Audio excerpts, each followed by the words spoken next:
你们干啥？快来人呐！打死人了！张大嫂正在家里干活，听到小宝的哭声就赶紧跑了出来，就看到2个人在欺负沈小婉娘俩，立即大声吆喝着家里干活的男人们跑过去帮忙。租房子的男人都是壮劳力，一窝蜂地跑过来，很快就把沈老爹2口子给制住了，摁在地上就要狠揍。我们不是坏人，我们是沈三妹她爹娘。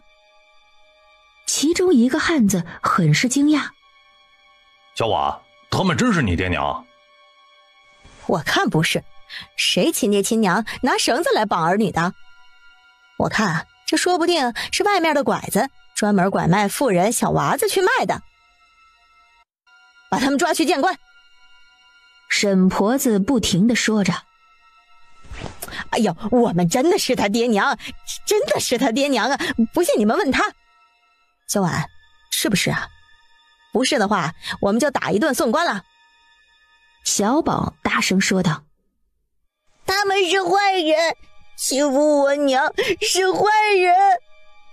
沈老爹挣扎着骂道：哎，小兔崽子，白眼狼，我们是你外公外婆。你们不是。这，小婉，他们真是你爹娘，是不是有啥误会啊？张大嫂站出来说道：能有啥误会啊？哪有爹娘拿绳子会绑女儿的？我看就是冒充的。你们赶紧的把人送去官府。我们就是他爹娘，你们把我们送官，正好我们也要把你们告了，殴打我们2口子，赔钱。沈婆子说完也不挣扎了，直接就认命的趴在地上，大哭大喊着：哎呀，打死人了！槐树村的人打死人了！我好痛啊！哎呀，救命啊！我告诉你们，今天必须赔银子，要不然这事儿没完。无聊，你们打得我老头都动弹不得了，赶紧的赔银子。我没打。我也没打。就是你们打的，别以为我没看见，打死人了，打死人了呀！哎呀，沈三妹，我们可是帮你，你得赔银子。众人都看向沈小婉。这咋能怪小婉呢？咋不怪？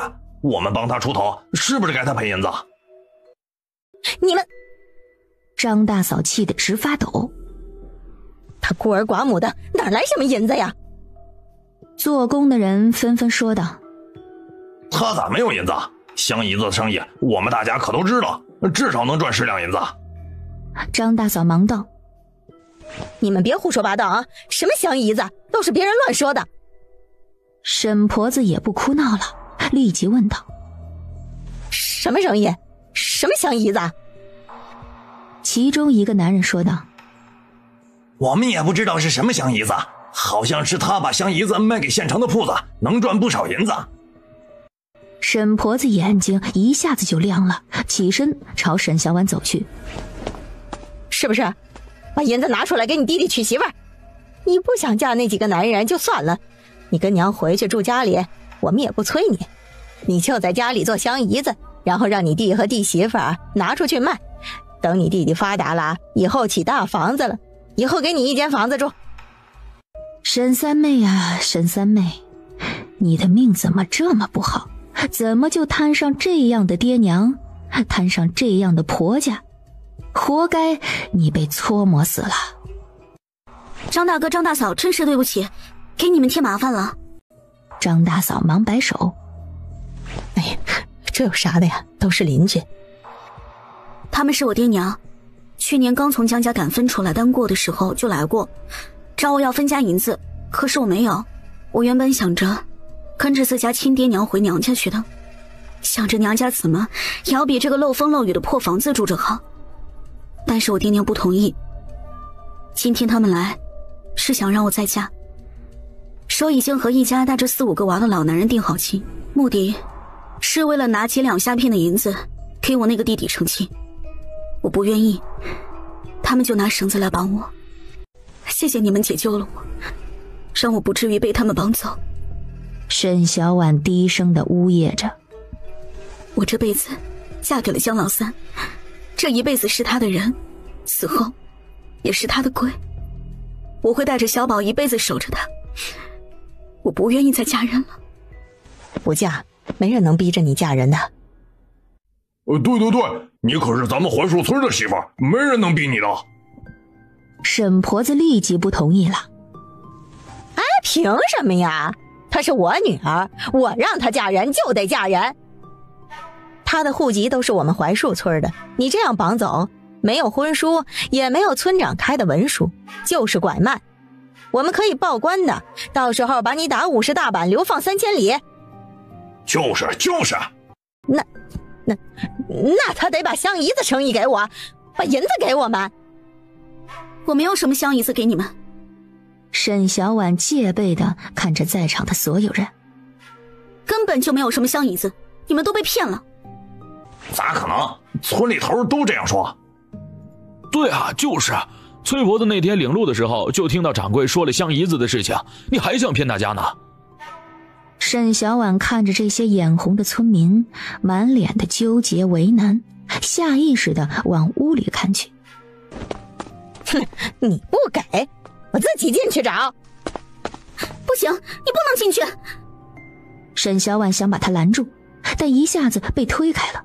这刹那的功夫，就让沈婆子跑了进去。你别乱翻！你别乱翻！沈小婉大声阻拦着。沈婆子把屋子翻遍了，也没翻到一点好东西。在哪儿呢？你赶紧的拿出来！我都说了没有了。沈小婉说这话的时候，下意识地往床边的箩筐看去，很快又移开了视线。沈婆子眼尖地抓住了沈小婉的动作，立即朝箩筐走去，从里面拿出一块木头闻了闻。这么香啊！这就是香姨子。肯定是，这么香肯定就是了。沈小婉心底笑了一下，但脸上还是一副惊慌失措，嘴巴不停地喊着：还给我，把我的沉香木还给我，云凤楼的掌柜同我约定好了的。还给你，门儿都没有。说着拿着木头转身就往外跑去，还不忘提醒沈老爹：老头子，把篮子提上，快跑！这可咋整啊？我替掌柜寻了好久的木头，就这么被人给抢走了。大家行行好，帮我抢回来好不好？那是你娘，拿走了就拿走了吧。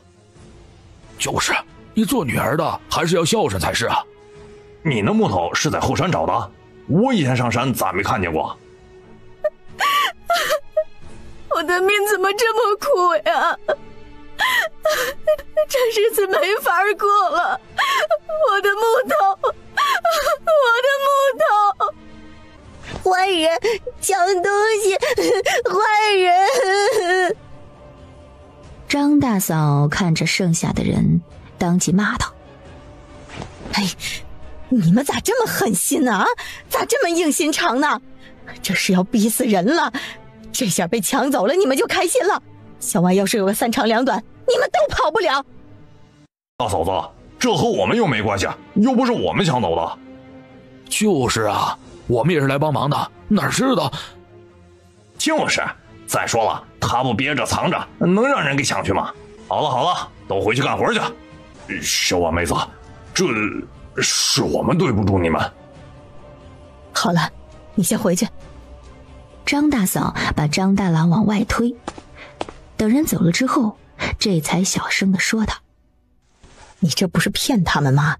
如果被他们知道了你骗他们，会不会再上门来闹啊？他们不起坏心思，我怎么能骗得到他们？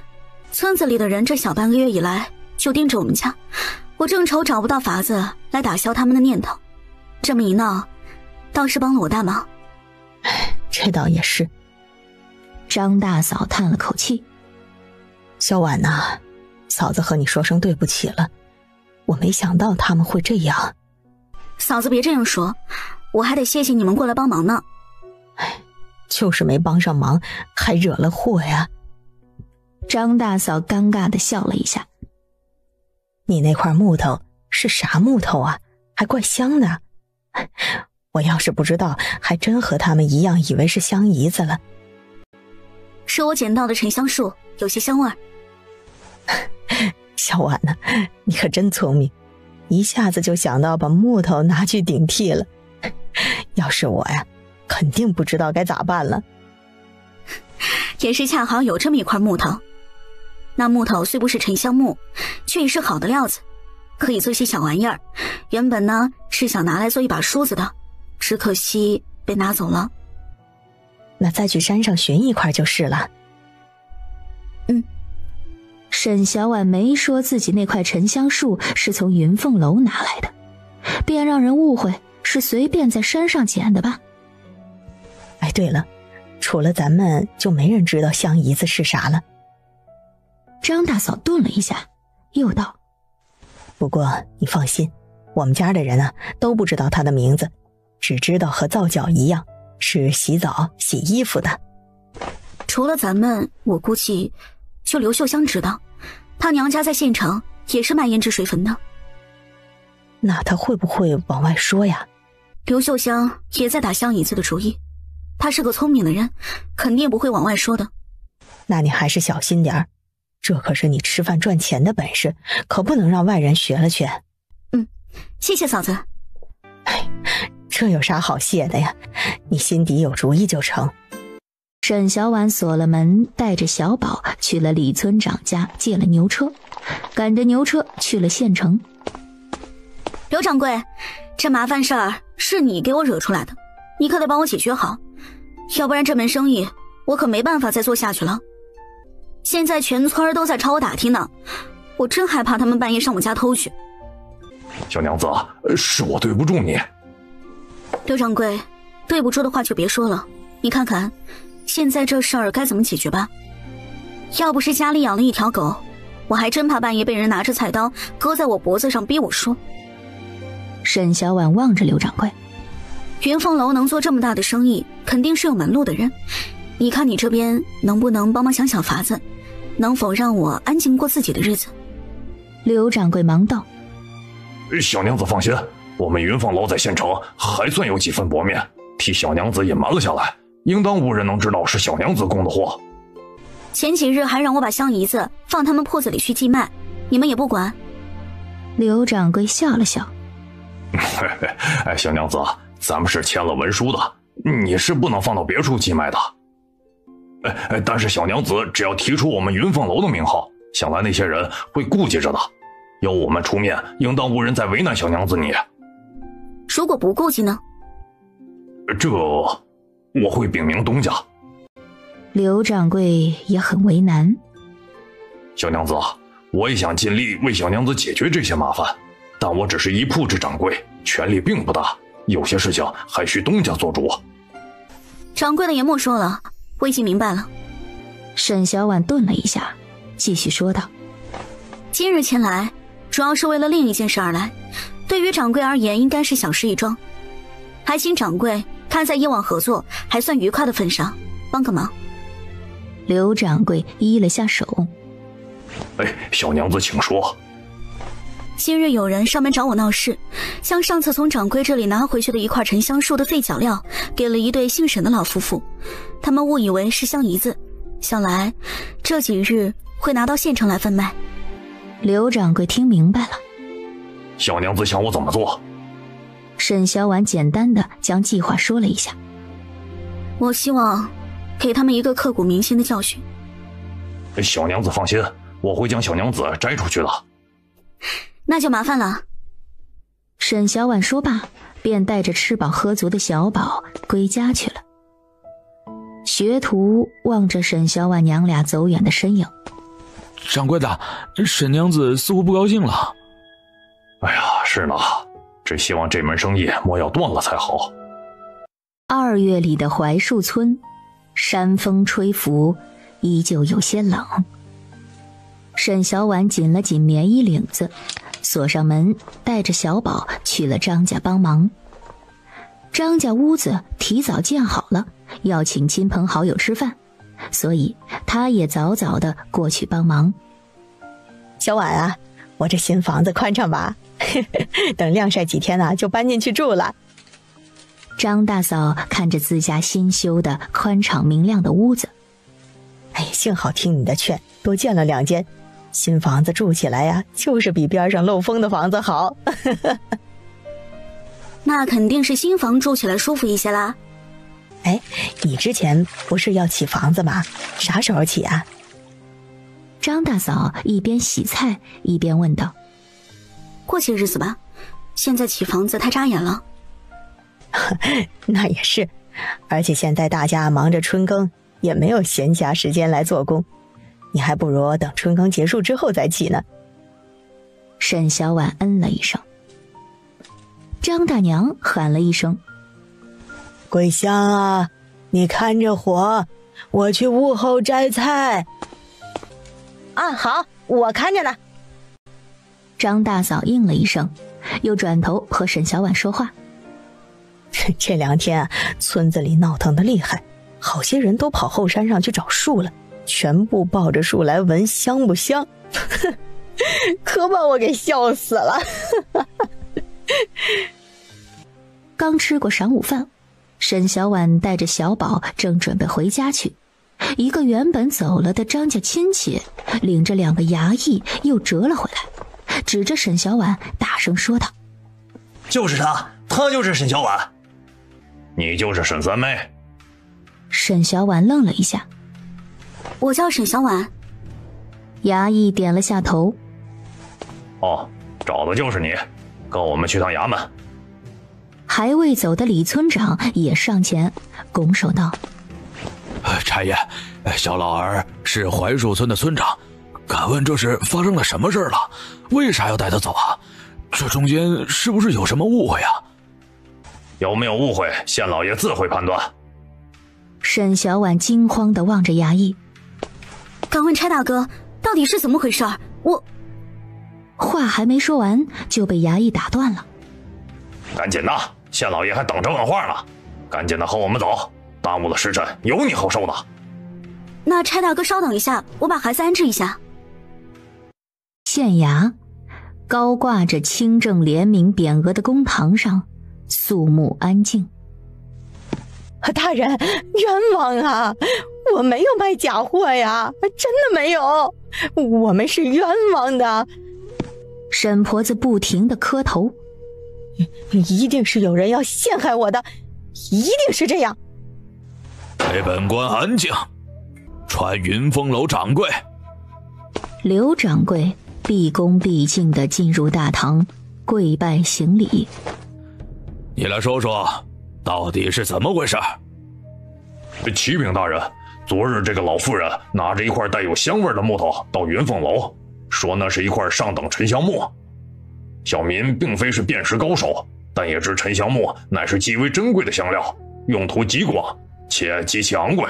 仔细看了之后，觉得可能是真货，便有心收下。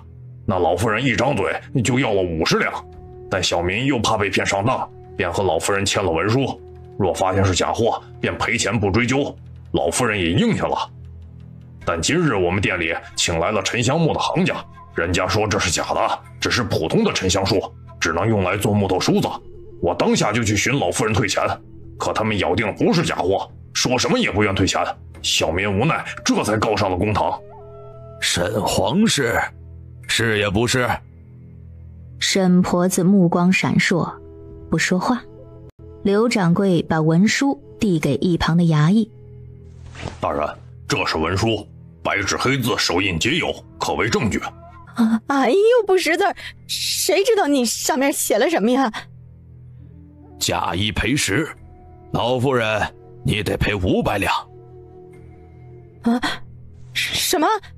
我不信，我才卖了50两呢，怎么就要赔500两了？沈婆子脸都绿了。你们这是欺负我不识字啊！昨儿我就同老夫人你说了，你还再三打保票说没有假，幸好我留了这一手。那也不能赔那么多呀，我哪有那么多银子呀？50两还给你成吗？沈婆子哭个不停。我早上去要你退50两就不追究了，可你不给，现在没门儿，还请大人明鉴。县令大人点头。对，文书上都写着呢，你要么赔500两银子，要么依律法作假敲诈杖80，连坐儿孙3代，留3000里。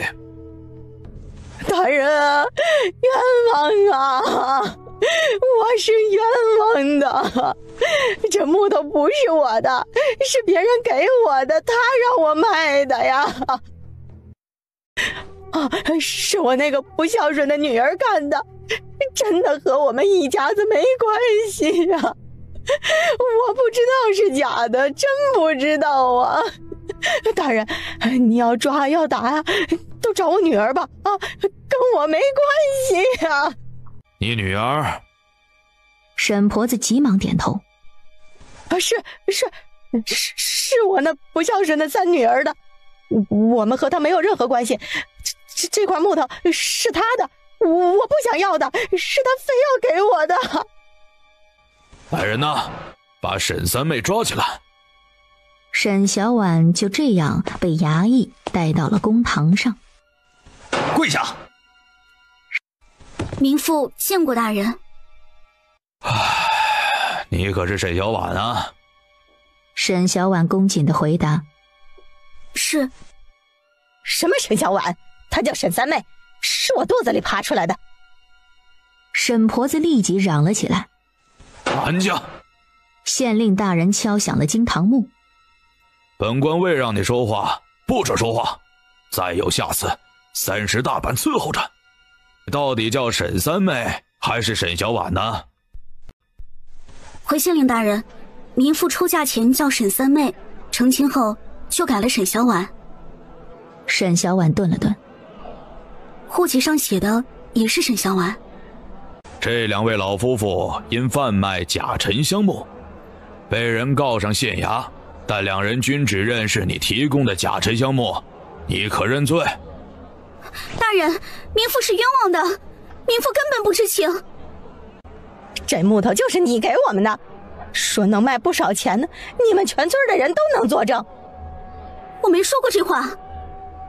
大人啊，你别听那胡说八道的啊，他连爹娘都不认的人，不是好人啊。要不是他欺骗我，我们也不会拿去卖呀。竟然有这种不认爹娘的女儿，我看老两口说的是对，肯定是这女儿不孝顺，故意欺骗的人。那可不一定，是他们拿着东西去卖的，别人谁知道是真是假呀？我看里面有隐情。大人，爹娘生我养我，我怎么可能不认他们呢？我不是那种狼心狗肺之人，不孝不悌的罪名，民妇可是万万不敢认的。你要孝顺，能不给我们银子？你要是孝顺，会拿假东西给我们去卖。这种不孝的女儿，我才不认呢！呸！都是你害得我们被抓到县衙来，我要打死你个小贱人！娘，我什么时候给你假东西去卖了？娘，你不要因为讨厌我是女儿就这样满口胡说。沈小婉说着，又朝县令大人磕头。今天大老爷，民妇真的没有做过这样的事情。沈婆子大骂着：我怎么就生出你这么个黑心肝的东西啊？这木头就是从你那里拿的，你说你靠着这个做生意赚钱的，要不然我会拿。大人，就是他是卖假货的，把他抓起来打80大板。安静！沈氏，可有这回事啊？回大人，这块木头的确是民妇家的，可不是民妇主动给的，是他抢去的。相公为国捐躯，民妇只能带着小儿独自过活，没有办法，才想到寻沉香树卖给木匠铺子做梳子、簪子这些女人用的玩意儿。只是没想到，娘她误会沉香树是沉香木，糜夫也没想到他会卖给掌柜，糜夫是真的不知情啊！你是想害死老娘啊？你赶紧的承认啊！娘，你为了几两银子，就想把我再嫁给老官府做婆娘，我不同意。你就想出这么一出来害我。娘，我是你的女儿啊，不是你的仇人，你怎么能这样呢？哎呦，咋有这样的娘呀？沈婆子气得说不出话来。你放狗屁！公堂之上，岂容尔等如此粗鲁？县令大人再次敲响惊堂木，拿着令牌往下一扔。张嘴实价。是，大人。衙役拿着令牌就过去打沈婆子的嘴巴，啪啪啪地打了10下，沈婆子的嘴巴便又红又肿，一张嘴就痛。大人，小民瞧着这也水落石出了，全是这老妇人一人作怪，还想诬赖给亲女儿。刘掌柜适时出声。本官现已查明，沈皇室以次充好卖假货，还死不悔改诬陷他人。沈皇室，你是偿还500两银子，还是选另一种？还银子。好，500两拿来。刘掌柜伸手要银子。我没有。沈婆子大声说着。没有就打他。沈婆子立即指着沈小婉，让他还，木头是他的，他要不是做木头生意，我能拿去卖假货吗？让他还，他还不上就打他，把他流放了。娘，你的心怎么能这么狠呢？我分明和你说了木头不值钱，你非要听村里那些人摆弄是非，这咋能怪我呢？你是我肚子里爬出来的，给我还债有什么不可以的？你是不是看到你爹娘被打死才心安呢？你弟弟还没娶媳妇呢，我们还没抱上孙子呢。娘，我没银子。沈婆子理所当然地说道。那你就挨打。沈小婉脸色一白。娘，我这小身板打起板子就死了，幺弟他又高又胖的，体糙肉厚的，替你们挨打正合适，肯定打不死。沈婆子立即不干了。你这歹毒的东西啊，怎么能让你弟弟挨打呢？你弟弟可是咱们家的独苗苗，可是咱家唯一的香火，他可不能挨打。那你们就忍心看着我去受罪？我走了，那我的孩子该怎么办？给他奶奶呗。亲外婆都不看一眼，奶奶还能看？刘掌柜得了示意，又朝县令大人一拜。县令大人，与小民做生意的是这个婆子，小民也只认这个婆子，其他人一概不认的。说的有道理。沈婆子一听，整个人都瘫软了一下。不能替代，那她真的要被打得半死，送去流放3000里做苦役？她不想去，不想离开她的宝叔，心里这样想着，一下子又说了出去。你不想去也得去，公堂之上，岂有你想去不想去的？沈婆子趴在地上哭个不停。大人，80棍子会把我打死的呀！县令没好气地说道。打死了就不用去做苦役了。大人，这罪不至死啊，让他把银子还了就行了吧。外面围观的几个人里，有一个是沈婆子所在的沈家村的村长，在外面帮着求情。这一家子老的老，小的小，要是被打死了，那这个家就散了。哎呦，掌柜的，你行行好，放他一回吧。刘掌柜听了，上前拱手道：大人，小民也不是那等心狠之人，将他告上公堂也实属无奈。若非这妇人抵死不愿还那50两银子，小民也不会出此下策。沈婆子大声求饶：我再也不敢了，再也不敢了！我把银子还给你就是了，你放过我这一次吧，我再也不敢了。让我放过你也可以，把那50两银子还回来。沈婆子脸色灰白，昨个拿了银子就去买了下聘的东西，只剩下42、3两了，他哪里找银子还给掌柜呀？村长看得都着急了：沈家的，你赶紧把银子还了呀！你想被打死是不是啊？没有，我昨天把银子给我家宝叔下聘礼去了，银子没那么多。那这可不是我不饶过他啊！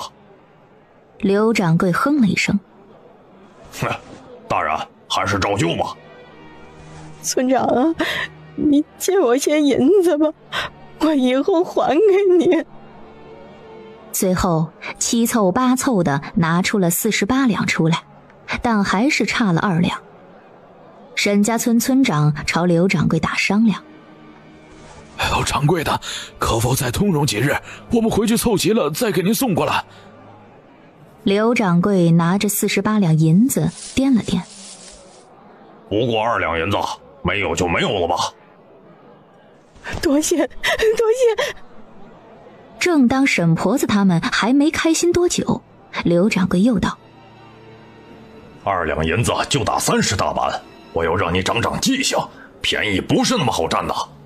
啊，还要挨打呀？住嘴！刘掌柜不追究，那便如此了吧。若是再敢犯，连坐3担，徒3年。打他30大板。从县衙出来，天已经黑了。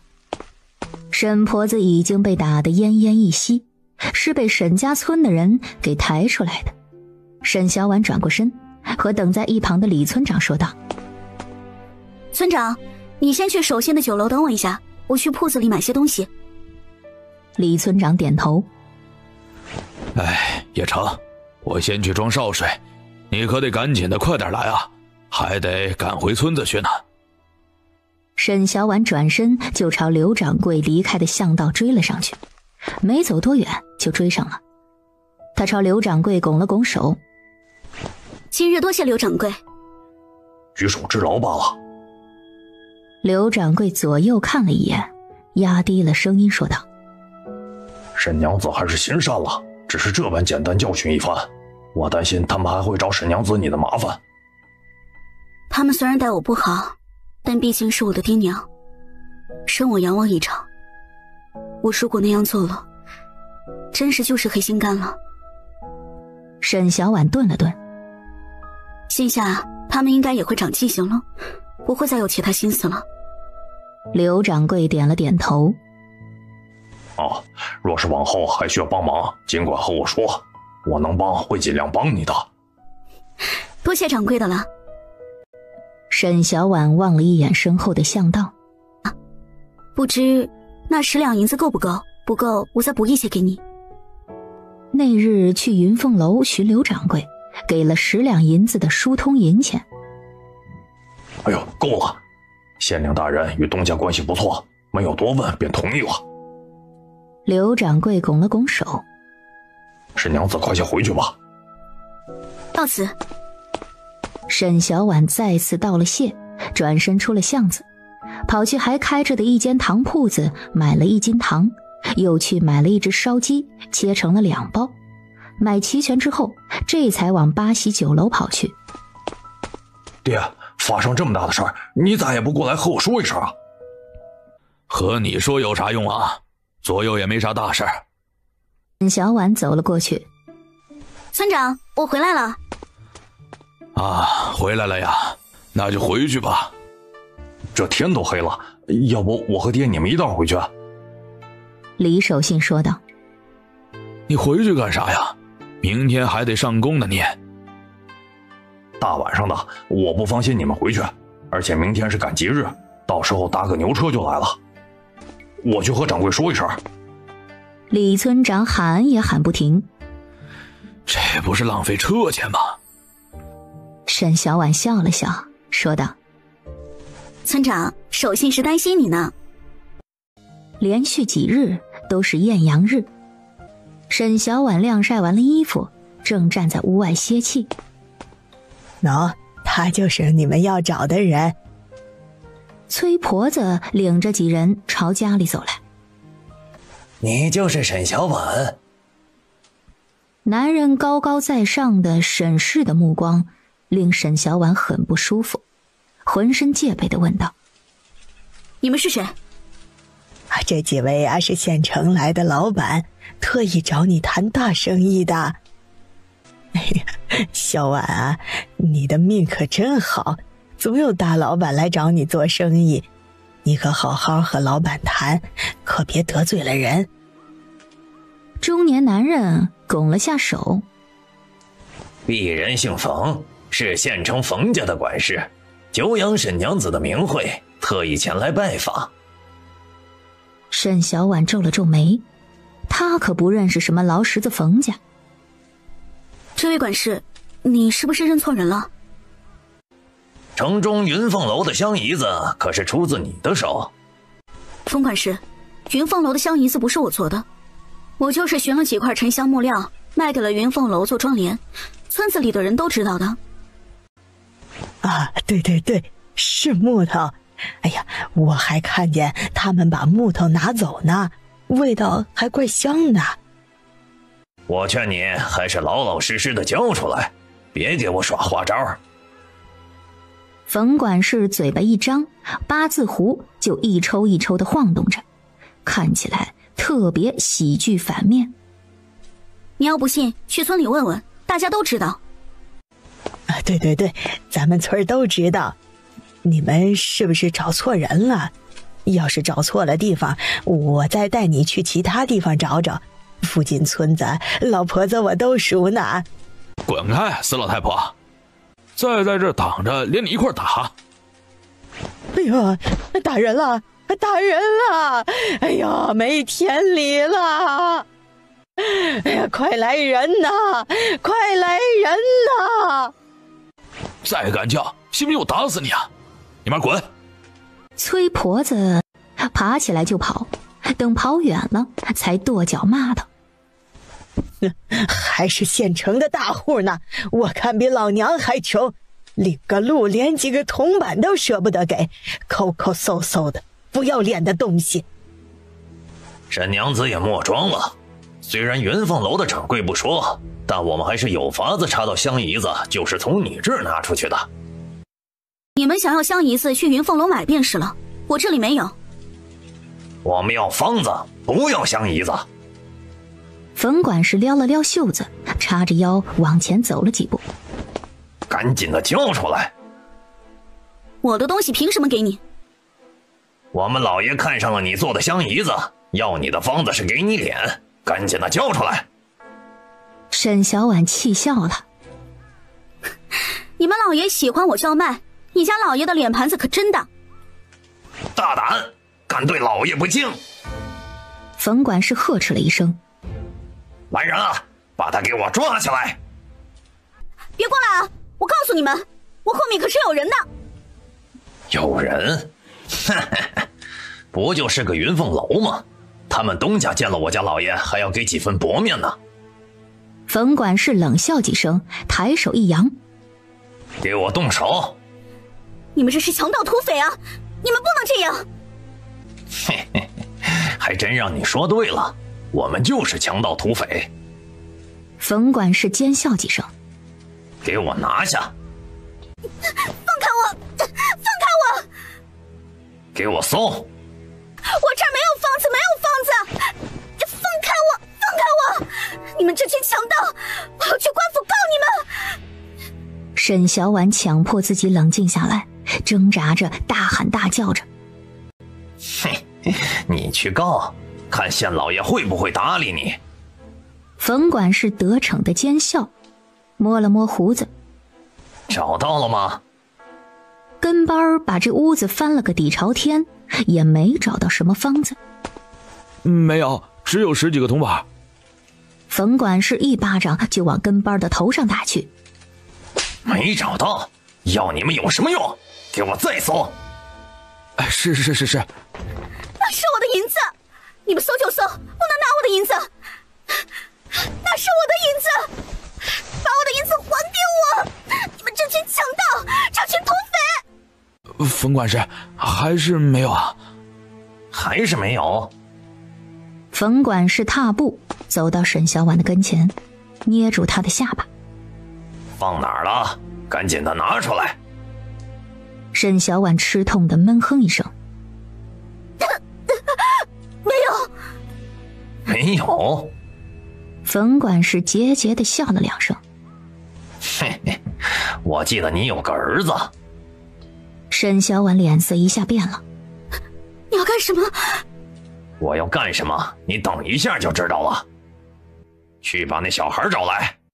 跟班他们没把小宝找回来，倒是把李村长他们招来了。崔婆子跑在最前面。村长，就是他们，他们这么多人打我一个老婆子，我好心好意给他们带路，不给领路银钱就算了吧，还挨了打，这叫什么话呀？村长，你可得给我做主啊！是你打了我们的娘，我跟你们拼了！你们是什么人？居然跑到我们村里头来闹事儿！赶紧把人放开！村长，他们是强盗，是土匪，把我家给砸了，还抢我的银子。你们敢？我们可是县城冯家帮的，都给我们滚远一点，得罪了我们，有你们好果子吃。什么冯家傻家的，当我们好欺负呀？欺负到我们头上来了呀！滚出去！再不滚出去，我们就不客气了。村长，你和他们说这些干啥？他们打了我娘，得赔银子，不赔就得挨打。哎呦喂，你们住手！快走，快走！几人实在打不赢，只能灰溜溜地跑了。临走的时候还不忘放狠话。你们都给我记住了。老大，揍回来了吗？娘，你放心啊，打了他好几拳呢。哼，敢欺负老娘，老娘4个儿子，打死你们！崔婆子又骂了几句，这才停下。多谢各位大叔、大哥大嫂。谢啥呀？他们外来的人敢欺负到我们槐树村的人头上，以为我们都是好欺负的？崔淑芬呸了一声。呸！小婉，你被欺负了吧？没有。沈小婉再三道谢。谢谢了。啊，没事没事，也是崔家嫂子吆喝的。是我喊的，你可要请我们吃大肉啊！哎，好。过几日把屋子收拾好了，请大家吃肉。崔家的，你咋能叫着让人家小婉请吃肉呢？刚才那土匪都把人家银子抢了。崔婆子昂着头。咋不能啊？我还出了这么大力气呢。他们真是土匪，会不会再来啊？他们敢？咱们村子这么多人，我们一个出把力就把他们都打跑了。那可说不好，万一人家有刀呢？这……好了好了，大家地里的活都干完了，快些回去干活去。很快人走了，李村长一家子留了下来。哎呀，这到底是咋回事啊？他们以为我有镶银子的方子。沈小婉擦了擦眼泪。我也不知怎么会遇上这样的人。不管到底是因为什么，我也不想我们村子的人被恶人欺负上来。你最好小心一点，再有下次，村里头的人可就不会再出头了。村长，我会想法子的，下次不会再惹这种麻烦了。哎呀，那就好。你最好还是去报官，县令大人为官还算清正，应当会帮你的。等李村长走后，崔淑芬拍了拍沈小婉的肩膀：“小婉，要我说，你就是因为家里没个男人才会被欺负，要是有男人了，谁都得掂量掂量。他们就是看你们孤儿寡母的好欺负，要不然哪有这么多事儿啊？小婉，你要不要再找个男人啊？反正你还年轻，虽说带着个孩子，但你人又勤快又能干，长得还挺耐看的，想找个死了婆娘的老实男人也是很容易的。你要是想啊，我就帮你留意留意，或者让张大郎他媳妇儿帮你留意着，你们平日里离得近，这些也好说。”崔淑芬叹了口气：“哎，你好好想想嘛，这有了男人和没男人的区别可大了，至少你能有个依靠，没人能欺负你了呀。想好了就和我说。”沈小婉点了点头，如果有必要，她会找一个的。那成，我就先回去了啊，地里的活啊才干了一点儿。崔淑芬拍拍屁股起身，又叮嘱了几句就走了。咋会发生这样的事儿啊？他们怎么一点道理都不讲呢？张大嫂义愤填膺地骂道：“哎，早知道今儿下午我们就不去开荒了，就在村子里也能帮上你的忙啊。小婉，这可咋整啊？那些人不会再找上门来吧？”张大嫂跟着叹气：“那些人到底是啥人呢？咋能这样呢？”他们是什么冯家的人？不知道县城是不是有姓冯的大户？冯家帮啊？不清楚，可能是吧。如果是冯家帮，那可就糟了。你们在村里不知道，这个冯家帮好像是个帮派，干些害人的勾当。一提到冯家帮，县城里的百姓都怕得不行。官府的不管？张大嫂不可置信地问道。张大郎摇头：“官府哪管得着啊？人家使了银子，只要面上过得去就行了。”那这可咋办呢？小婉被这种杀千刀的东西盯上，那还了得呀？你可有啥法子？要不搬家，搬得远远的？张大郎立即打消了这个念头。那些人想找人还不容易啊，只怕还没出西山县地界就被抓住了，而且想要出县城还得要去官府开路引呢，没有路引就把你当流民。那可咋办呢？要实在不行就找你卖香姨子的那个铺子老板帮忙。沈小婉也不确定刘掌柜愿不愿意帮忙，但还是得去一趟县城，找他想想办法。沈小婉捋了捋头发，一抬头就看见张大嫂欲言又止：“嫂子想说什么就说。”小婉呐，嫂子呢是觉得你家就你和小宝俩人，小宝又小，你又是个女人，我看你要不再找个男人过日子，这样也免得被人欺负了呀。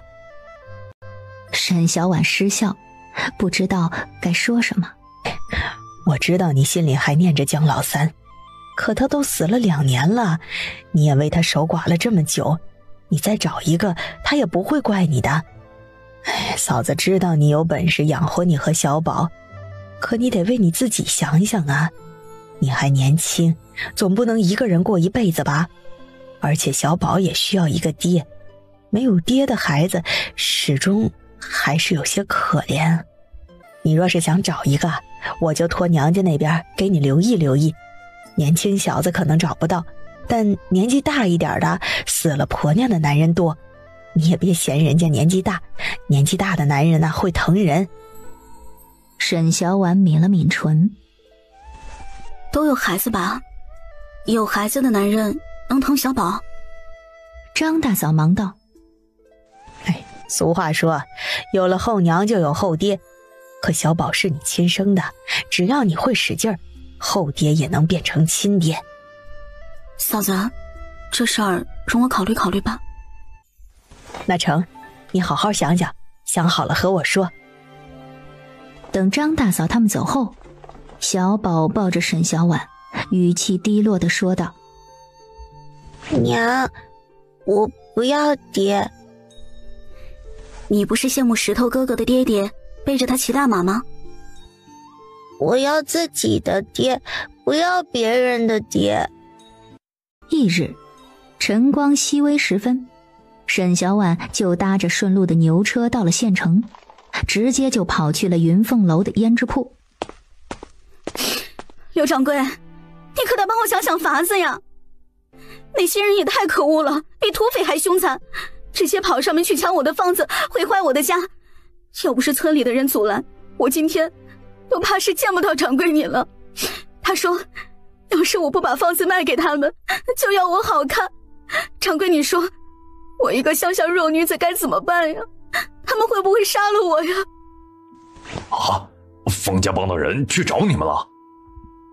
刘掌柜脸色大变。刘掌柜，这个冯家帮到底有啥厉害的，连你们都害怕？哎呦，不瞒小娘子，这县城之中没有谁不忌惮冯家帮，就是县老爷也要给2分薄面。这么厉害？倒不是厉害，只是冯家帮盘踞在县城数十年，虽杀人放火不曾做，但放银子钱收保费这些事情可没少干。我们为了铺子安稳，每月也要交上一些。那就没有其他法子了吗？刘掌柜，如果真是这样，那我是不是就只能把房子交出去了？如果真是这样，那刘掌柜以后可莫怪我不遵守文书约定了。我也想活命，也想安稳。刘掌柜无奈叹气。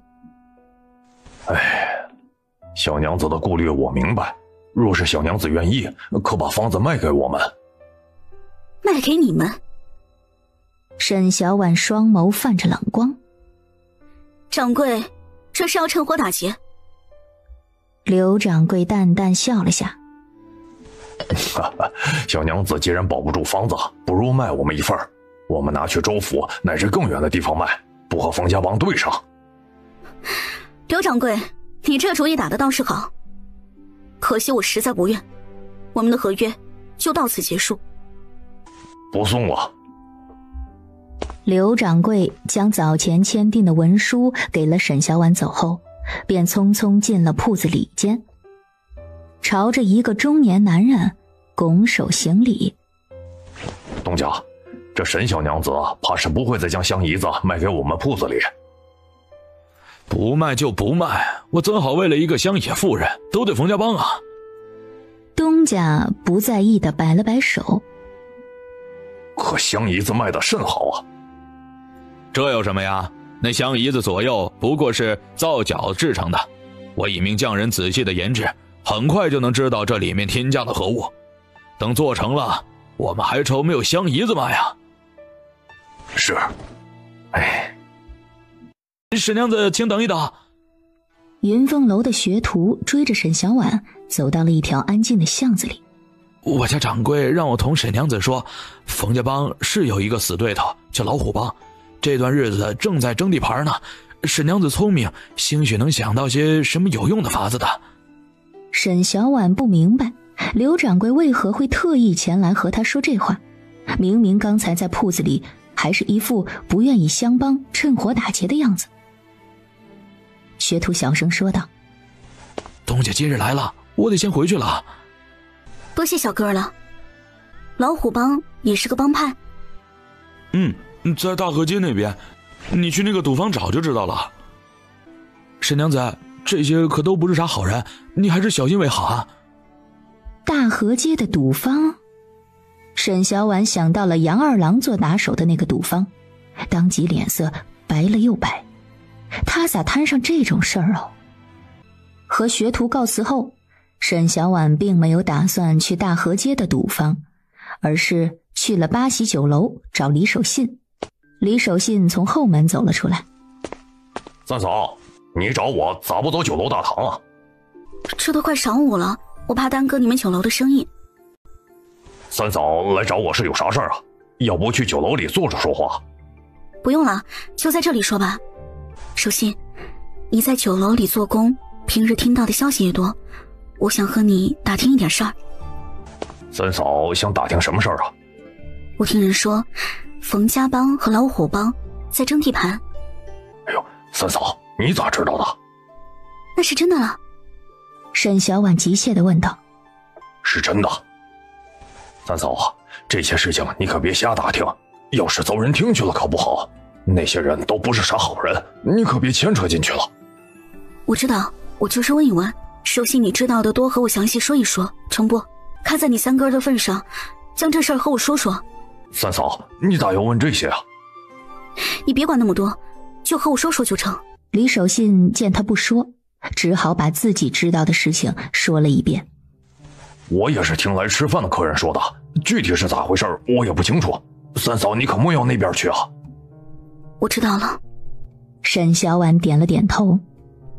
今儿三嫂谢谢你了，等过些日子我在家请客，你也回家吃肉。三嫂请客？这是要起房子了？是有这个打算，那我就先回去了。三嫂留下来吃晚饭再回去吧。不用了，你忙你的去吧。沈小婉没有再逗留，直接走出了巷子。走到了县城门口，在等牛车的功夫，挑了个露天的面店吃午饭。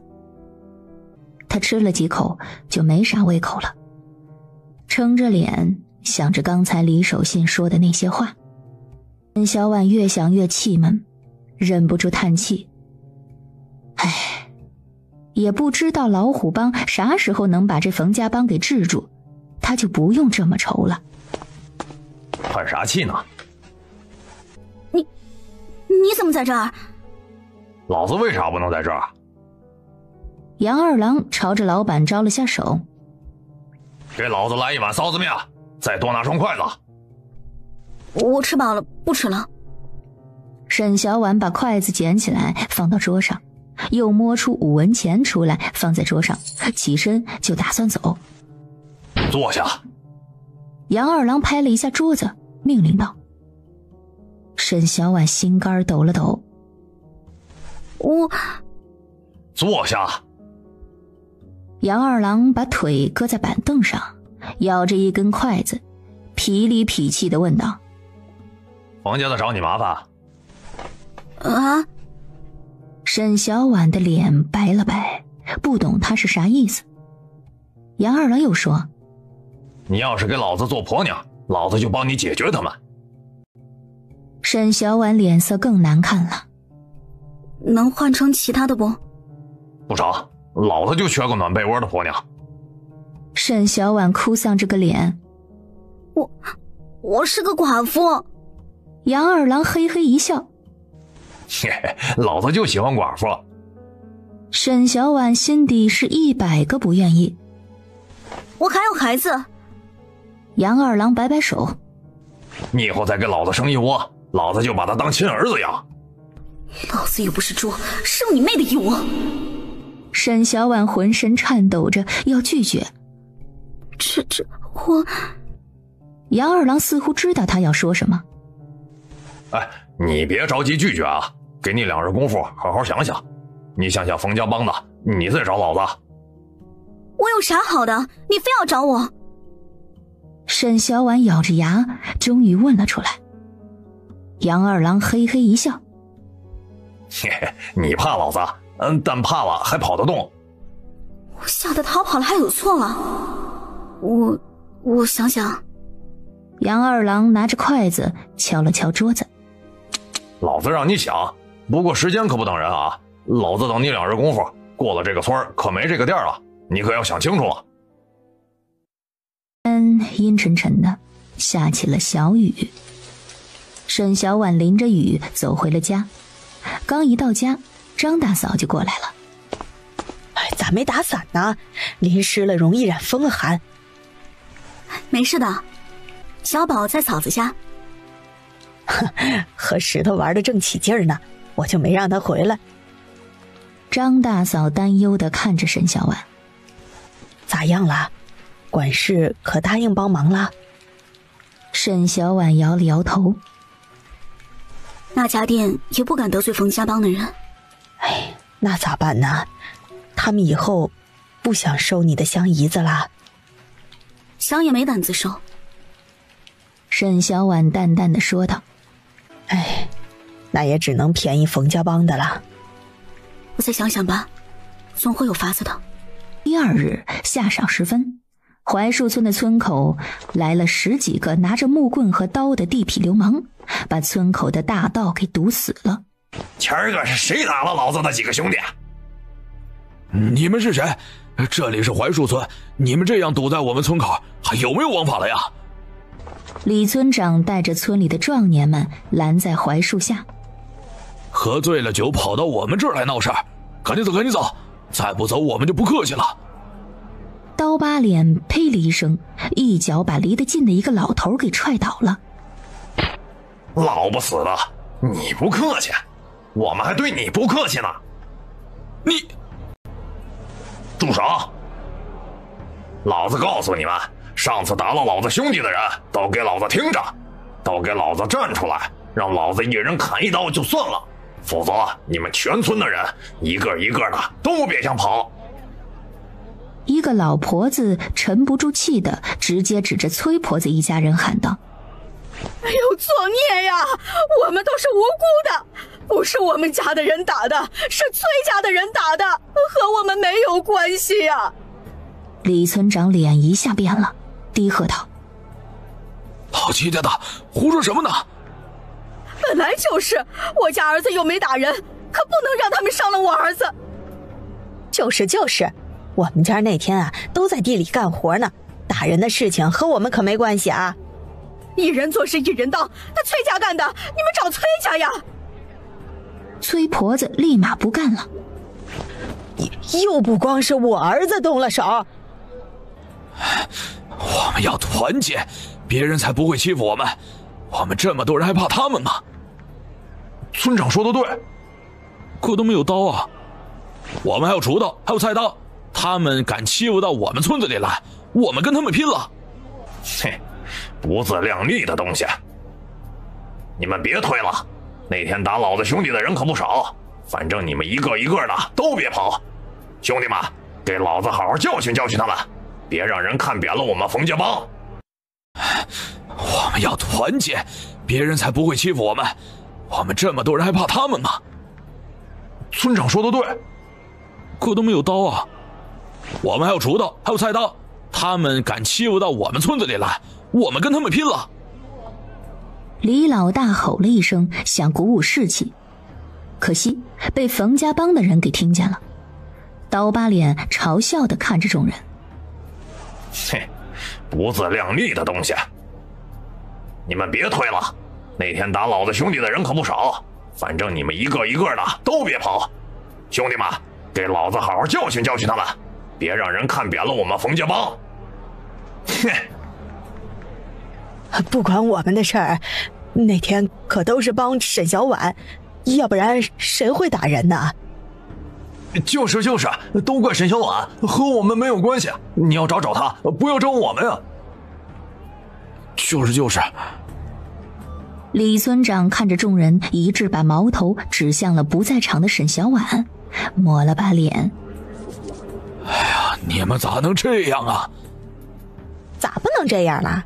村长，你别护着他了，他又不是你儿媳妇，你这么护着他干啥呀？就是老姜家的人都没出来说一句，村长你就别说了。就是，你可不能不考虑我们呀！你要是还护着他，我们就要换村长了。对，换村长！李村长还想说什么，但被身旁的李婆子给拦住了，压低了声音道：老头子，你已经帮了他那么多了，你还想干什么？你不想做这个村长了吗？李村长沉默了。江婆子又道：我早就说他是倒霉鬼灾星了，谁真谁倒霉，要不然能把他给分出去。你们要找他算账就找他，我们家可和他没关系啊。不找你们麻烦也成，把沈小婉交出来。快去叫，可不能让他缩在后面，实在是太狡诈了。就是，没想到他是这种人，我以前还以为他是个好的呢。能要死要活分家的人，能是啥好人呢？沈小婉走到大槐树下，就听到了这些不堪入耳的话。沈小婉绷直了背，穿过人群，一步一个脚印地走到李村长跟前，小声地说道：谢谢村长你们了。李村长点了点头，又看了一眼村民们，叹了口气，表示自己已经尽力了。哟，你就是沈小婉啊，长得白白净净的，不像村姑啊。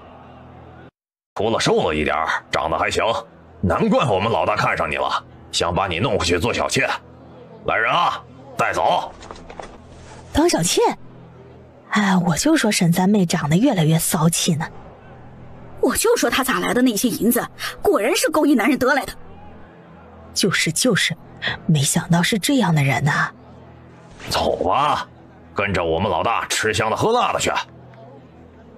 崔婆子听了，目光闪了闪。我家有个孙女儿，年方14，还是个大闺女呢，你们老大还要不要啊？你以为什么货色我们老大都要？刀疤脸冲着一旁的小弟使了个眼色，把人带走。慢着！沈小婉大声喝道：你家老大也没见过我，他万一不喜欢我，你们不是好心办了坏事吗？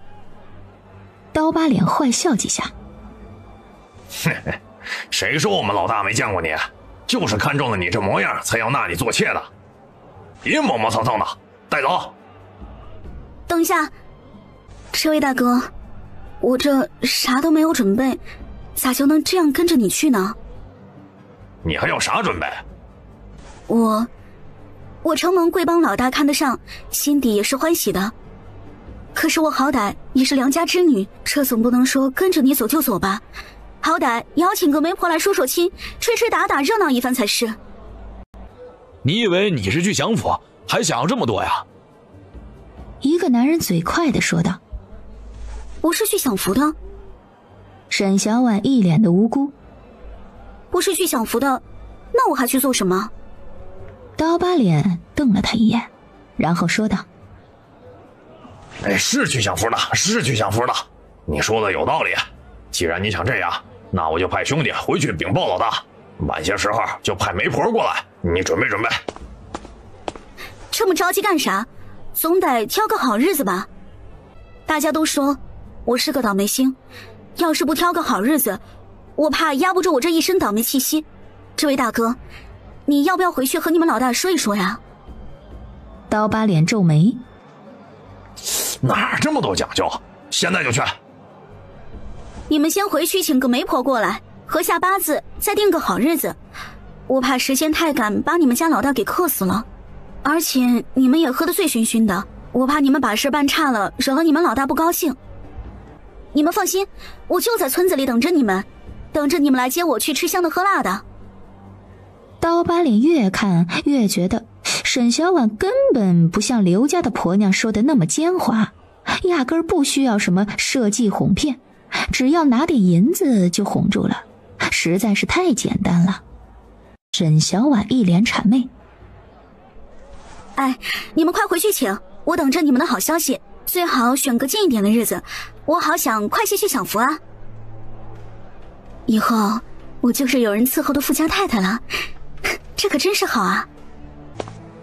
小婉，做小妾哪有在自家过日子舒服啊？你可得想清楚了。沈小婉一脸油盐不进。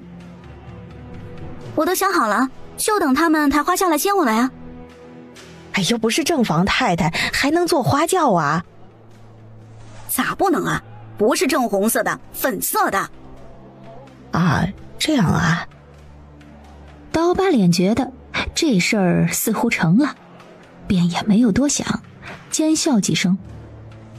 嘿嘿，那你就在村子里等着，等着我们老大来迎娶你。成，那我就等着了。等人走了之后，沈小婉瘫坐在地上，浑身都是汗。李村长不停地叹气：哎呀，小婉啊，你真要嫁给那个傻老大？我看他们可都不是好人，你可得想清楚了呀。村长，这事儿你别担心了，以后这些人不会再来村子里找麻烦了。沈小婉爬起来就往村尾跑去，没走多远就碰到了牵着小宝跑过来的张大嫂他们。张大嫂积极地说道：小婉，你真要去给人家做小妾呀？你可不能这么想不开呀！嫂子在帮你寻摸好人家呢，你带着小宝找个好人家吧。娘，我不要你嫁人，你不要嫁人，我不要。就是啊，你可不能只顾着自己过好日子，不顾着小宝啊！那种大户人家能有啥好日子过呀？能把你儿子当亲儿子呀？娘，别说了，小婉妹子肯定不是为了享福才答应，你听听她怎么说。是啊，小婉，你到底咋想的？那些人逼着村里的人把我交出去，为的肯定不是真的想纳我为妾。他们要怎样的漂亮闺女找不到，他们肯定是有其他的主意。我猜测是为了香姨子，他们之前明抢不行，就耍这种阴谋手段，逼着我不得不交出去。我带着小宝先离开村子，这样嫂子你们也不会受牵连。等风头过了，我再和小宝回来就行了。哎，这群杀千刀的玩意儿，心怎么这么黑呢？原来打的是这个主意啊！张大嫂擦了擦眼泪，村子里那些人也是心狠呐，那么多人都不敢帮忙，都是些孬货。沈小婉带着小宝跑回家，把房契、地契以及剩下的20多两银子贴身放着，然后就背着背篓锁上门往外走了。娘，我们还会回来吗？应该是不会回来了。刚走出家门没多远，就看到崔淑芬飞快地朝他的方向跑过来。小婉，待会儿他们问咱们去哪儿，你就说咱们去给外公过50大寿，知道吗？小宝也是风声鹤唳，警惕地点着头。崔淑芬跑近了，气喘吁吁地看着两人。小婉，小婉，哎，我叫你咋不应呢？你们娘俩背着背篓干啥去啊？这是？我没听见。外公50大寿，我们去。哎，去啥去呀？别去了！崔淑芬的话还没说完，沈小婉立即说道：咋不去啊？我爹过世，我这做女儿的咋能不去？哎，不是，你急啥呀？我话还没说完呢。哎呀！崔淑芬终于匀了口气。我是来告诉你个好消息的，小宝他爹回来了。沈小婉怔愣地立在了原地，好半晌才想起来问道：你说啥？崔淑芬抹了抹头上的细汗。我说，小宝他爹就是江老三呐，他没死，他回来了。没死，回来了。这死了的人咋还能起死回生？咋还能回来了呢？哎呀，我说你别愣着呀，赶紧的去村口接一下。哎，我说你别是还想着去给大户人家做小妾吧？哎呀，以前我就不说了，可现在江老三都回来了，你就别想那些有的没的了，赶紧的快去接一接呀！哎呦，你可急死我了。娘，李大嫂，你帮我把背篓背回去，我先看看。啊，好，那你赶紧的去啊，我给你背回去。沈小婉牵着小宝跑到大槐树下的时候，就看到一个高瘦的男人被村民围在中央。李村长朝沈小婉和小宝招了招手：快过来，快过来！你这么些年不回来，你儿子都长这么大了。老三啊，你回来了就好，回来了就好啊。只是发生了不少事情，你媳妇儿已经和你爹娘他们分家了，不住一块儿了。具体是咋回事啊，我们也说不好。你回去让小婉和你慢慢说吧。快回去吧，回去好好说说话啊。哎，那我们就先回去了啊。沈小婉领着江老三走到了破屋前，摸出钥匙把门打开了。我们住在这里，你说家里是怎么回事啊？怎么分家了呀？沈小婉简单的说了下情况，抹着眼泪说道：我也是没办法，要是不分家，你现在回来估计也就只能看到2个小坟堆了。他们不要我们奉养，还要断得干净，分家后没地方住，我就只能带着小宝来这里住了。我去爹娘那边看看。那你去吧。你回来吃饭吗？我等一下做饭。回。江家这边，江嫂子，大喜事儿，大喜事儿啊！啥大喜事儿呀？我家常远考中童生了。这日子还没到，你瞎喊什么？我还以为我记错日子了呢。哎呀，不是你家常远，是你家老三回来了。江婆子揉了揉耳朵，以为自己耳背了。啥？你们家去了战场上的老三回来了。你说啥？他回来了？他不是死了吗？尸体送回来了？呸，这晦气的玩意儿，送来干啥呀？我们常远马上就要参加县试了，别给我们家添晦气。不是，是活着回来的。活着回来了？他没死？当初周老三他们回来可都说他死了，咋还回来了？是不是有人冒充的？哎呦，不是冒充的，村长都确认了，和以前长得差不多，就是你们家老三。哎呀，没想到死了的人还能回来。刘家的、马家的都想着去打听打听，他们家的儿子是不是也还活着呢？回来了？那咋没见着人呢？好像是去村委了。什么去村委？不回家去村委干啥？人家媳妇儿子都在村委，肯定要先过去看看的啊。那2个小娼妇、小畜生！老大，去把老三给我叫回来，我要好好教训教训他。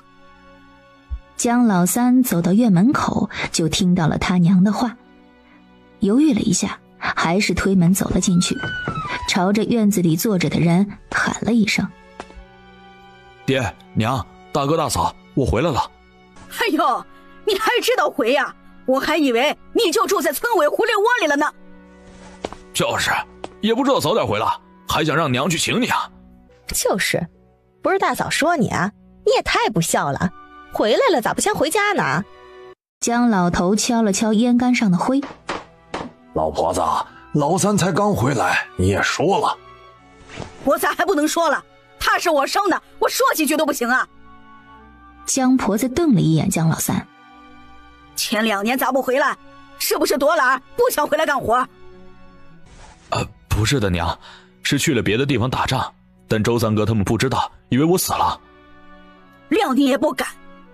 周老三他们回来的时候还拿了银子回家，你现在回来肯定也拿了银子。把银子交给我，我给你放着。江老三看了一眼自家老爹，摸出一个钱袋子递给江婆子。江婆子接过，立即翻看了一遍。咋才500文？你别以为我不知道，周老三他们回来可是每人有2两银子的，你是不是私藏了？回来的路上用了。又能用多少啊？最多就用100文。你是不是把银子给沈三妹了？哎呦，我的老天爷呀！养的儿子一点都不孝顺，全填其他女人的口袋了，还要不要我活呀？你把你的老娘的银子拿去养女人，都不给你老娘用，我真的是白养你这么大了，也真是白眼狼，狼心狗肺的玩意儿。江老三双手捏成拳头，绷直了背。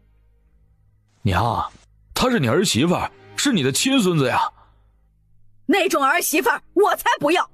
你不知道，你不在家呀，他都闹翻天了，怂恿分家，还闹出一大堆事情，还说老娘薄待他。我告诉你啊，老三，你赶紧的把他给休了，等常远考中了秀才，再给你找一个有钱的漂亮小姐。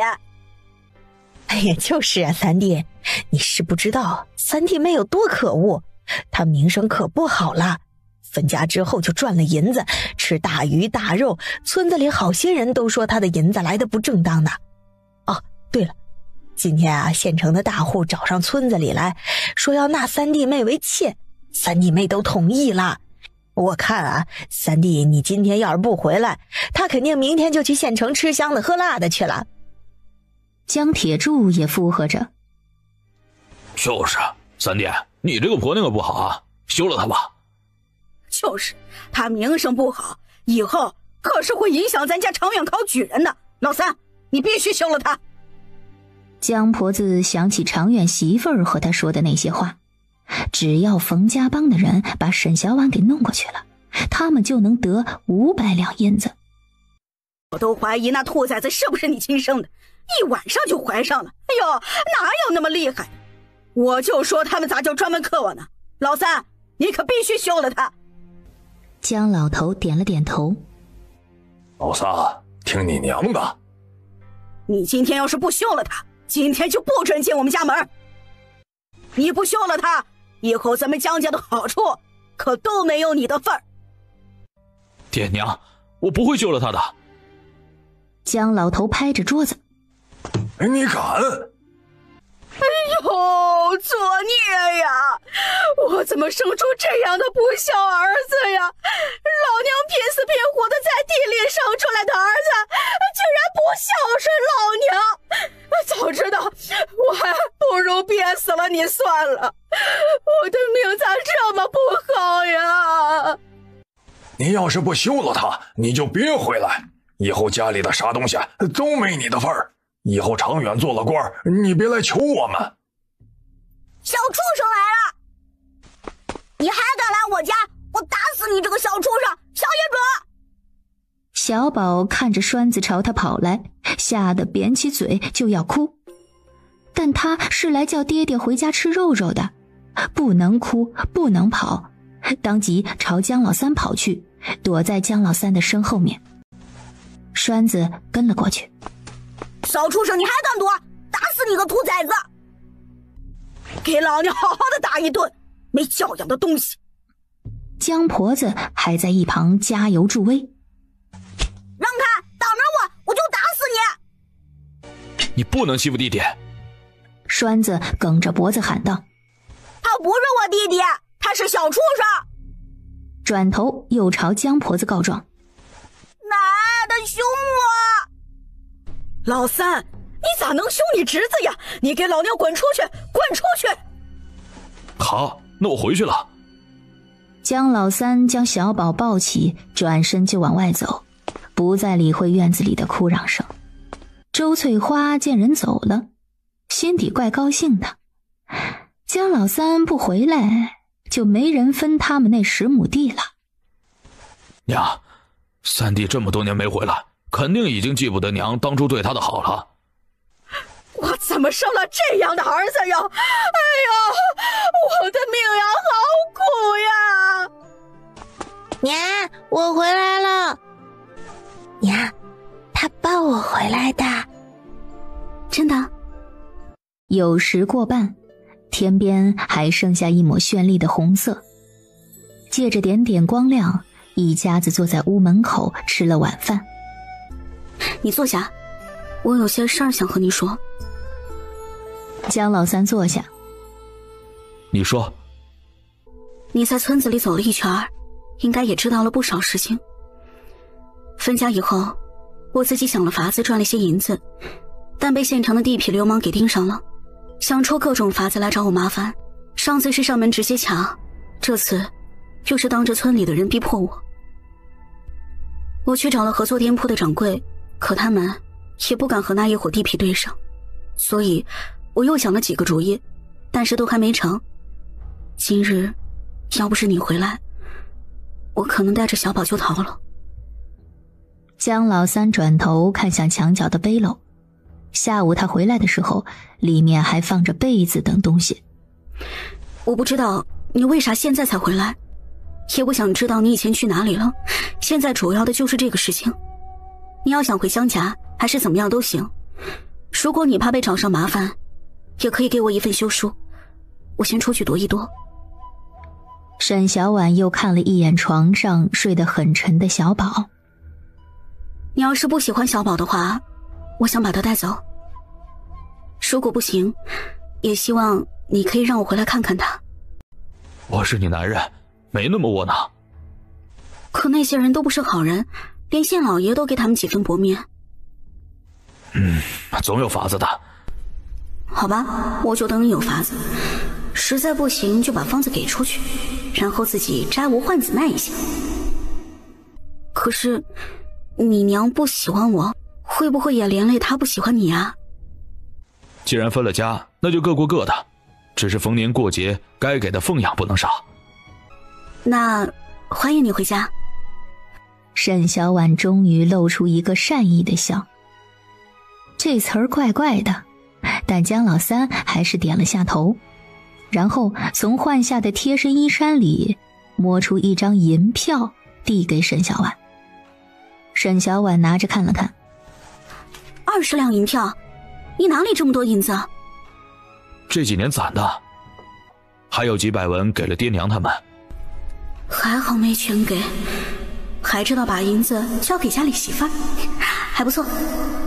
沈小婉看着银票，满意的笑了笑。她捧着银子开心，却没察觉到，她自己已经把自己摆在了这个家的女主人的这个位置上了。时辰不早了，早些歇息。家里呢也没有多余的床，就委屈你今晚吃柴堆了，改明儿请木匠帮忙做一张床。可能不太舒服。江老三看了一眼还算软和的地铺，这已经很好了，以前在外面都睡地上的。这么艰苦，回来了就好了。我该叫你什么名字？也叫你老三吗？江老三想了一下，江直。沈小婉愣了一下，江直。江老三解释着，去了兵营里，一叫老三就有几十个人应，我就请兵营里识字的老秀才帮我取了一个新名字。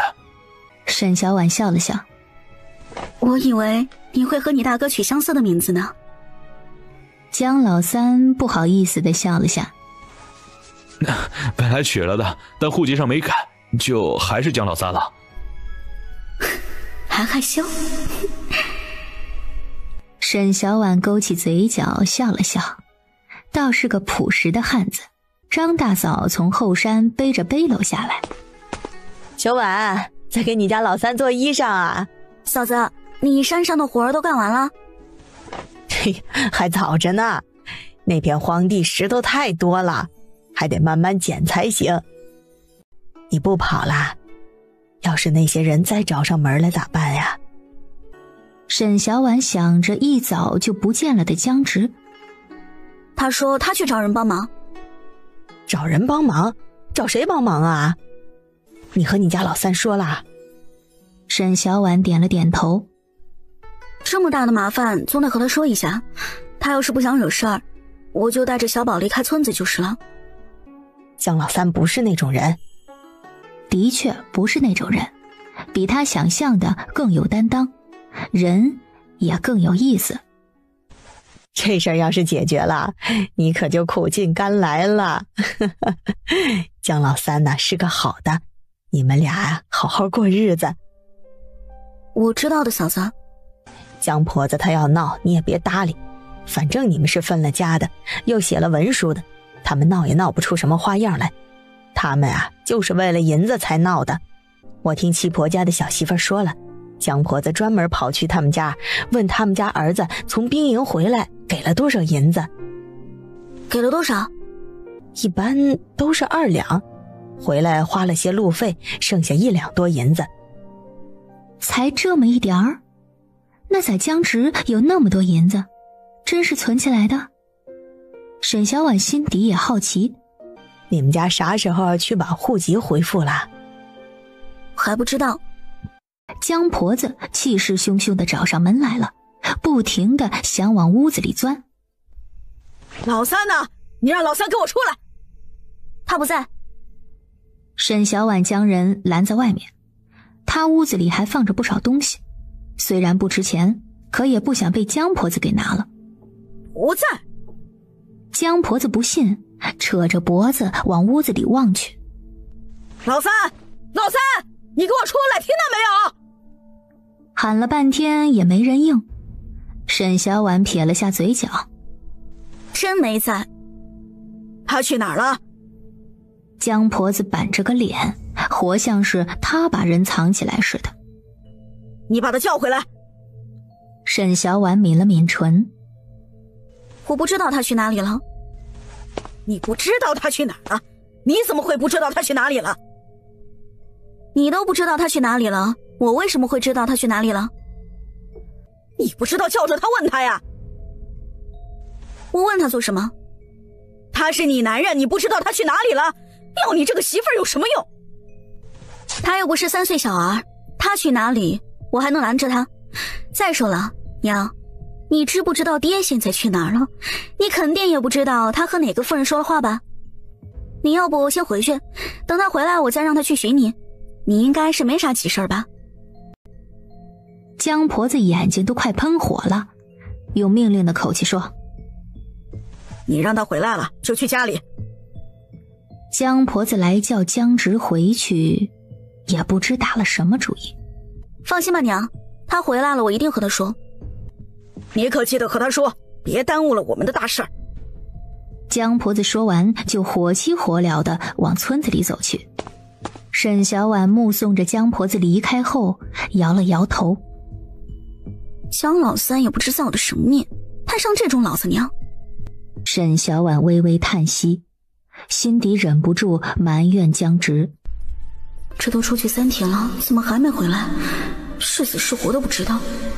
唉，你可一定要回来，要不然你还不如不回来呢。等江直回来已经是2天后的傍晚了，肩膀上还扛着一只布口袋，里面也不知装着什么。有水吗？啊，有。沈小婉立即倒了碗放冷的水给他，等他喝了3大碗之后，他才问道：口袋里装的什么？买了点粮食。江直看了一眼锅里，多煮一点啊，有点饿。哎，好，我这就煮。陶罐里烧了热水，你洗个澡。江直抬起眼皮看了一眼沈小婉。哎，好。沈小婉帮着把热水倒进了水桶里，又从柜子里拿出一套前几日赶出来的衣裳递给他。你先穿着，不合适再改。江直看着叠得整整齐齐的崭新衣裳。你做的呀？沈小婉点头。没一会儿，江直洗完澡就出来了，穿着他新做的新衣裳，看得沈小婉有些呆。还合适吗？沈小婉温声问道。合适。江直拉了拉衣裳。你手艺很好。家里没布了，所以就只做了1套，等过几日买了布再做2套换洗。江直也是第一次穿到媳妇儿给做的自己的衣服，也是第一次有人给他做衣服，心底也是又感动又欢喜的，嗓音低沉的嗯了一声。小宝在张大嫂家，你去接她回来吃晚饭。江直愣了一下，然后点头说：好。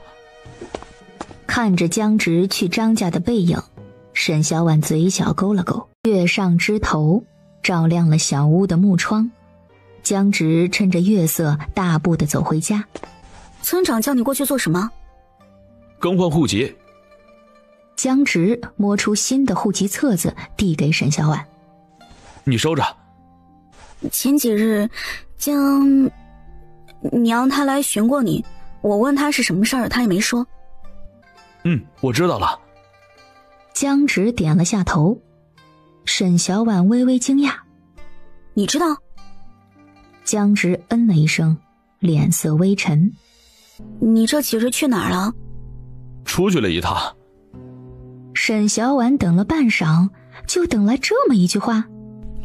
真是个缺心眼呆木头。你是去找冯家帮的人了？没有，他们不会找来了。听到这话，沈小婉立即睁开眼眸，望着茅草屋的屋顶。虽然江直没有细说，但他知道他这句话的意思。冯家帮的人不会再来找他的麻烦了。冯家帮为什么放弃了？江直去县城做了什么？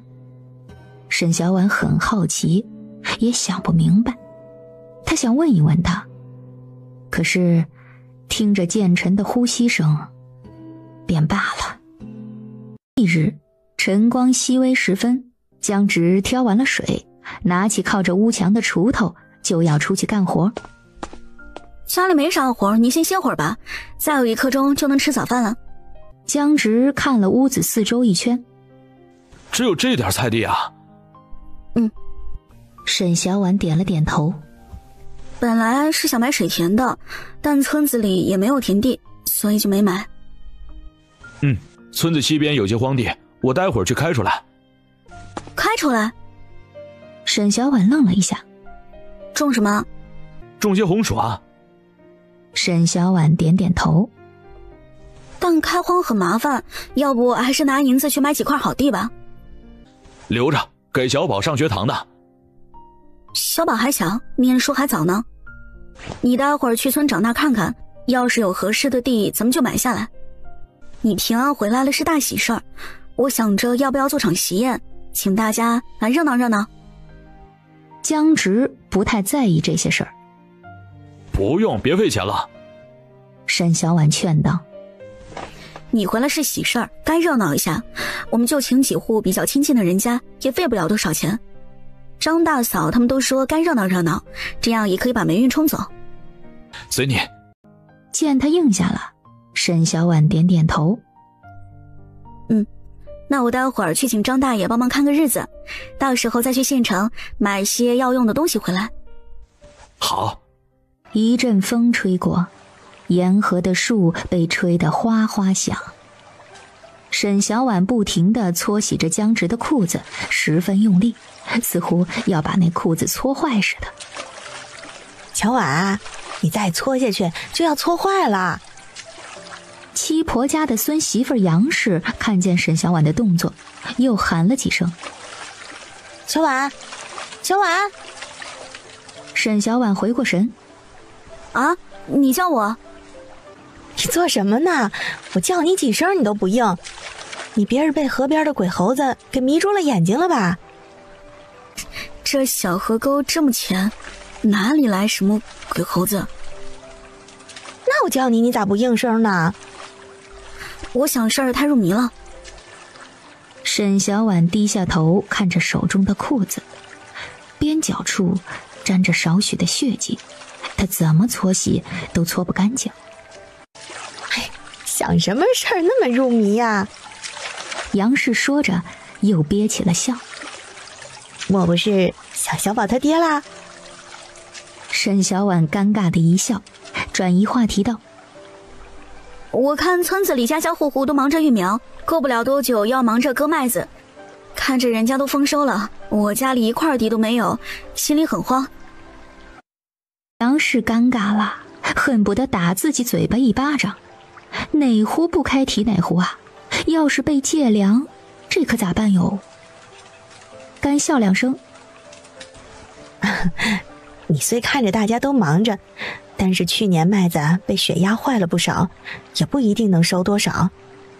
你家种了不少麦子吧？那岂不是都压坏了？那不是白种了？还好，差不多。杨氏心底呸了一声，种价没收成，什么玩意儿？七婆人也不错，怎么眼光就这么差？怎么给儿子娶了这样一个嘴巴大又小心眼算计的儿媳妇？粮食没了，七婆肯定很伤心很难过。待会儿我去看看七婆去。不用，也没多严重。看着杨氏变得极快的脸色，沈小婉忍住笑。真的不严重啊？你可别逞强啊！啥事儿都憋在心里不说，憋坏了可咋办？小婉，你管我们家做什么？你还是担心你自己吧。担心自己？沈小婉挑眉。我有什么好担心的？哼，你别以为江老三回来了就有人护着你了，他们照样能把你抓去做小妾。沈小婉脸色变了变。是你干的？不是我，和我没关系。不是你，你怎么知道这么清楚？我就说我一个乡下妇人，怎么会招惹上那种恶人？原来是你在这儿捣鬼。沈小婉把衣服往桶里一装。我现在就去找村长评理去。杨氏慌了。真不是我，你别冤枉我。不是你是谁？要不然你咋知道这么清楚啊？你到底安的是什么居心？你给我等着，我要告诉村长和七婆去，看他们怎么收拾你。杨氏连忙拦住沈小婉。真的不是我，我也是听别人说的。你别还想把事儿推到别人身上。真的不是我，我也是偷听江婆子他们说的。怎么可能？她是我婆婆，怎么会干这种事儿？你干了恶事还不承认？哎呀，真的是他们说的。那天我从他们院子外经过时偷听到的，好像还有银子，具体多少银子我就不知道了。你要告就去告他们去，真的和我没有关系。沈小婉真的是气炸了，黑着脸就往家走去。刚到家门外，沈小婉就看到周翠花和江铁柱鬼鬼祟祟地站在他家门口，正在撬他家的门。小婉捡起一根2米长的木棍子，就朝两人跑去，边跑边喊：来人啊，抓贼啊，打死你们2个贼，打死你们！哎呀，别打别打，哎，我是周翠花一边躲一边喊，但沈小婉根本不给他一点躲闪逃命的机会，拿着木棍狠狠地朝周翠花的腿上抽去。沈小婉边打边喊：快来人啊，抓贼啊！离家不远有不少的水田和旱地，还有不少人在干活。听到沈小婉这边的动静后，就纷纷跑过来帮忙。贼在哪里啊？躲柴堆里了。沈小婉指了指柴堆，又指着被撬开锁的木门。你们看，这2个贼把我家门都给撬开了。抓起来送官，打死他们！哎呦，别打别打，是我江老大。江铁柱捂着屁股走了出来。咋会是你们？贼呢？他们就是贼。沈小婉指着江铁柱和周翠花，都把我家的门锁给撬开了，不是贼是什么？哎呀，什么贼不贼的，我们是来找老三的，你们不在我们就进去坐一会儿。这屁大点的破地方有什么值得偷的？你们都撬我家门了还不是偷？那我去你家撬你门试试。周翠花立即不干了。你敢？东西不见了我找你算账。沈小婉往屋里看了一眼，我家里不见了5两银子，你赶紧的赔给我。周翠花立即嚷道：我们没偷，我们才刚撬开还没进去呢。都撬开了还没偷，你哄谁呢？大家可都看见了。沈小婉弯腰把撬掉了的锁捡了起来。这就是铁证，大家帮我把他们送官。江铁柱涨红了脸。你这个娘们儿胡说些什么呢？我有没有胡说？大家可都看见的。撬我家门还偷我银子，真是不要脸的东西！送官送官！你敢！江铁柱冲过来就要朝沈小婉的脸上扇去，但下一瞬他的手被抓住了。他娘的，谁拦着老子呀？江铁柱转头就冲着拦着他的人骂去，等骂完了发现是江直。老三，你回来正好，好管管你这个婆娘，实在是太不像话了。一家人进你个屋子怎么了？还拿着棍子要打我们，非要说我们是贼。江直没吭声。沈小婉站到江直的身后，露出个脑袋。你撬我们家的门，偷我们家的东西，怎么就不是贼了？放屁！大家都是一家人，进个门怎么就是贼了？江铁柱抬起腿就朝沈小婉踹了过去。妈的个贱人！江直飞快地把沈小婉拉到了自己的身后挡着，沉声道：大哥，你他娘的还知道我是你大哥呀？你竟然护着这个女人，你这是不把我当你大哥了？娘叫你回家去，你还不回去？你怎么是这么个狼心狗肺的东西啊？沈小婉看着江铁柱，我是他媳妇儿，他不护着，难道护着你媳妇儿呀？就是啊，小婉是老三媳妇儿，老三护着她也是正常的。你说是不是？沈小婉抬起手腕撞了一下江直，问道。江直看着他一双漂亮的杏眼，下意识地点了下头。他这一点头可把江铁柱给激怒了。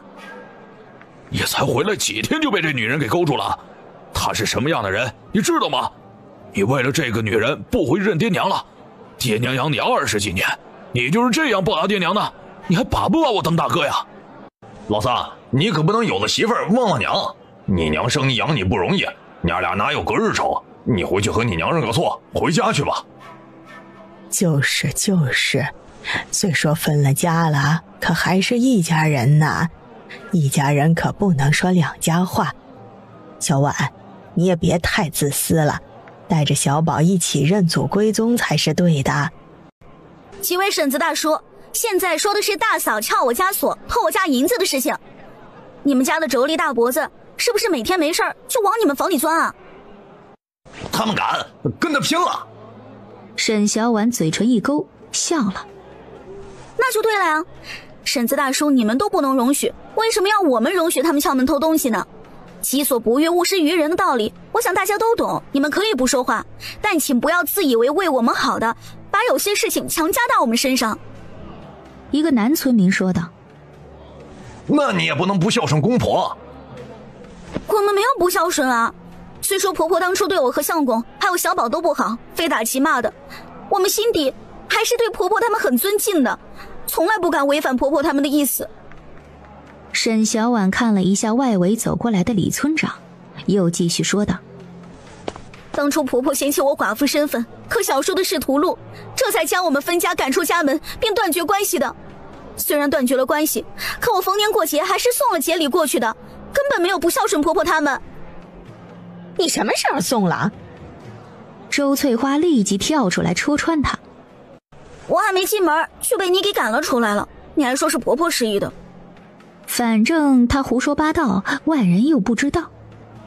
撵出去了。翠花，这就是你们的不对了。就是，我还以为是小婉她不送呢。你瞎编，你给大家伙说清楚了，不说清楚了有你好看的。铁柱捡起地上的锄头，拿着就朝江直和沈小婉的脑袋上砸去。你他娘的搅屎精，我打死你个搅屎精！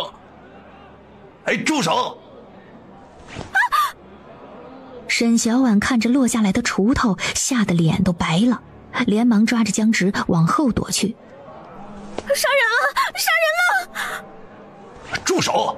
江铁柱，你疯了不成？江铁柱拿着锄头就朝沈小婉挖去，江直拿着木棍挡开。一阵兵荒马乱之后，江铁柱整个人倒在了土坯墙上，大口大口地喘着粗气。你个白眼狼，竟然踹老子！话音一落，江铁柱背靠着的土墙轰的一声倒了，黄土漫天飞舞，遮了众人的眼。沈小婉怔怔地望着倒塌了的土坯墙，她的房子怎么就倒了呢？哎呀，大爹，你没事吧？哎呀，快来人呐！救命啊！救命啊！哎，大爹，你别死啊！死了我可咋办呀？周翠花呜呜地大哭了起来。哎，别慌，铁柱还没死，我都听见他在咳嗽了。哎，快，把上面的茅草土块搬开，把人弄出来。很快，江铁柱就被村民们搬了出来。大爹，幸好你没事儿啊！你要是出了事儿，我和栓子可咋办呀？李村长摆了摆手：“哎呀，没事就好，没事就好啊。”村长，我家房子咋办？沈小婉回过神，看着差不多没了半面墙的屋子。你们重新修缮修缮吧。沈小婉蹲在地上，捂着脸哭，哭声悲痛，仿如死了爹娘。众人一听，皆是动容。老三啊，你劝劝你媳妇儿啊。江直挨着沈小婉蹲下，还没说话，沈小婉就趴在他的肩膀上哭了起来，一边哭一边大声诉苦。我的命好苦啊，爹娘不疼就算了，怎么这还倒霉啊我？好不容易求来了一个能遮风避雨的地方，过了几天安稳日子，就被这个恶人给整没了。村长，你说修缮修缮就行了，可修缮不要银子。就算有银子修缮好了，也不是我原来的家了。要不是老三推我能撞墙上去啊。李村长看傻缺一样的看着江铁柱。村长，咋有这样的人啊？撞坏了我家的墙还怪我们，又不是我让你来打我的，又不是我让你来欺负我们的，又不是我让你来敲我家门的。闻讯赶回来的张大嫂也附和道：就是啊，村长，这撞坏了人家的墙就得花银子给修好，要不然人家住哪里去啊？修什么修啊？凭什么要我儿子给他修？江婆子也从地里过来了，恶狠狠地瞪了大儿子和大儿媳妇一眼。成事不足败事有余的东西，我回去再找你们算账。江婆子又转头看向江老三。老三，你也太不像话，竟然对你大哥动手，我怎么生出你这种不孝的儿子呀？一个村民说道：是你们家铁柱先动手的，你们铁柱不仅撬人家门，还偷人家东西。我家铁柱是什么性子的人，我会不知道？他根本就不是那种人，一定是老三你先动手的。你以前就总和你大哥动手，你赶紧的和你大哥道歉。江婆子见江直沉默不语。好你养个老三，翅膀硬了我使唤不到你了是吧？老娘今天非好好的教训教训你不可。江铁柱捂着头嚷道：娘，你是不知道，老三下手可狠了，要不是因为他，我也不会撞到墙上，也不会受伤了。老大，你哪里受伤了？江婆子忙问。江铁柱装模作样：哎呀，我头疼。江家的，你这是做什么？不是你家老三先动手的。就是，大家可都看着呢。呸！我家老大才不是那种人，肯定是老三你干的，你们还帮着这个混账，都给我闪开！沈小婉哭得更大声了。老天爷，你开开眼啊！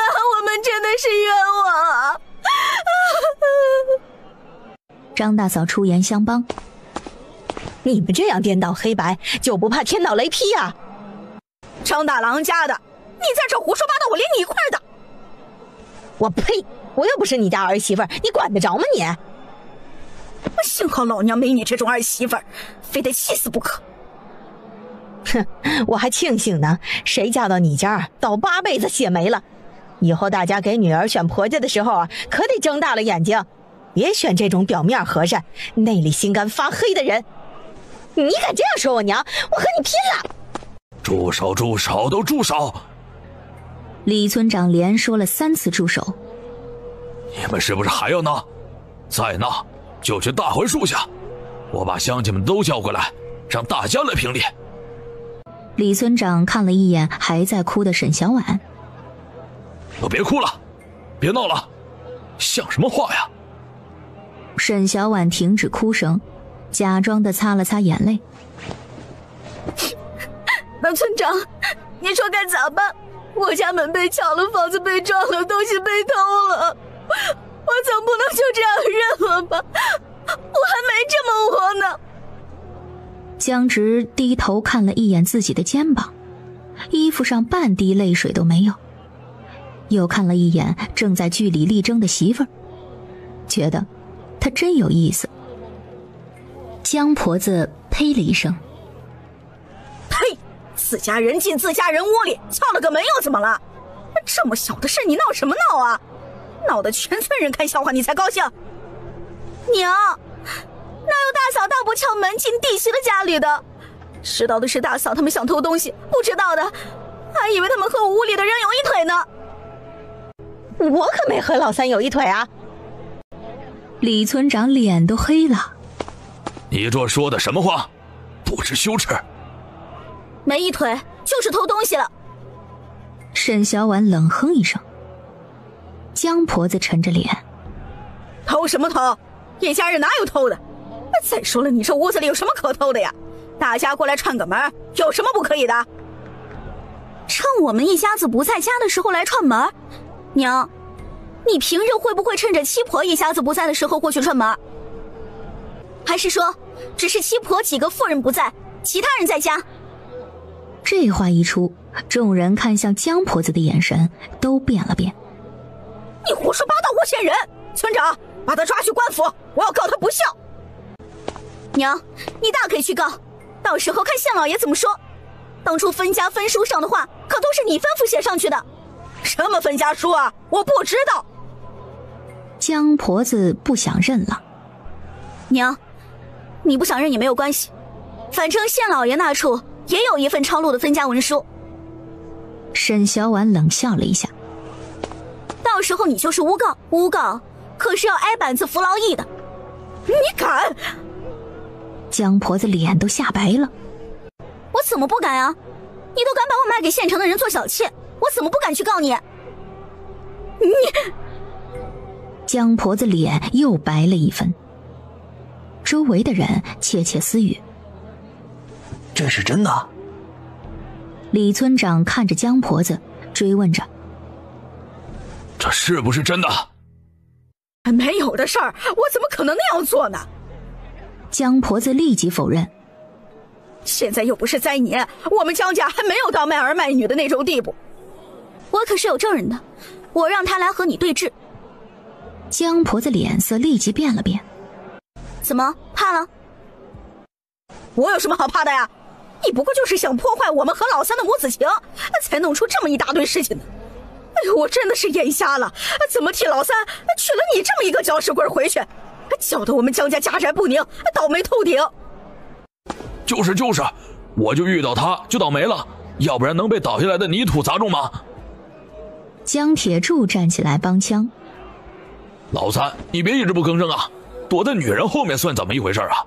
你就该男人一点，把这搅屎棍给休了。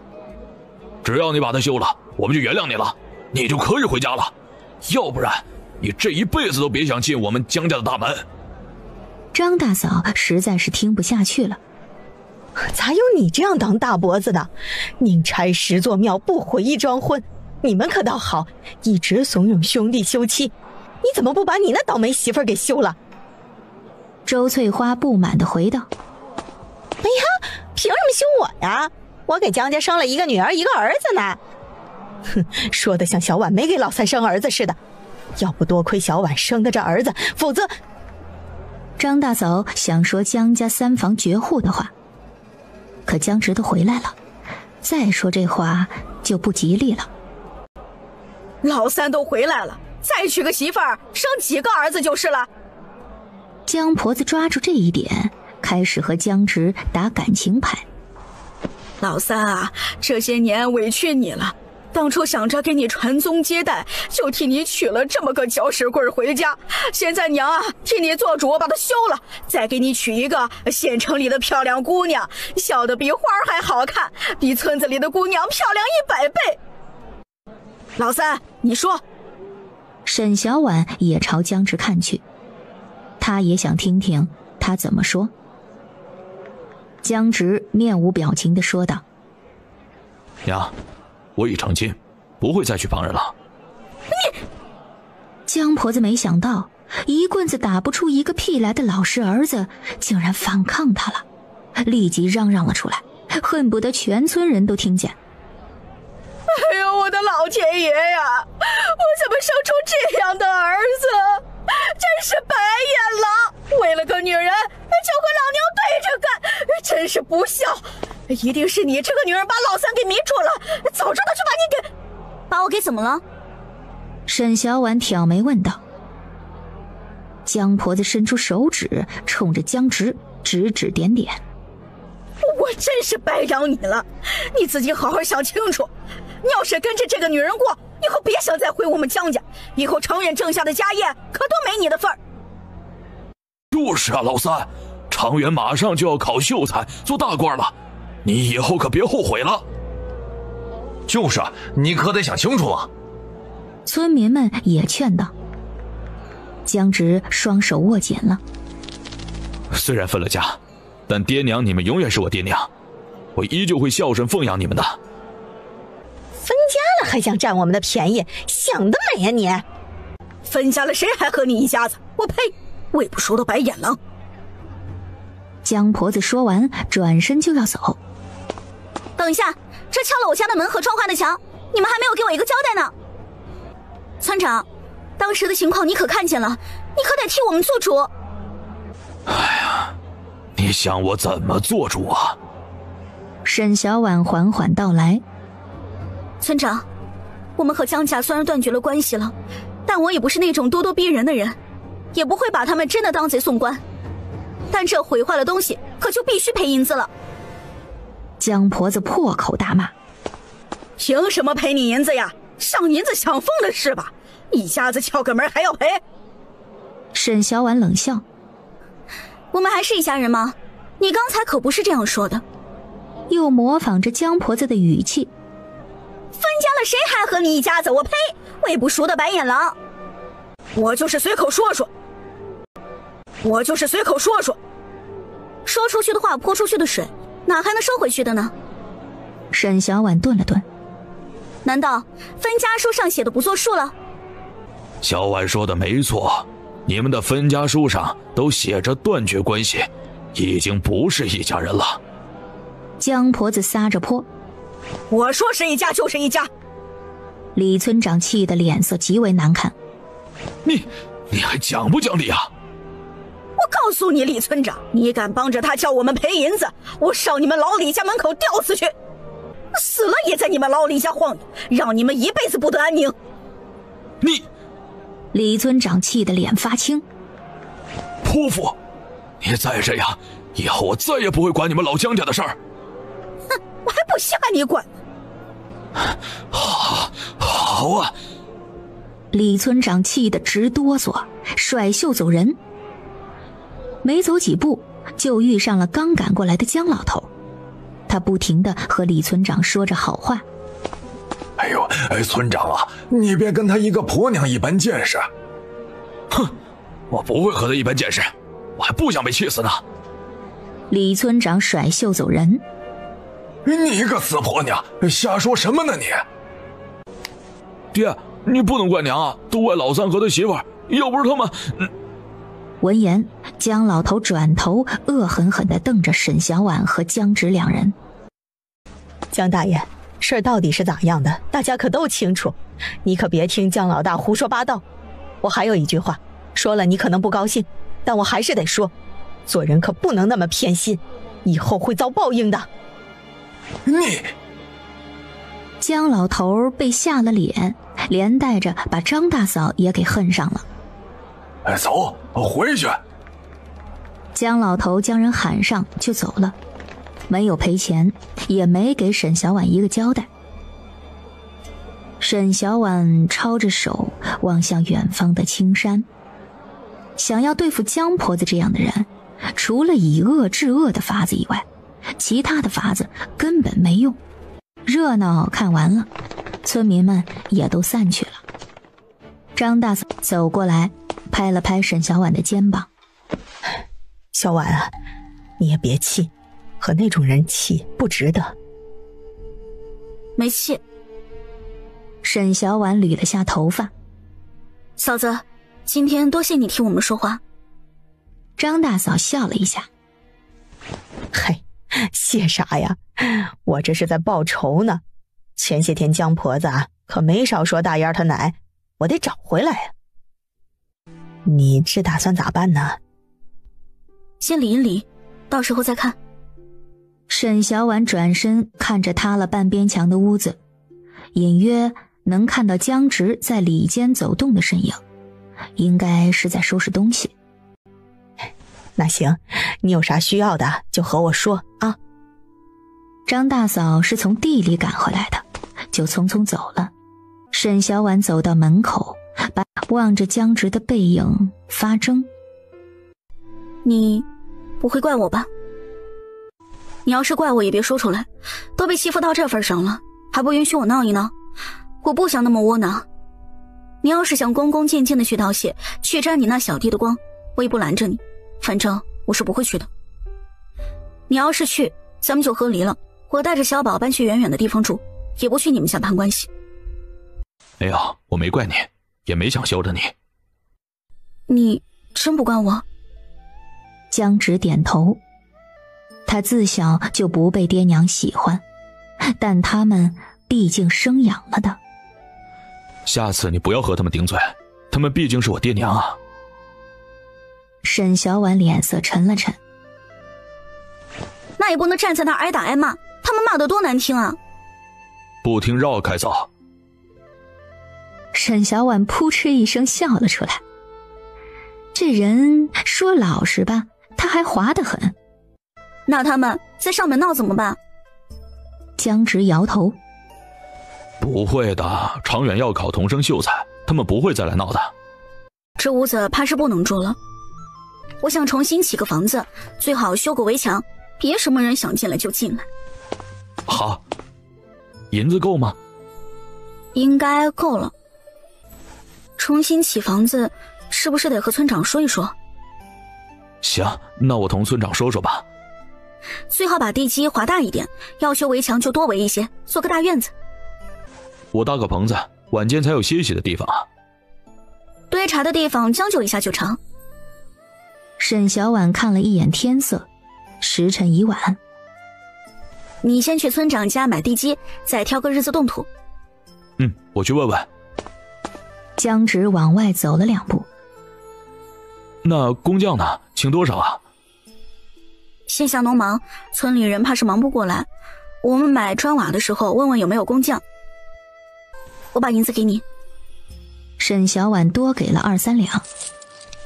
之前村长怜悯我和小宝没处去，将屋子直接给了我们，线下银钱还算宽松，你多给几两，算作之前的买地钱。江直会意，应了一声好。夜幕降临，江直就睡在了堆柴的柴房里，顺便守着剩下的粮食和锅碗瓢盆这些贵重物品。沈小婉则带着小宝住到了张大嫂家。后日就有个不错的日子，一动土修房。你要是赶得及啊，就选后日；要是赶不及呢，就再等5日。2月15的那日有个一动土的时刻。沈小婉想了想，定了后日，早些修好，早些入住。那我明儿先去县城里买东西，顺便找工匠，找好了就后日动工，到时候就劳烦张大爷过去指点指点。哎呦，成，等活忙得差不多了，让大郎也过去帮你们干活去。沈小婉睡了3-4个时辰，寅时3刻左右就起床去县城赶集了。很快就到了县城，先去砖瓦窑订了青砖和青瓦，确定好了工匠们明日就能去村子里动工。沈小婉就匆匆赶去了集市上，去了菜市场买了粮食和肉，还买了冥纸和鞭炮。买好了之后，沈小婉就背着背篓去八喜酒楼了。去八喜酒楼的路上，沈小婉听到了一个关于冯家帮的消息。这都初10了，冯家帮的人是不是不会来了？哎，你还不知道吧？知道什么呀？冯家帮的换人了。换人了？对，被老虎帮的人给……说话的人做了一个抹脖子的动作。从今以后啊，咱们西山县可就再也没有冯家帮了。那是好事啊。这可说不好，谁知道老虎帮胃口会不会比冯家帮更大呀？哎，这老虎帮怎么把冯家帮给……声音渐渐缩小，沈小婉不得不立起耳朵去偷听。具体咋回事我也不清楚，就前几天的事情闹得特别凶，第二天的时候就再没看到冯家帮的人出来走动了。冯家帮的人可不傻，怎么一下子就连老虎帮的人都这么厉害了？嗨，管他人多人少，反正这下肯定是没机会再翻盘了。这人拍了拍另一人的肩膀，你难道还念着冯家帮的好，想着他们上门来收保费啊？另一人笑了，我念个屁的好啊，恨不得这些地痞流氓都被老天收了去，我呀就怕老虎帮的人胃口更大。哎，等等看吧，反正都不是什么好鸟，我出去遛遛鸟去。沈小婉也不再偷听，埋着脑袋就往前走。刚走到巴西酒楼的后门时，沈小婉就看到了江直正在往牛车上搬运泔水，而李守信则在旁边说道：三哥，你放着我自己来，你别又撞到腿了。哎呀，没事儿，已经好了。江直说着还提了提裤腿儿，露出结痂的伤疤。你那药不错，还有吗？还有啊，等会儿我给你拿一瓶，我们东家这次多带了几瓶回来，我手快拿了3瓶。三嫂来了呀。李守信帮着把背篓放下。时辰还早，要不去酒楼里坐会儿？三哥上次来也没留下和我喝几杯。江直挑眉：你上工还能喝酒啊？不能。李守信顿了顿：我待会儿和掌柜说一声，请个假便是。哎，别了，等你有空回村啊，我们再喝。江直拍了下李守信的肩膀：时辰不早了，我们先回去了啊。那行吧，过几日巡休的时候，我再回去找三哥。哎，好。江直坐上牛车。三哥等一下，我去把药膏拿出来。李守信说完，飞快地进了酒楼里。什么药膏？治外伤的，抹了很快就止血了。江直干巴巴地解释了一声：你的腿受伤了？严重吗？不严重，帮守信搬东西的时候伤了。那药好，擦了就止血了。午后阳光炙热，晒得路上的树木枝叶都不新绿了。江直去县城赶集买肉回来，从大槐树下路过的时候，碰上送水去地里的崔婆子。赶集去了，买的啥好吃的呀？也给婶子我尝点啊。崔婆子说着就伸手去掀背篓，江直轻巧地往旁边一闪，躲开了崔婆子的手。哎呦，崔婶小心啊，莫把水洒了。哎呦，你还怕我看你买了啥呀？你这娃子咋还和以前一样小气？吃你点东西你都不愿意。我这点东西哪比得上崔婶家挂着的腊肉啊，隔得老远就闻着香味了。我都没吃过你的东西，你还打起我家腊肉的主意了？哼，和你娘一个德行。我可不是他娘，你别把我给扯进去了。江婆子背着背篓从另一个方向走过来，往村外的田地走去。你咋不是他娘了？他不是你生的呀？我才没生出这种白眼狼。江婆子瞪着江直：人家回来了可威风了，又是起新房子又是吃肉的，哪里还认我这个当娘啊？半斤肉都没送给老娘吃过。你们都不认人家了，还给你肉吃，你又不是人家娘。江婆子立即接话：我怎么不是他娘了？我把他生出来养大的。你们分家书可写着呢啊，还是什么娘啊，名不正言不顺的，就是一个同村的婶子，谁给你肉吃啊？我这个外人都看不下去了。崔婆子嗤笑：切，你要吃肉啊，找你家姜长远去啊。那是我们家的事儿，关你屁事儿。你私下那点破事还没扯清楚呢，好意思跑出来丢人现眼？崔婆子往地上啐了一口痰。我呸！我家有什么事儿不好意思说的？老娘4个儿子都孝顺得很呢，不像有些婆娘自以为儿子厉害得很。你说谁呢，死婆娘？江婆子不乐意了。老娘儿子可是要做状元的人。崔婆子也发威了。屁的状元，都说好几年了，怎么连个秀才都没考上啊？我儿子已经参加童生考试了，3月里就会考秀才，到时候他就是咱们村唯一的秀才。到时候你可别求我儿子。我求个屁！我看你儿子就考不上，你要能考上早就考上了。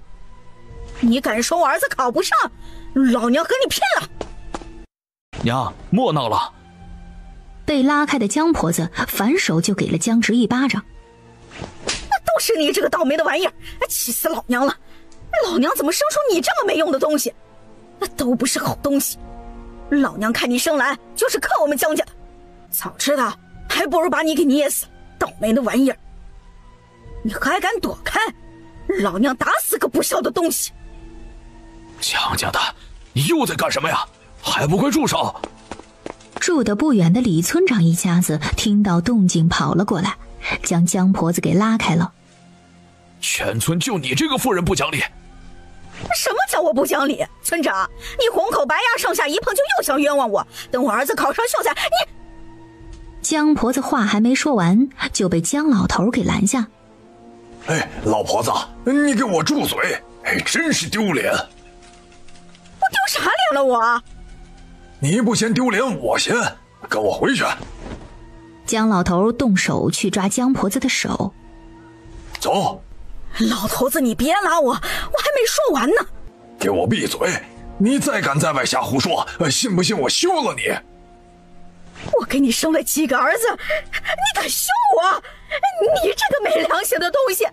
我辛辛苦苦是为了谁呀？我有没有良心啊？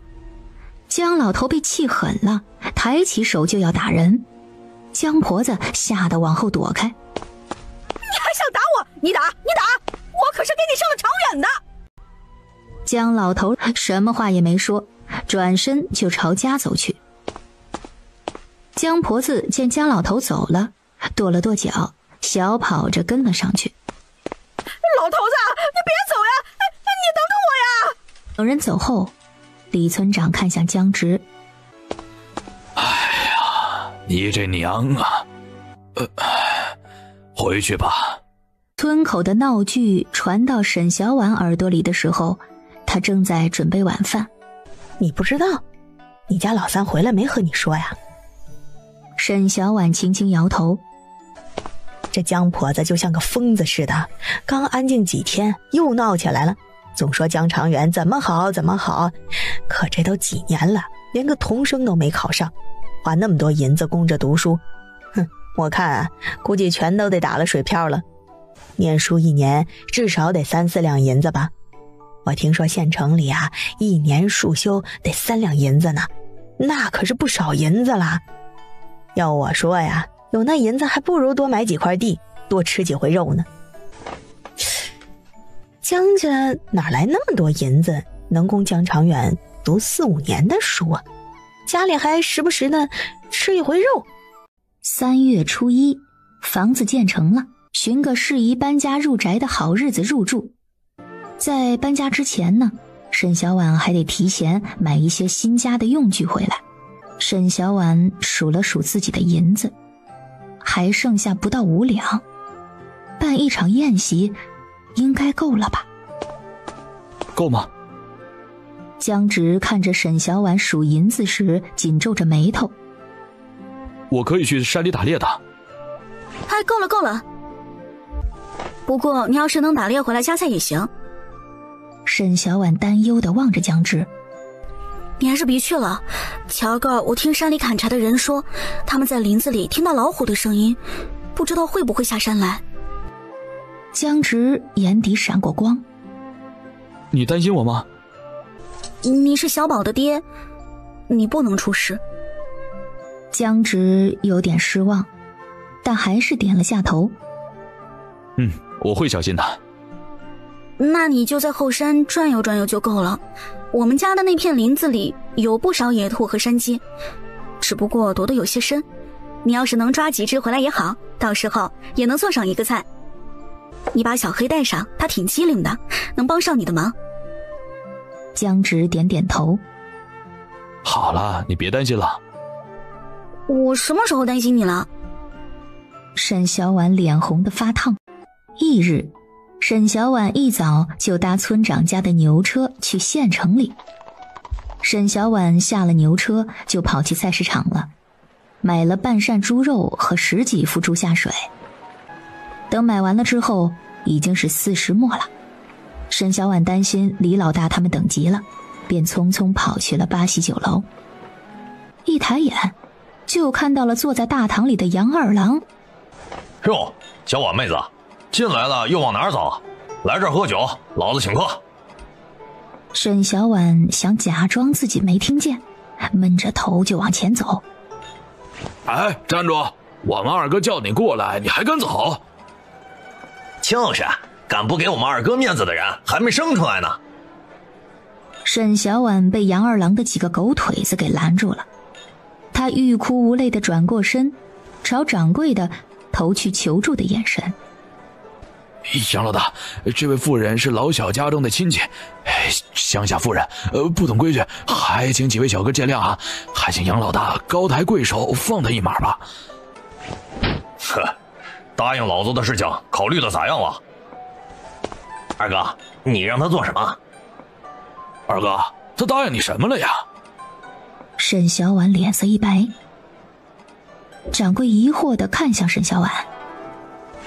小娘子答应他什么了？小娘子可得实话实说，他们可是县城一霸，你可莫得罪了人呐。沈小婉转头看向杨二郎。抱歉，我不同意。不答应。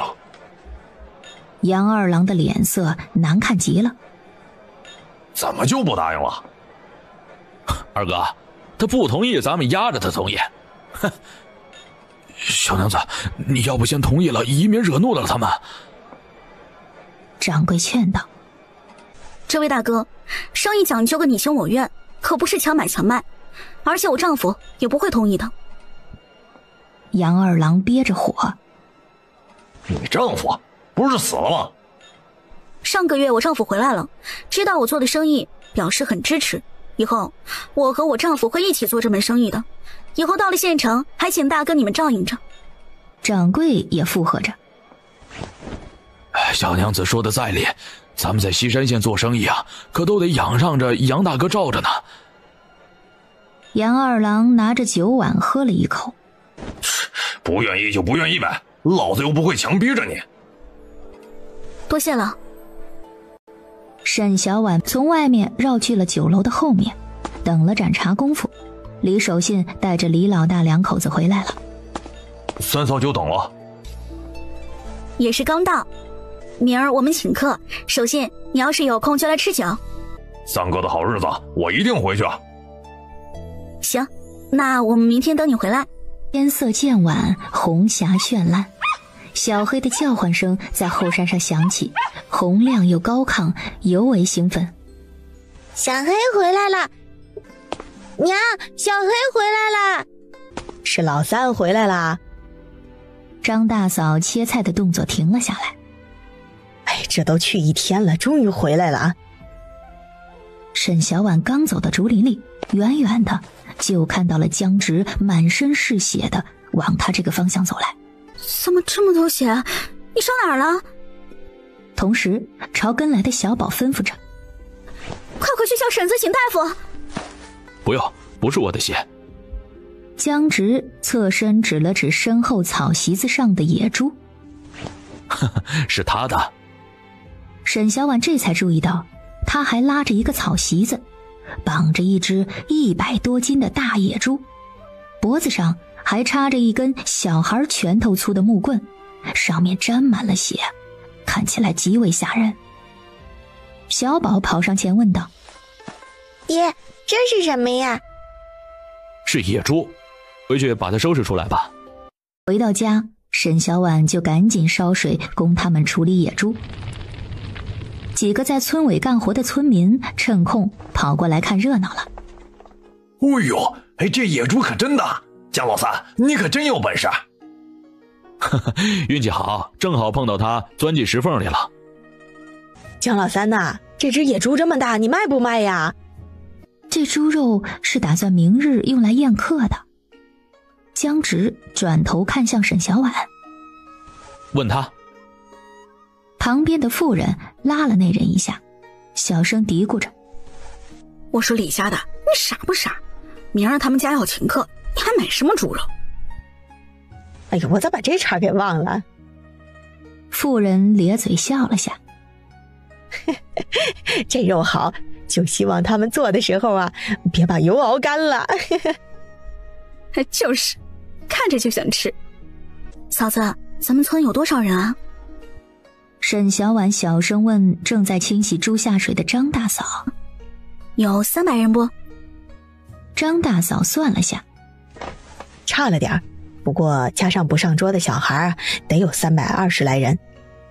顿了一下，又放低了声音：“小婉，你们打算请全村的人啊？要不就请几桌亲近的。你要是全部都请过来，8人一桌，你至少得准备40桌呢。又不是办喜事儿，没必要做这么大。”他回来了，也算是个喜事儿。村长也说最好是大办一下，联络一下感情。联络啥呀？有些人往日里没少对你指指点点呢。张大嫂哼了一声：“哼，还有村长也是，感情不是他花银子，净瞎指挥。桂香啊，你嘴巴怎么就那么多呢？人家小婉和老三的好日子是得大办一下宴席的。”啥好日子？沈小婉怎么听不明白？张大嫂反应过来，笑着看向沈小婉：“哎呀，对，是得大办一下，还得办好了。哎，对了，家里可有红纸啊？”嫂子，你说啥呢？要红纸干啥？沈小婉没听明白。嗨，你还瞒着的。张大嫂使了个眼色：“你和老三没办过喜宴吧？趁着搬新房一起办了呀，热闹，到时候尽快给小宝添个弟弟呀。”沈小婉扶额：“嫂子，你想哪里去了？没有这回事儿，就是单纯的想请大家来热闹热闹。”哟，还害羞了，这有啥不好意思的？大家都是过来人。53刻左右，村里人就都陆陆续续的过来了。哎呦，这房子修的可真牢固啊！可不是，全村除了村长家，就这儿有青砖瓦房了。强婆子现在怕是后悔的肠子都悔青了吧？谁知道呢？人家指望着他的长远考秀才呢，才不会管老三怎么样。都是他生出来的，咋就那么偏心呢？哟，那我就不知道了，你问他去啊。人多了，闲话就多。沈小婉在灶房里忙活，也没时间去听这些闲话。嫂子们上菜吧，可别上漏了，也别上多了啊。众人轰的一声笑了。好嘞，放心吧。大娘就帮忙舀菜。沈小婉端着剩下的青菜，我就炒菜。7个菜上齐了。沈小婉倚靠在房门边上，看着坐得密密麻麻的村民们，大家伙吃的满嘴都是油，笑得合不拢嘴。等到村民们吃完了，已经是未时3刻。绝大多数村民没有着急离开，而是坐在院子里说话。文家的妇人也附和了一声，手脚麻利地清洗着碗筷。哎，桂香，你听到什么声音没啊？张大嫂提着耳朵仔细听了听。谁家在放鞭炮呢？这吃过晌午了，咋还放起了鞭炮啊？谁家在上坟呢？清明早过了，还上什么坟？而且我听着这声音，好像是村子里传过来的。哎，周翠花跑过来了。哎，翠花，你跑这么急干啥呀？沈小婉听见了村民的喊声，和张大嫂对视了一眼，也起身走到路旁，朝周翠花看去。翠花，你跑这么急，是你娘出啥事儿了？有好事者问道。呸，你娘才出事儿了呢！我可告诉你们，以后我们家小叔就是童生老爷了。原本想骂人的村民听到江长远中了童生，当即舔着脸上前。你们家长远中了童生了？是啊，我正准备下地干活呢，这走到村口啊，就碰到县衙报喜的人。2个差爷问我哪是江家，我一听是找我们江家的，忙问他们找我们家干嘛呀？他们知晓我是童生老爷的大嫂，对我可恭谨了，一直夸我比县城的妇人还好看呢。周翠花扭着腰往院子走来。哎，让开让开，我要去叫爹和村长回去，人家差爷还等着呢。那快去啊，别让差爷们等急了。就是啊。爹，村长，大喜事儿，长远中了童生了。真的？真的，衙门来人报喜了，娘叫我来叫爹，你赶紧的回去招呼差爷呢。大喜啊！恭喜恭喜啊！江老头高兴得合不拢嘴，飞快地朝江家跑去。这一跑，带走了剩下的所有村民，所有人都去村子里看热闹去了。周翠花趾高气扬地走在最后，走了几米远后，还不忘回过头找沈小婉炫耀。我说三弟妹呀，现在后悔了吧？谁让你们非要分家的？现在小叔中了童生，4月里再去考秀才，要不了多久就是秀才老爷了，以后还会是举人老爷。三弟妹啊，你可别眼红啊，别哭着闹着要回江家沾光，江家以后再风光也都和你们没关系。哼。他看了一眼高大的围墙，呸了一声，不屑地说道：呸，这么小的青砖瓦房还好意思请客，要是我呀，就窝在屋里藏起来，别出来丢人现眼了。以后我们家可是住那种会迷路的大宅院的，还会买丫鬟下人的伺候。又不是你儿子中了童生，你得意个什么劲儿啊？人家住大宅院也不会让你去住，还美的你了，傻不傻呀你？哼，你别挑吧。周翠花哼了一声，你就是妒忌，谁让小叔考中了呢？哼，不就是个童生，值得你在这炫耀半天？哎，童生咋了？切，反正啊，也是你们这些庄稼汉一辈子都不可能中的。周翠花斜睨了一眼正在摆最后一个碗的沈小婉，一直都没说话，肯定是怕了。哟，害怕了？哼，要我说三弟妹，你早干什么去了呀？现在后悔也没用了呀。沈小婉起身，端起木盆就往路边上一泼，水哗的一下泼在了周翠花的脚边，溅得周翠花的裤腿上到处都是。她立即变了脸。哎呀，你干什么呀你？你这心里不舒坦也不能泼我呀，我这裤子还是新做的呢。我泼我家地，你管得着吗？你再踩我家地，就交租子了。哎，你江婆子，你们要请客不？哎呦，现在请啥呀？肯定是等长远考中秀才才请的。老妇人朝着江婆子讨好谄媚地笑着，对吧，惠娘？江婆子的闺名叫叶惠娘。干啥等那么久啊？我儿中了童生，是大喜事儿，也该请客的。说着，转头看向江老头。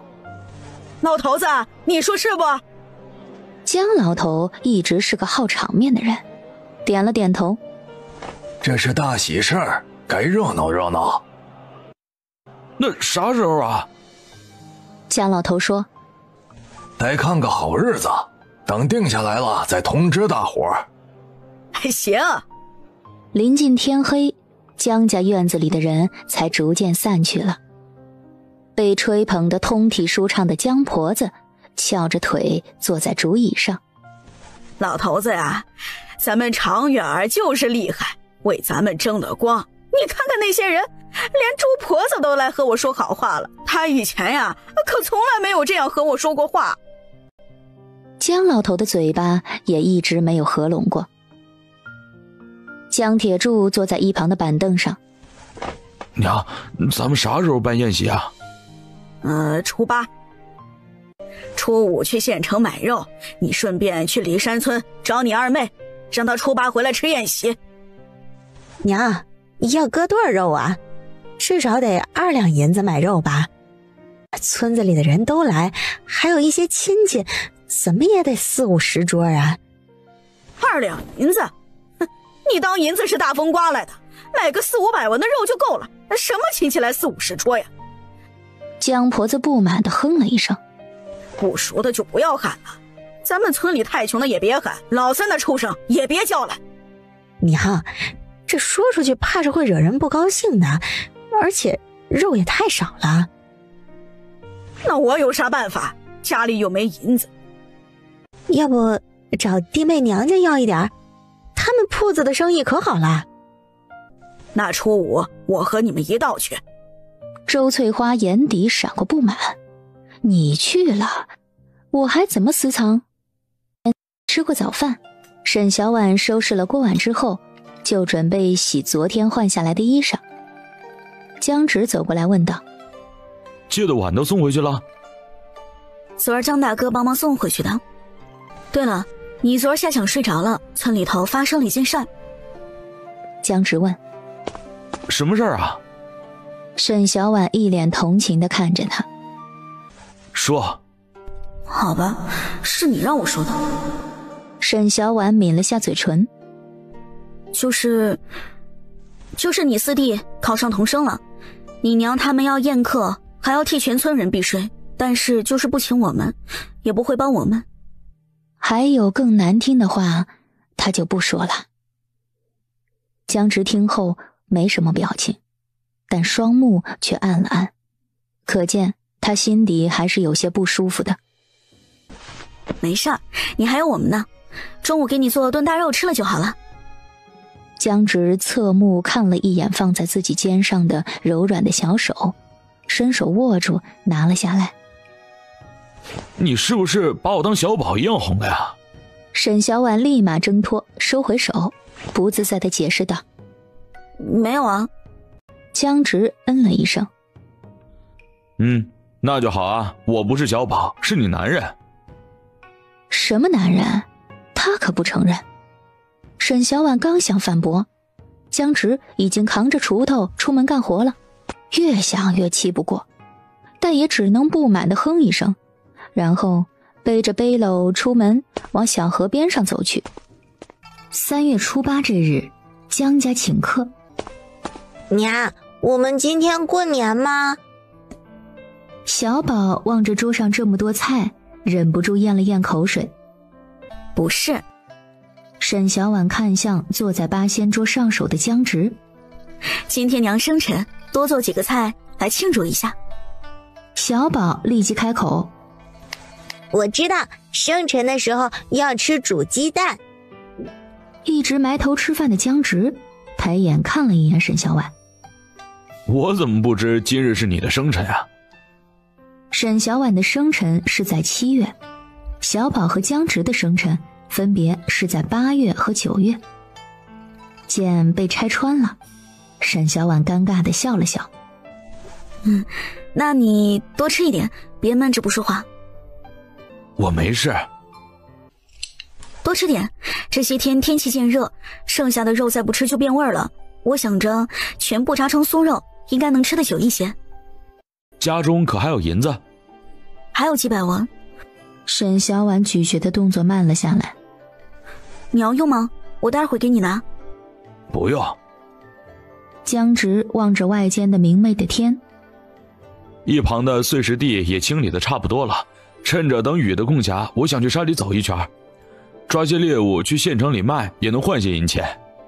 县城的酒楼都有专门送货的猎户，我们抓去他们不会要的。哎，不会的，现在农忙了，猎户家中也忙，也没空送去县城。那随你吧，不过你要小心一点啊，我听前2日进山的村民说里面有野兽脚。江直转头望着他，你别担心，我的手艺你还不信啊？反正小心一些为好。我听你的。声音这么酥，听多了会怀孕的。江直没听清，问道：你说什么？没什么。沈小婉满脸通红的否认，就借口吃饱了躲了出去。躲远了的沈小婉和吃了宴席回来的张大嫂说话。张大嫂很是不屑地说道：又是敲锣又是打鼓的，我还以为要做多丰盛呢，结果就2个肉菜，其余的全是素菜。肉菜啊，就猪大肠和1个红烧肉，一碗里也没多少块。大家表面没说啥，出了江家的门啊，都说没你家做的实诚。那江婆子还一如既往的抠门。张大嫂左右看了一眼，又故作神秘地说道：你知道你那4弟媳妇的娘家人吧？怎么了？也来了。张大嫂捂着嘴笑了笑。你是没看到他们的脸色呀，哪里像是来贺喜的，跟来吃丧宴的差不多。啊？真的，我偷听了那么一耳朵，好像是江家去找了刘家借了点银子来操办宴席。刘家家境还算富裕，又想着女婿中了童生是喜事儿，是该办宴席，给了一点银子。但好像操办的宴席不够好看，刘家的儿媳妇啊，就说是江家吞了银子，所以在那甩脸子呢。在咱们槐树村这地方，办宴席能有几块肉片就不错了，也不是人人都像你这个实心眼的人这么大方。张大嫂笑了笑。而且刘家是县城的人，肯定更觉得不好看了，也不知会不会闹。江家办宴席还找刘家要银子？对呀，我们也觉得奇了怪了，而且刘家还真给了。张大嫂哼笑了一声。不过没来找你们要银子那就是好事儿，要不然又有的闹了。他们现在巴不得把我们甩开，根本不会来找我们。你也别往心里去啊，自己过好自己的日子就是了。张大嫂往自家的屋子走了几步。哎呀，不和你说了，我得去拿镰刀啊，割麦子去了，还有1亩地没割呢。我们去给你帮忙。哎，不用不用，1亩地1下午就割好了。张大嫂摆了摆手。啊，对了，你们要红薯苗子就去地里割啊，我看你们那边的10块地都整了一些了，早些种下也好。沈小婉道：那地太干了，土质又不好，全是黄泥，我们想等下场雨再种。刚开出来的地是这样的，哎，都很贫瘠，得种个2、3年啊才会好一些。张大嫂望了一眼万里无云的天，就是不知道这雨什么时候下了。我们等几天看看，实在不下就去挑水浇一浇，就直接种了。那也行，1亩地也不多，来回10几次也就够了。张大嫂又说了几句，便匆匆地下地去了。沈小婉折身回了院子，姜直已经吃完了，正在磨箭头。现在就去。姜直将剑放进箭袋里，又绑在腰间，又拿了柴刀。我去后山转一圈，没有就砍些柴回来。好。沈小婉嘱咐道：别去深山里。知道了。姜直应了一声，大步走出屋外，朝着后山走去。天渐渐黑了，小宝拉着沈小婉问：娘，爹怎么还没回来啊？沈小婉拔腿就往屋外跑去，刚跑到院门口，就听到小黑汪汪汪的叫声，他欣喜地喊了声：“小黑！”小黑飞快地跑了过来。沈小婉又往后方看去，大声喊道：“江直！”汪汪汪！小黑咬着沈小婉的裤腿就往竹林那边跑去。沈小婉心乱的不行，跟着小黑跑了几步，又转头朝张家喊道：“张大嫂，张大嫂！”张大嫂在院子里打麦子，正好能听见。咋了？江直，老三他好像出事了，你能和我一起去找他吗？是在后山与深山交界的一处下隙间找到江直的。他半躺半靠在石壁上，整个人因失血过多已经昏迷了。旁边的空地上还躺着3只浑身是伤的野猪，其中2个脑袋断了一半，还有1只被开膛破肚了。江直，醒醒啊！张大郎探了探江直的鼻息，还有气儿。他应该是失血过多昏过去了，我们把他抬出去找大夫。全身都是伤，先拿这个布先包一包，别再碰流血了。跟来的几个健壮男人拿着布巾帮着给江直简单的包裹了一下。小婉啊，你别挤在这儿了，让他们几个汉子把老三抬到木板上。哎，你现在担心也没用啊，回去了有你要做的事儿。那赶紧的回去。山风从下隙中吹过，发出古怪恐怖的疯吼声。张大郎看了一眼四周，快些走，这处算深山了，别碰上些凶性的动物。匆匆出了山，借了李家的牛车，载着江直去了县城。沈小婉砰砰砰地敲响了紧闭的医馆大门。干什么呀？大夫，救命啊！哎呦，快进来，快进来，抬到里屋去。师傅，快出来救命了！张大郎他们将江直抬进屋子里，沈小婉拉着满头银发的大夫的手臂，焦急地催促着：“大夫，你赶紧帮他看看，他一直发抖。”莫慌，我这就为他医治。幸好送来的及时，要不然就没命了。说着，冲着学徒喊道：“去拿片年份最大的参来给他含着。”哦，他怎么受这么重的伤啊？我这兄弟遇上野猪了。张大郎说：“那怪不得。”大夫给江直清洗了伤口，又用烧酒消毒，再拿线将肚子上1尺长的伤口缝上。大夫他怎么样？沈小婉忙问道。气血两亏，好在他底子还算好，又有我的100年老参，损伤倒不算严重，只是要多加调养才成，要不然会落下病根的。别不放在心上，现在不把身子养好，老了全身都是病痛。大夫说的是。我这就去开药，会加几味好药，价格有些许贵，但药效好。听大夫你的。那我先开3副，吃过之后再换药。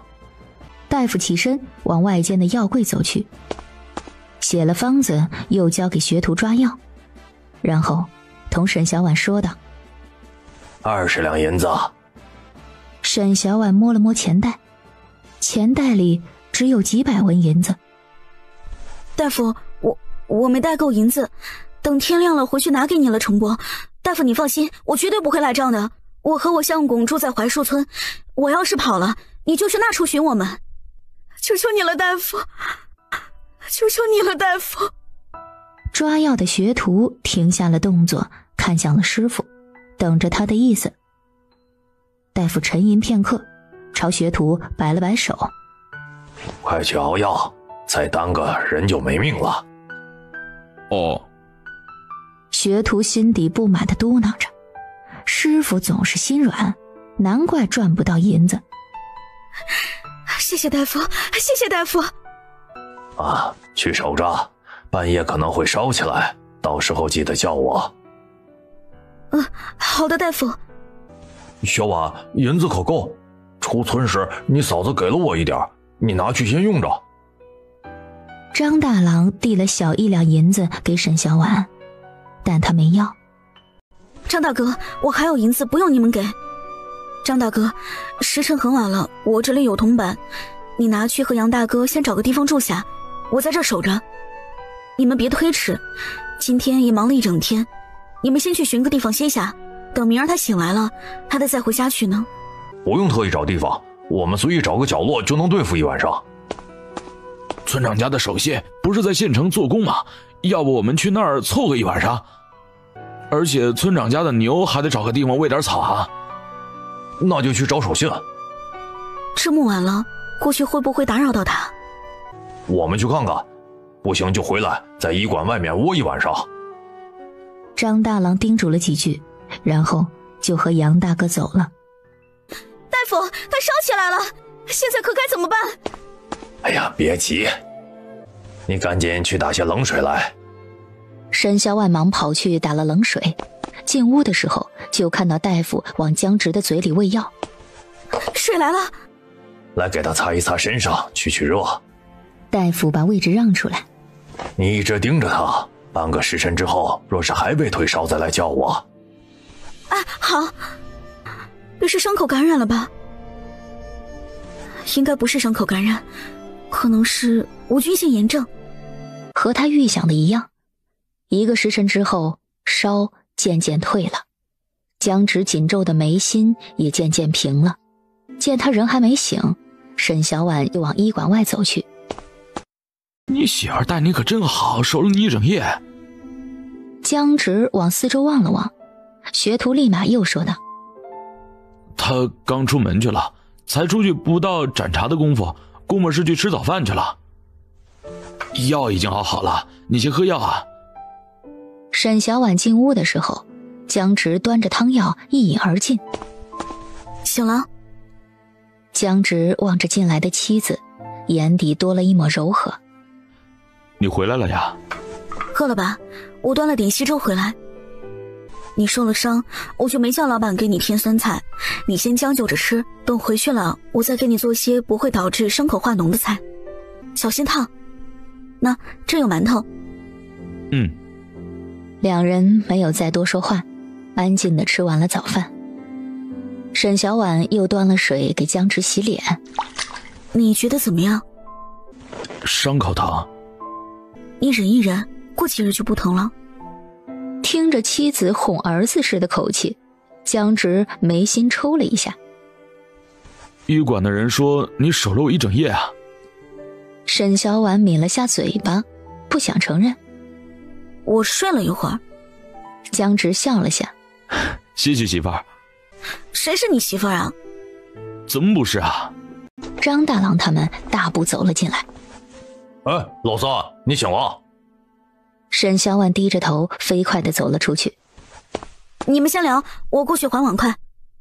江直怅然若失地望着沈小婉消失在门处的背影，不满地看了来人。三哥，你可醒了，昨晚上可吓我一跳，要不是大郎哥说你这边没事了，不好过来打扰，我昨晚就过来了。三哥，你可真勇猛，竟然敢和野猪对上。我可没那胆子，只是一不小心给碰上了，想躲也来不及了。张大郎说。幸好小婉机灵，听到狗叫唤觉得不对，这才叫上大家去找你的。哎，三哥，你和三嫂莫不是心有灵犀啊？三哥，你怎么打死野猪的？我听大郎哥说有2只野猪脖子都被割开了，野猪皮那么厚，你怎么做到的？江直轻描淡写地说道。就是拿着柴刀使劲地砍，不砍死他，死的就是我了。嘿，三哥也是最厉害的，咱们村估计就夜猎户也没有一次打死过3只野猪过。哎呦，这些年我就没看夜猎户打过一次野猪，深山老林的谁敢去啊？杨大哥冲江直比了个大拇指。你是头一份啊？就是啊，老三，你咋进深山去了？我追一只野狐的时候走进去的。八喜酒楼的后巷里，李守信把钱袋子递给沈小婉。三嫂，你看够不够？若是不够，我再同掌柜的借一点。怎么还多了？掌柜的也认识三哥，所以多借了5两。掌柜有心了，我会尽量在6月前把银子还上的。哎呀，嫂子快些回去吧，我三哥还等着你呢。李守信催促着。哎，那成，那我先过去了。沈小婉拿了银子便朝医馆跑去，付了药钱。大夫提醒道：回去后莫沾水，也别吃辛辣发物，多吃清淡补血的食物。多谢大夫。大夫摸了摸胡须，又叮嘱道：这3副药吃完了，再来医馆拿药。好。江直昨日里抓的兔子、野鸡以及3只野猪都被帮忙的村民抬了回来，就放在堂屋的角落里。现在天气不算热，所以还没坏。午后，张大嫂过来挑水的时候问道：小婉啊，你这猪要咋弄啊？再不处理怕是要坏了。我也正愁，要不要全部剖出来？剖出来你也吃不完呐，要不卖给县城的屠户算了，至少能得几两银子呢。可现在再去县城找屠户，会不会太晚了？哎，不用去县城，水墨村就有一个屠户，你要是要卖掉啊，我让大郎跑一趟帮你叫过来。那麻烦张大哥了。那成，我回去就让他去。沈小婉将熬好的汤药端到了江直的房里。喝药了，我喂你。不用了，我自己来吧。可大夫说了，得等到伤口愈合的差不多了才能做。我喝完就躺下。江直端过药，一饮而尽。那你快些躺好，要不要喝点白水漱漱口？不用，我有糖。沈小婉望着那块小小的方糖。小宝给的。江直嗯了一声，然后放进了嘴巴里。你太惯着他了，胆子又小还爱哭。小孩子不都爱哭？他不是爱哭，他只是心疼你。江直怔了一下。你回来这么久了，也该知道小宝有多懂事，有多听话，会帮我捡柴，会帮着烧火，还会去菜地里拔草。他只是因为被欺负多了，又没人护着，性子才这么柔软敏感的。好在他还小，而且他又亲近你，你多教教他，他会越来越像个男子汉的。申时左右，水墨村的谢屠户赶着驴车过来了，验了货之后说道：野猪死了就不新鲜了，3头野猪就3两银子。沈小婉一听就不乐意了。人家家猪都卖10文一斤，我这还是野猪，肉质肥美，比家猪的味道好上不少。你这个价格给的也太低了。可你这野猪要是活的新鲜的，自然比家猪的价格贵啊。可你这都死了多久了？再过2日都得生蛆了。谢老哥，哪有那么夸张？这野猪是昨夜打的，搬回来的时候晚了，我们兄弟睡到晌午才去水墨村找谢老哥你过来，这还没12个时辰呢，还新鲜的很。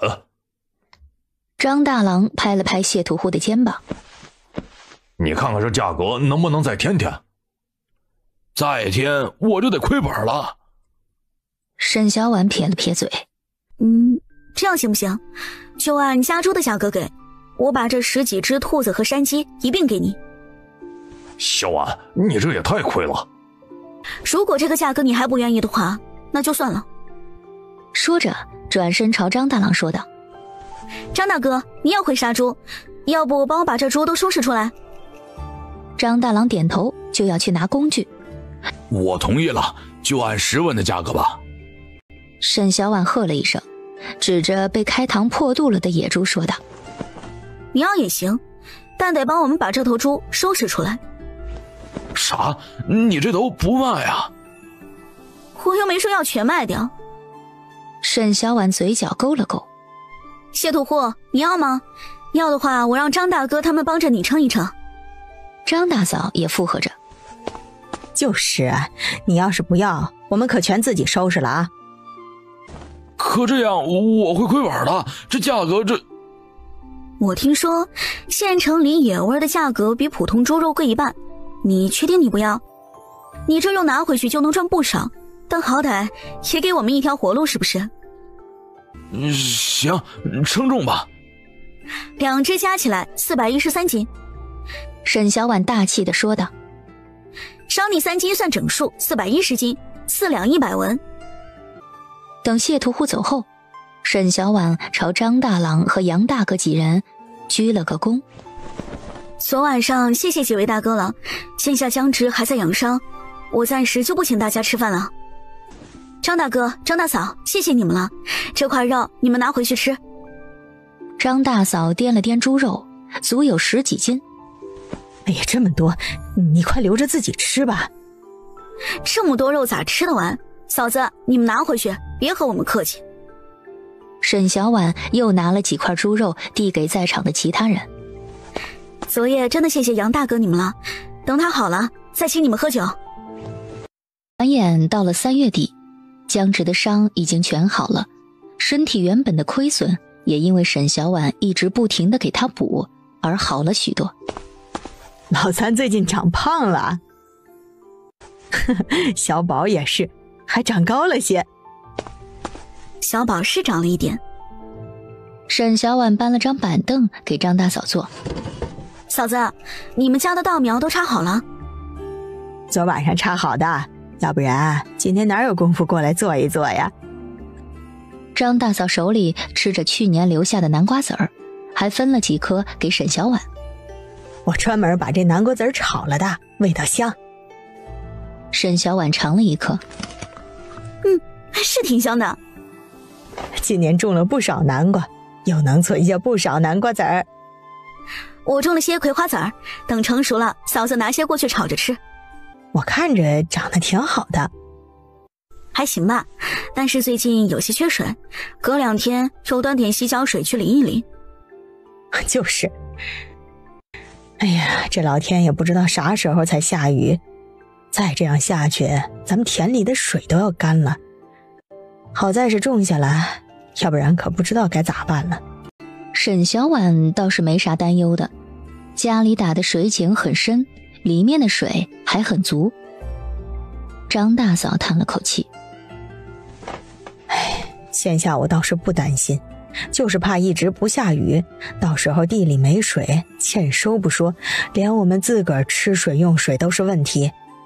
小婉，你没去山脚打水不知道，现在那水啊都少了1半了。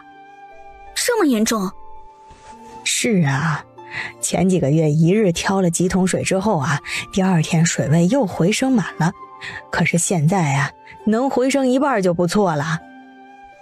那嫂子自己再打一口井？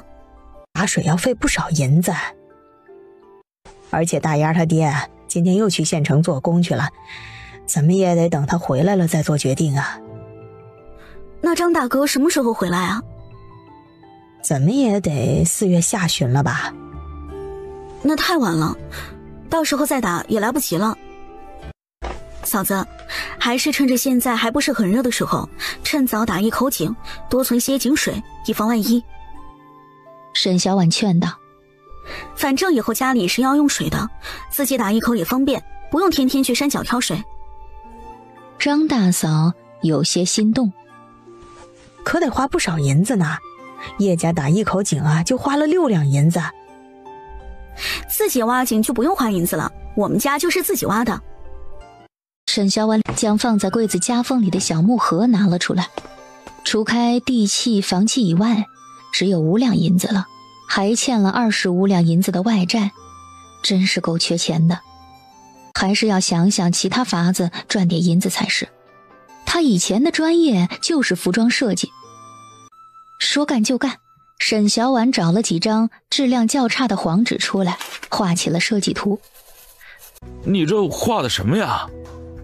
江直不知何时进了屋子，看着黄纸上形神俱在的人儿。这是什么？我画的衣服，我想明日拿去县城的成衣铺子试一试，你觉得怎么样？医生，这不是……江直看着一张袒胸露乳的衣裳，脸色变了变。你画这种画啊？什么叫这种画呀？我又没画壁火图，这就是衣服。江直笑了声，不信。你不信就算了。沈小婉梗着脖子说道。你说是便是了。江直提醒道。这种图还是莫要泄露了出去，被人看见了影响不好。哎呀，知道了。其他的衣裳怎么样？应当会有人喜欢的。希望吧，能卖出去就最好不过了，要不然就只能等到下半年山上的无患子结果了，才能赚到银子了。沈小婉端起茶杯，喝了口茶，润了润干涩的喉咙。我可以去县城做工，也可以去山里打猎。得了吧你什么时候头部晕眩了再说。明儿我再去医馆买2块阿胶回来，你还得喝1个月才行呢。没事儿的。你要是晕倒在山里，我可不会去找你的。你要是去山上了，就没人给我做这些木盒子了。你不做的话，我就只能花银子找木匠做了，多不划算啊。江直知晓，他是不放心自己去山上。上次的事情，他也是心有余悸，不敢再往深处走了。点了点头，面上答应了下来。全做没有雕花的木盒子？还是得做一点，我过些日子呢再去找木匠问一问工钱。沈小婉看着晾晒着的木盒子，我估摸着至少准备1万个木盒子，要不然肯定不够。那我赶紧做。也不着急这一时，慢慢做吧。今日是赶大集的日子，张大嫂先去找张大哥商量打井的事儿，沈小婉则去了县城里最大的成衣铺子秀云阁。女掌柜掀开珠帘，送女客人从里间走了出来。夫人放心，这些款式啊都是京城线下最时兴的款式，保准除了我们秀云阁，其他家是没有的。那就好。女客人摆了摆手，说是还有新款式就给我送来，只要我女儿喜欢，价钱好商量。哎，好的，夫人。若是有新出的款式啊，我立即送到府上供小姐们挑选。女掌柜顿了顿，那之前选好的，可都做？都做。哎，我会吩咐绣娘们赶紧做出来。待女客人走后，女掌柜这才看向沈小婉。小娘子买成衣。掌柜，这里的衣服只有这些款式吗？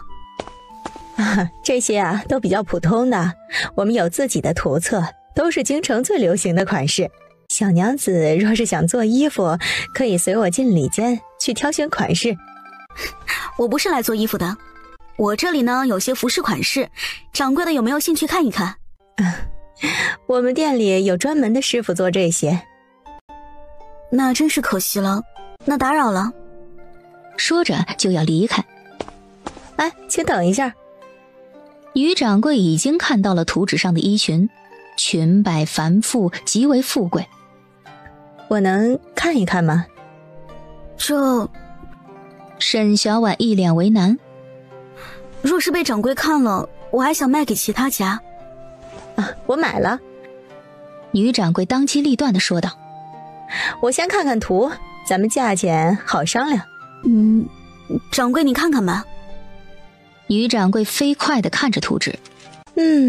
不错，只是脖子这处得改一改。掌柜若是买下了，想怎么改都可以。我能看看剩下的吗？小娘子，你画的不错啊，这所有的一起，我给你10两银子。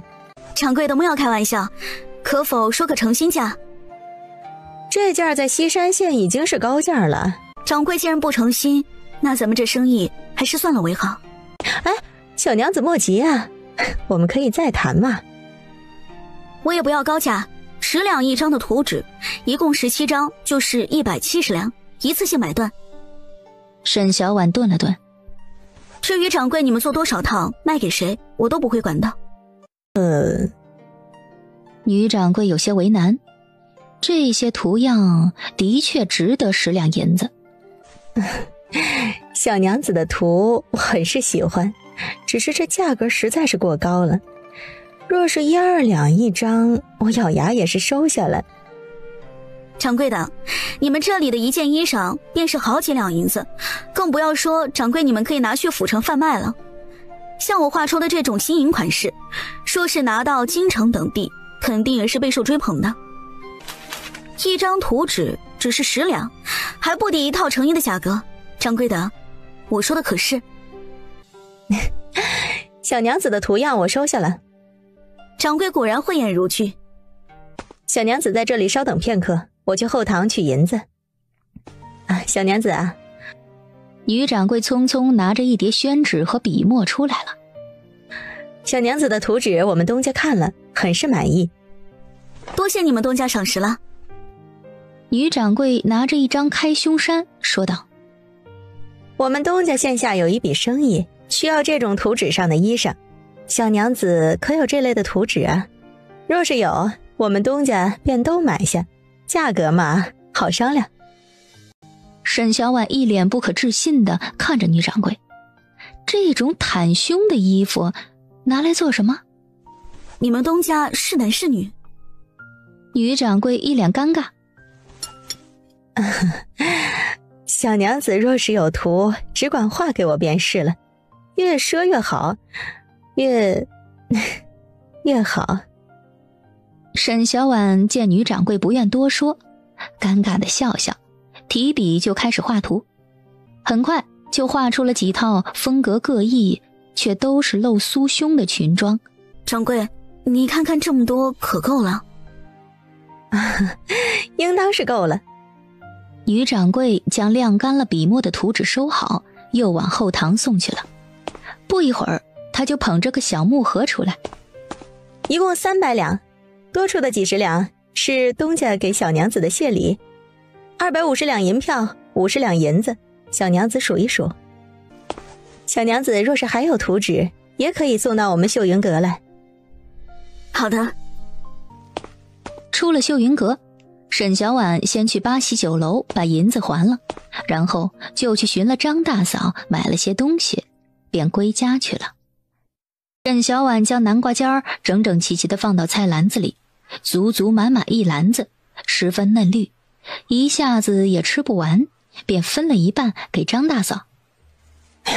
地里也种了，你给我们干啥呀？嫂子，你们种的是要留起来做种子南瓜的，我这个随便掐也不费事儿，撕了皮炒着很好吃。就是怪麻烦的。是有点麻烦，不过好吃。沈小婉将南瓜尖的做法说了几个。现在地里也没啥菜，吃些菜尖也挺好的。可不是嘛。张大嫂望着头顶蔚蓝的天，要是往年这个时节，一下雨，山里就有不少菌子，每次进山啊，能捡不少回来呢。可今年大家伙进山一整天，也捡不到一篮子。嫂子也去了。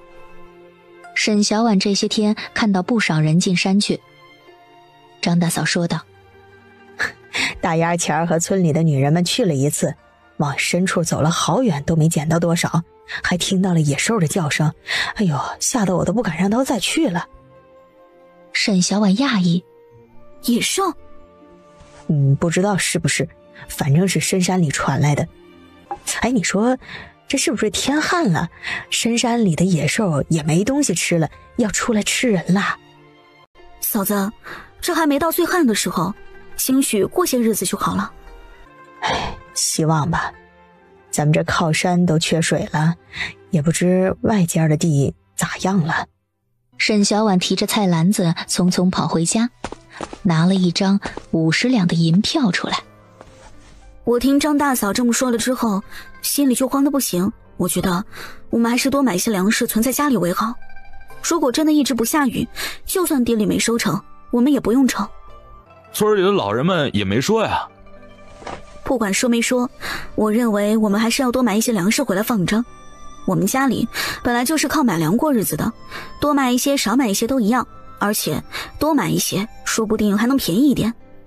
而且现在一直不下雨，就算之后下雨了，可也是会影响收成的。我担心到时候粮价上涨，咱们还不如这时候多买一些存放着。好，我明儿就去买。江直听媳妇儿的。都买大米。大米和面粉各要一些，还得买些杂粮。还得买盐、红糖和调味剂，家里的也不多了，趁着这次买也一并买了。好，我去村长家借牛车去。买回来的时候逼着村里人一些。沈小婉想了想，对了，还得买几口大缸来放粮，要不然会潮的。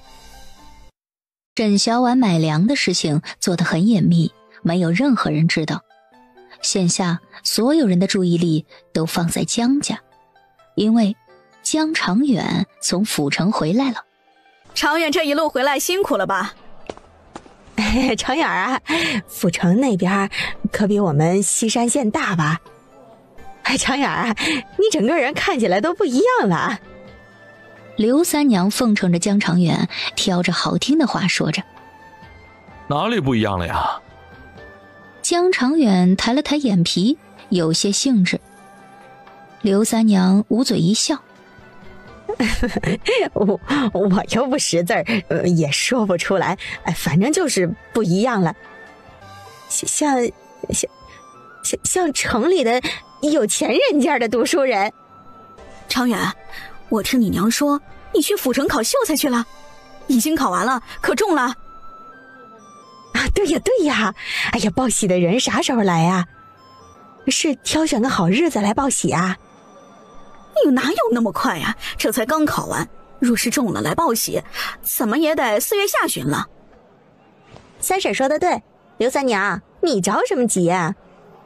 刘三娘撇了下嘴角。我也是想着替长远高兴几天嘛。着什么急呀？现在才4月17，才考完6、7天，还得有考官阅卷评分，整个州城数千上万的学子，等评卷出结果，至少4月20之后了。原来是这样啊！哎呀，我还以为2、3天就出结果了呢。刘三娘讪讪地笑着。哎呦，倒是我心急了。你心急有屁用？人家长远考中了也和你没关系啊。见不得刘三娘的妇人有许多，当下便有人催了一句：怎么没关系啊？刘三娘正要大声辩驳，但被李村长一个眼神给瞪得憋了回去。大家地里的活都干完了，都杵在这里干啥呀？还不回去干活去？江婆子满脸得意地摸了摸梳得整整齐齐的头发。他们哪是活干完了呀？分明就是瞧着我们家长远回来了，特意过来巴结的。江婆子，你这话说的，我们也是为长远高兴啊。这10里8村的，就长远中了秀才，这可是莫大的荣耀啊。就是，长远如今中了秀才，可得大办宴席，可不能太寒碜了。若是长远中了，我们定会再办一次的。肯定会中的，肯定会中的。就是啊，以后啊，我们就得叫长远秀才老爷了。几个村民说着，就朝江长远拱手喊了一声：秀才老爷。江长远笑得合不拢嘴，嘴上却说道：名次还未公布呢，还不知道能不能考中，大家还是莫要这般喊啊。肯定会中的，肯定会中的。你可是咱们村最有出息的人，一定会高中的。就是，现在咱们家也没人克着你，挡住你的前途，一定会中的。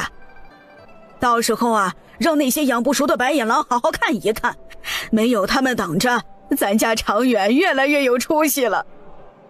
就是，秀才老爷，你一定会高中的。大家都是看着我长大的长辈，直接叫我名字便是了。这哪成啊？规矩可不能乱，以后大家都改口叫秀才老爷。就是，秀才老爷。长远这次回来怕是累狠了，瘦了不少呢，可是得好好补一补身子。晚些时候去婶他家吃饭去，你叔啊去河沟里摸了小半斤的虾米回来，养缸里了呢。小虾米有啥好吃的呀？另一妇人也不甘示弱，挤了进去。去婶子家，待会儿啊，我让你叔去山里抓只兔子回来。兔子有什么好抓的呀？说的像你家男人去了就能抓到似的。我们家常远可不喜欢吃什么虾米和野兔子，他就喜欢我给做的红烧肉，又肥又厚，每次都能吃下3大碗呢。常远啊，一路上累了吧，快去屋里躺会儿，娘再去给你煮几个荷包蛋垫垫肚子，晚些时候啊，再给你做你爱吃的红烧肉。哎，红烧肉改日再吃，今日先去我家吃野兔子。去我家吃虾米。好了，争什么争啊？七婆跺了跺拐杖。常远赶了这么久的路，肯定累着了，你们让他歇口气儿，等明儿再说情也不迟。李村长赞同的点了点头。常远考完呢，便赶回村了，一路上肯定累了，大家呀都别围在这儿啊，让常远好好歇歇。等村民们散去后，喜气洋洋的江婆子呸了一声：“呸！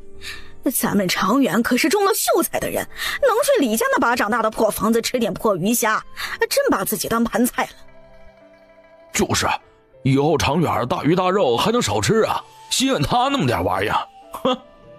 农历4月底，天气越来越炎热，江婆子这几日天天在村口翘首以盼，盼着衙门报喜的人过来。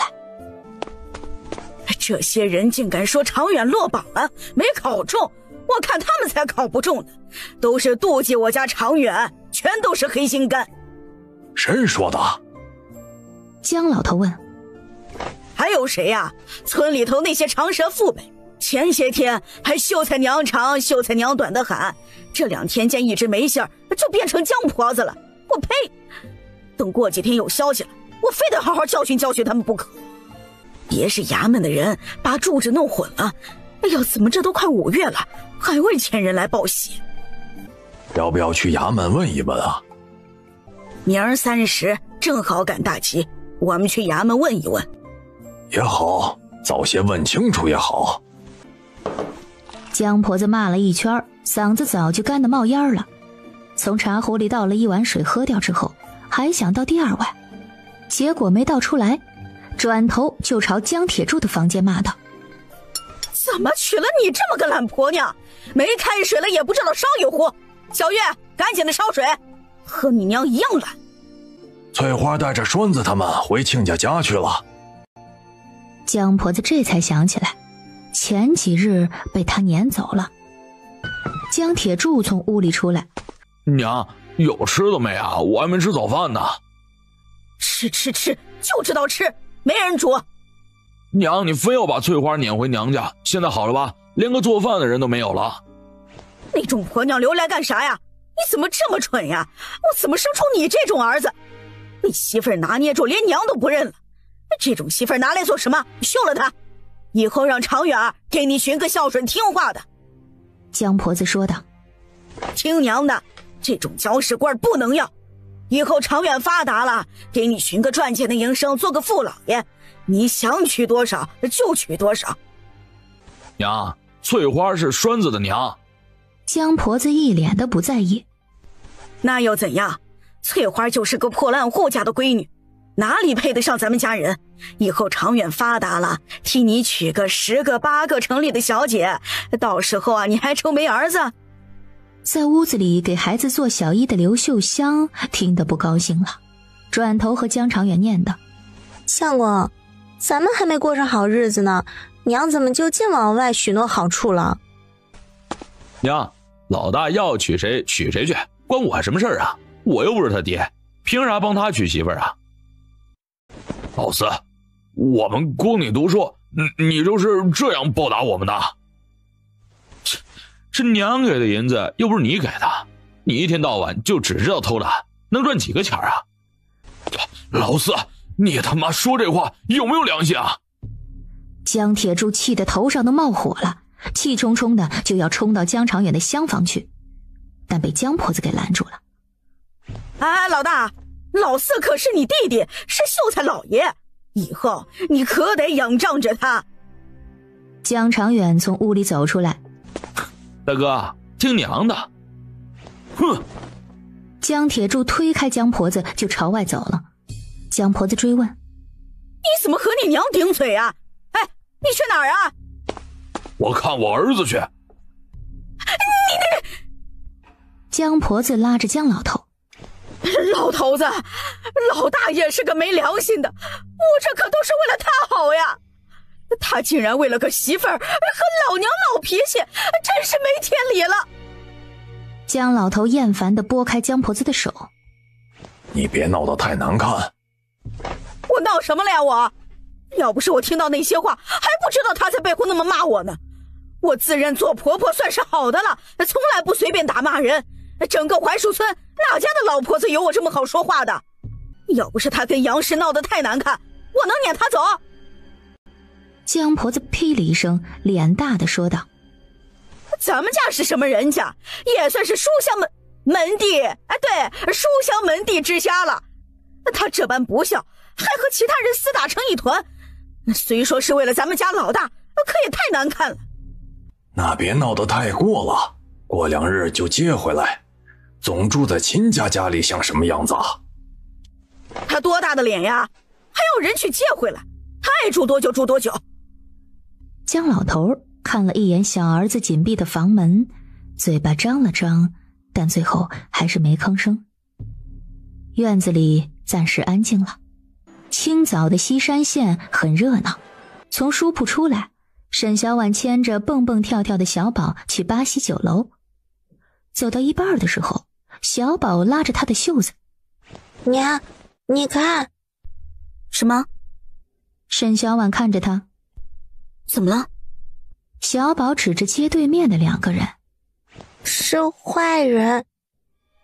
沈小婉顺着他手指的方向看过去，是江老头和江婆子，他俩也来赶集了。沈小婉拉着小宝走到街道拐角处，发现前方不远就是县衙的大门。江婆子和江老头走到衙门前，小心讨好的和衙役们说着话：差爷呀，我们找一下张大。张大？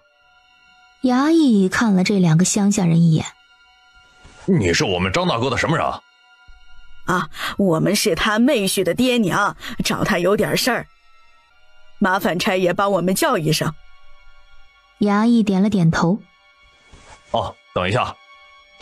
等衙役进去之后，江婆子看了一眼又蹲到石阶上抽烟的江老头，不满地将人拉了起来：哎呀，别蹲着，人来人往的，那么多人看着呢，生怕别人不知道你乡下来的呀。张大能和我们说，咱们为什么不直接去找秀香娘家去？找他们有什么用啊？啊，他们又不是衙门的人，还不是得到衙门来问一问。盏茶功夫之后，张大走了出来，一看是江婆子他们，眼底闪过厌恶：哟，亲家大叔大娘，你们怎么来了？张大，我们来是想和你打听一个事儿的。什么事儿啊？府试的名次可下来了，我们家长远得了第几？亲家大娘不知道。知道什么？府试的消息前2日就传下来了。下来了？可报喜的人没来我们家呀。切，没去就是没考中秀才呗。不可能，我家长远读书很好的，书院夫子没少夸他。是不是弄错了？是不是通知错了人？张大，你再查查。不可能，我们县令一一验证过的。张大不耐地瞥了一眼老玉婆子：没考中就是没有考中，你们回去吧。不可能，我儿子怎么可能没考中？那我就不知道了，大娘也莫急，一次没中也没什么，等3年再考便是了。这消息长远应该是知道的吧？前2日我便和我三姨家说了的呀。我不知道啊，是不是有人顶替了我家长远的名额啊？你们若是有疑问，可以去府城找大人查考卷。说着拱了下手：我还有事，就不奉陪了。江婆子和江老头满脸失落地望着关上的县衙大门，江长远没中。沈小婉幸灾乐祸地笑了起来。小宝看着亲娘笑得阴恻恻的，吓得哆嗦了一下。娘高兴。沈小婉牵着小宝往前方的卤肉铺子走去。娘给你买1只卤鸡，2个大鸡腿，都给小宝吃。这刘家的倒是打的什么主意？明明知道了还不通知我们，白白让我们等那么久，是存心想看我们的笑话。老头子，我们去找刘家算账去。等江婆子找上门的时候，在铺子里刘家二老还在说这件事儿。刘老婆子语气很差。他爹，这江家可真不是个东西，竟然骗我们说他儿子一定会中，结果呢，屁都没有一个。早知道还不如给女儿选姓贾的那个呢，家里虽全是累赘，可好歹也是中了秀才呀。刘老头是个一棍子打不出一个闷屁的人，老实地清点着柜台上的货物。童生有个屁用啊，能吃还是能喝呀？咱们村子里也有老童生，考了一辈子都没考中个秀才，现在穷得连饭都吃不上了。你还弄什么弄啊？快想想办法啊！想什么办法呀？刘老头不解地问。从我们这儿拿了那么多银子去府城赶考，好几10两银子，就这么打水漂了？我们也不知他能不能考得上啊，而且闺女儿呢？所以得让他还回来。哪有让丈母娘拿银子供他赶考的？你不去我去，我去找那不要脸的江婆子给要回来。遇上这种乡下泥腿子，真是倒了8辈子霉了。上次吃宴席，你没看他那抠抠搜搜的穷酸样，还有每次去他家就2个荷包蛋，里面糖水也少。江婆子和江老头脸都黑了。刘老头看到江婆子2人黑着脸，讪讪地喊了一声：亲家公亲家母，你们怎么来了呀？江婆子走进铺子里，阴着脸：不来怎么知道？你们嫌弃我们是泥腿子，还嫌我们抠抠搜搜的。刘老头忙道：哎呦，没有的事儿啊。呸，我们可都听得清清楚楚的，你还装什么酸呀？亏我还把你们当成亲家母，每次你们去我们家都煮荷包蛋好好招待你们，没想到你们当面一套背地一套，要不是今天听到了，还不知道你们这么会装呢。刘老婆子就气不过了，叉着腰就骂道：我们装什么了装？你们本来就是乡下种地的。老娘乡下种地的怎么了？总比你们这些破商户好，最低贱的玩意儿，拽什么拽？老娘乡下种地的怎么了啊？你们还不是把女儿送上门，倒贴银子都要送，活该你们生出赔钱货。我呸！老娘就没看见过你这么不要脸的人。明明是你们为了银子想娶我们家闺女，我们什么时候倒退银子了？要不是看着你儿子是个读书人，你以为我会把闺女嫁给你儿子？一个连秀才都考不上的人。江婆子气红了眼。我儿子没考上秀才又怎么样了？好歹也是个童生，比你们家一辈子只能当商户强。我们商户怎么了？你儿子还用着我们商户的钱呢。刘老婆子大骂道：把银子给我还回来！还个屁！你心甘情愿给我儿子用的，还什么还？必须还！还！我把你闺女还给你！江婆子大声说道。正好你闺女啊好吃懒做的，我们不要了，你们领回去，你们爱嫁给谁就嫁给谁，姓真的还是姓假的，随便你们嫁。刘老头脸变了。他可怀着你们老江家的孩子？不要了，我儿子是读书人，是童生，想嫁给我儿子的人多的是。江婆子大声说道：以后我儿子还可以考秀才，考举人，娶公主都可以。你敢作践我女儿，我跟你拼了！你女儿好吃懒做，你这老娘也不是个好东西，双腿一张就找男人。丢人呐！丢人呐！就是，不准看！刘老头忙关门，可屋里打作一团的人又分不开，他都不知道该怎么办了。最后还是巡街的衙役们闻讯而来，将人给分开了。我侄子可是衙役，我让他把你们抓去坐牢。江婆子没有后台，就有些心虚。你去，你要是去了，就把你闺女领回去。我看谁还敢要这种破烂货。刘老婆子气得直哆嗦。你敢？你看我敢不敢？江婆子拿捏住了刘老婆子的痛处。刘老婆子有儿有女，若真的是把女儿领回家，儿子媳妇儿们肯定不同意。刘老头拉着刘老婆子，不让她再说话了。老婆子，你为咱们秀香想想啊。亲家母，我不是那种不讲理的人，秀香也没犯其出，我也不会赶人的。而且秀香呀，怀着我们老江家的孙子呢，我更不可能赶人。不过亲家母，要是再不讲道理，我可没那么好说话了。打也打了，闹也闹了，江婆子收拾收拾就回去了。等江婆子走后，刘老婆子气得直跺脚。死老婆子，老娘总有法子治你。哼，这世间最强的风就是枕边风。江婆子不是最疼常远吗？让我女儿好好的吹吹风，气死你个死老婆子！江婆子和江老头灰溜溜地回到了村子里，一进家门就把在屋里睡觉的江长远两口子给叫了出来。因为刘老婆子的那番话，江婆子心底对刘秀香膈应的慌。秀香啊，你是不是早就知道了？刘秀香一时也是懵的。娘，我知道什么呀？江婆子看她这样子，就认定她是装的，咬牙切齿地说道：长远的事儿。娘，我的什么事儿啊？爹娘你们不是去看二姐吗？怎么就回来了？我们没去，我们去县城了，我们去衙门了。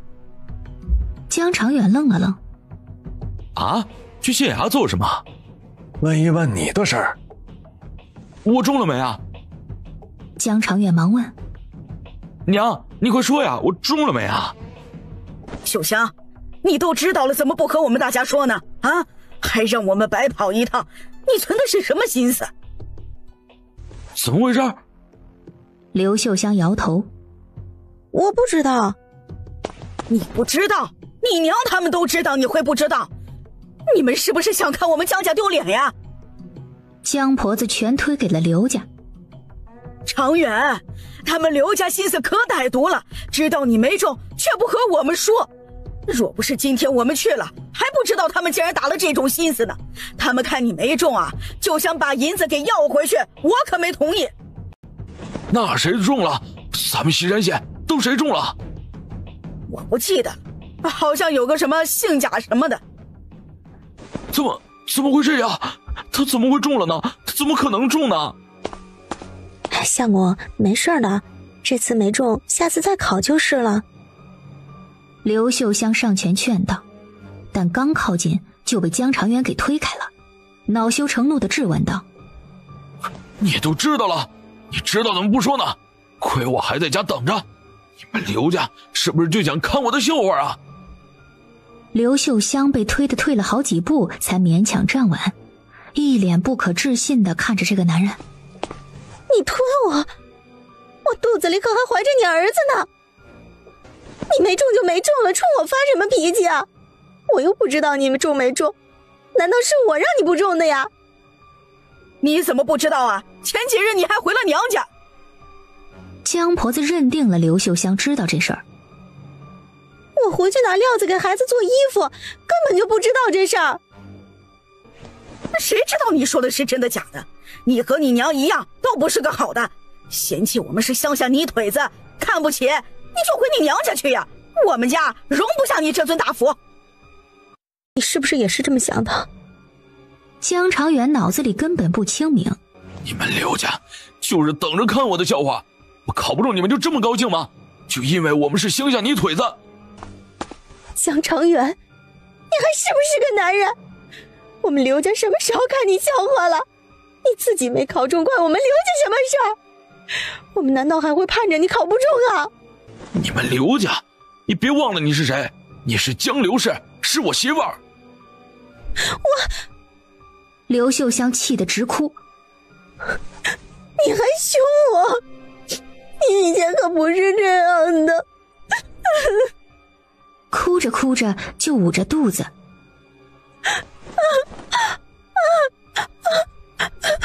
我肚子疼。江婆子也对刘秀香不满。装什么装？相公，我肚子好疼，好疼。刘秀香脸色苍白，靠着墙缓缓蹲了下去。我的孩子！秀香！江长远慌了，忙跑过去扶着刘秀香。你怎么了？哎呀，快，扶到床上去！快，把气婆起来看看！老大媳妇儿，快煮点红糖水啊！江婆子又吩咐。老大媳妇儿回娘家了。江婆子只能骂骂咧咧的自己去灶房。回个娘家都几天了还不回来，还要老娘亲自去请呀？要带就别回来了。一阵兵荒马乱之后，好在最后无事。江长远名落孙山的事儿很快被村里人知道了，原本还巴结谄媚的人一哄而散，还不忘踩几脚。吹得那么厉害，说他儿子多好多好，一定会中的。哟，话说的多好听啊！结果呢？我呸！我把压箱底的腊肉都拿出来招待他了，现在好了，全打水漂了。就是，还吃了我家小半斤的小鱼小虾呢，我儿子都没吃上几块。让他吐出来。就是，让他赔。我家那小块腊肉怎么也值20文钱呢？你们还好意思去要回来呀？又不是人家死皮赖脸的跟着去你们家吃的，现在找人家吐出来，早拉成屎了。就是，人家就算没中秀才，好歹还是童生啊，你们至于挑得这么厉害吗？江家，栓子一见到菜里有肉，便爬上板凳去夹菜，刚一伸筷子，就被江婆子拿筷子打手了。你小叔还没夹菜呢，你着什么急？栓子挨了打，一下子就哭了起来。哭什么哭？吃都堵不住你的嘴巴。娘，你打他干啥呀？我打不得了。我说你整日也不出去干活，就窝在家里睡觉，像什么样啊？还要老爹老娘养你伺候你是吧？江铁柱将筷子重重的放下。娘，地里又没活，在家歇歇怎么了？什么没活呀？你不知道理着干，要不去县城做工补贴家用？你们就不知道为这个家多想想。周翠花也不高兴地放下筷子。娘，家里的活哪样不是我和铁柱干的啊？哼，什么你干的？你们就知道偷奸耍滑，别以为我不知道。每次回家拿水都半天才去田里。那我们也做了不是？四弟和四弟妹可从来都没做过这些活，家里连地都没扫过一次。大嫂，我怀着孕呢，你就辛苦一点了。秀香说的对，秀香怀着孕，长远又要读书，你干些活还委屈上了。爹，我们不是这个意思。不是这个意思最好。吃过饭，江老头把几人喊到堂屋坐下，吧嗒吧嗒地抽着烟，也不说话。江铁柱随手拍死了几个蚊子。爹，你有啥事就说，大晚上的蚊子也多，说完了咱好回屋睡觉啊。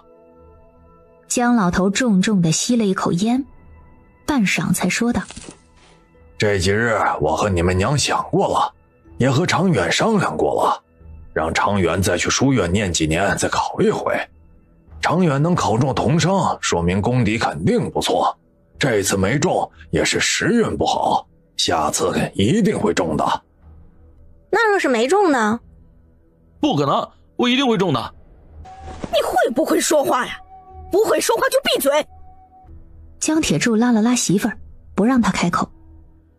周翠花瞪了自家男人一眼：不吭声了。老大，你觉得呢？爹，我没意见。那就这么决定了。常远明日便收拾收拾去书院，秀香怀着身子也无法去照顾常远，便待在家里。你娘和大嫂也能帮个手。爹，我想问一下，四弟读书的束修是四弟妹他们出的吗？刘秀香沉默没说话。娘，家里不是没银子了吗？我们打算卖2亩地。话还没说完，周翠花就不乐意了。娘，咋能卖地呢？咱们家就6亩田，卖了我们吃啥？不行，不能卖。我的地我为什么不能卖啊？有你什么事儿？娘，这地也有我们铁柱的一份，怎么能说卖就卖了呢？我们还没分家呢，什么你的我的，全都是我的，我想卖就卖，怎么了？再说了，卖了以后再买回来便是了。等常远考中了，做了个大官，以后买上千亩地都行，你还计较这2亩地？顿了顿，又道：除了束修以外，还需要其他杂费，这个老大你就得想想法子了。娘，老四念书干啥要我们给银子啊？我们可没银子啊！一直以来咱们家的银子可都是娘你保管着，我们可1文钱都没有。我就不信你们私房钱。周翠花不顾江铁柱的眼色，大声说道：娘，我们哪来的银钱呢？哪回铁柱去县城干活回来赚的钱，那不都全交给娘您了吗？你不是还有嫁妆银镯子吗？拿出来先给老四念书，等老四考中了就还你。娘，那可是我娘家给我的嫁妆，以后可是要给栓子的。娘，你可不能这么偏心呢。四弟妹的嫁妆可不少，刘家也富裕，让刘家给呀。娘，之前相公去府城考试就是拿的我的嫁妆打点，现在也不剩什么了。大嫂，先将地卖了供相公读书，等以后相公中了再将地买回来嘛，到时候你看可行啊？就是，你这个做大嫂的怎么这么小气呀？帮帮小叔子怎么了？以后发达少不了你们的好处的。老大，你明儿就去干活，多赚一点回来。周翠花狠狠地掐了江铁柱一把，眼神说道：你敢答应试试？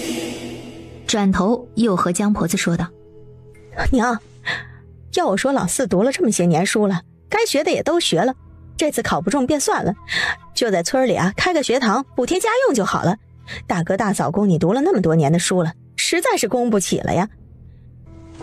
铁柱这些年干活累得腰都直不起来了，你还忍心看着你大哥的背驼了呀？你这婆娘心怎么这么歹毒呀？常远是读书人，以后是要考举人做大官的，怎么能回家干活呢？你们干点活怎么了？你们当大哥的就不能帮衬这一些吗？老大，这种婆娘你还领回来干什么呀？还不如休了的好。娘，常远怎么就不能回家帮衬一点了？他若是想再考，以后再考便是了吗？我就是觉得没必要再花银钱去书院，自己在家也能看书啊。开个学堂又可以赚钱，又可以看书，这不挺好的吗？好个屁呀！常远是要做大官的人，怎么能教那些泥腿子呢？以后被人知道了会说闲话的。江婆子立即不同意：我卖我自己的地，还轮不到你们来管。明日常远就去，过几日卖了地，娘再给你送去。娘若是这么说，那便再多卖2亩，送栓子去学堂读书。栓子也快6岁了，该去学堂了。什么？栓子才6岁，去上什么学呀？他就不像个念书的。四弟也是6岁开始念书的，栓子怎么就不可以了？栓子能和常远比？栓子鼻涕都擦不干净，读什么书？娘，你们自己看着办，我回屋看书去了。江婆子点了点头。常远，快去看书，我和你大哥想法子。想什么办法啊？栓子花一点银钱读书都不行，四弟读书花那么多银子就行，这就是个无底洞，我们哪来银子去填呢？娘，你不能这么偏心呢？哭什么哭啊？再哭就给老娘滚回去！这日子没法过了，没法过了，这是要逼死我们呀！分家，分家以后娘爱怎么做就怎么做，想卖多少地就卖多少地，我们也不会说什么。分什么分？我们2个老的还活着呢，你要分家就是不孝。爹，你这是要逼死我们啊！蒋铁柱，你还是不是个男人？你说句话呀！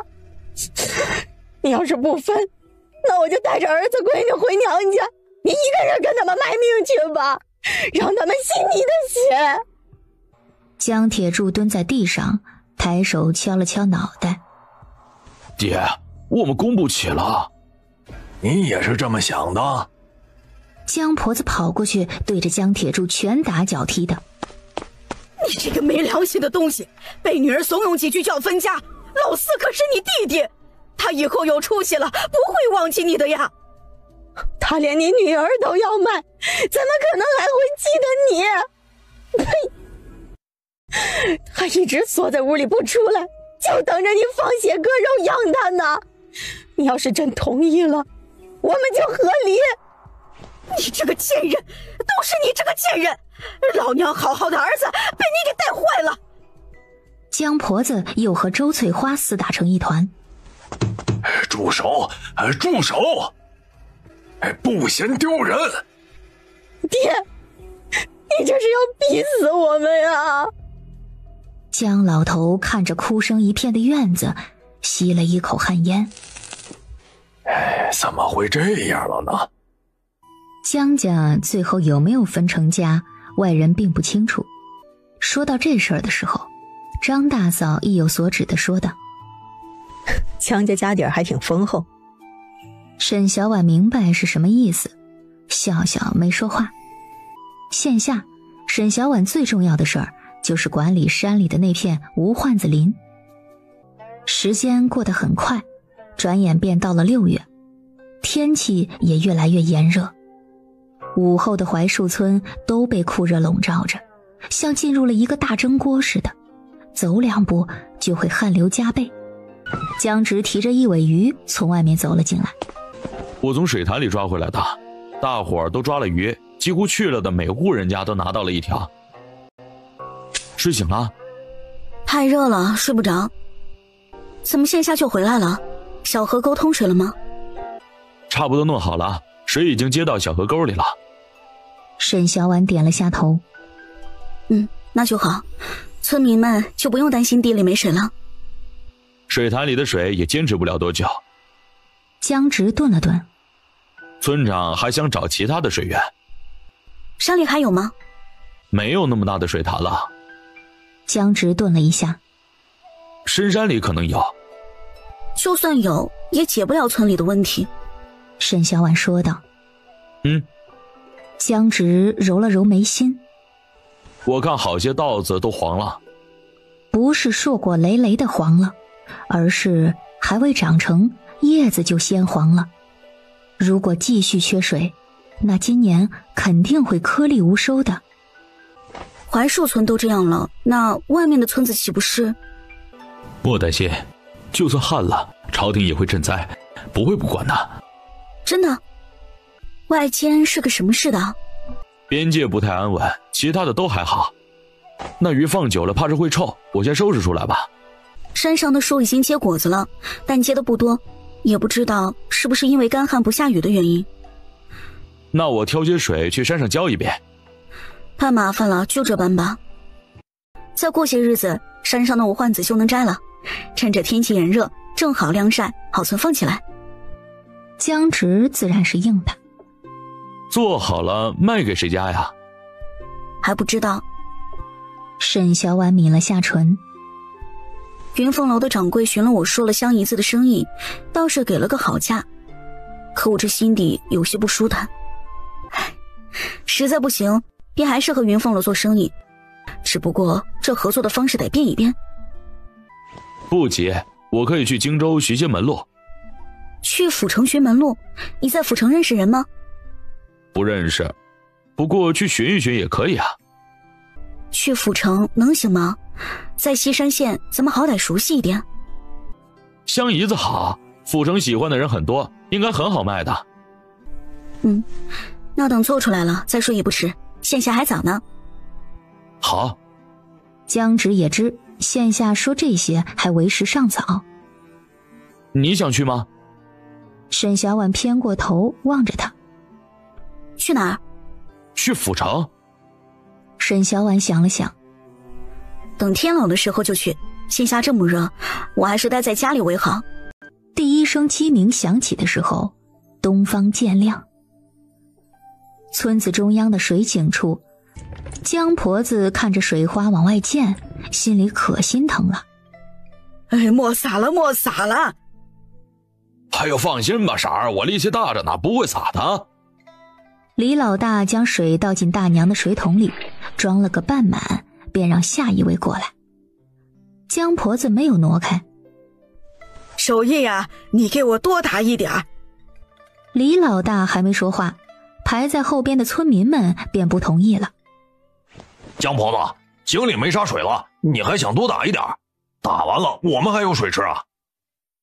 哎，婶儿，这天快大亮了，再不去地里收稻子，便又热起来了。江婆子心底不舒坦，要是常远考中了秀才，这些人还会为了一桶水和他闹。当即不满地哼了一声，提着水走了。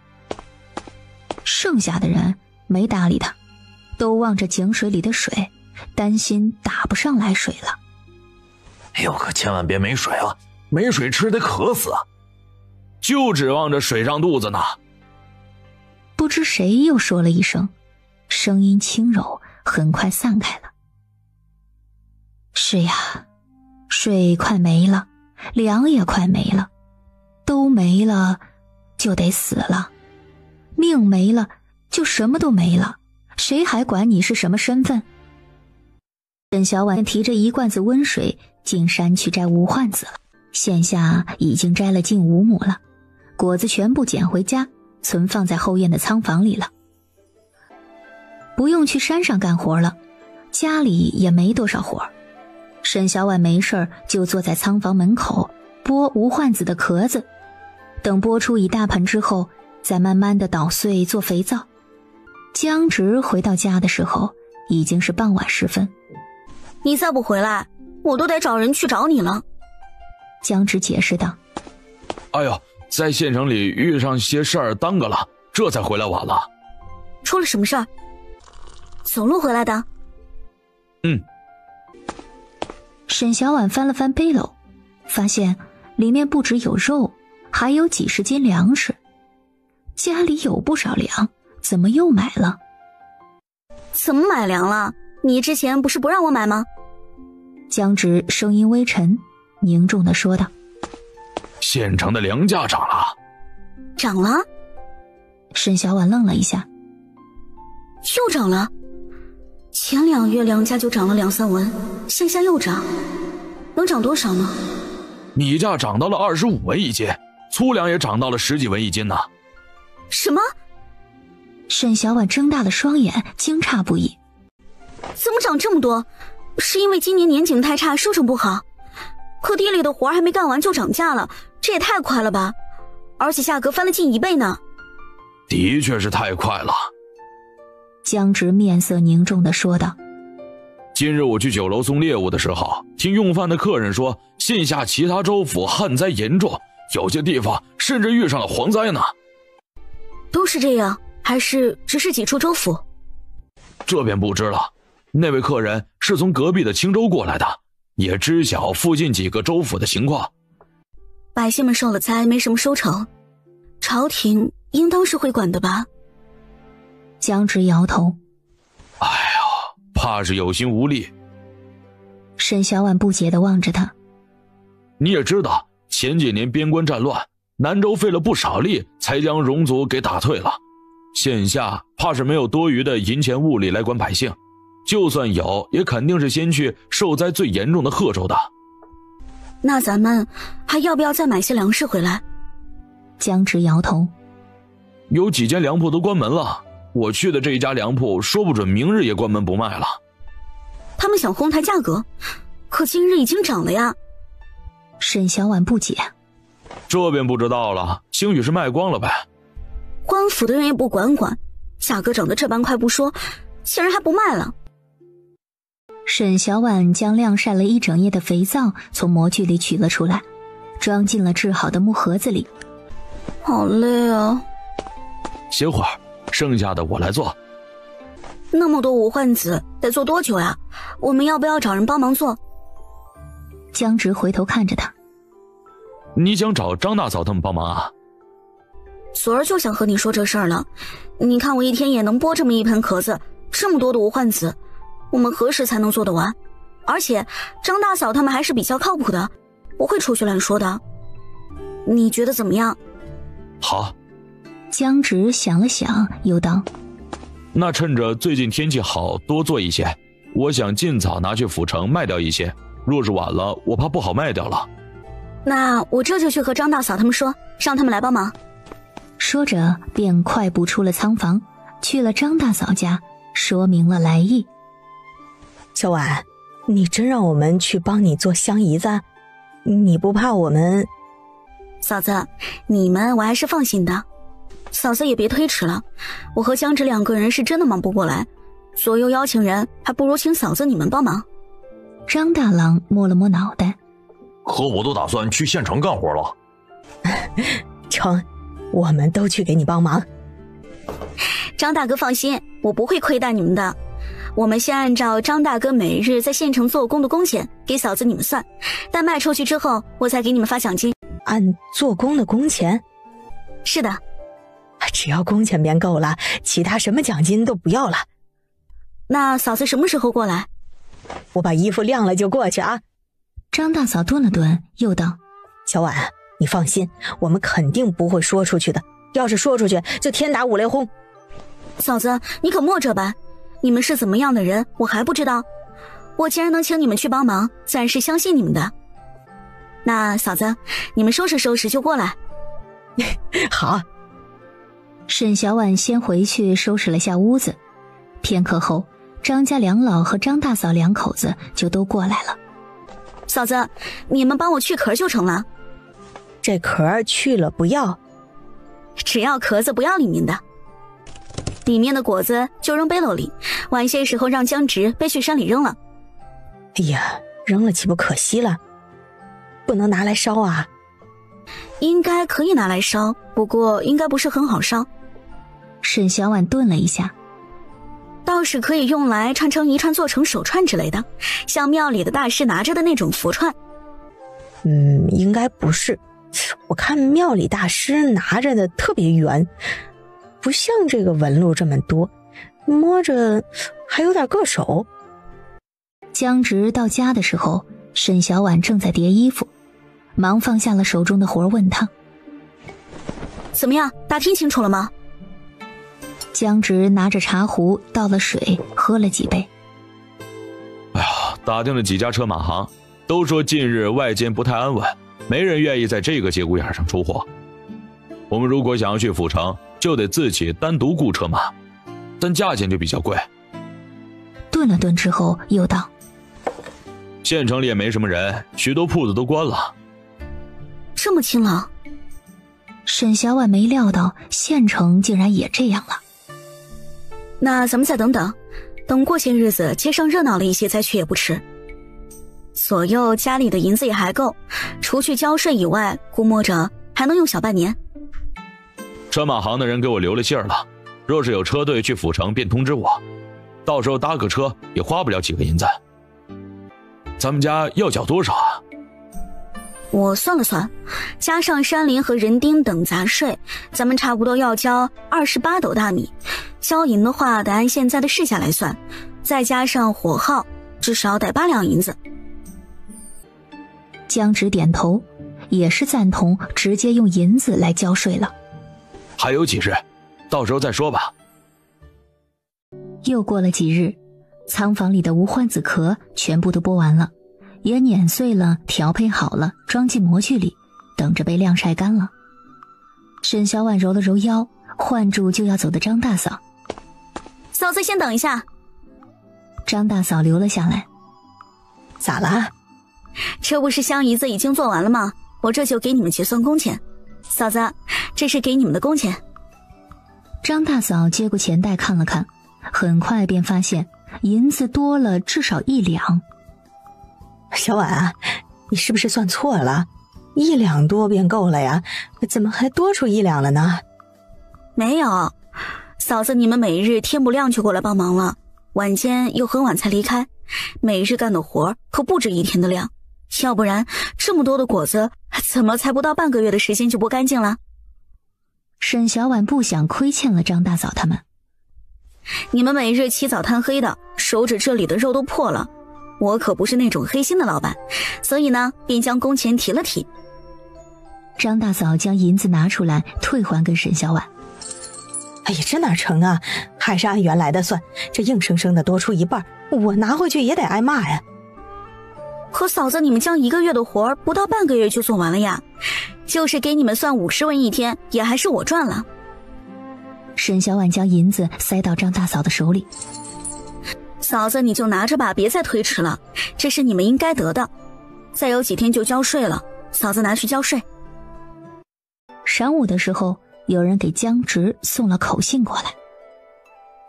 沈小婉担忧地望着江直。你能不去吗？你想好了？江直嗯了一声。若是错过这次机会，恐怕就得来年了。来年不行吗？我舍不得你忧心啊。沈小婉一怔，眼眶泛红。我去仓房看了，咱们家还有些银子，省着点花也能用2年，等花完了再去买。车马行的管事说明日一早走，若是要去，就让我今日回话，他给我留个位置。还是要去？沈小婉心底闷闷的。你想好了？江直嗯了一声。想好了。你一个人去吗？沈小婉还是很担心。江直点了点头。我打算先每种味道带20块去，若是谈好了再回来取。你一个人太危险了。沈小婉想了想。张大哥不是想去县城找工吗？他要是没找到，就叫上他一起，有个人和你搭伴，我也放心一点。那我晚些再问问张大哥。江直在沈小婉的脸颊上亲了一下。媳妇儿，在家安心等我回来，最多半个月我就回来了。沈小婉哼了一声。去州府就得近10日，半月哪里回来得了？江直回答。车马行披星戴月的赶路，不会在路上耽搁的，半个月来回足够了。一定要去吗？我得去和那人回话了。哎呀，去吧去吧，去了就不要回来了。江直伸手刮了刮他小巧的鼻梁。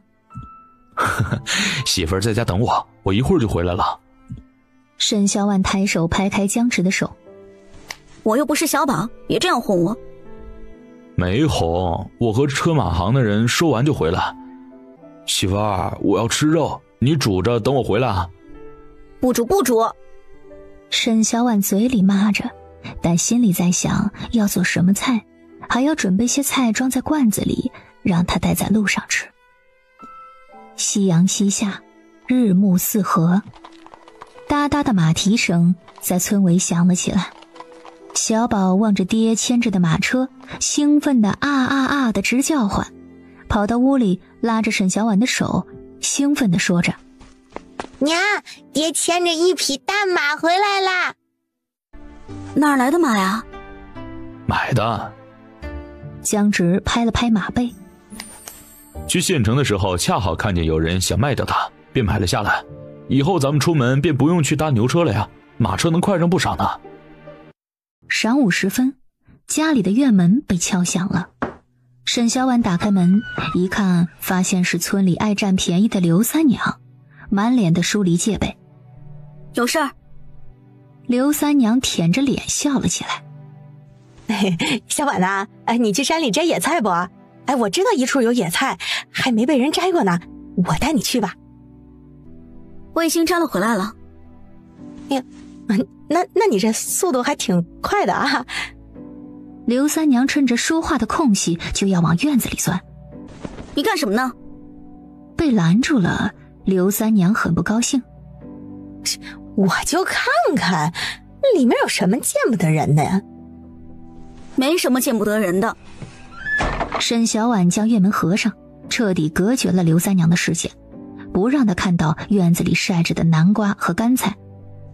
我要去找张大嫂了，你要是没事儿就走吧。哎，别介呀，我同你说个事儿。什么事儿？我家里快揭不开锅了，家里老的小的10几口呢，再没吃的怕是活不下去了。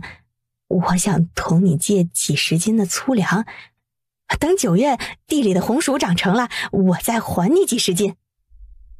几十斤粒米苞米，拿几十斤红薯来还？当我脑子是傻了？揭不开锅，快饿死了。刘三娘心下一喜，忙点头。啊，是啊。那你怎么说话还这么中气十足啊？从村口走到村尾来，可得费不少力气。我看你面不红气不喘的，一看就没少吃啊。瞧着比谁的日子过得都好，还好意思跑出来借粮，要不要脸？刘三娘脸色变了又变。我不能先借点回去放着，等没了再吃就是了。没有，不借。你这人怎么这样啊？心可真恶毒。大家都是村里邻居的，借点粮怎么了？是不是要看着我们饿死了你才甘心呐？你吃的这么胖，好意思吗你？我凭本事吃胖关你什么事儿啊？又没吃你家大米。沈小婉吃了一声。再说了，你饿不饿死和我有关吗？我又不是你娘，我凭什么给你啊？你当你是谁啊？多大的脸？你这人心怎么那么歹毒呀？刘三娘指着沈小婉的鼻子骂道：那大伙连锅都揭不开了，你还好意思在家里躲起来吃鸡蛋？啊，你这心可真够黑的啊！江老三怎么娶了你这样的婆娘啊？江老三呐，让他出来，我倒是要问问他，是不是不把表婶娘放在眼里了？我吃鸡蛋怎么了？我吃的我家鸡下的，又不是你家下的，碍着你什么事儿了？是不是别人家的蛋要香一些？沈小婉哼了一声。哼，要是这样的话，那正好你家养了好几只母鸡，我也想尝尝味道。刘三娘梗着脖子喊道：我家的鸡凭什么给你吃啊？你脸皮可真够厚的。那我家的粮食凭什么给你吃啊？你脸皮也是够厚的，整个槐树村就你的脸皮最厚了。哎，你吃你点粮食怎么了？你又不是没有。沈小婉吃了一声。吃你家鸡怎么了？你家又不是没养。你……刘三娘气得跳脚，都不知道该怎么回答了。你什么你？你前几天跑到我家菜地来偷菜，我还没找你算账呢。今日正好一起都算了。沈小婉将院门推开了大半。小黑，咬他！小黑立即跑了出来。哎呀妈呀！刘三娘看着长得贼壮实的小黑朝自己冲了过来，吓得黝黑的脸都白了一度，拔腿就跑了。干得不错，晚上给你煮块肉骨头。很快村里传起了谣言。日子过得那么好啊？那可不，刘三娘还跑去借粮了呢，可惜没借到。刘三娘家还能缺粮？全村人都饿死了，他家也饿不死。再说了，人家有粮是人家的事儿，咋可能借给刘三娘那种人呢？借给他还能还回去啊？不是说欠了不少外债吗？咋还能吃得这么好啊？我们家呀都大半年没闻到过鸡蛋味儿了。何止鸡蛋味儿啊，还有肉味儿呢。有肉味儿？说话的人咕噜一声咽了一下口水。哎呦，别是闻错了吧？崔婆子鼻子最灵敏了，谁家做菜里放了什么调料都能闻得出来。哼，肯定吃了肉才能闻出来的。那他们家的日子过得可真好，还有肉吃。就是不像我们，家里都快揭不开锅了。哎，我跟你们说，我们昨儿在山上看见他了，跟到他买的那片树林去看了，那片林子的杂草啊都被清理干净了，净留了一些树，树上稀稀拉拉的长了些果子，也不知道是啥玩意儿，也不知道能不能吃。艾克夫人说道：是不是有点青又有点黄，圆乎乎的一个？那天天都快黑了，我们也没看清楚啊。艾克夫人又说：那估摸着能吃。就算不能吃啊，肯定也是能卖银子的，要不然他能花大价钱把那片树林给买下来。夜风轻拂，乌云遮月，透着一丝不祥的征兆。翻来覆去睡不着的沈小婉倏然间听到一声急促的敲门声在院外响起。哎，来了！轻轻打开了院门，透过半开的缝隙，沈小婉看到了张大郎憨厚的脸。张大哥。然后又探头往后面看了看，却没有看见江直的身影，心底突然溢出不好的感觉。老三人呢？张大郎一脸的焦灼，喘着粗气。老三出事了。沈小婉的脸唰的一下子白了，急忙问道：出了什么事了？张大郎忙将在府城的事儿说了一遍。原来他们出门之后连夜赶路，将原本8、9日的路程缩到了6日便到了。进入府城之后也十分顺利，有了车马行的人帮忙，很快就找到了合适的合作对象。不到2日功夫，他们的香姨子便全部卖了出去。在他们拿着赚得的银子准备回村的时候，突然一列官兵把江直给抓了起来。可说了什么罪名？没有，我跑去询问与老三做生意的掌柜，他只说有位贵人用了老三提供的香姨子，导致中毒，全身肿胀了。中毒了？沈小婉的小脸再度白了一番，周身泛着冷意，不禁打了个寒颤。可曾亲眼看见？张大郎什么都不知道。哎呀，我们哪能看得见？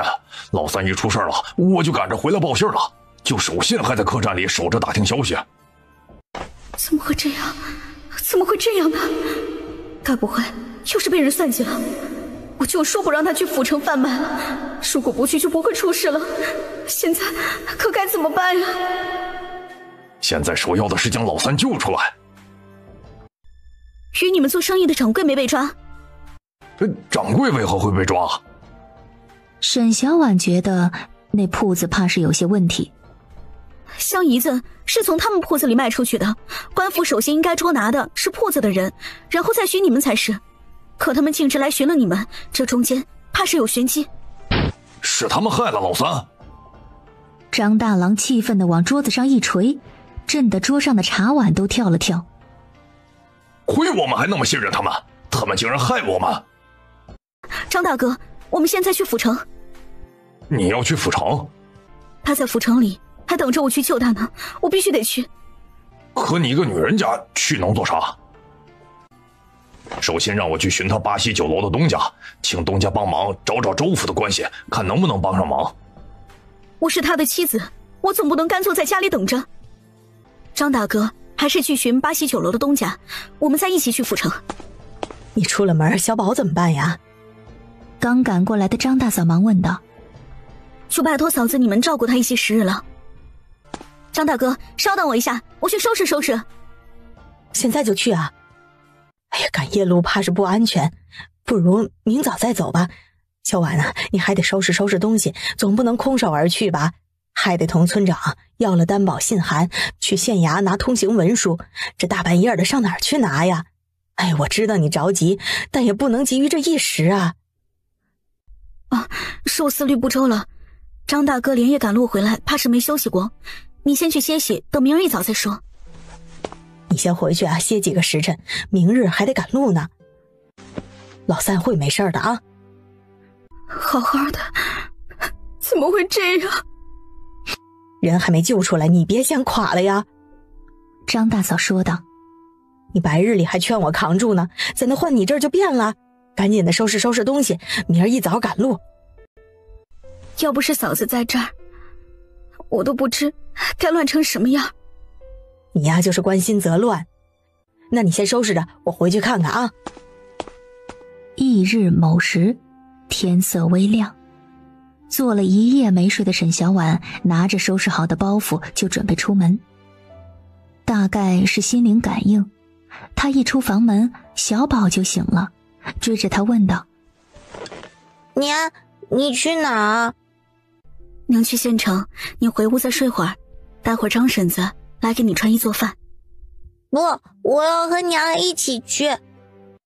小宝和娘一起去，小宝乖乖的听话，娘带我去。沈小婉轻轻地哄着小宝：娘很快就回来，在家乖乖待着。我不，我不。不哭不哭，娘不骗你的，娘真的很快就会回来的，在家里等着娘回来，好不好啊？要不小婉呐，你把小宝带上吧，你这一去还不知道多久才能回来呢，他这般哭的也不是办法啊，再哭下去那嗓子就该哭坏了。小宝打死都不愿松开他，沈小婉只得将他带上。马车疾驰，一路向北，扬起漫天尘沙。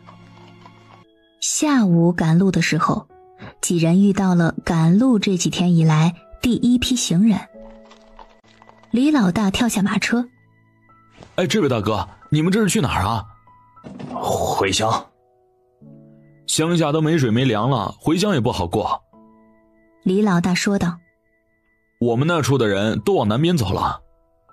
坐在板车上的老人睁着一双睿智的眼睛：大家都去南边了，人太多了，还不如投奔个乡下亲戚，好歹还有条活路。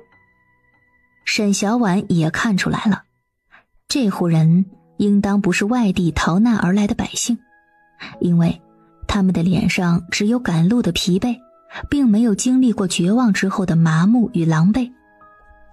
大叔是从府城那边来的。你们要去府城？张大郎点头说是。我劝你们还是莫去了，外间闹了灾的流民全跑到咱们州府来了。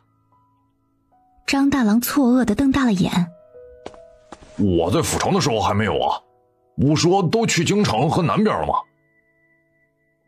哎呀，连近几个州府的数十万人，一部分来了咱们州府，府衙把城门关了，不让流民进城，他们就全部住在城外，有的跑到咱们县城了。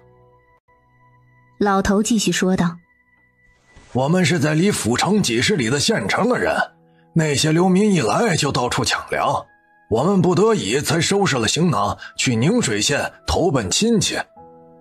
李老大没想到流民这么不讲道理。还抢粮，官府就不管了？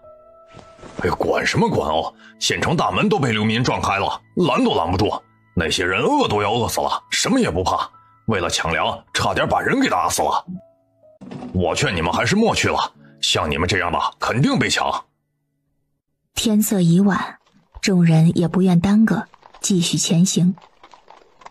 张大郎望向沈小婉：府城被流民包围了，老三不会有事吧？哎呀，不会有事的，我们也赶紧赶路吧。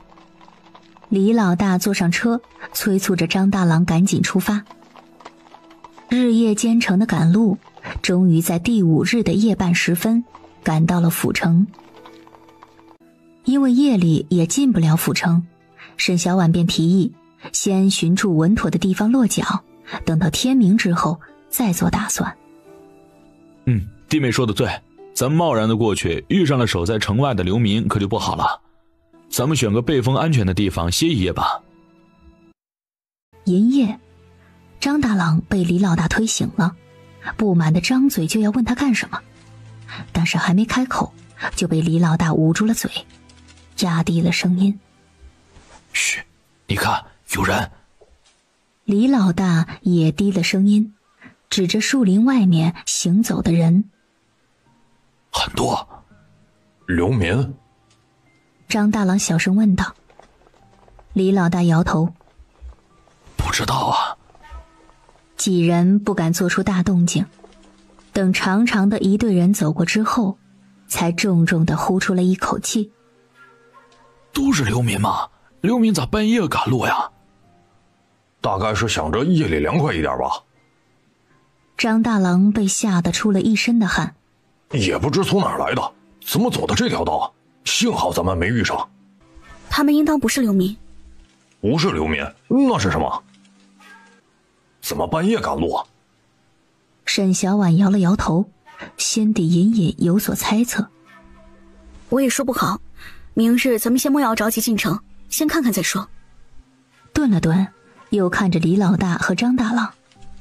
李大哥和张大哥，你们再歇会儿，一切等天亮了再说。经历了刚才那一遭的李老大已是毫无睡意。弟妹，你先歇会儿，我守着。不好了，出大事了！出事了，出事了！怎么了？李老大双手抓住张大郎的手臂问道：我看见他们杀人。杀人？到底是咋回事啊？张大哥别急，你慢慢说。我看到很多人拿着爬梯去爬城墙，被守在城墙上的官兵拿刀砍了下来，好多人，好多人啊！怎么会这样？你都看清楚了？好像是。我远远的看见那些流民疯了似的往前冲，不一会儿就有人嘴里大喊着杀人了，肯定是守城的官兵杀死了人，杀死人了！弟妹，咱们还是……他们还喊了什么？我好像还听见他们喊什么偿命。杀人偿命。张大郎忙点头。对，杀人偿命。对了，他们还大喊杀了狗官夺粮吃，所有人都往前跑，不要命的往前跑。那些官兵都是杀人不眨眼的，咱们要不回去吧？前2日遇见的人怎么都没说呀？那些村民应该都是50里外的那个小县城的人，压根儿不知道府城这儿的事儿。我看官府的人下手可狠了，死了不少人。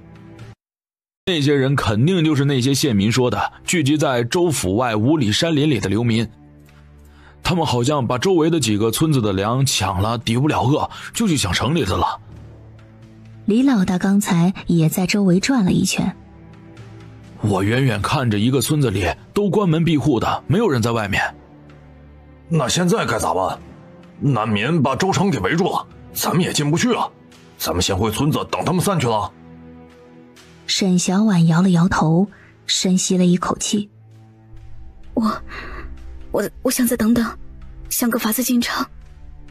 张大哥，你们本就是因为我才来的，现下我也到了府城的地界了，你们要不先赶着马车回村通知村长他们，也好提前有个准备。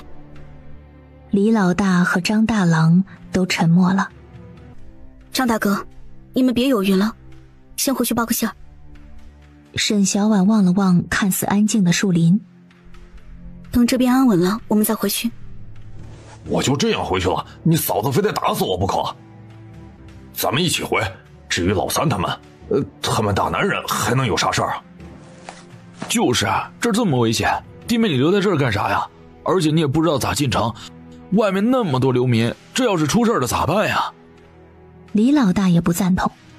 林子里突然响起了脚步声，几人惊慌戒备地朝身后的林子看去，看到一个的小乞丐从树后方走了出来。你们想进城啊？你偷听我们说话。张大郎戒备地盯着小乞丐。小乞丐转过头看向沈小婉。我知道一条路可以带你们进城。我怎么知道你说的是真的还是假的？你们这么多人还怕我一个啊？你想要什么？我要银子，我要带我阿爷去抓药。小乞丐说道。你们有银子吧？没有我就不带你们了。有。弟妹，谁知道是不是骗子呀？李老大连忙拦着沈小婉，压低了声音说道。这突然冒出来的会不会是那伙人啊？可以，但是得安全进入城里才能给你。好。一路绕道，最后几人站在了一处狗洞前。那就是这儿。小乞丐朝沈小婉几人招了招手，然后就率先爬了进去，压低了声音：你们快点儿，巡城的衙役要来了。沈小婉也顾不得脏了。树洞有点小，我和李大哥进去，张大哥你带着马车排回树林里，或者再远一点，20里外的那个废弃的山神庙后面的树林里躲着，到时候我们去那里寻你。小乞丐领着几人朝另一边的空寂小巷跑了过去，拐了几道弯之后，便到了一处更加破烂的地界，连像样的房屋都没有了，只有几块木板搭建的草棚子，里面躺着一个人，一直咳个不停。辉子哥哥，你回来了。辉子哥哥，好饿。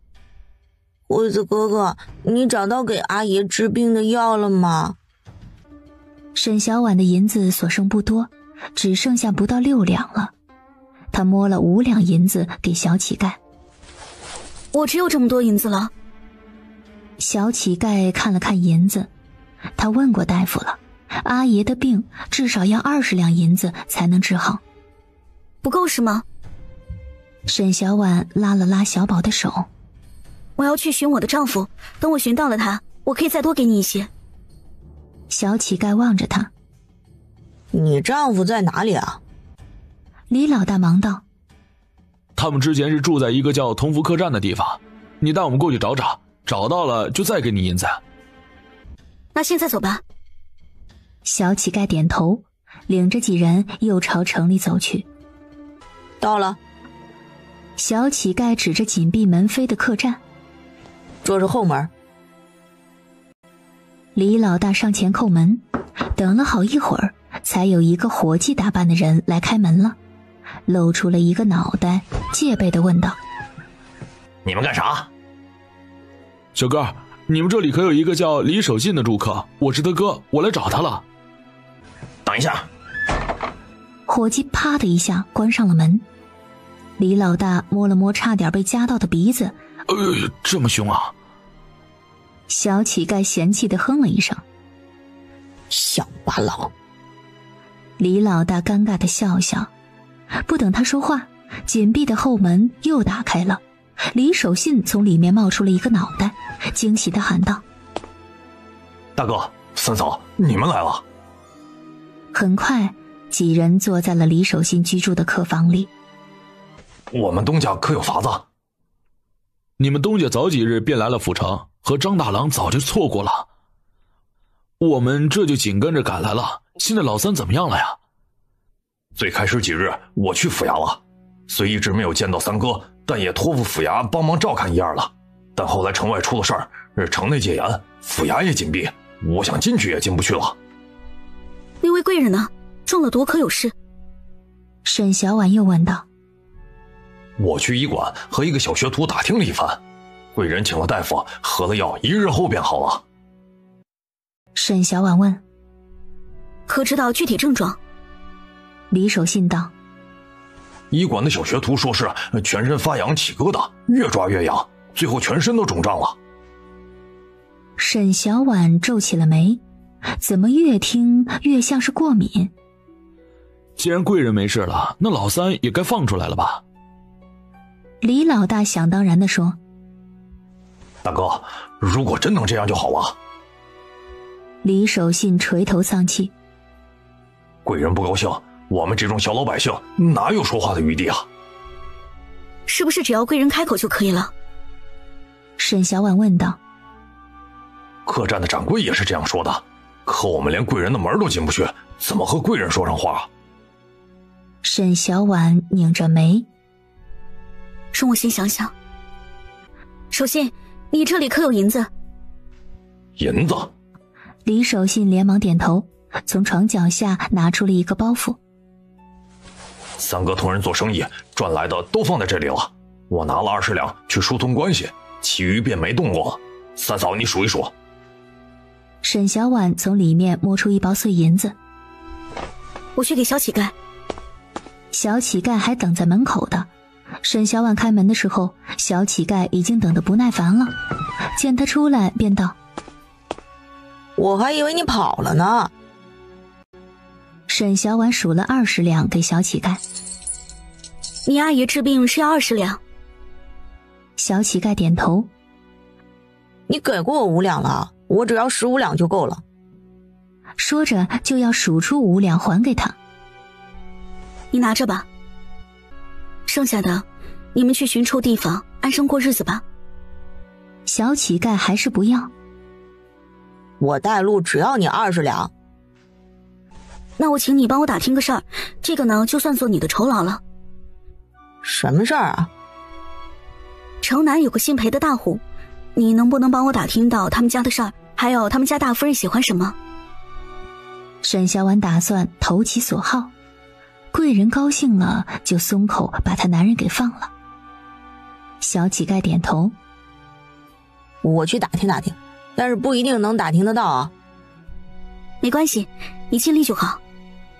只是没等到小乞丐报信，夜里府城便遭了城外流民的偷袭。马巡检带着亲卫跑上城墙，看着城墙外面黑压压一片流民，冷汗从脸上滴下。巡检大人，这些流民伐了木头撞墙，还做了云梯和木剑，咱们快挡不住了呀！马巡检骂道：他娘的，这群刁民还能耐了，在城外老实待着不行吗？竟敢偷袭，那别怪老子不客气。大家都给我听着，别给我手下留情。听我命令，投掷10块粪土，阻拦他们前进，严守大门，不能让流民们攻入城内，杀无赦。是，大人。一会儿之后，便有不少士兵受伤倒地，很快又换了一批士兵上来。巡检大人，我们的弓箭不够了。兵器库没有了？不多了。马巡检又骂了一声娘，一个士兵匆匆跑上城楼。巡检大人，不好了，东侧的城门被流民包围了。又一个士兵跑了上来。报，西侧的城门被流民包围了。什么？狗日的还搞偷袭！马巡检愤怒地捏紧了拳头。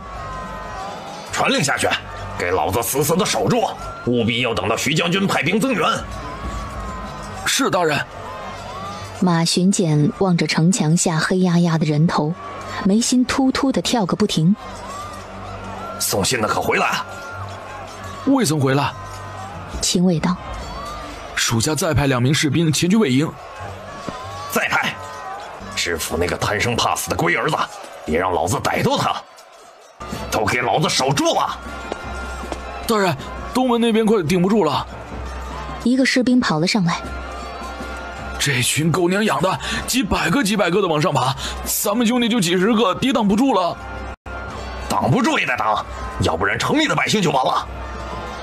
是。士兵低着头撒腿就跑。大人，我有一个提议。府衙没有跑的一个幕僚还跟在身侧。现在徐州、贺州等地皆生起义，徐将军那处恐怕无暇顾及我们。依我看，现下我们只有自救一条法子。老子连个人手都没有，怎么自救？马巡检骂道：非也！幕僚指着城内，咱们府衙牢房里可关押着不少囚犯，那些人都是戴罪之身，大人以免罪诱之，重赏之下必有勇夫，将来用在这些穷凶极恶的囚徒身上也是可行的。把府衙那群吃闲饭的玩意儿弄去守城门。是，大人。阴暗潮湿的牢房里，火光微亮，江直靠着牢房的栅栏坐着。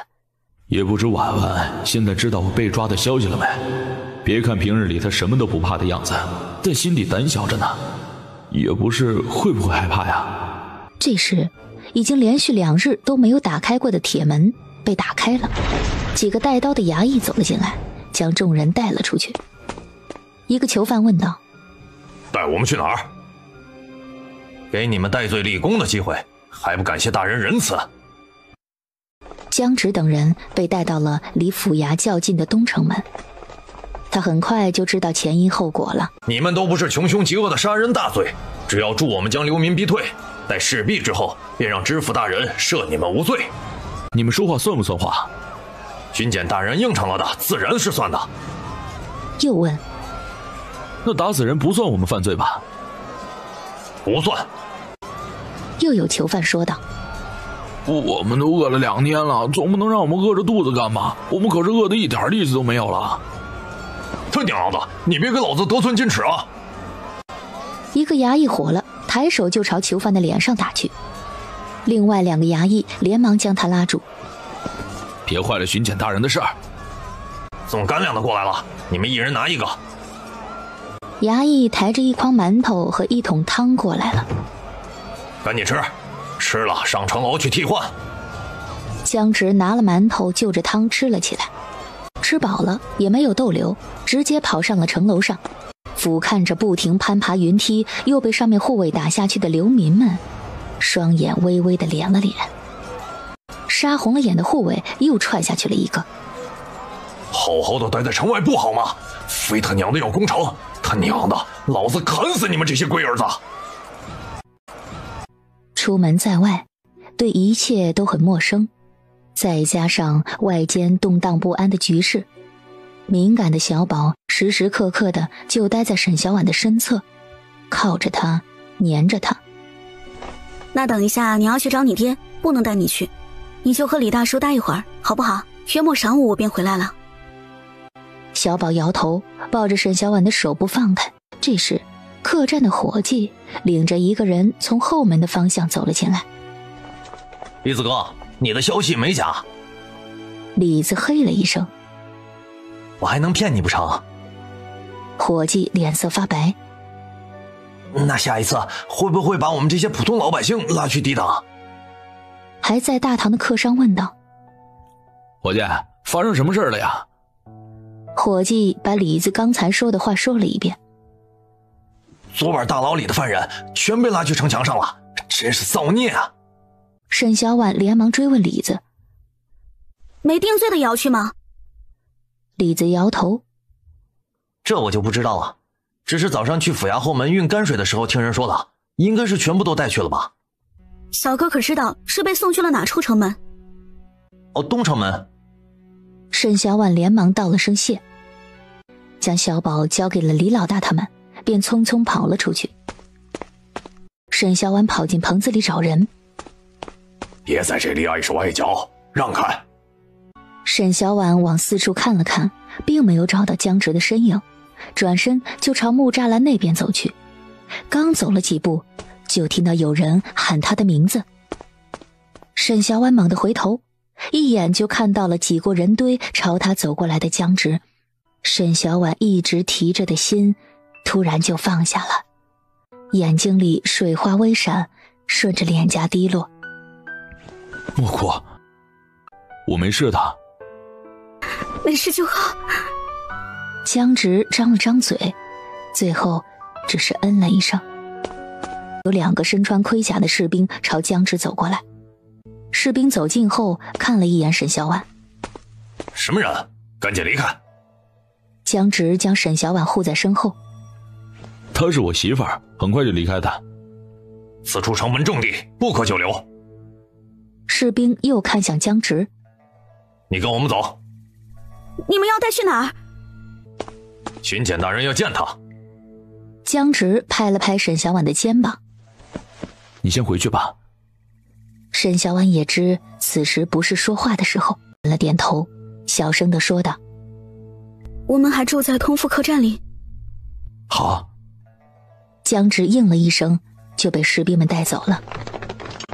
士兵把江直带到了一处大堂里，恭谨地和马巡检禀报道：大人，人带来了。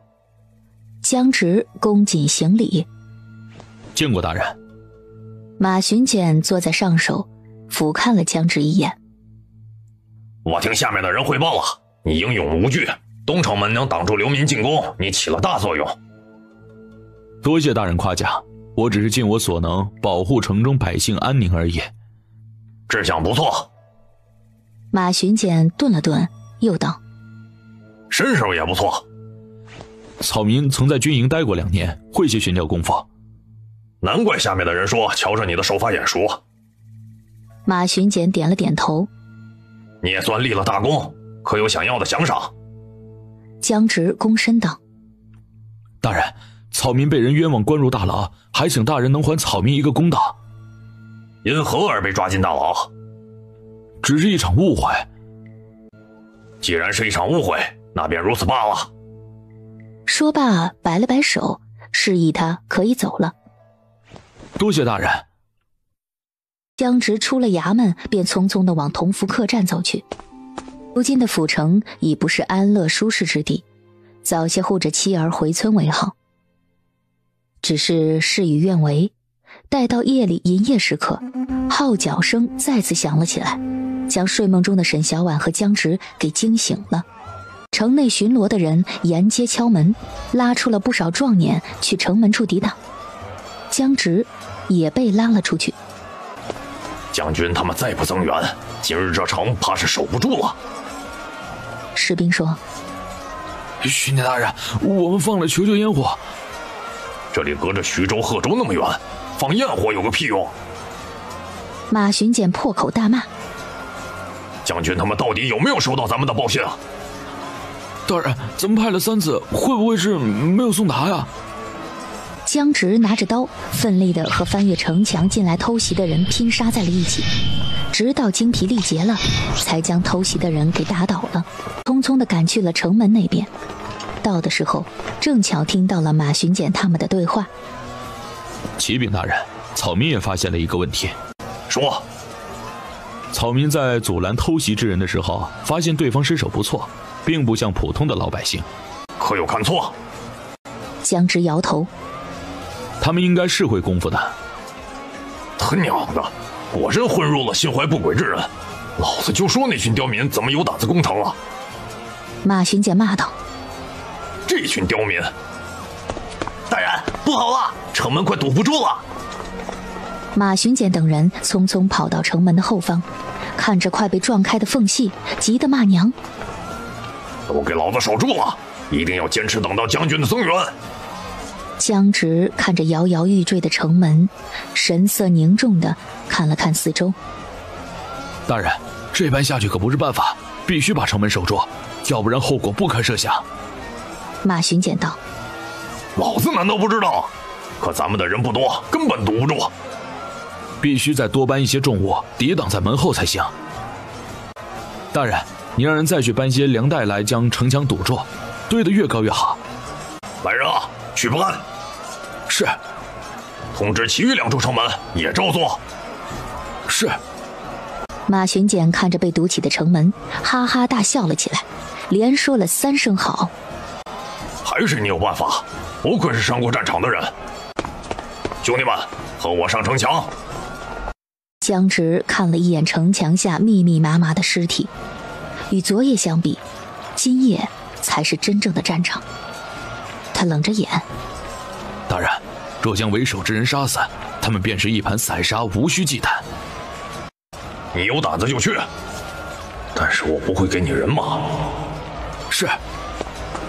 江直拿了一把弓箭和一把刀，转身下了城墙。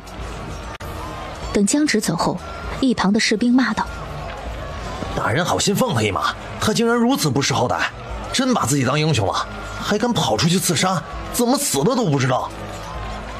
另一亲卫说道：大人，他打算怎么出城啊？马巡检微眯了眯眼，摸了摸下巴上的胡子，不知道在想什么。江直从李老大他们所说的狗洞出了城，借助田地里的稻草遮掩身影，打算绕去流民驻扎的地界后方去。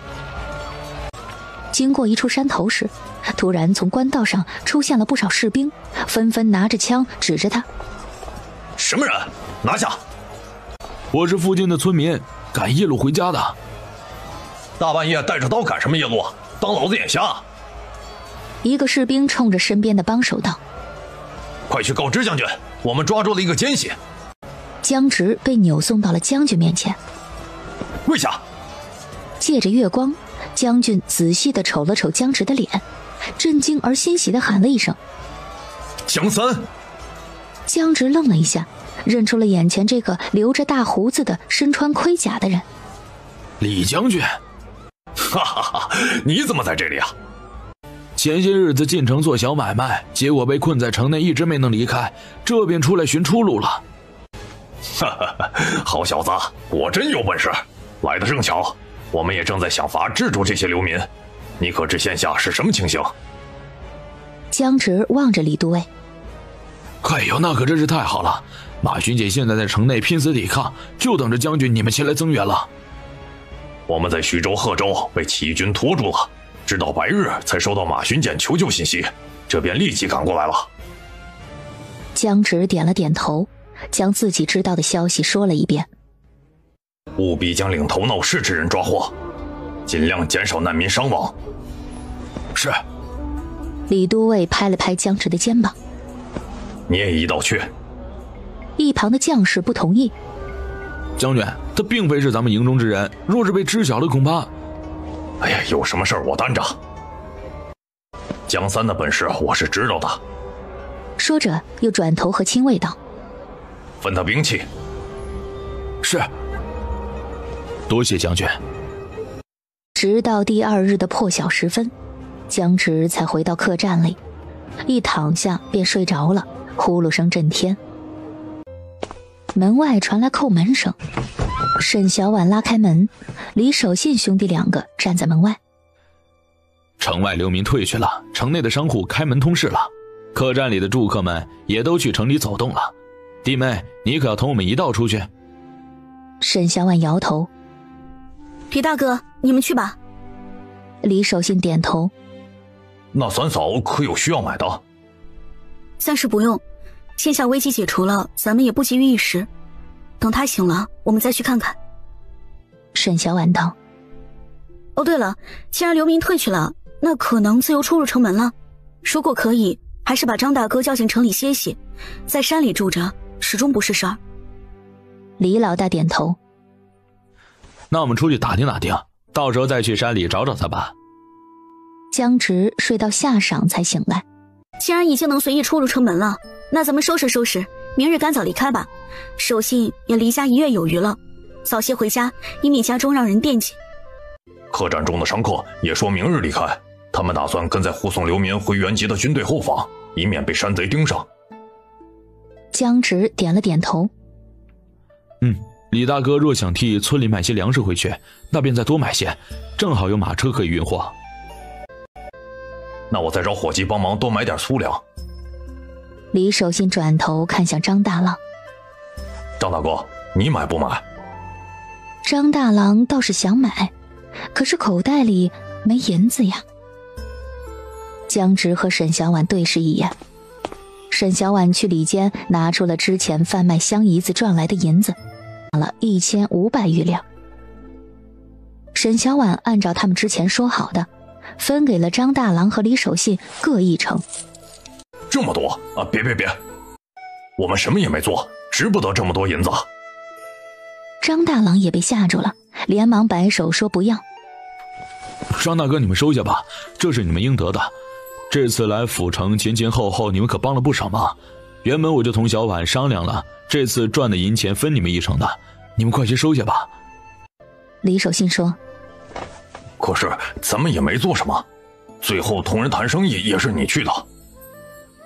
哎，若非你帮着算账，张大哥帮忙赶着运货，我也办不成。江直看向坐在一旁的李老大，给了20两给他。李大哥这次也帮了不少忙，多谢李大哥。哎，你们给了老二的就不用给我了。他是他，你是你，李大哥收下吧。你若是不收，兄弟以后也不好再找你帮忙了。哎，可以要不了这么多，给个200-300文就够了。李大哥，你就收下吧。现在城里热闹，李大哥拿了银子，正好可以给嫂子买些东西回去。翌日清晨，咱们也回村吧。弟妹坐稳了，我赶车了。张大郎牵着马儿的缰绳开始往前走。江直没同他们一道回村，是因为他相识的李都尉昨夜上门来告知他，要带他一起去徐州，有建功立业的机会，他自然是愿意前去的。一行人紧赶慢赶，终于在这日的天色将黑时赶回了家。小婉，你回来了。嫂子，我们回来了。入了9月，天气逐渐凉爽，又接连下了2场细绵的秋雨。因为柴棚里的干柴都被烧光了，沈小婉这些日子又开始进山里砍柴了。把柴放好之后，就听到门外传来了叩门声。张大嫂才背着红薯回家去了，怎么又来敲我家的门？莫不是忘记什么东西了？等打开门一看，发现外面站着3个不认识的陌生人。请问你们找谁？中年男人一团和气地拱手问道：敢问此处可是江府？您可是江夫人啊？这只是农家小院，你们找谁啊？是不是找错地方了？夫人可是姓江？沈小婉点了下头。啊，那便是对了。中年男人一团和气地笑着：哈哈，在下是玲珑斋的掌柜，鄙人姓王。玲珑斋不是府城的那一间胭脂铺吗？一开始江直就是打算把香姨子贩卖给玲珑斋，但人家格调太高，只要方子，便退而求其次选了另一家。而如今玲珑斋的人再次跑来，莫不是为了方子而来的？你们有什么打算？今日上门是想同夫人谈一笔生意，不知夫人可否拨冗细谈一下？家中没有备茶叶，请王掌柜莫要介怀。白水便可，多谢江夫人。江夫人调制的香姨子别具一格，耐用且好用，比之枣豆等物更胜一筹。如今整个府城都以用香姨子为风。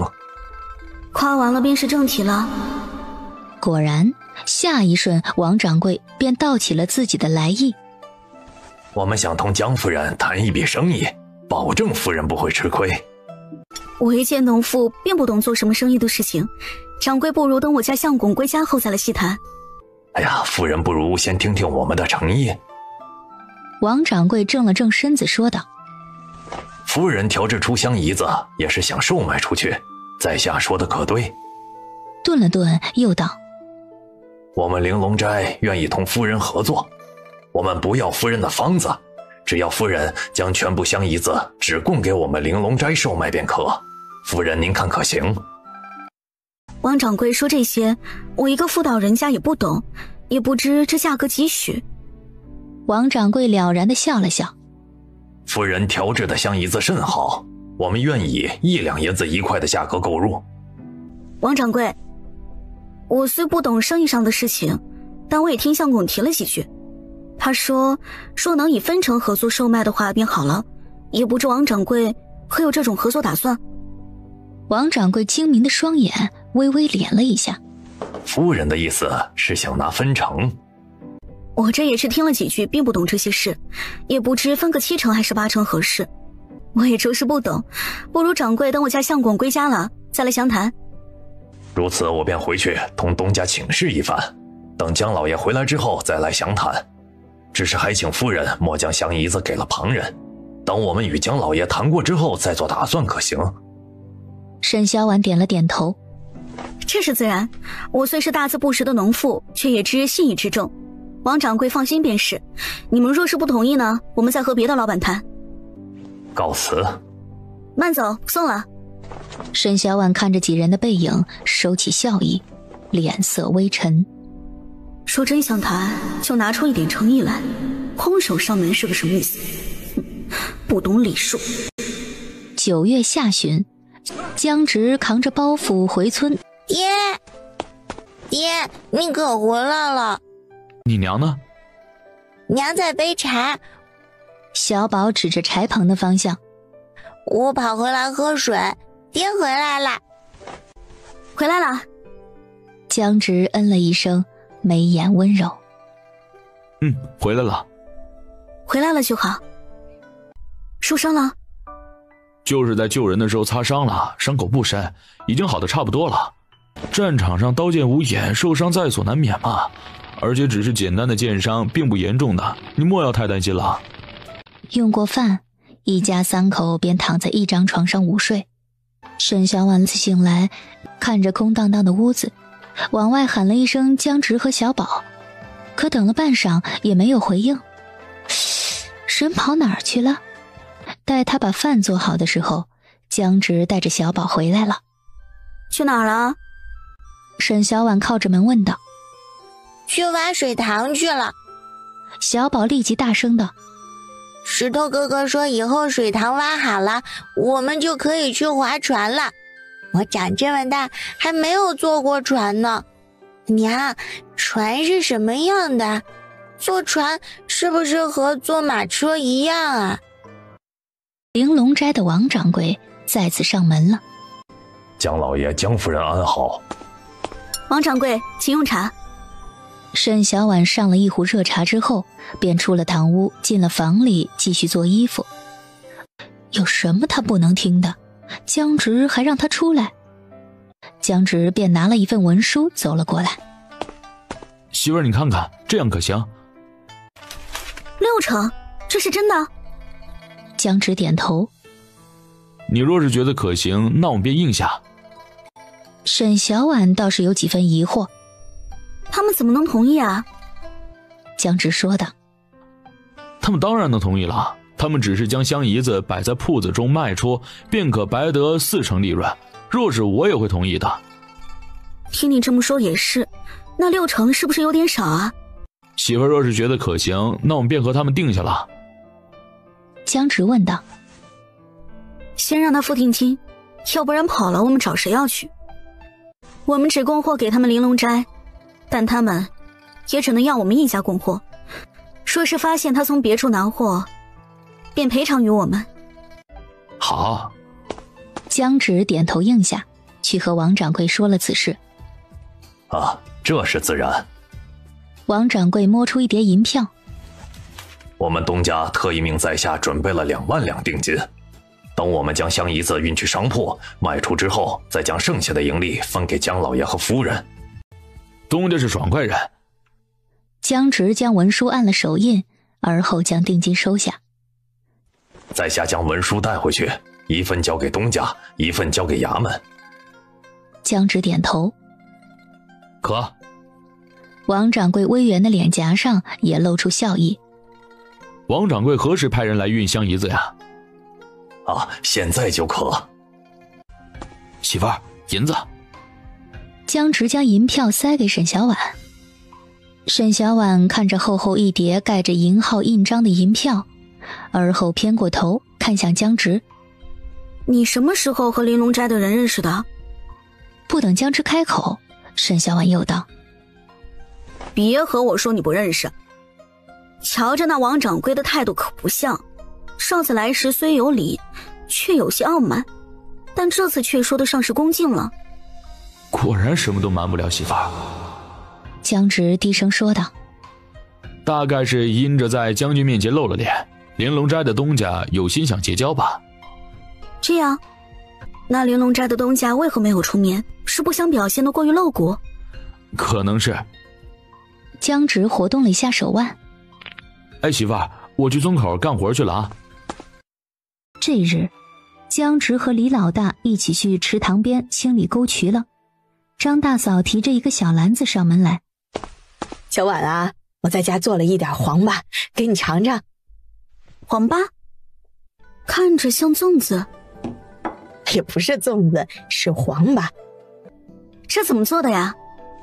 简单的很，就是先用米和糯米打制成混合的米酱，再蒸一些糯米，再填些红糖混合，一起捏打成这样子，可以直接蒸，也可以用笋壳裹一下，免得变形。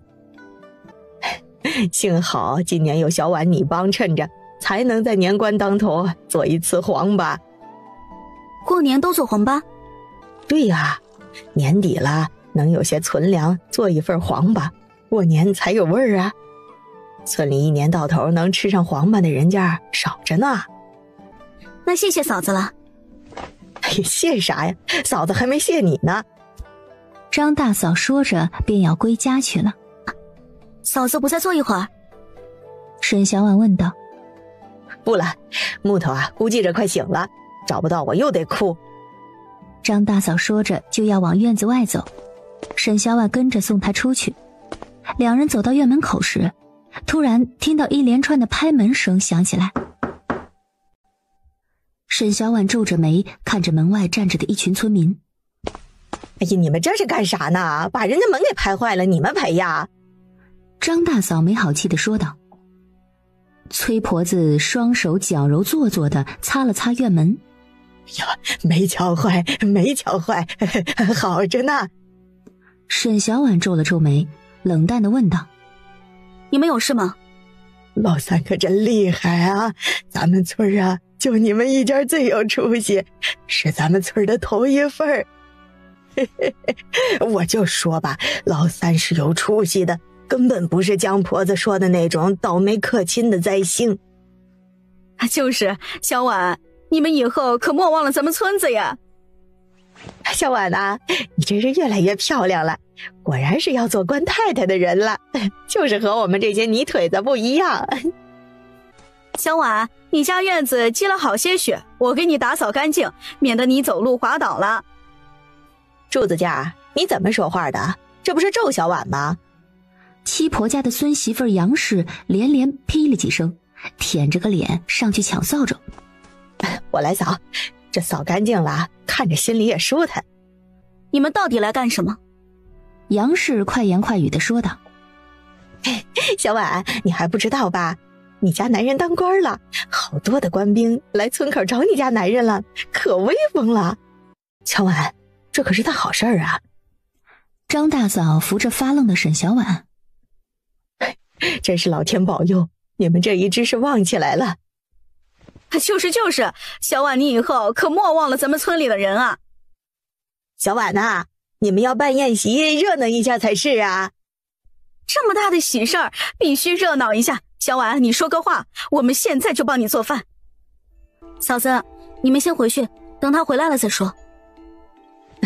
也好也好，到时候喊我们一声，我们就来帮忙。那我们先回去了啊，等老三一回村，我就过来报信儿。崔婆子忙道。等人散尽之后，沈小婉长舒了一口气。也不知什么时候回来。快了，现在可好了，你们家老三当官了，以后再也没人能欺负你们了。等了许久，但等回来的不是江直，而是玲珑斋的王掌柜。哎，恭喜江夫人。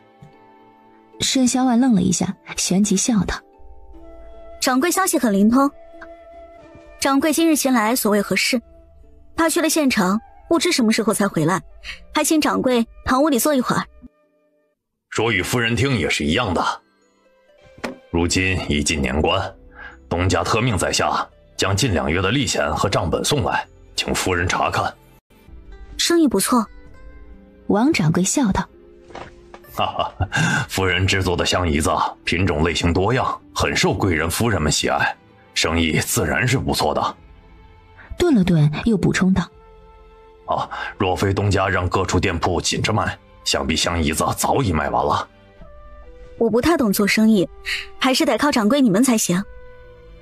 沈小婉看了看盒子里的一摞银票，莫约有5万两。王掌柜，这是不是给多了？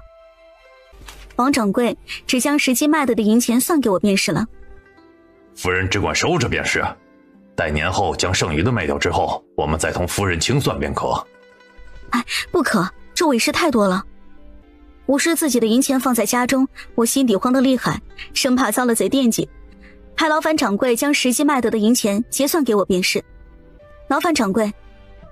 王掌柜也无法，只得重新清算，最后将卖出的6成银钱结算给了沈小婉，一共4万5千余两。沈小婉这才安心地收下了2万5千两。多谢掌柜。这些银钱最后也终将是夫人的，夫人品行高洁，在下自愧不如啊。江直跟在江铁柱身后到了江家。爹娘，老三来了。爹娘。江婆子咳嗽了几声。你还知道我们是爹娘？我还以为你早忘了呢。不敢。不敢？我看你敢得很。江婆子骂道。我怎么生出你这种儿子，真恨不得没生下你，宁愿你是从石头缝里蹦出来的。江直沉了沉脸，没接话。老婆子，江老爹开口喝了一声，吸了口烟叶子，然后说道：你娘病了。江直默然，等着他接下来的话。对，就是你气病的。江婆子挣扎着坐了起来。要不是你封了劳什子的官，我还好好的。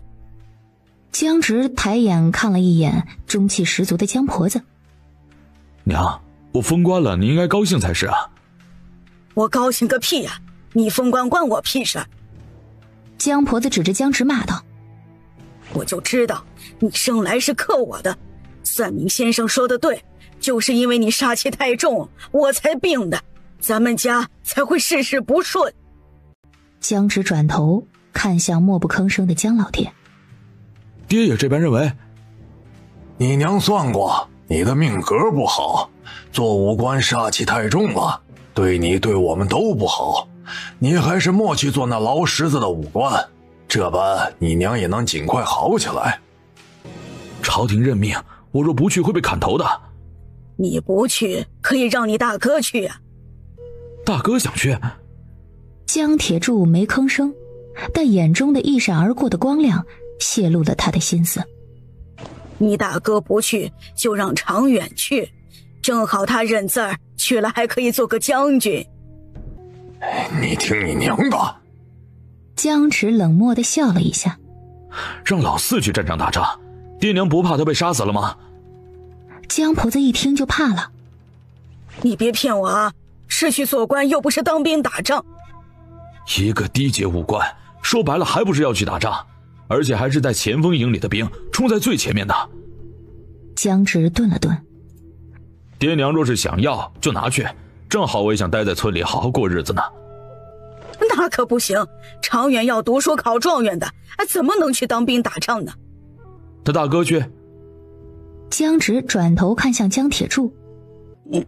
我不去。那可惜了。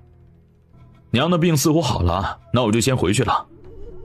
待到入夜时分，江直一身酒气地归了家。你真被封官了？江直笑得灿烂。媳妇儿，我高兴啊。你倒是高兴，全村人都知道了，就我一个人不知道。等我知晓的时候，你又跑去喝酒去了。沈小婉没好气地瞪了一眼醉醺醺的江直。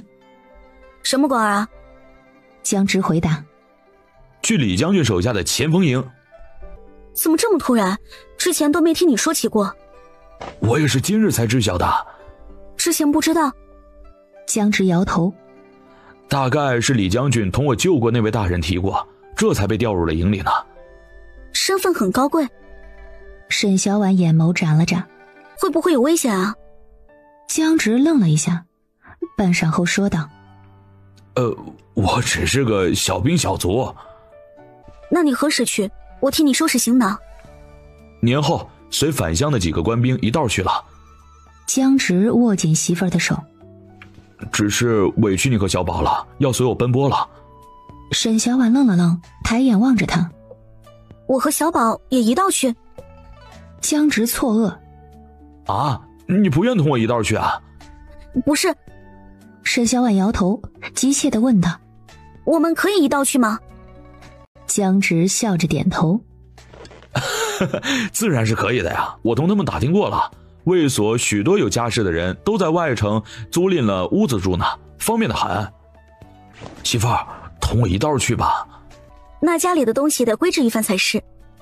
时间尚早，慢慢规制呗。这香姨子的生意可还做？江直想了想，不太确定地说道：他们东家应当与那人熟识的，与我们交好卖好并无多大意义，想来只是为了银钱而已吧。那如此，我们还是做吧。林间的无患树那么多，不做成香姨子着实可惜了。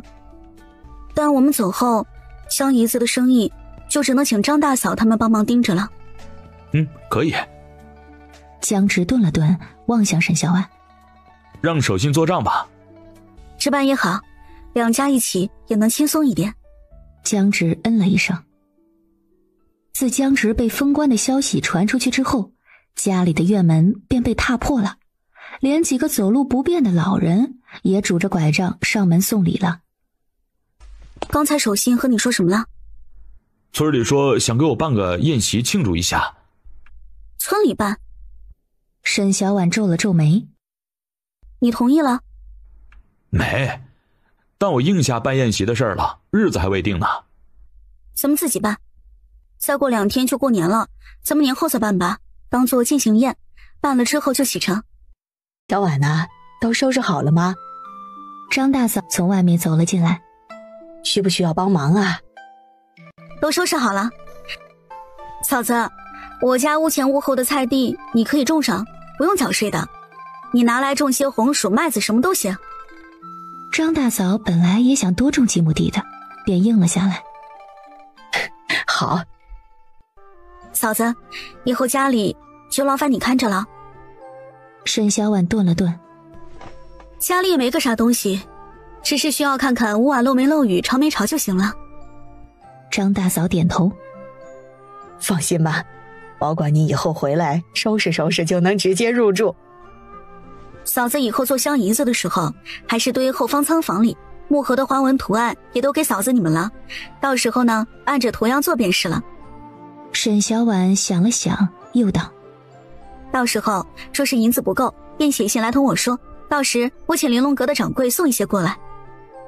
够了够了，昨晚你给了50两，专门做盒子这些呢，肯定花不完呐。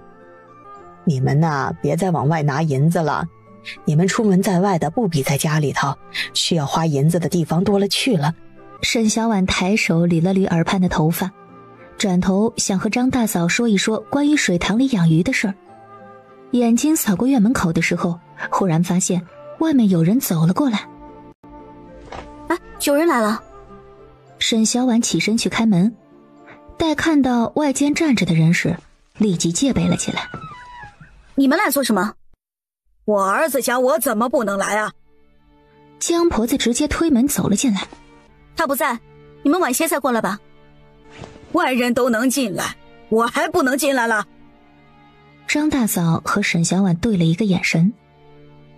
小婉呐，我先回去了啊。嫂子慢走。沈小婉牵着小宝站在院子的一角，皱着眉看着大摇大摆的在院子里走来走去的江婆子，像是在巡视自己领地一般，一点廉耻都没有。别一天到晚乱叫嫂子，不晓得的还以为你是他们张家的媳妇儿。沈小婉沉下脸。说是按照娘的说法，那你不也是周家李家的媳妇儿了吗？还敢顶嘴了是吧？老三呢？今天我非让他凶了你这搅屎精不可，摊上你这么个倒霉玩意儿，真是倒了8辈子的霉了。沈小婉冷漠地抬了抬眼皮。我这是实话实说。我说话轮得到你插嘴的份儿吗？分家日子过舒坦了，就不知道尊礼孝敬翁婆了，也不知跟谁学的以身骚，不守妇道的东西，就跟你那不要脸的娘一个德行。娘，你这又是做什么呀？你就知道护着他，你心底还把不把我们当你爹娘？老娘拼死拼活生出来的儿子呀，简直就不是个东西，就为了你这个不要脸的婆娘的大你娘，我一把屎一把尿的将你养大，为你娶媳妇儿养儿子，结果你是怎么对我们的？白养你这么大了，白眼狼一个，娶了媳妇儿忘了娘，什么都听你这个搅屎精媳妇儿的，闹得和我们离心了。我怎么生出这么个不是东西的儿啊？早知道如此，当初还不如在尿盆里淹死算了。你这话说的好像你待老三多好似的，你说这些话就不亏心吗？你扪心自问，你真的待他好过吗？江婆子梗着脖子说道。我怎么就待他不好了？我待他不好，我养他这么大，说瞎话也不怕遭雷劈吗？被戳穿的江婆子脸红脖子粗。你个黑心肝的东西，这是咒老娘啊你！恨不得老娘去死了你才高兴是不是？沈小婉点头。我不会拦着的。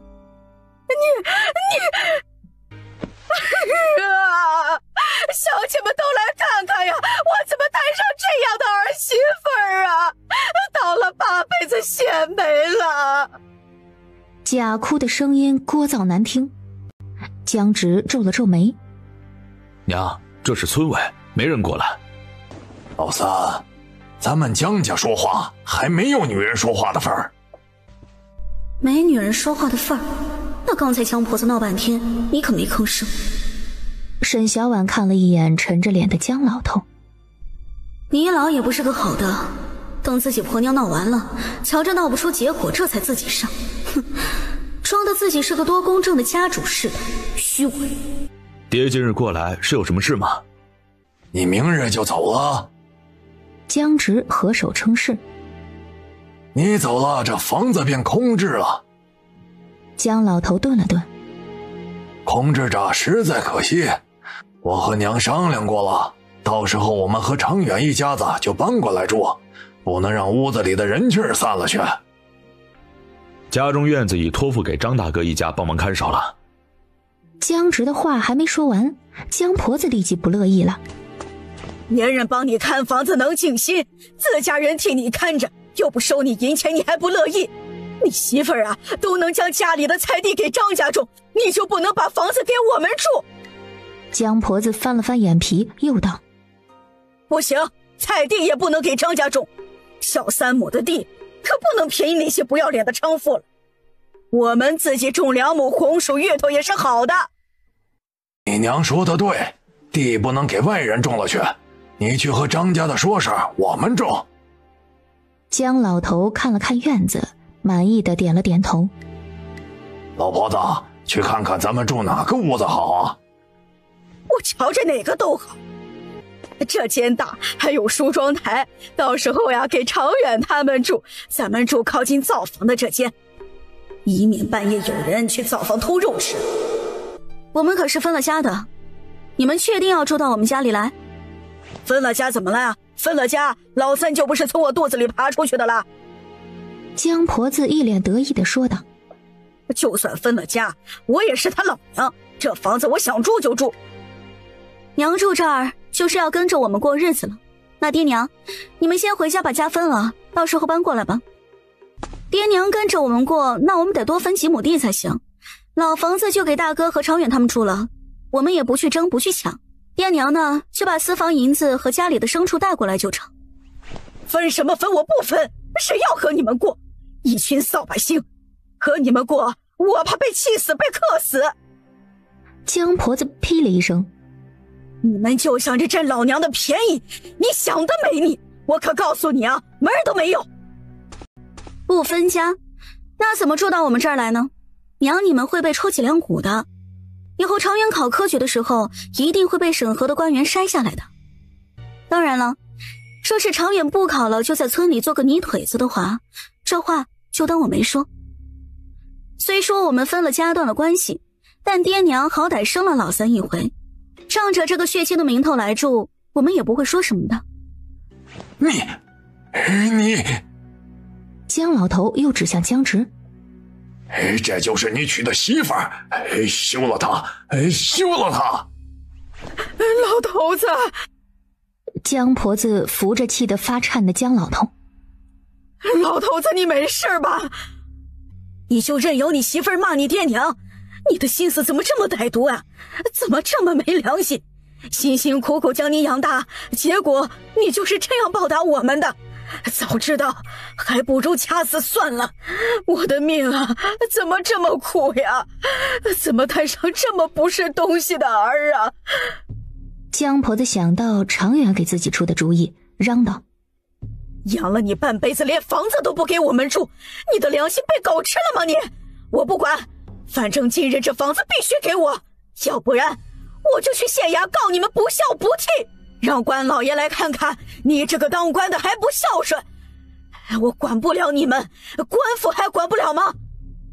说着还指向沈小婉：还有你这个毒妇，到时候让官老爷看看你的心到底有多黑，到时候让官老爷做主休了你。沈小婉冷笑：哼，这房子的地契可是写着我的名字，休了我，这房子你们也住不进来。到时候你若还敢这般擅闯，你们就是擅闯民居，到时候我就要官府的人将你们抓去坐牢。到时候你们一个一个都别想跑，一家3代都不得再科考，江长远一辈子就只能蹲在田里头挖土。你敢！江婆子气得脸色惨白。我怎么不敢？分家书上可写着断绝关系的，上面可清清楚楚写着无论富贵与贫穷都老死不相往来的。当时这句话还是爹娘你们让村长一定要加上去的，只隔了1年，爹娘你们就忘了吗？江婆子和江老头满眼的寒意，又见江直没吭声，更是心寒不已，带着哭腔：老三，你真的要做的这么绝情？绝情的从来不是我们。江直双手紧绷，死死地忍着，才能让自己没上前动手打人。你扪心自问一句，你可有把他当儿子看过？从小到大就被你们当作庸人一般非打即骂，家中贫穷吃不饱穿不暖便罢了，可村里谁家不知道江长远每隔1日就有1个鸡蛋吃，可他从小到大可吃过1回。薄待不说，你们宁愿将银子拿给江长远去好私塾念书，也不愿意以银代义，你们就不觉得自己绝情？你们若是待他有对江铁柱1半好，就不会是今日这个局面。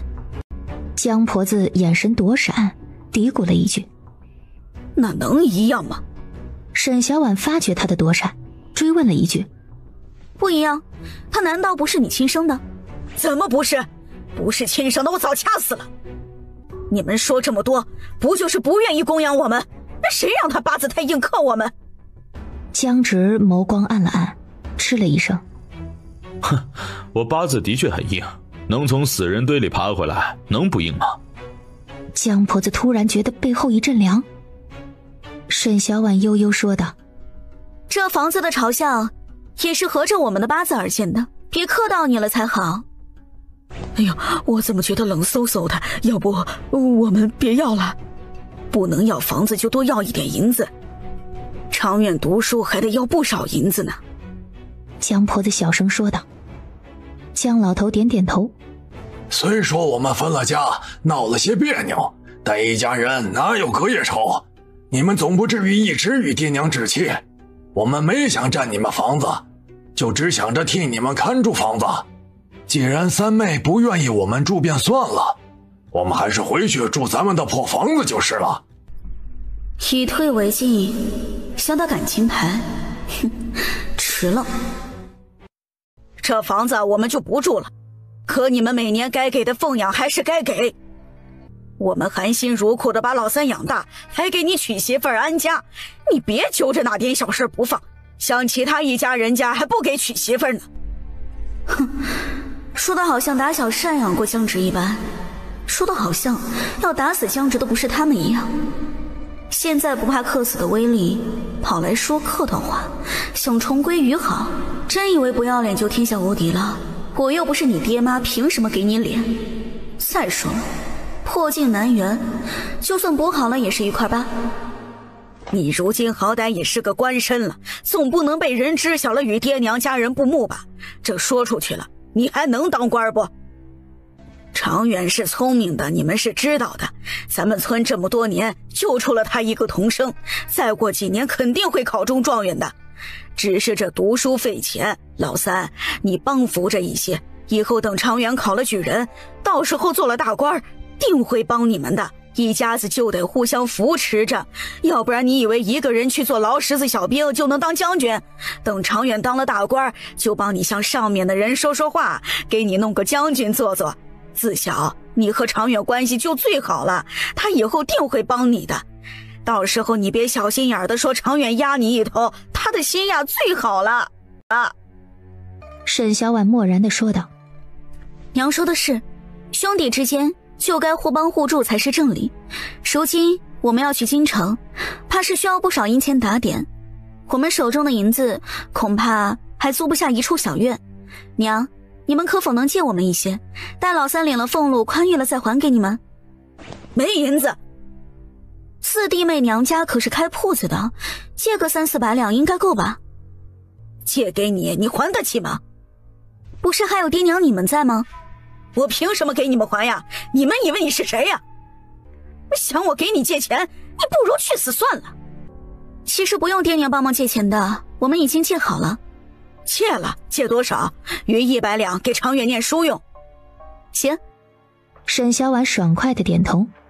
100两够不够？200两。江婆子眼睛亮了亮。江老头觉得不对劲儿。沈三妹哪有那么好心啊？可以。沈小婉点头。有长远这个童生做担保，想来赌馆愿意再多借200两给我们的。你从赌馆借的？对啊，借了1年，到时候多还1倍。到时候赌馆的人瞧见长远，应当也能宽限我们些时日。沈三妹啊，你的心怎么这么歹毒？我就说你怎么那么爽快，竟然打这种主意！你是想害死我们家长远是不是？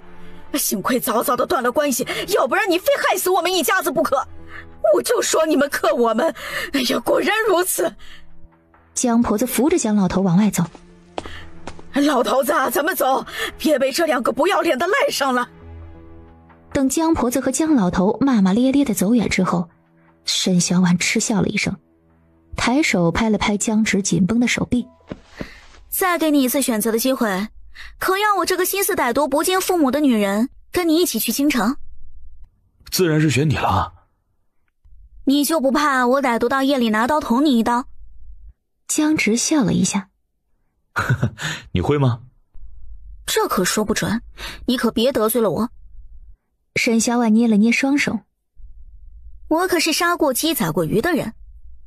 江直扑哧一声笑了起来，爽朗的声音从胸腔里发出，玉气一扫而光。媳妇儿可真厉害啊！有眼光。沈小婉拍了拍手，将缩在一旁不说话的小宝抱着进了屋。怕啦？没怕。小宝眼里嵌满了泪花，抽抽搭搭的伸手摸摸沈小婉的脸。娘不哭。娘没哭呢。沈小婉捧着小宝的脸亲了一下。等明儿离开这里，就再也不用看见吓人的老巫婆了。小宝别害怕。小宝鼻音重重的嗯了一声。晨光熹微时分，一辆载满了行囊的乌篷马车缓缓地离开了槐树村。目送着沈小婉他们的马车离村后，张大嫂抬手擦了擦眼角的泪。就这么走了？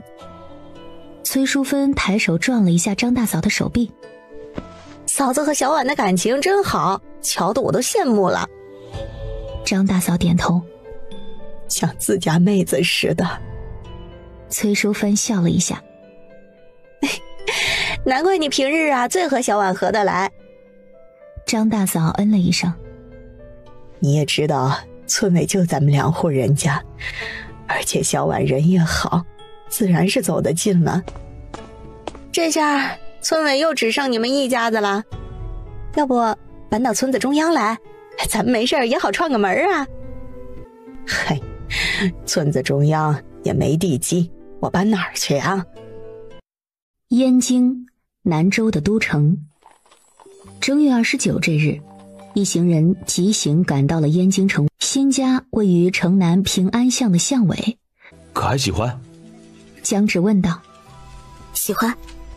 沈小婉抬眼望着他。你怎么找到这么好的院子的？运气好。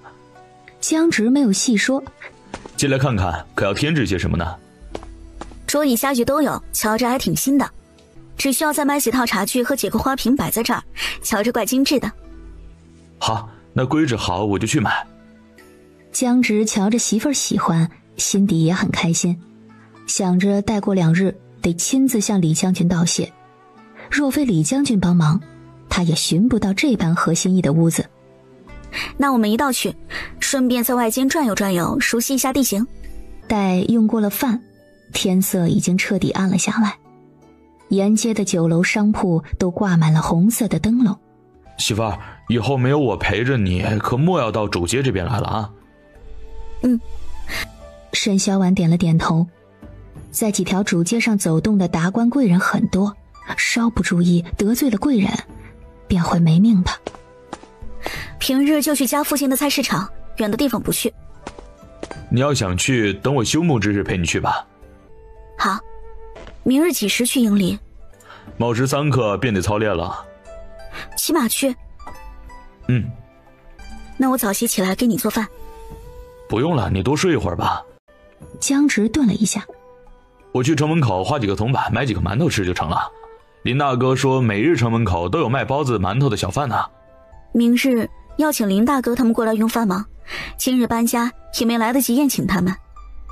江直沉吟片刻，不急，等休沐再说吧。我得先去问一问林大哥他们哪一天休沐。也好。沈小婉嗯了一声。那你明日早些回来，我买只鸡回来炖汤给你们补一补身体。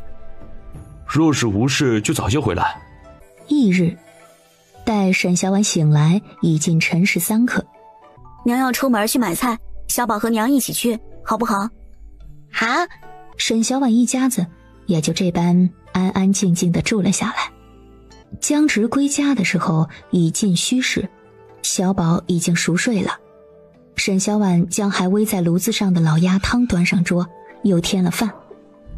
小宝等了你许久，又饿得不行，我就让他先吃了。江直狼吞虎咽地吃了几口饭。如今各地举子入京应试，将军派我们营协助京兆尹巡卫，维护京城治安。接下来的日子可能都不会早归了。你和小宝莫等我回家用饭了啊！出事了！江直等人立即翻身爬起来，跟着报信的人去了出事的地方。走近的时候，便看到早到的侍卫将茅房中吊死的考生抬了出来，摆在空旷处。大人，死者选自29号舍的考生。瞌睡正浓的考官看了尸体2眼，漫不经心地问道：怎么回事啊？此时3刻，考生敲门说拉肚子，属下便将他放出带到茅厕。等了半盏茶功夫，见他未出，便来推门，结果……考官又问：你一直守在外间？侍卫点头，指着隔着不远的走廊：是，属下一直站在那处。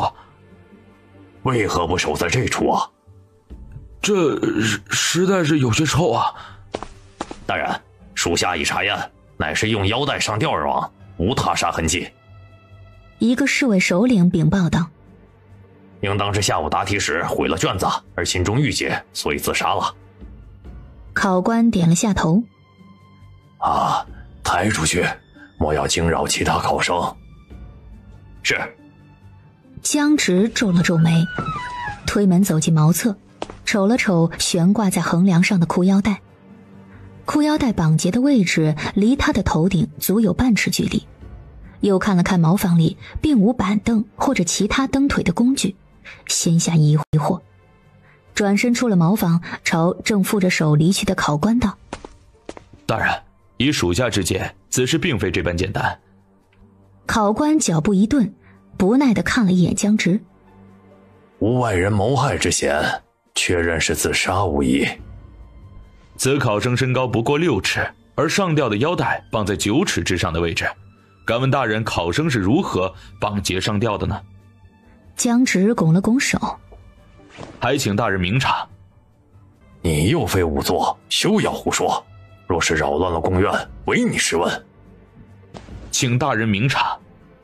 考官沉着脸：你。张春生等同营的侍卫们都站在江直身后，虽没有说话，但也是表示支持的。他们前锋营的人没一个怂货。最后还是惊扰了主考官：怎么回事啊？考官很快将事儿说了一遍，并未说他之前打算囫囵了结的事儿。还请大人定夺。此事重大，将宫院封锁，通知刑部的人过来。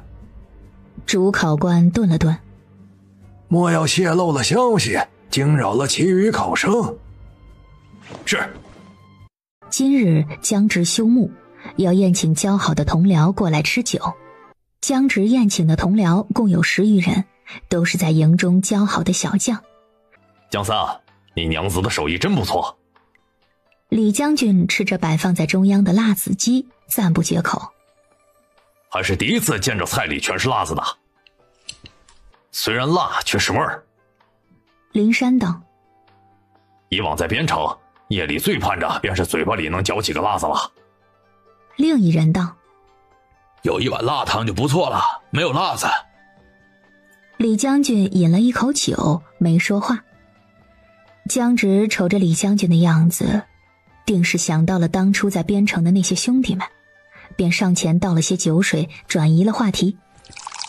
如今春闱已结束，落地的考生绝大部分已经归乡了，京城应当不用我们再协助了。李将军颔首：之后回营中继续操练。给林大娘加了不少不塞牙的提拔。大娘多吃一些。不用夹，我自己吃。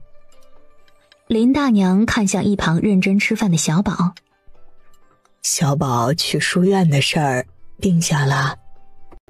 定下了，明日便送去。沈小婉点头：多亏了李将军帮忙，要不然只能去外面的私塾念了。林大娘点了点头，望了一眼大堂的方向：你也是第一次见李将军呐？沈小婉点头：第一次见，只是听小宝他爹说以前在边城也在李将军的营下，所以才多关照了2分。沈小婉看着林大娘不时地看向小宝，心知大娘想抱孙子了。林大哥可说清了？刚来京城，人生地不熟的，过些日子再看看。慢慢来，京城的好姑娘多的是，林大哥是好人，定能娶一门好媳妇儿的。沈小婉说道：你要是有认识的好姑娘，可记得和大娘说啊。正厅里传来要酒的声音，沈小婉忙把放在灶房里的酒水倒了一坛过去。刚走近的时候，就听到屋内说着：上面那位是想轻拿轻放，要不然怎么就抓了几个五品小官便了事，手中都没实权，能把手伸到宫院里去啊？我看是老糊涂了吧。李将军的声音蓦地响起：闭嘴，这些话都给我吞到肚子里去，若是泄了出去，没好过的事。等到散席，已近下午申时。在送李将军出巷子的时候，李将军说道：可考虑好了啊。江直垂着头看着青石板上飘落的梨花：那位大人不怕我是别家派去的探子？李将军哑然失笑，又点了一句：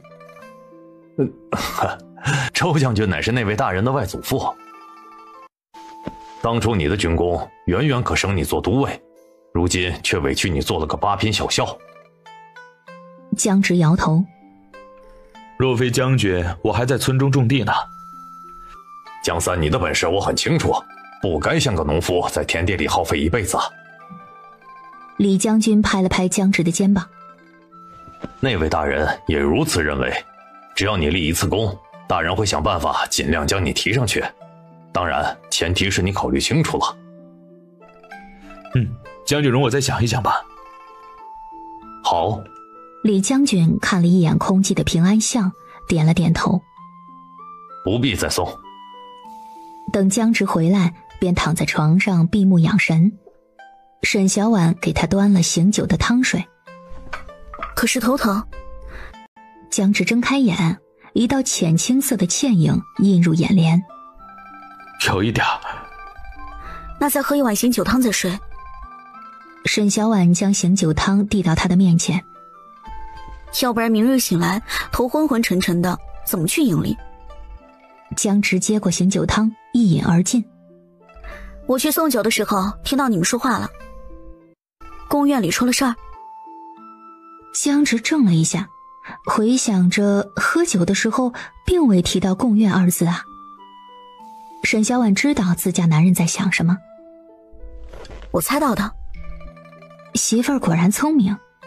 江直点了点头。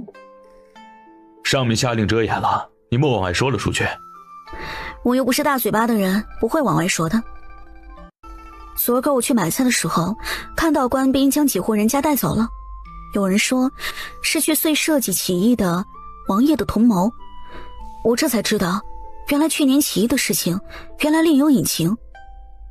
江直嗯了一声，想借流民起事夺位，但被镇压了。李将军他们亲自将废王爷送回京城的。难怪京城的百姓都知道，也就咱们荆州乡下地方不知道到底是怎么一回事。沈小婉叹了口气，那个王爷脑子没毛病吗？好好的王爷不当，跑去怂恿流民闹事，结果自己还被一窝端了。傍晚，江直从军营回来的时候，沈小婉正在给小宝洗今日穿过的蓝衫。李将军的夫人已经回京了，你寻个合适的机会上门去拜会一下吧。回来了。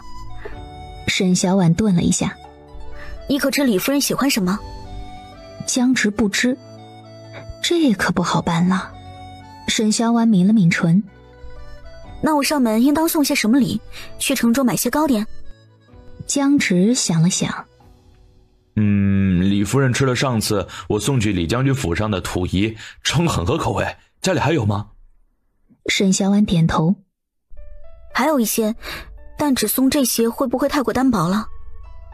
李夫人常驻京城，什么没见过，什么没用过呀？送些荆州的土仪，反倒是更合心意呢。沈小婉想想也是，不过还是决定再加2块香姨子。转日将小宝送去书院之后，沈小婉回家带上特意准备好的土仪，去了李将军家。李夫人坐在花厅上首，江夫人请用茶。前几日用过夫人送来的土仪，很是喜欢。能得夫人喜欢是我们的荣幸。听闻合夫人胃口，我将家中还有一些未动过的土仪一并送了过来，还请夫人莫嫌弃。怎么会呢？李夫人笑了笑，都送来了，你们吃什么？沈小婉回道，现下刚来京城，瞧着京城的什么都好，暂时应当不会念着荆州的土仪。这倒也是，待你们待上1、2年啊，便不这般想了。沈小婉点头，夫人说的是。又虚与委蛇了1刻钟，沈小婉便起身告辞。李夫人起身，家中若是无事，可上门来陪我说说话，打发时间。会不会打扰夫人？不会，我在家中啊也无甚事。沈小婉柔声道，那恭敬不如从命了，夫人可莫嫌我打扰才是。待沈小婉离开之后，守在一侧的心腹丫鬟不解地望着自家夫人。她不过是个8品小夫人，怎值得夫人你如此接待？将军与江校尉早在边城便相识，私交甚好。将军也曾多次同我提起江校尉的名讳，言语间颇为欣赏。对于其夫人，我自当以礼相待。一个丫鬟在清点沈小婉送上门的土仪时，发现里面放着2盒上等玲珑香，连忙告知了夫人。与上次大小姐送回来的一模一样。真的？心腹丫鬟仔细看了看，别是假的吧？李夫人好几次去买都没买着，玲珑斋都说断货了。不会吧？如果是真的，那出手可真够大方的。1盒上等香姨子在玲珑斋要价至少几10两，一出手就是2盒，出手可不是大方吗？李夫人瞧了瞧淡香扑鼻的香姨子，心思微动，收起来。走远的沈小婉并不知李夫人对她的看法又变了变。待晚上江直回了家，沈小婉同他说了去李府的事情。刚进去的时候瞧着李夫人很有威严，吓得我都不敢说话了，后来多说几句就还好。我听李夫人说李将军对你颇为欣赏，让你好好干。你们当初在边城打仗时那么多人，李将军怎么就待你与众不同？江直佯作认真地说道，大概是将军觉得我是可塑之才吧。就贫吧你。沈小婉捶了捶后腰。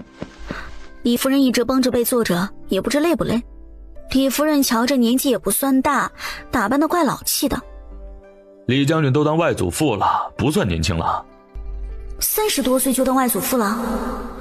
沈小婉目瞪口呆。难怪那般打扮。不过李夫人浑身的气度确实好，很有大家风范，我要是能像她那样就好了。那同李夫人多学学。我也是这样想的。沈小婉顿了顿。你也得把你的字练练才行。若是以后当了将军，给圣上连封奏折都不会写，到时候啊会笑话你的。我都当将军了，谁敢笑话我呀？我？沈小婉笑着说道。你当将军了也归我管。江直笑着点头。好，归你管。4月出头的时候，李夫人要去北城参加赏花宴，便带上了沈小婉过去。夫人可是觉得我这般打扮不妥？自是极妥当的。李夫人回神。你自个儿描的？是我自己描的。夫人可是觉得有哪处不妥，趁着还未到店儿，我赶紧擦一擦。我瞧着描得很好，以为你是寻了外面的梳妆娘子为你描的呢。我自己摸索着描的。我听胭脂铺的掌柜娘子说，用颜色浅淡一些的胭脂会让人显得年轻几岁。夫人觉得我今日有没有变年轻一些？我是瞧着年轻了许多，与15、16岁的姑娘似的。啊，那看来那掌柜娘子没骗我。骗你了怎么办？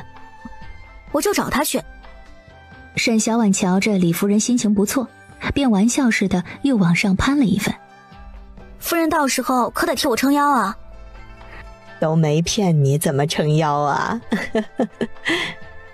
你说你瞎琢磨的，怎么就琢磨得这么好啊？沈小婉心底一动，猜了个大概，便道：我将买到的胭脂水粉都试了试，发现若是依着咱们的肤色来选合适的胭脂，画出来的妆容呢便漂亮许多，看起来像天生丽质一般。李夫人抬手遮掩地笑了笑。依着你这么说，那我适合何种颜色呀？夫人皮肤白皙，气色好，妆容也是极好的。夫人身为管家夫人，装扮确实需要威严一些，不过今日夫人出去惬意玩耍，无需太过庄重，修改一下眉形，须会亲和一些。既然你这般说，那你替我改一改。那夫人先洗面。李夫人很快将脸上的铅粉洗去了，露出原本的面庞。可有小刀？拿刀做什么？丫鬟戒备地看着他，生怕他对夫人大不敬。修理一下眉毛。李夫人也道：不行，眉毛是保寿宫，怎能动呢？只是将杂乱的清理一下，不会动所有的。沈小婉指着自己的眉毛。夫人看我的眉毛便是修理过的，可是顺眼许多。夫人可要试试？说实在不愿，我便拿着清代画一画便成了。那就这般画吧。描好后，整个人的气质顿时发生了翻天覆地的变化。夫人，您真漂亮。2个丫鬟忍不住赞道：小婉啊，你的手艺可真好，比小翠儿画的好多了。夫人喜欢便好。沈小婉看向一侧的丫鬟小翠。刚才我描画的步骤可记住了？说是夫人想要威严一些，可换个红色的胭脂即可。小翠连连点头。记住了，明儿奴婢就替夫人画。沈小婉点头。夫人的轮廓适合这几种妆容，等小翠熟练了，还能按着夫人的脸型轮廓再换其他的妆容的。很好。沈小婉跟在心情愉悦的李夫人身后，上了李家的马车，往北城的归德将军府上去了。沈小婉坐在角落的凉亭里，隔着轻薄的窗纱，看着满园的白色蔷薇。夫人这处真是风水宝地呀，家中只养了几株白玉堂，长势却连夫人这处的一半都比不上。可不是嘛，我瞧着这满燕京城里，就夫人这处的白玉堂最为漂亮了。夫人呀，快同我们说说是怎么养的。这次办赏花宴的是三品归德将军的崔夫人。沈小婉不知可否地勾了勾唇，却依旧坐在角落里，听着这些夫人们互相吹捧着。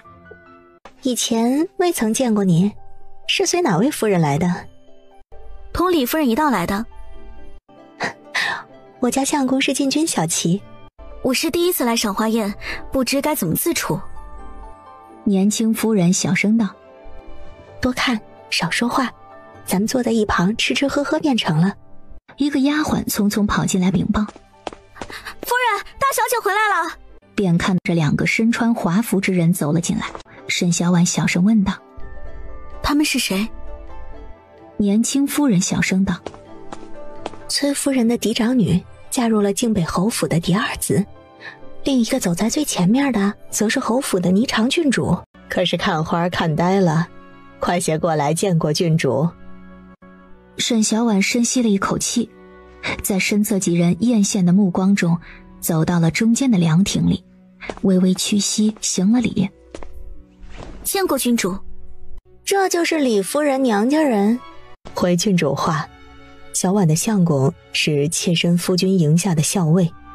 哦，8品校尉，难怪这么不懂规矩。郡主不是要问问这位夫人是怎么画出这类妆容的吗？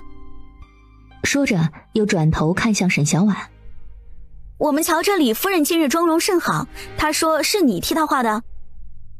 沈小婉点了下头。是的。怎么做到的？我瞧着这眉极好看。崔大小姐问。沈小婉也不敢隐瞒，将自己说与李夫人的那套话说给崔大小姐听了。倒是第一次听说，回头我也让丫鬟给我试试。回去我们也试试，我们也能像李夫人瞧着年轻才好啊。霓裳郡主高傲地睨了一眼沈小婉，点了点手指。你这脸上呢，也是自己画的？手艺确实不错，瞧着比本郡主丫鬟画的还要好上几分。不如到本郡主府上去做个画眉婆子。郡主，侯府的丫鬟手艺也是不错的。霓裳郡主张口就道。瞧着她的更好，而且她也愿意啊。我何时说过愿意了？沈小婉微微蹙了下眉，缓声道：郡主身边能人众多，刚才听过民妇的法子之后，应当便能依着郡主的容貌画出适合郡主的妆容的。你这是不愿意了？沈小婉的头垂得更低了，后背全是冷汗。民妇不敢。哼，本郡主看你敢得很，给本郡主跪下！沈小婉愣在了原地，她跪天跪地跪父母，可从未跪过其余人，骨子里认为人人平等的认知也让她不愿意跪。李夫人也冷着脸道：小婉，你愣着做什么呀？快向郡主道歉呢！说罢也起身朝霓裳郡主行了个屈膝打礼致歉。郡主，他刚来京城，什么规矩都不懂，还请郡主莫与他一般见识。郡主让他去做描眉妇是看得起他，拿什么瞧？郡主千金之躯，他也是个笨人，粗手粗脚的，哪能做郡主的贴身画娘啊？还是让郡主身侧的丫鬟学了这手艺，再替郡主描画吧。李夫人说话的同时也暗暗恼恨，今日不该将她带来，也不该为了将其余几个对头比下便特意换了妆容，要不然也不会惹这些麻烦。切，既然不懂规矩，本郡主就教教他怎么懂规矩。来人呢，掌嘴！下一瞬，沈小婉就被两个身强体健的丫鬟给按压着跪下了，脸颊上接连挨了2巴掌。郡主，您大人有大量，饶过他这一回吧。还愣着做什么呀？快向郡主道歉！平日里看着怪机灵的，今日怎么这么木头木脑的？崔夫人也站了出来打圆场。郡主，她一个乡下妇人不懂规矩，你莫与她一般见识。郡主，这乡下哪会画什么好看的妆容，比不上郡主身边的秋月。同时压低了些许声音。有为，今日可否给嫂子一个薄面，莫要与她计较了。嫂子也要为这贱妇说话？果真是乡下来的与乡下来的亲呢。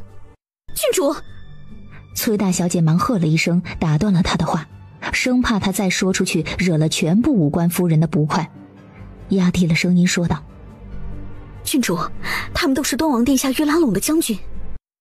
郡主，霓裳郡主不是个好说话的。哼，不过是个贱妇，值得嫂子这般为她说话吗？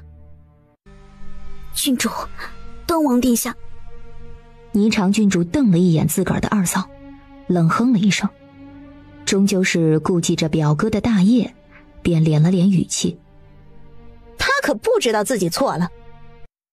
李夫人听霓裳郡主的口气，顿时松了一口气，立即推了沈小婉一下，压低了声音提醒道：快同郡主道歉呢。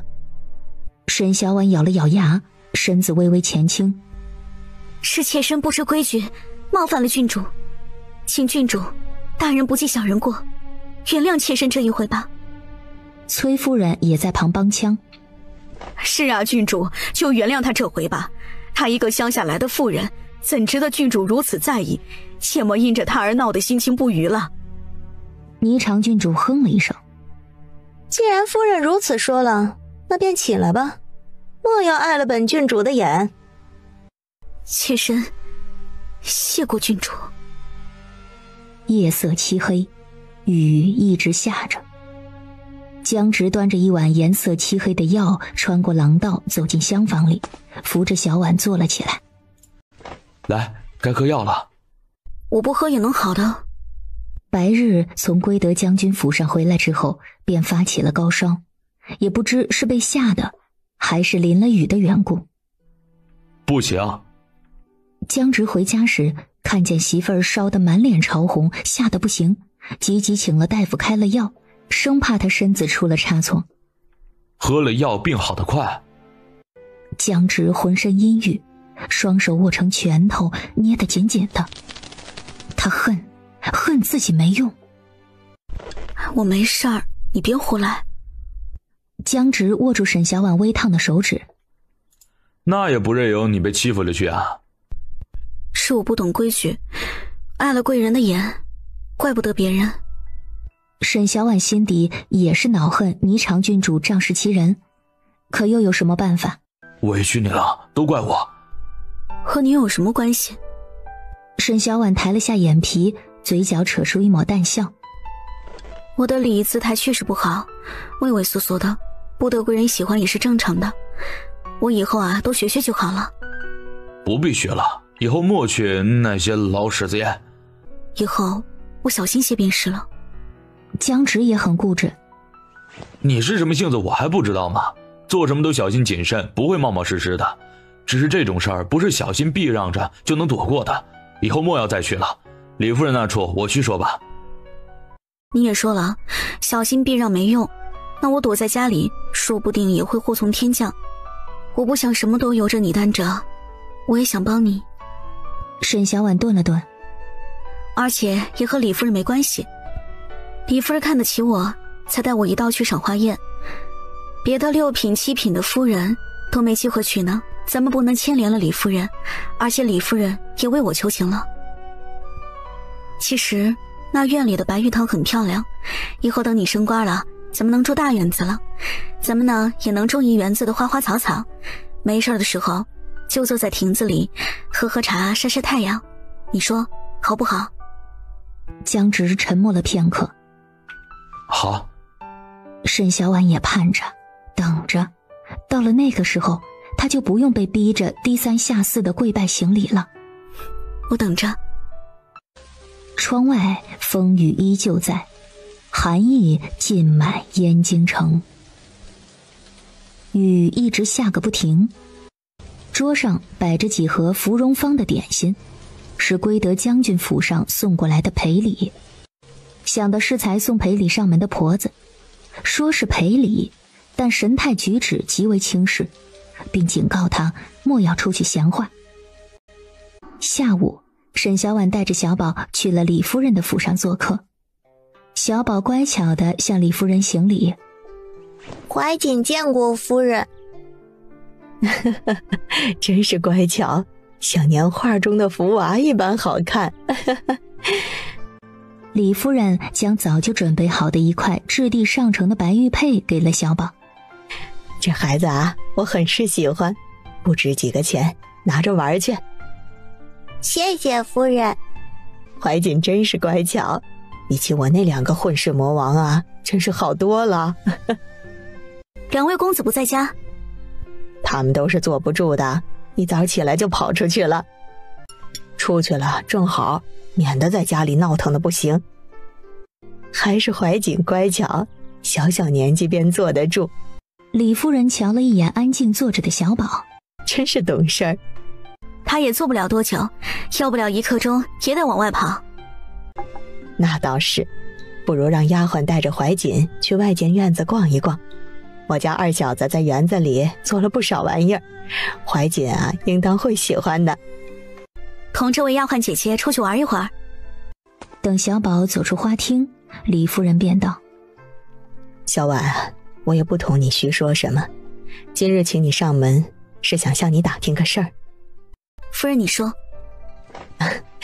你也不必紧张，只是上次我从你处得了2块上品玲珑香，我那闺女拿去啊，送与她婆母后，便一发不可止了。李夫人放低了态度：“玲珑斋的上品玲珑香有价无市，我们想买也买不着。她从我这处啊得知是小婉你送来的，便托我一定要向你问一问，可还能再送些过来啊？我们按照玲珑斋的价格付钱于你，或者你同卖与你的人说说，与我们行个方便。以后若是用得上我们李家的，只需说一声便可。”夫人，我是从荆州的玲珑斋买来的，当时还未风靡，价格也不算贵，统共只买了5块。若是夫人要，我回去将剩下未用过的2块送过来。李夫人脸色略有些难看。夫人，不若我请人带口信回荆州乡下，请村里的邻居去玲珑斋问一问，荆州哪处不比燕京城？想来舍得花银钱买上品玲珑香的人少之又少。哎呀，算了，太麻烦了，还是让他自个儿去玲珑斋排队等着吧。沈小婉歉意地笑了笑，一副因为没有帮上忙而愧疚的模样。坐了一会儿，李家的2个公子从外间进来了，吵吵嚷嚷地跑进待客的茶厅里。人家一家子母慈子孝的，沈小婉也不便多打扰，起身告辞归家。李家：“娘，爹手下的那个小将的夫人回话了没啊？”李夫人将沈小婉的说辞与女儿说了一遍。李月娥听完，脸色难看：“娘，这分明是沈氏的推诿之词，她也太不识抬举了。”“应当不是，她丈夫不过你爹手下的8品小将，她没那个胆子欺瞒我，除非她不想她丈夫往上爬了。”“那买不到上等玲珑香，我们去莱州拜会上峰时送什么？”“莫急，我再想想法子，实在不行，为些燕京土仪送给君和的上峰。”“娘，莱州知府本就是京城人士，怎会稀罕我们送去的土仪？娘，你再寻一寻沈氏，让他务必送一些过来。”“他没有，拿什么送啊？”“你向他施压，他总能想法子办到的。”李月娥抬手摸了摸腕上的翠玉手镯。“他若是还不听，就让爹与他的手下人说去。”“你爹得等到陛下狩猎归来才会回来，还是等我再同沈氏说一声先。”沈小婉见到李夫人派来的婆子时，正在做香辣猪肉条，木着脸听完婆子的传话之后，抓了一包猪肉条递给婆子。“说是夫人不着急，我请镖局的人带个口信回荆州，托村里的人去问一问。”“江夫人，咱们小姐姑爷过几日就要去莱州上任了，回家追问了夫人几次了，夫人这次派我来，也是希望夫人能想法子送去一些。送去一些？真是狮子大开口。京城玲珑斋的玲珑香，一盒能卖到20两，送一些，岂不是几百两送给他了？就不怕被言官谏言李将军贪污受贿？沈小婉压着心底的火气。那我先送信回去，说是运气好能买到的话，一定让人快马加鞭送过来。婆子敛了敛脸上的笑。江夫人，您这样说，我回去恐怕是无法交差呀。可你也知晓我的身份，并非是能号令玲珑斋之辈，能不能买上也得看缘分。我若是应下，岂不是打肿脸来充胖子？沈小婉面露为难。还请嬷嬷替我在夫人面前美言几句，非我不愿为李夫人解忧，而是我确实没有那么大的能耐。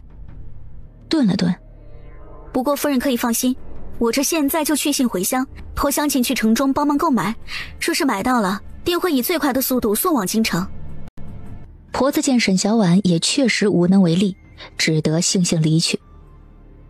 沈小婉眉目紧锁地看着婆子扭着腰离去的背影，心底思索着该怎么打消李夫人的怨恨。坐落在繁华的主街上的玲珑斋。夫人，您是要胭脂水粉还是香料啊？我们店中的胭脂水粉是全燕京城最齐全的了，您要不往里间看一看？沈小婉笑了一下。我是来找小王掌柜的。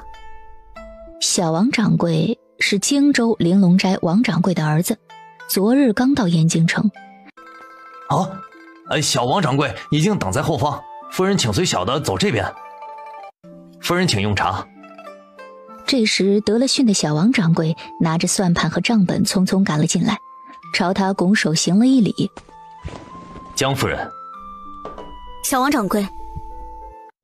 江夫人，这些账本都是腊月至4月的来往记载，全部都在这里了，请您过目。沈小婉大致翻了翻，没有什么太大的出入。王掌柜有心了，还特意标注了出来。父亲说这法子是江夫人教育他的，很实用，以后往来的账本都用此法标注记载，也方便夫人查阅。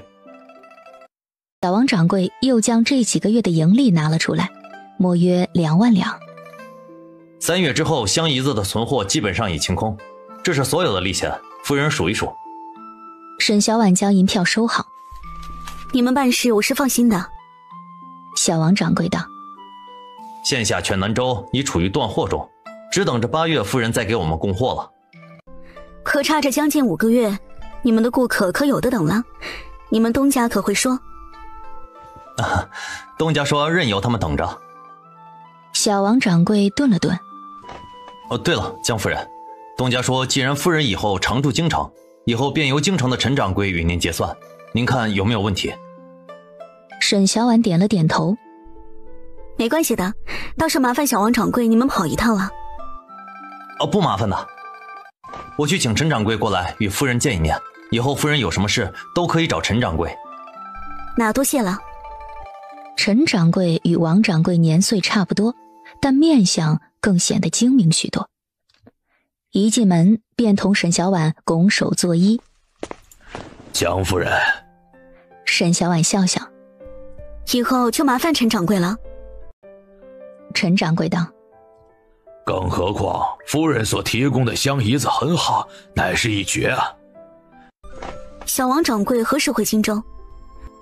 明日便回。夫人可是要送东西回去？沈小婉点头。若是方便的话。方便的，我明日一早与车队一起离开京城，夫人今日将要送回去的东西送到这处便行。那我晚些时候送过来。月朗星疏，夜色微凉。沈小婉提着半只切好的烧鸡，趁着月色往平安巷走去。一路上没遇上几个人，只有几个晚归的小摊贩。因为要送回槐树村的燕京土仪分散在燕京城的2个城区间，沈小婉花了1下午的时间才购置好。等送到玲珑斋之后，已经近戌时过半。沈小婉一个人走在安静的空巷中，走了几步，隐约听到身后有脚步声传来。沈小婉回头看去，看见一个尖嘴猴腮的男人在他的身后不远的地方停了下来，四处张望着，似乎在确定是不是这个方向。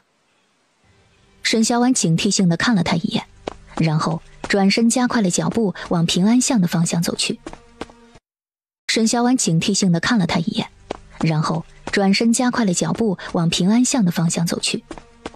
但是他一加快脚步，身后的男人也快了起来，却一直没有超过他，一直在他身后2丈远的距离走着。沈小婉跑到岔路口的临街宅巷时，立即刹住脚，3两步走到身后的小宅子的门口的石阶上站定，故作凶狠地说道：“你跟我跟到家了，信不信我报官抓你？”男人愣了一下，随即猥琐一笑：“嘿嘿，我走我的路，怎么是跟着你了？”说完，转身就往另外一条更为杂乱的巷子里的一个小破院子走去。等到他进去之后，里边便传来妇人的骂声。听到洪亮的骂人声后，沈小婉稍微的松了一口气，然后迅速的往家跑去。回到家中，小黑就围了上来，还不时的汪汪叫2声。沈小婉轻喝了一声：“莫叫，别扰了别家。”子夜时分，静谧的巷子中突然发出了一声惨厉的痛叫声，紧接着一个身穿短褐的男子从平安巷里狂奔了出来，只是他的身后还跟着一只黑色的大狗。救命啊！救命啊！翌日清晨，家里的院门被衙门的官差撬开的时候，沈小婉也是一脸懵。我家的狗咬死人了？没咬死，但一条腿也差不多被咬废了。可我们家的家门一直紧闭着，狗也在家里的窝待着，不可能出去的。是不是有什么误会？被别的狗咬了，却说是我们家的狗。这处小院也没有狗洞什么的，院墙也高，除非小黑长了翅膀飞出去，要不然怎么可能出去咬了人？沈小婉顿了顿，又道：而且我们家的狗性子很温和，见了谁都是摇摇尾巴，不会咬人的。这巷子里的住户们可是都知道的，会不会是别家的狗？衙役捏了捏腰间所配的腰刀。这巷子中就只有你一户人家养狗，不是你家狗伤人，还能是谁家的？不要废话，赶紧的把狗交出来。大人，我们家的狗一直没有出去过，真的不是他咬的。那人半夜3更不在家待着，出去被狗咬了，说不准是干了什么坏事，还请大人们明察。其中一个衙役愤怒不耐地抽出腰间的佩刀，对向沈小婉：官府办案岂是尔等妇人之意？是不是我们带回去看过便知？赶紧让开！若是再敢阻拦，信不信告你个阻拦之罪，关你入大牢？哼，你和他废话那么多做什么？动手！另外一个面相极为奸诈的衙役哼了一声，直接上前去抓沈小婉的手。大人，若你们实在要将我们家的狗带走，可否等我家相公从九华山围场归来之后再送去？几位大人放心，只要查明是我们家的狗所为，定不会包庇他的。大人已开堂审理此案，还请夫人此刻就带着家中所养的狗去衙门。若真是被冤枉，自然会让夫人离开。我家的狗不可能出去咬人的。若是如此，自然是最好了。还请夫人莫要为难我们。那稍等片刻，我去拿绳子将它拴住，带它去衙门。说着就绕去了灶房后方的小侧门，从狭小的后门走去，敲了敲隔壁家的后门。隔壁住的也是读书人家，平日里往来虽少，但是这家的厨娘没少吃他炒的瓜子儿。厨娘偷偷摸摸地开了门，看到沈小婉的刹那，顿时睁大了眼。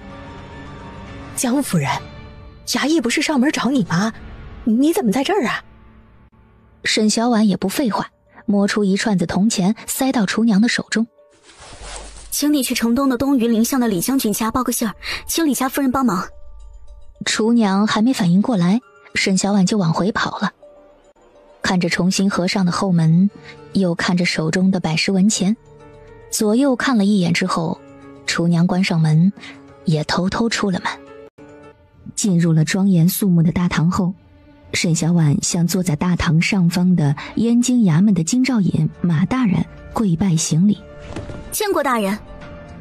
下跪之人可是沈氏？沈小婉点头。是。马大人轻拍了一下惊堂木。今晨有人击鼓申冤，告你纵狗行凶，此事可认？大人，这真是冤枉啊！民妇家中虽有一狗，但性情温顺，不会无故咬人。再则，昨夜家门闭户，院墙极高且无狗洞，家中的狗怎能翻越过围墙，跑到街上咬人去了？还请大人明察。大人，他胡说八道！堂外站着的一个妇人大声嚷道。马大人再拍响惊堂木。公堂之上，岂容尔等喧哗？沈小婉侧过头，看向一直站在公堂另一侧的身材肥硕、满脸红疮的妇人，隐约觉得声音有些熟悉，只是细看这张脸，的确是不认识之人。那妇人跪下：大人，民妇也是一时心急，还请大人恕罪。崔氏，本官未让说话，便不许插嘴，再有一次便板子伺候。崔氏，适才沈氏的话你也听到，你可有何证据乃是这只狗所为？崔氏忙道：大人，就是这一只狗，没错。因我从未见过，你怎么就确定我家的狗是咬人的狗？沈小婉反问：什么罪责都往我家狗的脑袋上安？崔氏不是个讲理的人，见沈小婉不承认，开口就骂：瞧着你打扮的人模人样的，怎么就不说人话呢？我家男人被你家的狗咬成那样了，你还不认？不是你家狗咬的，你巴巴的跑上来做什么呀？还敢不承认？老娘火眼金睛，一看就知道你什么样，别想赖。我只是过来配合大人查案，并非承认是我家狗咬伤了你的男人。沈小婉也不甘示弱：这无凭无据的，你不能就把罪名往我们身上安。大街上那么多野狗，怎么就能知道是我们家小黑咬的了？平安巷那地方就你家有狗，不是他咬的，是谁咬的？沈小婉哼了一声：哼，我家的狗一直关在家里，怎么会跑到外面去咬人？分明是被外面的野狗咬了，赖到我家小黑身上。我看你分明是想讹钱吧？我讹你钱？你以为自己有几个大钱就了不起了？真够不要脸的！我呸！大街上的王媒婆还没你这么不要脸呢！你才不要脸呢！沈小婉气得不行：你瞪什么？就是只骚狐狸，要不然哪来银子住平安巷？你……沈小婉脸一沉，转头朝马大人大声道：大人，民妇清清白白一个人，怎容他人诋毁？这是欺负我家相公不在身边吗？马大人挥退与自己耳语了一句的衙役，道：崔氏不可言语抵之，再有一次掌嘴。微顿片刻道：沈氏适才说的没错，这只狗被关在宅院之中，怎会出去咬人啊？大人，我家男人亲口说了，就是被他家狗咬的。崔氏指着沈小婉，语气极为笃定：肯定是他家的狗咬的。沈小婉抿了抿唇，而后道：大人，这位夫人如此笃定，说的像是他家男人是亲眼见着我家的狗跑出去咬他似的。崔氏不觉有意，抬高了声音继续道：就是看得清清楚楚的，跟亲眼看见的似的。大人，依照这位夫人所言，他家男人亲眼见到我家的狗跑出去的，那民妇敢问，半夜3更不睡觉，不顾宵禁游荡到民妇家门外，是何居心？崔氏，你可还有话说？大人冤枉啊！我家男人不是大半夜被咬的。不是被大半夜咬的，那是什么时候被咬的？早上。沈小婉好笑：早上被咬的？什么时刻？还不到4时，大人就派人过来将我带了过来，莫不是天灰蒙蒙亮时咬的？平安巷里某时启程时出门上衙门或者是去铺子的人可多了，若真是小黑咬了人，难道其余人都没听见？说着又朝马大人行礼。大人，这夫人满嘴谎言，民妇怀疑这夫人与她的男人居心不良，夜里不顾宵禁，躲避巡夜官差行刺杀之事，还请大人明察。崔氏急急道：冤枉啊，大人，不是这样的。去，将崔氏的丈夫朱有才叫过来。李家，李夫人正在清算账本，小翠疾步走了进来，小声道：夫人，门房的人说大门外来了一个仆妇求见您。李夫人放下手中的账册。什么人？小翠道：门房听那仆妇说江夫人被衙门的人带走了，被带走之前江夫人请他来向夫人求助。被带走了？哪个衙门？李夫人饮了口茶，淡声问道：金兆尹。又惹什么事儿了？李夫人皱着眉，将茶盏重重地往桌上一放，茶水瞬间溢了出来。这沈氏可真会惹事。夫人，那仆妇还在外间等回话，您可要见一见。见什么见？让他回去，就说我知道了。李夫人哼了一声。江小将倒是个好的，可娶这媳妇儿也着实太能惹事儿了，就是个霍家的搅屎精。可要派人去金兆尹递个话，让他受些难是对他好，免得以为和在乡下似的，不把贵人放在眼里。李夫人抬了抬眼皮。下晌再派人过去。若是老爷知道了。小翠有些担忧。圣上秋烈还得5日才回来呢，到时候沈氏早已归家，谁知道怎么回事？夫人说的是。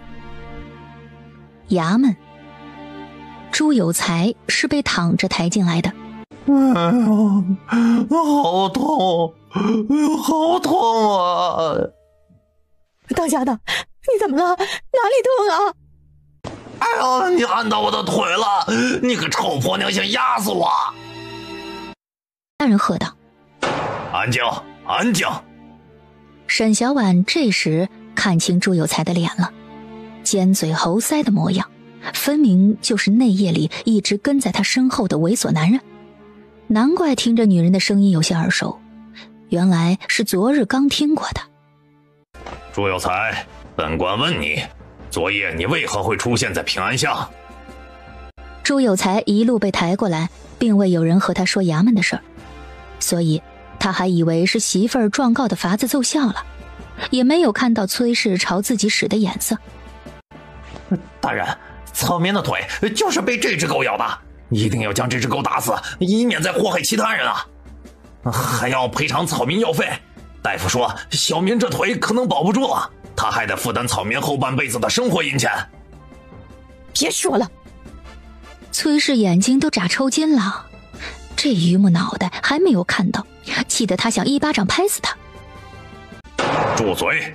本官问你什么便答什么，休要左顾言他。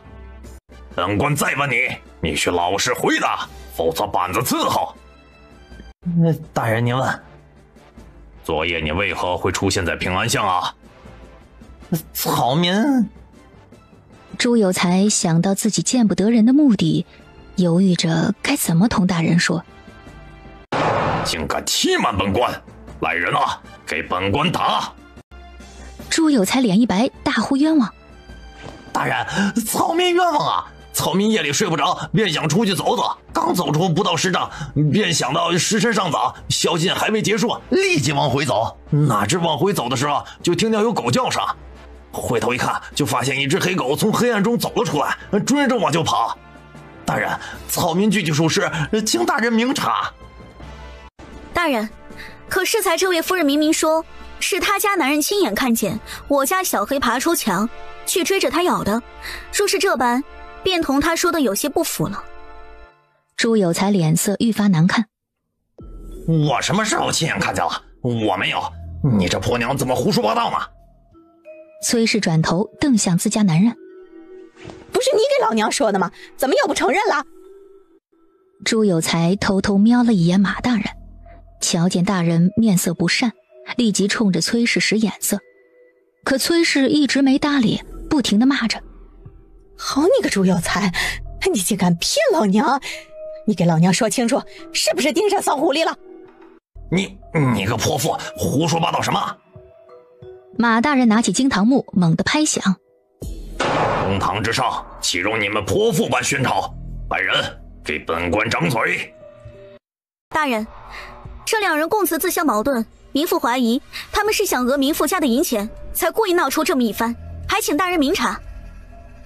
这时，一个衙役从外间走了进来，弯腰在马大人的耳畔小声说了几句，随即马大人便起身出了公堂。莫约又等了盏茶功夫，马大人再次坐到上首，微微眯了眯眼。沈小婉觉得有些奇怪，总觉得马大人看向自己的眼神变了变，可仔细去看时又并无两样，怎么回事？马大人轻轻拍响惊堂木。朱有才，本官问你，昨夜子时末你究竟在何处？大人，草民在屋门前的不远的巷子里啊。还敢满口谎言，本官看你是不打不着。来人呐，给本官打！大人，您这是做什么呀？这是要屈打成招吗？这分明是他养的狗把民妇的男人给咬成这样，您要打也是打他呀！崔氏大声哭了起来。大人，他说的都是真的呀，你别打他了，你别打他了呀！如此间谍情深，本官也不好不成全你们了。来人啊，给本官打！本官倒是要看看今日你们到底是招还是不招。沈小婉眯了眯眼，出去一趟后回来的马大人怎么就变得如此雷厉风行了？莫不是李夫人相帮了？等石板子打完之后，马大人再问。本官再问，昨夜子时末你究竟在何处？在。马大人哼了一声。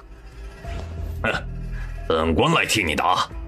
子夜时分，你鬼鬼祟祟出了门，往平安巷子里走去，不到半盏茶功夫，便被一只狗追了出来，可对？那狗便是审视身侧的这只，可对？朱有才脸色大变。大人，草民。沈小婉脸色也变了变，小心地摸了摸趴在身侧的小黑。这是确定小黑是咬朱有才的罪狗了吗？会不会将小黑给打死煮汤锅吃了？不行，不能让马大人给小黑定了罪。沈小婉立即将矛头指向朱有才。你是不是得知平安巷中住了几户有钱商户，便存了心思想进去偷钱，结果被夜里出没的野狗当肉骨头给咬了？不是这样的，草民没偷东西，就是他咬的。大人，真的是这条狗咬的，草民没撒谎，草民真的没撒谎。有何证据？是草民翻墙进去的时候惊动他，他直接扑过来就咬住草民的大腿，草民爬出来的时候，他就咬着草民的大腿跑了出来。崔氏气得直发抖，指着沈小婉骂道：我就知道你是个骚狐狸！饭可以乱吃，话可不能乱说。崔氏又朝朱有才打去。好你个朱有才，你竟然……朱有才立即解释：我就想偷几个银子花花，我真的没干其他。事已至此，真相大白。一回到家，沈小婉便将小黑拴在梨树上，低声骂道：胆子肥了是不是？竟然敢咬人了！你知不知道，差点害得我有牢狱之灾。边说边拿手背做事要打他的脑袋。有贼上门，你叫几声把他吓跑便是了，竟敢不动声色的等着他翻进来才咬，你跟谁学的呀你？腹黑狗，你是人变的吧你？这时后门处传来敲门声，小黑立即抬头朝后门的方向看去。沈小婉起身走到后门处，是隔壁家的厨娘。哎呀，是才听到动静，江夫人你果然回来了。今日多谢你跑一趟了。我未进到李家门，还以为你不会回来的这么早呢。看来是我离开后，他们便去寻你了。沈小婉笑了笑，没说话。马大人定夺之后，沈小婉牵着小黑走到衙门外，正巧碰上了适才上公堂与马大人报信的衙役，他便问过那位衙役，大人，敢问一下，李家人可是来了？衙役当时很是不解。李家人？什么李家人啊？就是李德将军啊。衙役摆手，没有，适才是有其余贵人上衙门办事，需要用大人印章，小的这才上去请示了大人。李家人没去。沈小婉当时听到的时候，心底略有些凉。先来坐坐吗？不做了，夫人马上就要归家了，我得先回去将热水烧上。厨娘说罢便回去了。沈小婉也折回了院子。入夜，骤雨来临，恍惚间，沈小婉似听到屋外有敲门声，翻身坐了起来，披着衣衫走到屋外，看着紧闭的院门方向。谁啊？媳妇儿，开门。怎么今儿回来了？大人派我回来送东西的。送什么？江直看了一眼窗外。送信。李家的婆子又上门了。江夫人，你没事儿可真是太好了。哎呀，我们家夫人昨日去城外的庄子上办事儿了，今日一早回城时才得知江夫人出了事儿。得知丫鬟擅自做主的事儿之后啊，很是生气，立刻派人去衙门过问。得知夫人已经平安归家了，这便遣了婆子我过来看一看。沈小婉佯作不知李夫人在家的事，顺着婆子的话问道：夫人出城做什么？庄子上的果子长势不错，夫人带着少爷他们去庄子上玩了玩，顺便摘了些果子。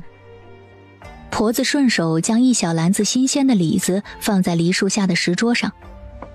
夫人特意吩咐要送给江夫人尝尝鲜呢。多谢夫人挂念。江夫人喜欢便好。婆子笑了笑。夫人还等着婆子回去禀报呢，就不打搅夫人了。慢走。沈小婉将门合上，拿起一颗李子尝了尝，果真很酸，也不知是从哪里得来的，酸得她牙都倒了。沈小婉只留下一捧李子，偶尔吃一个也能解解腻，其余的尽数送给了隔壁几户人家。沈小婉上公堂的事儿还是被江直知道了。若是我今日未从李将军那里得知，你是不是不打算同我说了呀？你凶我！我不是那个意思。沈小婉甩开他的手。不是那个意思是什么意思？我只是太急了，我一想到我不在家时又发生的事儿，我就……那是你一直不在家，我上哪去告诉你啊？而且这事儿已经解决了，告不告诉你结果都是一样。而且也不是没事吗？我就不想扰了你办事儿，所以就没同你说。幸好你没事，要不然……我没事儿。江直嗯了一声。我知道。有小黑在，什么贼人都偷不了咱家的东西。你是从李将军那处得知的？江直点头。李夫人因着耽搁了时间未去衙门带话，心里很是愧疚，所以托了李将军与我说的。沈小婉微微挑眉，真是惯会做戏的。江直察觉到媳妇儿似不甚欢喜，遂问道：怎么了？没什么。李夫人上次还让我将最好的那等香姨子都送些过去，但我怕陷入不好的循环之中，便说写信回乡，请张大嫂他们帮忙买。等8月里香姨子做好了，再送几块给她吧。现在先莫要送了，最近也少与李夫人他们来往。怎么了？最近燕京城的局势很动荡，莫要频繁与人往来，被人盯了去就不好了。沈小婉懂了。和李将军有关系？没。江直顿了顿。这些你莫打听了，安心在家里待着吧，莫要同大臣夫人们往来太过密切便是。我也就同李夫人来往多一点而已，当初还不是你让我去的。我还不想出门呢，每日就坐在这儿望着天喝口茶，时间一混就过去了。那我们买个厨娘小丫鬟伺候你吧，以后家里的活你莫做了。又不是大户人家，用不着伺候。我不想你太累了。每日闲着也是闲着，总得找些事儿做，是不是？而且我也不累的。只是一个煮饭婆子和小丫鬟，没人会在意的。晚些时候我去挑2个回来吧。别说挑，选2个？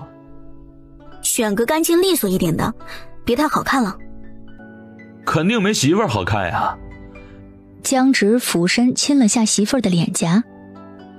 营中还有些事，我得去一趟，晚上不知道什么时候回来，你莫等我了啊。自从江直带了2个丫鬟厨娘回来之后，家里被收拾得井井有条。也不知因何原因，李夫人待他比之前要更热情一些。握着他的手坐到过堂间的亭子坐下，轻轻地摇了摇画着秀美山河的香木折扇。入了6月就更热了，好在家里存了些许冰。顿了顿，又问沈小婉：你们可备上了？没有。那今夏可就难过了。若实在难过，便去城郊村子租一处院子住上2月，待凉快了再回来。说是向夫人在城外有别庄就好了。城外的庄子不太好买。李夫人抬眼睨了沈小婉一眼，她眼中的沈小婉不过是乡下来京城的人。夫人说的是。如今江小将越发受将军的器重，我听将军说，再过些时日，圣上去避暑山庄避暑时，还会再派江小将前去。我倒是未听说。你未听说也是正常的，将军只是有这个打算，还未同江小将说过呢。多谢将军看重。将军爱才，自是不忍看见江小将在校尉之职上虚度。我听说你同京城衙门中的官夫人有所往来。说的是谢家。巷子里却有几户衙门做事的官员家眷，不知夫人说的是哪一户？李夫人不喜沈氏和她耍心眼，当即有些不愉快。京城现下局势不太好，你莫要随意与人往来，被牵扯进去就不好了。微微顿了顿，若非将军器重江小将，我也不愿说这番离间之话。你愿听便听，不愿听便当我没说。沈小婉连忙起身恭谨道谢。多谢夫人提点，我回去便注意这些。你初来京城不久，不懂京城中的弯弯绕绕，但以后知晓了，便懂我为何这般同你说了。沈小婉凝重地点了点头。这些日子，她看了江直拿回来的一份燕京城的王孙贵族以及大臣们的名单，以及姻亲关系的资料。你知道便好。书院也快下学了，我就不耽搁你去接怀瑾了。沈小婉顺着他的话起身。倒是没注意时辰过得这般快，那我先去了。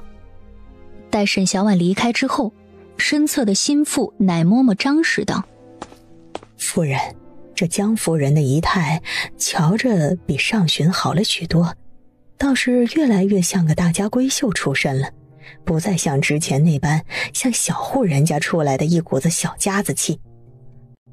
李夫人轻轻拈起茶盖，笑了一下。大抵是被霓裳郡主吓坏了，回去好生学了学规矩吧。张氏觉得也是。李夫人放下茶盖。对了，奶娘，霓裳郡主在围场受了惊，咱们也当送些个东西过去，你去准备准备，可莫失了礼数。张氏略有犹豫。夫人，这若是被将军知晓了，怕什么？上赶着送礼去的人可不止我一个，若是不送，恐会被靖北侯府记下一笔。那老奴这就去准备。仪态愈发好的沈小婉并不知李夫人二人的议论，不过她近日是在同一位嬷嬷学规矩，那是她通过玲珑斋花钱请的，每日上赏过来教她一个时辰。接了小宝下学后，沈小婉将那份资料翻了出来。这时小翠站在书房门口，小声说道：夫人，杏儿夫人过来了。请他进来。小婉啊，你家的梨长得可真好。你们家院子里海棠树开花的时候，也极娇艳。那也不能当果子吃啊。冯氏艳羡地看着满树的梨子，早知也该种几株果树，种海棠花也只能看看而已。那果子能吃了，我摘些给你送回去。那我可等着了啊。冯氏看了一眼小翠送过来的红豆糕，拿起吃了一块，不时地点头。你们请的厨娘这手艺可真不错。是挺好的。沈小婉吃了一小口，貌似不经意地问道：对了，我看你家大嫂午后匆匆忙忙地出门去了，是去买什么东西？冯氏没设防，忙咽下口中的吃食，回答道：应当是去衙门了。去衙门给你大哥送东西？哪能啊。冯氏笑着说道：大嫂的爹在衙门做差事，可能是要送东西吧。那还真是方便。沈小婉顿了顿，都在衙门做差事，倒是门当户对。也还好。冯氏略带些显摆的口吻。大嫂他们家族的族亲才厉害呢，还有做2品大官的呢。这么厉害？沈小婉眨了眨眼，莫不是那个什么侍郎？难怪看着你大嫂颇有气度，原来是大户人家出生。族亲厉害又不是他们这旁支厉害，还不是在市井里讨生活吗？不过总归是个大家族，应当也能互相帮衬着。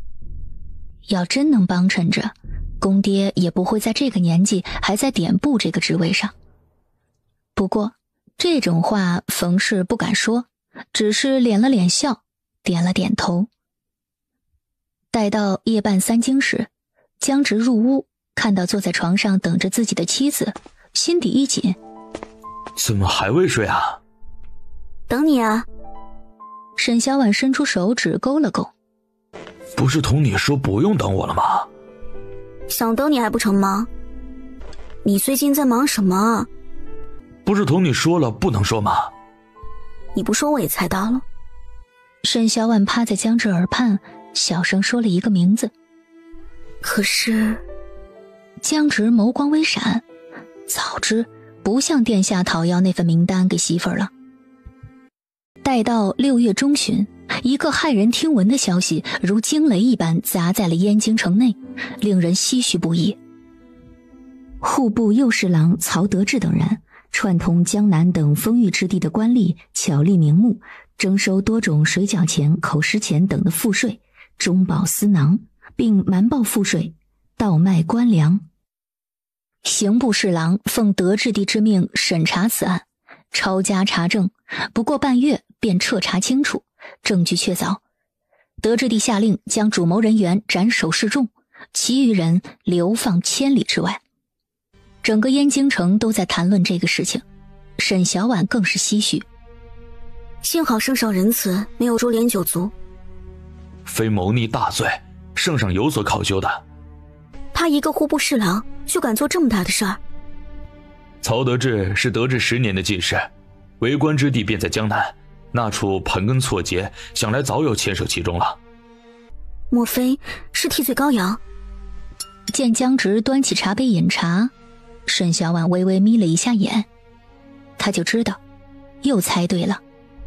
圣上没查出来。婉婉，在外间你可莫要这般聪明为好。我还不是只在屋里同你说一说，不会和旁人说的。江直嗯了一声，我知道。沈小婉笑了笑，转而说道：那现在不是空出了这么多位置，今年成为中举的举子，运气真好。位置早已有安排，恐怕轮不到这些举子了。是你最近随着那位大人忙碌的结果。那曹大人，江直解释道：他们却是犯案了，我们只是将罪证查清送上去而已。那位大人并非歹毒算计之人，不会为了谋算而故意陷害无辜之人的，他们皆是罪有应得。你可想好了？王爷聪明谦恭，知人善任，有治世之才。但满燕京城都更看好端王殿下。江直轻不可见地嗯了一声。但这次也栽了，而且王爷与我有知遇之恩的。沈小婉想到端王府上那位曹姓侧妃突然病逝，微微了然。我知道我拦不住你，我也不会拦着你，只是我不想你不要做那些违背良心的事儿，不要为达目的不择手段。若是这样，咱们还不如待在槐树村。我不会的。沈小婉垂首，又想到他们能从西山县那小地方来到燕京城这处，想来也是少不了端王殿下的手笔。或许这座宅子、书院的名额，也许都是他帮忙弄来的。江直点头。房子不是，但书院的名额难求，虽说不是王爷亲手办的，但也算是。那厨娘和秀儿呢？江直摇头。不是，这是我临时起意亲自绕去衙行寻的，瞧着还算干净可靠。那就好。可用的习惯。他们很能干，家里被打理得井井有条，再这样下去，我骨头都要歇烂了。如今咱们应当是要长居燕京城了，每日米粮蔬菜瓜果皆是采买，一年算下，仅是吃这一项便要不少银子。我想着，若是城外有出卖的地的话，便买上一些，种些瓜果蔬菜，养些鸡鸭，也能省下不少银子。你们爷俩都爱吃鸡肉，若是能多养些，倒是一年四季吃鸡就不用愁了。你觉得呢？江直眯了眯眼。手中还有多少银子呀？咱们近半年花费不少，还剩不到6万余两。足够了。这些日抄家可没少抄出庄子铺子，我想法子买上2处回来吧。那江南那边的呢？隔得太远，不太好行事。离燕京不到500里的豫州的土地同样肥沃，虽不比江南天下粮仓，却也是极好的。我记得此次抄掉的家财之中，便有几处在豫州的田庄，我想法子买上2处，种上一些吧。你这是小公济私啊？花了银子的，又不是白得。江直顿了顿。豫州的田庄可遇不可求，我现在就去定下，被人抢了先，可就买不到了。等下，我给你取银子。沈小婉折身走到李健的卧房里，将藏在香笼里的木盒子拿出来，数了3万两银票给他。可够了？够了。城郊若是有，也置办一处吧，不用太大，养些鸡鸭鱼也好。平日小宝秀木也能去看一看，以免他以后五谷不分了。待到江直夜里回来，3万两银票尽数换成了地契。这是豫州近50顷的田地的田契，有庄子专门用作佃农居住和堆放粮食的。这2张是城郊的，一个不到100亩，可像你说的用来养些鸡鸭鱼。另外这一个是个温泉的庄子，但很小，靠近象云山山脚，以后若是去山上拜佛，便可住在庄子里呢。温泉庄子？沈小婉眼睛亮了亮。冬日也可以种些菜，到时就不用费钱买了。江直一怔，除了种菜以外，就不能想其他的了？民以食为天，我想吃的有什么不对？沈小婉伸手拿过另外2张地契，待看清上面的字时，惊讶又高兴的合不拢嘴。真买铺子了？只是地段不太好。已经很好了。8月初10，豫州的庄头将账本送了过来，整个庄子收成有近1万余担粮食，还算不错。沈小婉点了点头。尽数存放在粮仓之中。东家，全部存起来，不卖掉。听不懂话吗？沈小婉皱了皱眉，手指轻轻扣了扣桌子。你们要注意防潮、防虫、防火，我不希望因为这些原因毁了我的粮食。庄头遵命。庄子那么大，空着也是白空着，多种些瓜果蔬菜，多养些鸡鸭鱼羊等牲畜，待到逢年过节也能增一笔产出。东家，您的想法的确很好，但小的一家人手不足，平日负责管理近几百户佃户，已是忙碌，怕是腾不出太多功夫来养殖牲畜了。既然忙不过来，那我便去寻个忙得过来的庄头去做。东家，求您再给小的一次机会，小人再也不敢了。我看你很敢。沈小婉将账册啪的一下摔打在桌上。我要将米粮存放，你为何要质疑我？你莫不是与外面的粮商商量好价格了？庄头脸色一白。东家冤枉啊，小人不敢。冤没冤枉，金兆尹老爷自会定夺。沈小婉看了一眼秀儿，去隔壁谢家跑一趟，请谢家大爷过来一趟。秀儿应下，很快往外跑去。江夫人，沈小婉冷声道：此人以下犯上，欺瞒雇主，劳您帮忙将人送去衙门一趟。原是如此，那我兄弟二人便替江夫人跑这一趟。哎呀，东家饶命，小人再也不敢了。沈小婉未听他的说辞，等被带走后，同李厨娘道：劳你去玲珑斋替我借一个账房先生过来，就说我要用。李厨娘也被夫人这如高门大妇般的气势给吓住了。是，奴婢这就去。沈小婉侧头看着缩着脑袋的秀儿。怎么了？夫人，您刚才的气势看着真吓人，奴婢都不敢大口喘气儿了。沈小婉笑了一下。板着脸很吓人。不是。秀儿摇头。就是夫人突然不像夫人了，像李夫人那样的，不是，比李夫人的气势还足，奴婢都不敢抬头看您了。秀儿莫怕，只要你不犯错，我便不会责罚你的。沈小婉顿了顿。我这人很开明，奖惩分明，你可明白？夫人心地极好，是那个庄头太贪心了。我原想着城郊庄子一般多养些牲畜，给庄子和庄头都增添一些收入，可这庄头也太急躁了，不过接手2月就想贪我银子，当我银子是这么好贪的？玲珑斋的账房很快就来了，看过之后便发现了几处问题。一是粮食除去税收与佃户家中以外，应该不止7000余担。另外，所记载的其他的账务也不算清明，或多或少都贪了些许。沈小婉听完，脸沉得低默。秀儿，将先生的话都记下，一并送去衙门。届时，请金兆尹大人一并将这庄头的家人一起抓了。这种人，我可顾不起。秀儿应道：奴婢这就去。第3日下晌，沈小婉便得知了全部的案情。原来这个庄头是个惯犯，这庄头已经多年不做农活，没做几日便懒态再生，想着东家远在燕京，无人随时看管，便又生出不轨之心，贪墨钱财，并与当地的粮商商量好，以低价售出，届时再得千两好处的银钱。焦姨太的嬷嬷见他这2日愁容满面，你既想学高门府邸的夫人行事，便不可如此皱眉，有何事不能解决？沈小婉揉了揉眉心。可我并非高门府邸经世的夫人，也没有人手可用，现如今是极为难。嬷嬷道：你既是苦于手中无人手，衙行的人手便极多，买上一些回来调教，能得你所用之人便留下。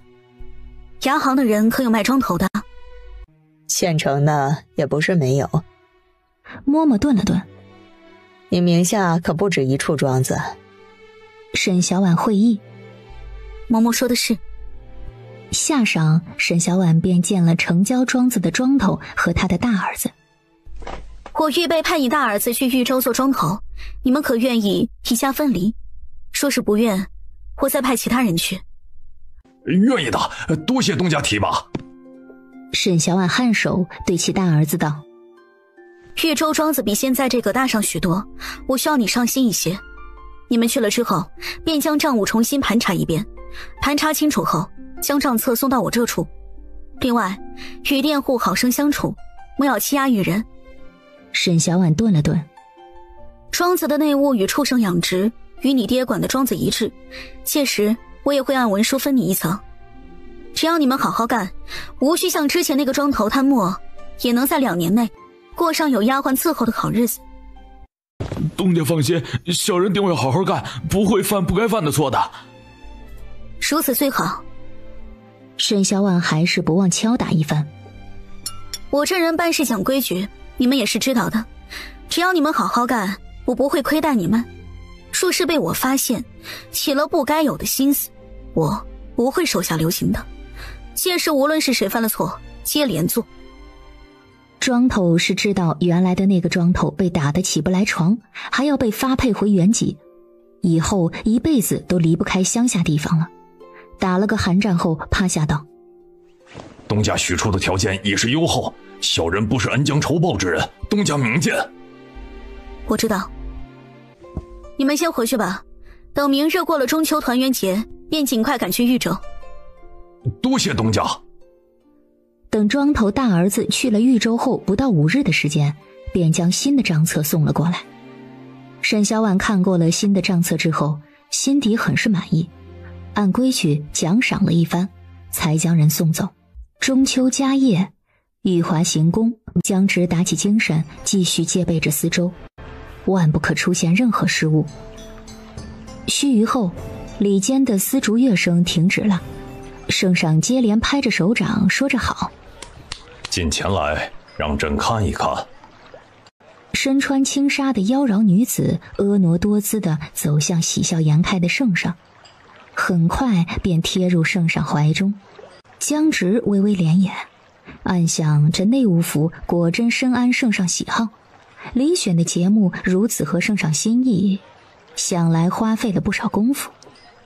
倏忽间，一道混着杀意的风突然涌起，江直余光看见那名身材曼妙的妖娆女子薄纱轻掩的袖口微动，他眯了眯眼，想也未想，便一个闪身跃入了大堂中央。我要杀了你个狗皇帝！救命啊！父皇，有刺客，小心！来人呐，给朕拿下！快来人呐，抓刺客，抓刺客！妖娆女子既敢行刺，身手自是不错，一个错身便躲开了江直的攻击，同时甩出了几枚烟雾弹。霎时厅中便烟雾弥漫，刺鼻的气味呛得众人咳嗽个不停，眼泪也止不住地往外流。圣上捂着口鼻，咳嗽着看着混乱成一团的中秋宴会，而侍卫却只有10余人，大喝道：人呐，都死哪儿去了？护驾，护驾！刺客毁了和谐美满的中秋宴，圣上大怒，重罚办事不力的瑞王，撤除他刚刚拿到手不久的兵部职务，让他闭门反省。经由刺客一事之后，圣上也不愿再行宫休闲了，决定明日回宫。周云满脸阴鸷地坐在自己的宫殿之内，抬手扶开桌上的茶盏。查清楚没有？到底是什么事？怎么好端端的会钻出刺客？回禀王爷，刺客都已服毒自尽，痕迹俱已抹除，暂未寻到线索。内务府负责选人的管事也投河自尽了。周云气怒：我的好武帝，动作可真是快！周云摩挲着大拇指上的玉扳指，向一旁未曾说话的幕僚问：先生以为不是？幕僚摇头道：王爷，在下只是在想张侍卫可将令牌替换了。心腹侍卫拱手道：按先生吩咐，已办妥。周云狐疑地看了二人一眼，说。心腹侍卫将幕僚之前的话说了一遍。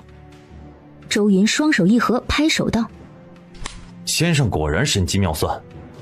幕僚谦虚地拱了下手：王爷过奖。周云唰的一下打开折扇，雍容高贵地轻轻摇晃着折扇，嗤了一声道：切，依照父皇多疑的心性，此次武帝也讨不了好。外间李将军进来了，一干人等单膝下跪道歉：是末将办事不力，请王爷责罚。若非将军尔等在殿上尽心保护，本王也无法安全退至。微微顿了顿：江校尉如何了？可有大碍？当时浓烟四溢，场面混乱，侍卫从湖岸上赶过来，当时极为危急。周云在拼杀之时不慎露了后背给对方，便是江直将其搭救了。但因刺客的刀剑上抹了毒，以至于江直受伤中毒了。李将军道：多谢王爷为他寻了太医，现已无大碍，只是人昏沉已入睡。无大碍便好，命人送些补品过去，小心照顾着。多谢王爷。李将军替江直道谢，而后道：王爷，此次刺杀事情恐怕并不简单，还请王爷细查。本王知道，此事不过是有人蓄意谋之，你们不必管，安分行事，莫让人抓了把柄。尔等放心，父皇惩罚分明，虽重惩本王，但不会对你们怎么样。明日拔营回京，务必莫要出了岔子，否则本王也护不住。江直脸色苍白地坐在窗前，手中拿着一本兵书，许久都没有翻过一页。沈小婉端着药走进屋里，将书抽走，把药递给他。药凉了，先喝药。江直接过药，一饮而尽，把碗放在旁边的小鸡上。有时了。有事过半了。沈小婉拿手绢给他擦了擦嘴角上沾着的药汁。下梢李将军又命人送许多上好的补药过来，我都收下了。好。我看那几条参还算不错，让厨娘给你熬煮了给你用。我好的差不多了，别浪费，留着以后救命用吧。李厨娘说那参年份不大，用来养养身就差不多了。沈小婉记着他说的留着以后救命用的话。我改日去药铺寻一寻，说是能寻到年份大一些的，就买回来存放着。其他的药材也多存一些，以后若是用得上也好。存那么多粮食还不够啊？多存一些没坏处的。那你存。说到粮食，我还没同你说呢，我把豫州的庄头给换了。怎么了？沈小婉将那庄头饭的事儿同他说了一遍。江直咳了一声。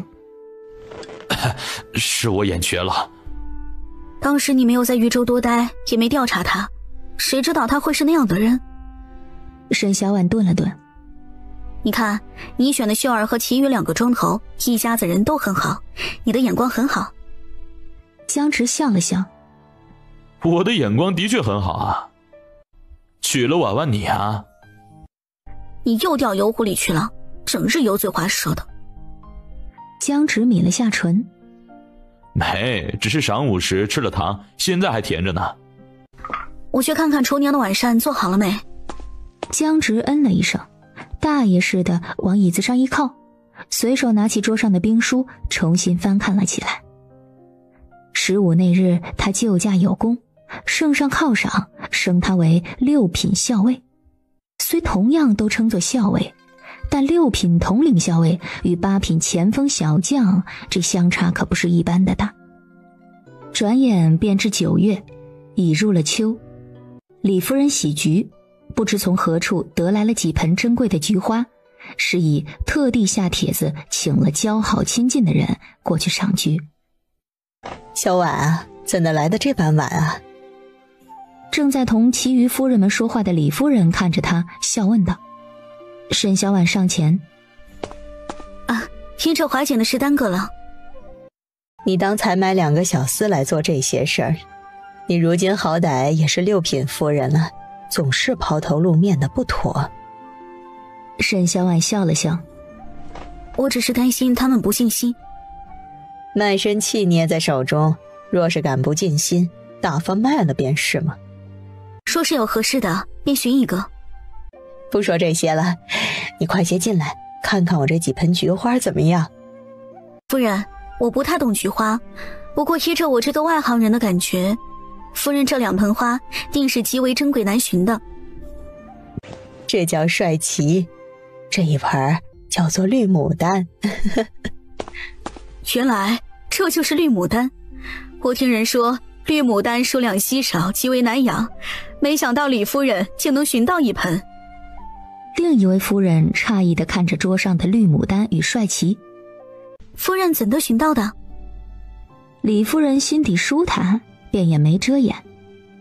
是女婿在任上下访贫苦村子时，在一户老人家屋门口的花丛中寻到的。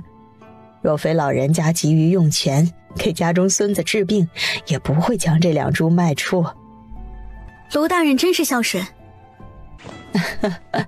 莫说这些了，大家都坐下喝杯热茶。这茶呀，也是园中的黄山贡菊所制，大家尝尝味道如何？清甜回甘，甚为不错呀。李夫人笑道：既然都觉得不错，那晚些时候我命人送一些到各位府上。那可多谢李夫人了。一个夫人道。沈小婉也跟着道了谢。待未时过半，众人便一一告辞。李夫人缓步送他走出花厅，缓声道：小婉啊，江校尉升职不办宴吗？沈小婉摇头。现下朝中局势紧张，相公怕宴请各位大人前来，亦被有心人误会，所以与李将军相商后，便决定不宴请了。李夫人点了点头。我听将军说过这事儿，只是上上有夫人问起，还以为是你礼数不足。顿了顿，若是不宴，该有的礼数也应当有，有人送礼也当回个礼。沈小婉不太喜欢李夫人说教的口吻。这次我替你解释了一番，下次你自己做事周全一些。沈小婉微微敛眉，但嘴上依旧说道：多谢夫人。李夫人嗯了一声，算是接受她的谢意了。江校尉也算是将军的门生，我自是会偏帮你们说话的。一直没有夫人与我说，我倒是不知晓，幸好夫人你提醒我了。李夫人点了点头。都是爱打听的主儿，想着去混吃混喝，结果你一直不曾下帖子过去。是我的不是。如今江校尉好歹也是6品，你也当操办起来，给相熟的夫人们下帖子，去你那处坐坐。沈小婉嗯了一声。只是家中不过小2间的宅院，我怕懈怠了各位夫人。这倒是，那再缓缓吧。沈小婉告辞之后，就直接去了东里书院接小宝。娘俩慢悠悠地往家走去。待到巷口的时候，便看到一个小厮背着一个大背篓，在自家院子门口来回徘徊着，而院门一直紧锁着。李厨娘与秀儿不知去了何处。你站在我家门口做什么？江夫人。沈小婉纳闷地看了他一眼，记忆中并没有见过这人呢。你是？小的是玲珑斋的伙计，今日本该是上次给夫人送信的伙计前来的，但他家中临时有事，便叫了小的替他过来。抱歉，我不记得了。哎呀，江夫人记不得也是正常。小的是在夫人4月里到店里与荆州小王掌柜盘账时见过夫人的，只是小的一直在角落里打扫，夫人未曾看到小的。找我可是有事。江夫人，掌柜刚好收到荆州送来的信和新出的香姨子，其中有一些东西是送给夫人您的，掌柜特命小的送过来。说着将大背篓放在石阶上。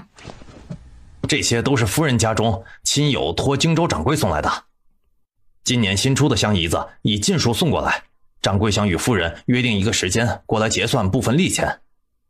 沈小婉略一颔首。陈掌柜是忙，不用特意跑一趟，我得空去贵店一趟便是。这……伙计有些犹豫，哪有让贵人跑一趟的道理？我左右无事，到时会顺道过去便是。沈小婉吩咐道。你这般同掌柜说便是。那小的这就回去禀报掌柜。待伙计走后，沈小婉摸出钥匙，将紧锁的院门打开。他们不在家。顿了顿，又宽慰沈小婉：娘，你莫生气，他们应当是有事耽搁了。沈小婉心底颇有些不愉，但没有当着孩子的面发怒。沈小婉放下了信，便打算写信回复张大嫂他们。但还没有动笔，院门口便传来急促的敲门声。沈小婉打开门，便看到秀儿着急的快哭的模样望着他。出什么事儿了？李厨娘她人呢？夫人，李婶被地痞缠上了。城西一处杂乱的民居巷。蒋炳天，你个王八蛋，你给我放手！李三娘，你给老子进来！救命啊！你个杀千刀的玩意儿，你放开我！你到底要做什么？哼，我做什么？我要做什么，你还会不知道？我不会同意的。你敢不同意？信不信我向官府告发你？李厨娘被掐得喘不过气来，双手不停地拍打着杨炳天的手。你放开我！你放开我！得了呼吸的李厨娘猛地咳嗽起来，大口大口地呼吸着新鲜空气。你别想逃，今儿你必须给我个准话。李厨娘摇头，我没银子。你没银子？杨炳天嗤笑一声，哼，你做工的主家有银子。主家也不过是小户人家，哪有什么银子？我只是个普通厨娘，手里只有买菜的银钱。李三娘，你别蒙我。住在那种巷子里的人家都小有家财，我要不了多少，就要50、100两。我把赌债还了，我就回乡去，再也不来找你。那件事我也当作不知道，你安心过你的好日子，怎么样？我说了，我不过是个普通厨娘，没有银子。你没有，你主家有。他们有，我也拿不到给你啊。李厨娘瞪着杨炳天，你不要白费心思了。你个贱婆娘，你信不信老子掐死你？你掐死我就别想要银子了。你不是说你拿不到银子吗？我做工存了些银子，看在我们相识一场的份上，我可以拿过去。有多少？杨炳天急不可耐地问道。有4两。4两？你他娘的打发叫花子是不是？4两，40两还差不多。4两还嫌少？这可是我存了近5个月的月银。你们主家就给你这么点儿？我都同你说过了，我只不过是一个普通厨娘。你以为是在大户人家做管事吗？每月1两银子的月钱，还是主家宽厚。其余人家的厨娘一月才500文钱。你他娘的忽悠老子！你不愿意给我银子是吧？你可想好了，你若是不给，我就把那件事告知官府去。李厨娘脸色变了变，强装镇定。你去便是了，我未做过伤天害理之事，去了官府也不怕。杨炳天见他镇定若然，心中不由纳闷，莫不是真是自己猜错了？天色已晚，我若再不回去，恐会被主家责骂。说着从腰间摸出一个钱袋，这里有1两银子，你先拿去用吧。打发叫花子你啊！你先放我离开，等明日我再给你把存下的银子给你拿来。你拿了银子便走得远远的，莫要再回来，赌坊的人也找不到你。不行，至少得50两，9月14必须给我，要不然你别想有好日子过。李厨娘咬了咬牙，你容我想想法子。那我再给你几天时间。好，那你先放我离开。这时屋外突然传来撞门声，而杨炳天则被吓得拔腿就跑，逃跑的时候还不忘一把夺过李厨娘的钱袋子。死婆娘，你敢！内只剩下躺在地上的李厨娘。衙役们探了一下李厨娘的鼻息，还活着。另外搜索了屋子一圈之后道：没有其余人。秀儿照顾着李厨娘，等她醒来之后，忙禀报给了沈小婉。夫人，林婶醒了。沈小婉走到外间的倒座房，李厨娘忙撑着身子下床，跪地道谢：奴婢谢过夫人救命之恩。不必谢啊，是秀儿及时报信才救了你。秀与奴婢说了，若非夫人亲自去了衙门，衙役也不会来的那般快。夫人的大恩大德，奴婢没齿难忘。手指轻轻敲打着桌面。秀儿说，你们外出买海产时发现有人跟踪，将你抓去那破院子的人，就是跟踪你们的人。李厨娘点头。回夫人话，是的。那人是何身份？为何要跟踪你们？李厨娘低声啜泣着，不愿多说。沈小婉蹙眉。怎的不能说？李厨娘抹了抹眼泪。你若是不愿说便不说，但明日衙门的人寻来了，你再同他们说。秀儿急道：李婶儿，你有什么苦楚与夫人说呀？夫人能替你做主的。厨娘又重新跪下磕头。夫人，那男人是奴婢以前的男人。李厨娘不停地向沈小婉磕头谢罪。夫人，都是奴婢的错，奴婢给夫人添了如此多的麻烦，夫人随意打骂奴婢吧。我这里的规矩，我也早早的同你们说过。话还未说完，秀儿就跪下替李厨娘求情。夫人，求您饶过李婶这一回吧。李厨娘拉着秀儿：秀儿，你莫这样。夫人这里有夫人的规矩，奴婢犯了错就该罚的。可李婶儿，奴婢知错。我不需要给主家添麻烦不忠心的人，不过念在你们以往做事尽心尽力的份上，这次就算了。说再有下次，恕我不留。两人喜极而泣，齐齐说道：多谢夫人。沈小婉便带着小宝出了茶楼，穿过熙熙攘攘的街道，回到平安巷。巷子里每家每户的院门口都插上了茱萸枝梗。在走到巷子拐角处时，沈小婉看见李厨娘提着菜篮子匆匆地往巷子深处走去。她唤了一声：李厨娘。李厨娘整个身子僵了一下，随即转过身朝沈小婉行礼：夫人，您回来了，奴婢这就去做饭，很快就好。沈小婉在茶楼吃了几块重阳糕，现在肚子倒是不怎么饿，所以也没斥责他。都买到了。都买到了，今日运气好，还买到了几只大蟹，听说是从南边的江里捞出来的，小仙护送着过来，现在都还活着呢。那晚上蒸出来，再烫一壶桂花酒。好东西自然留到晚上将值下值回来用。晌午便随意做2个小菜便是，不要太铺张了。李厨娘点头应下。那奴婢这就去做。隔日，沈小婉带着秀儿去铁匠铺拿定做的煮火锅的器具。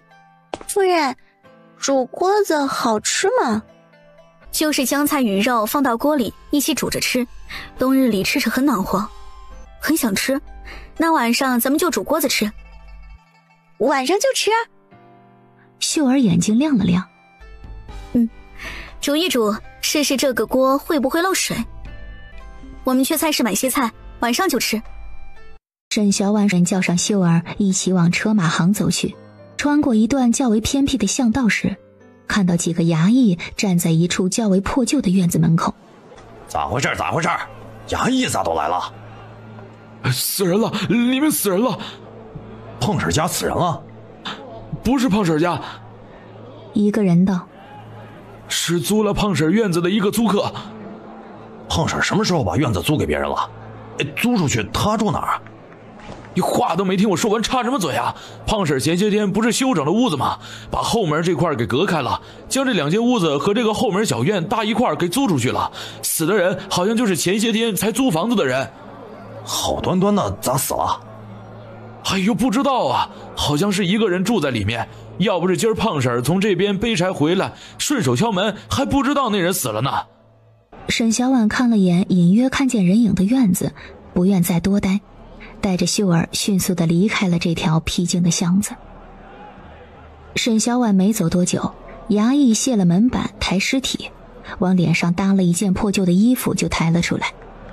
一个又矮又胖的40来岁的妇人，哭丧着个脸走了出来，边走边骂：“真是倒了8辈子血霉了！”咋了，胖婶儿？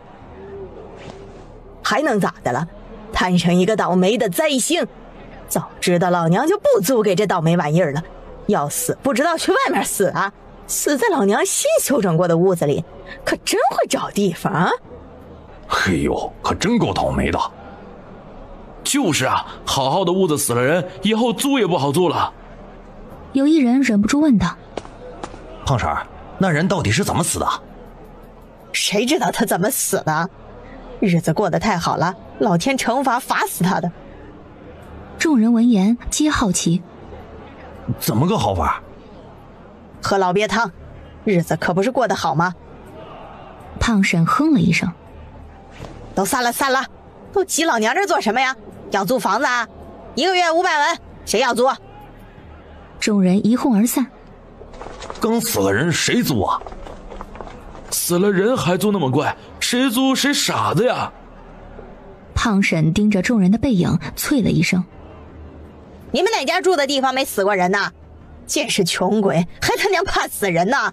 这燕京城你们找遍了也找不到500文就能租到这么一个独门小院的地方了，一群二傻子。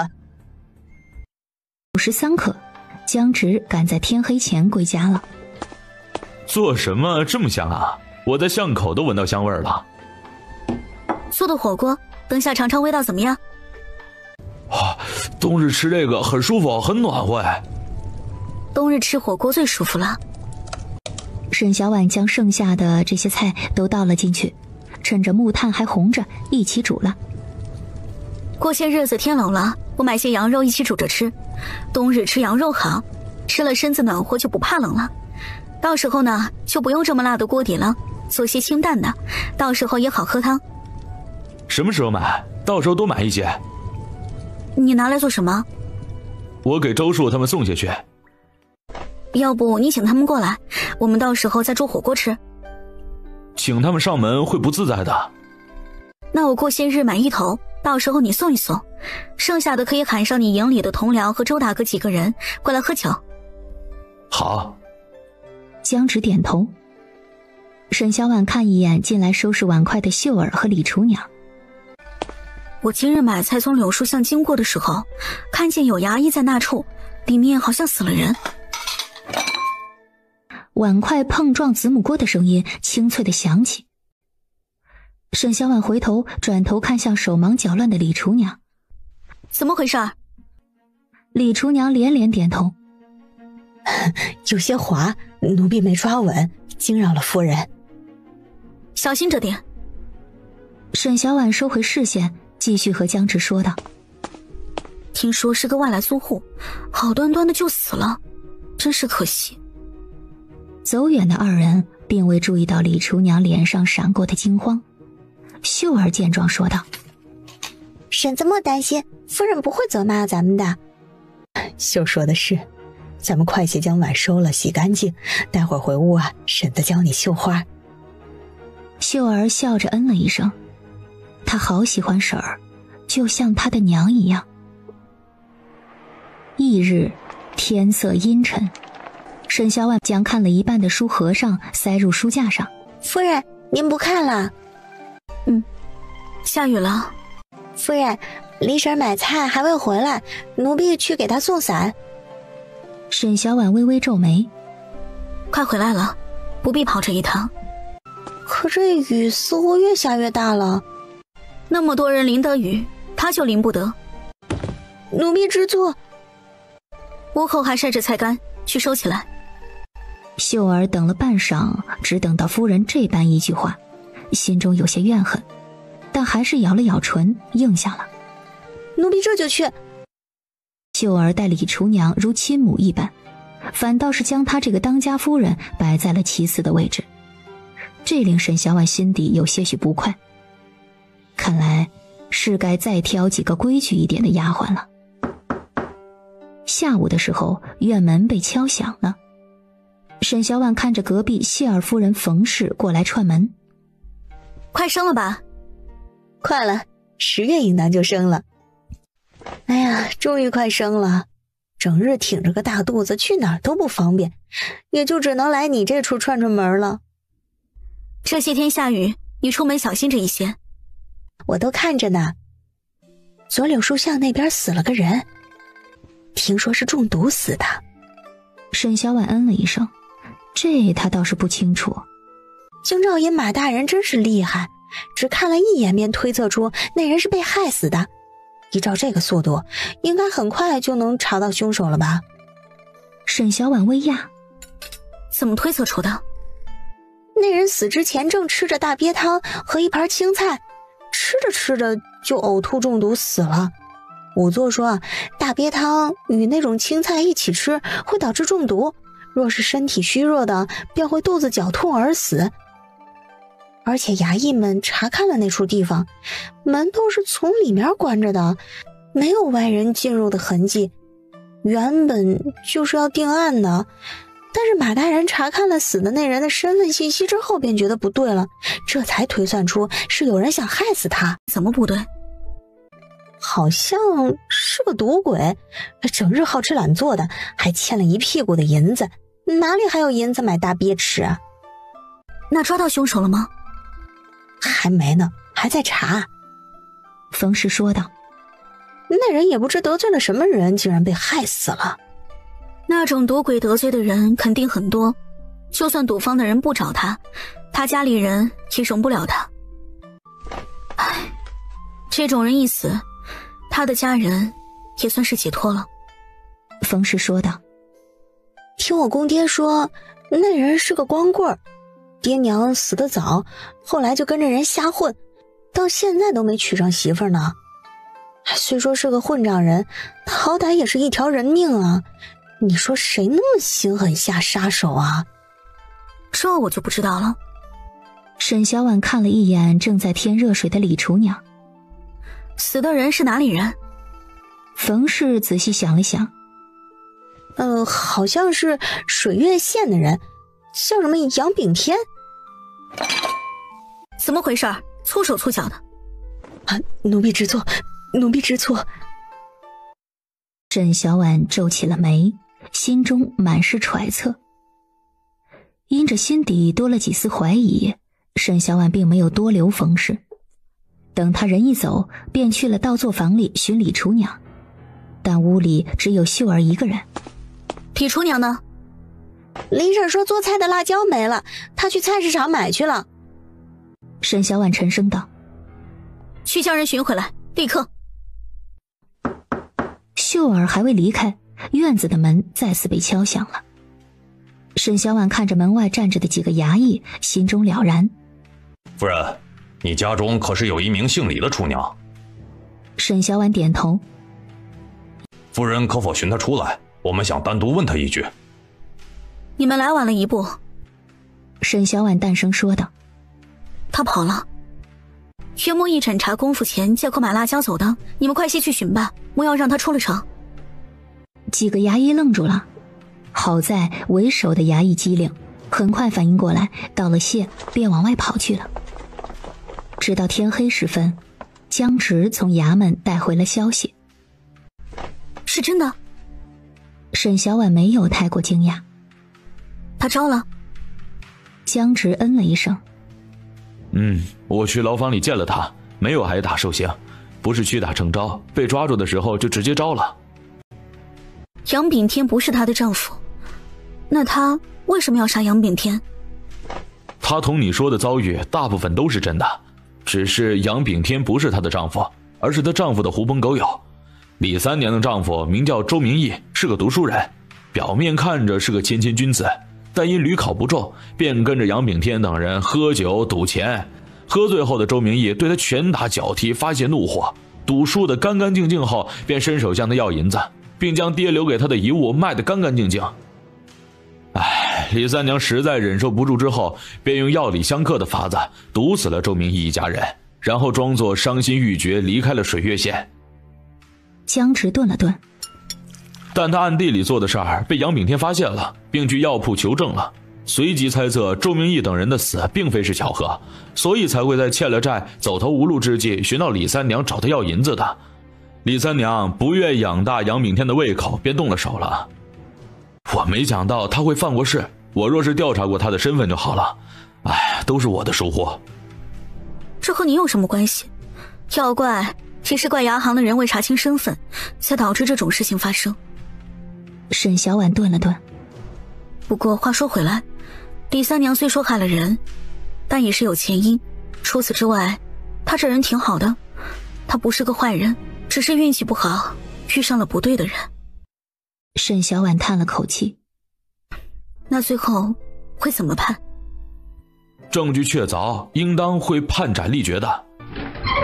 江直的话刚落，门砰的一声被推开了。秀儿扑通一声跪在地上，哭着求道：夫人，李婶一定是被冤枉的，她不会杀人的，一定是有人冤枉她。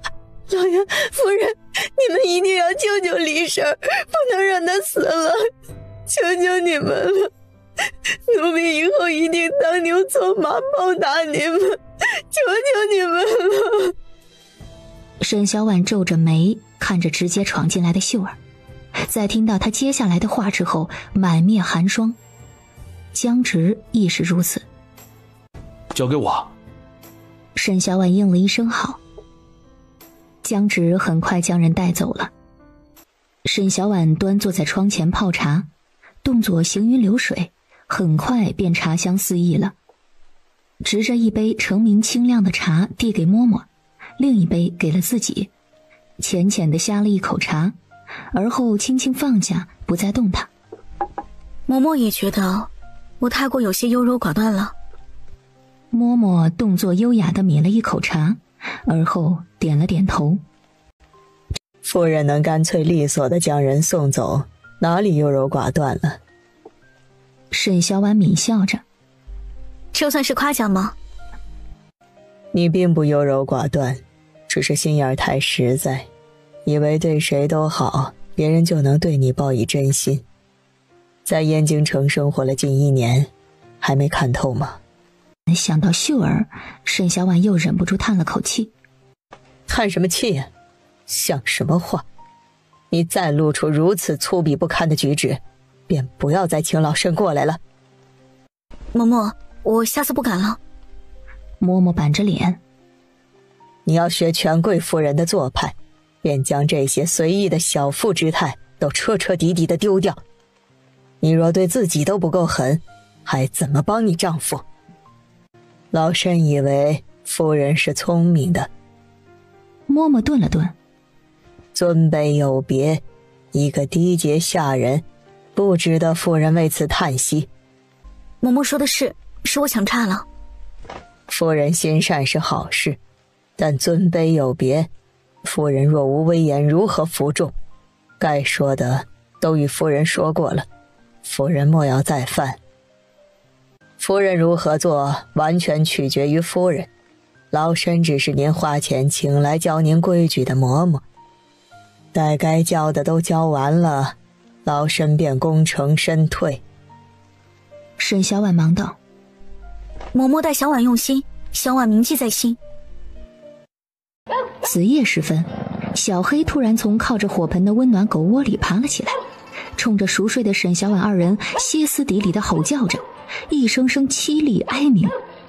沈小婉被吵醒了，迷迷糊糊地睁开眼，看着正趴在床边上吼叫的小黑，低喝道：闹什么你？小黑咬着沈小婉的袖子就往外拖。沈小婉不明所以地望着他。小黑，你拉我去外面干什么？江直也坐了起来，沉默地看了一眼小黑，披着一件棉衣就往外走。我去外间看看。江直一打开门，小黑就窜了出去，往东厢小宝睡的房间跑了过去。下一瞬，整个屋子都摇晃了起来。沈小婉心中还有什么不明白的？真了，快出来！几十秒后，地动停止了。沈小婉看着抱着小宝的江直，但随即双腿一软地跪在了地上，捂着疼痛不已的肚子。哪里不舒服吗？别怕别怕，没事了没事了啊！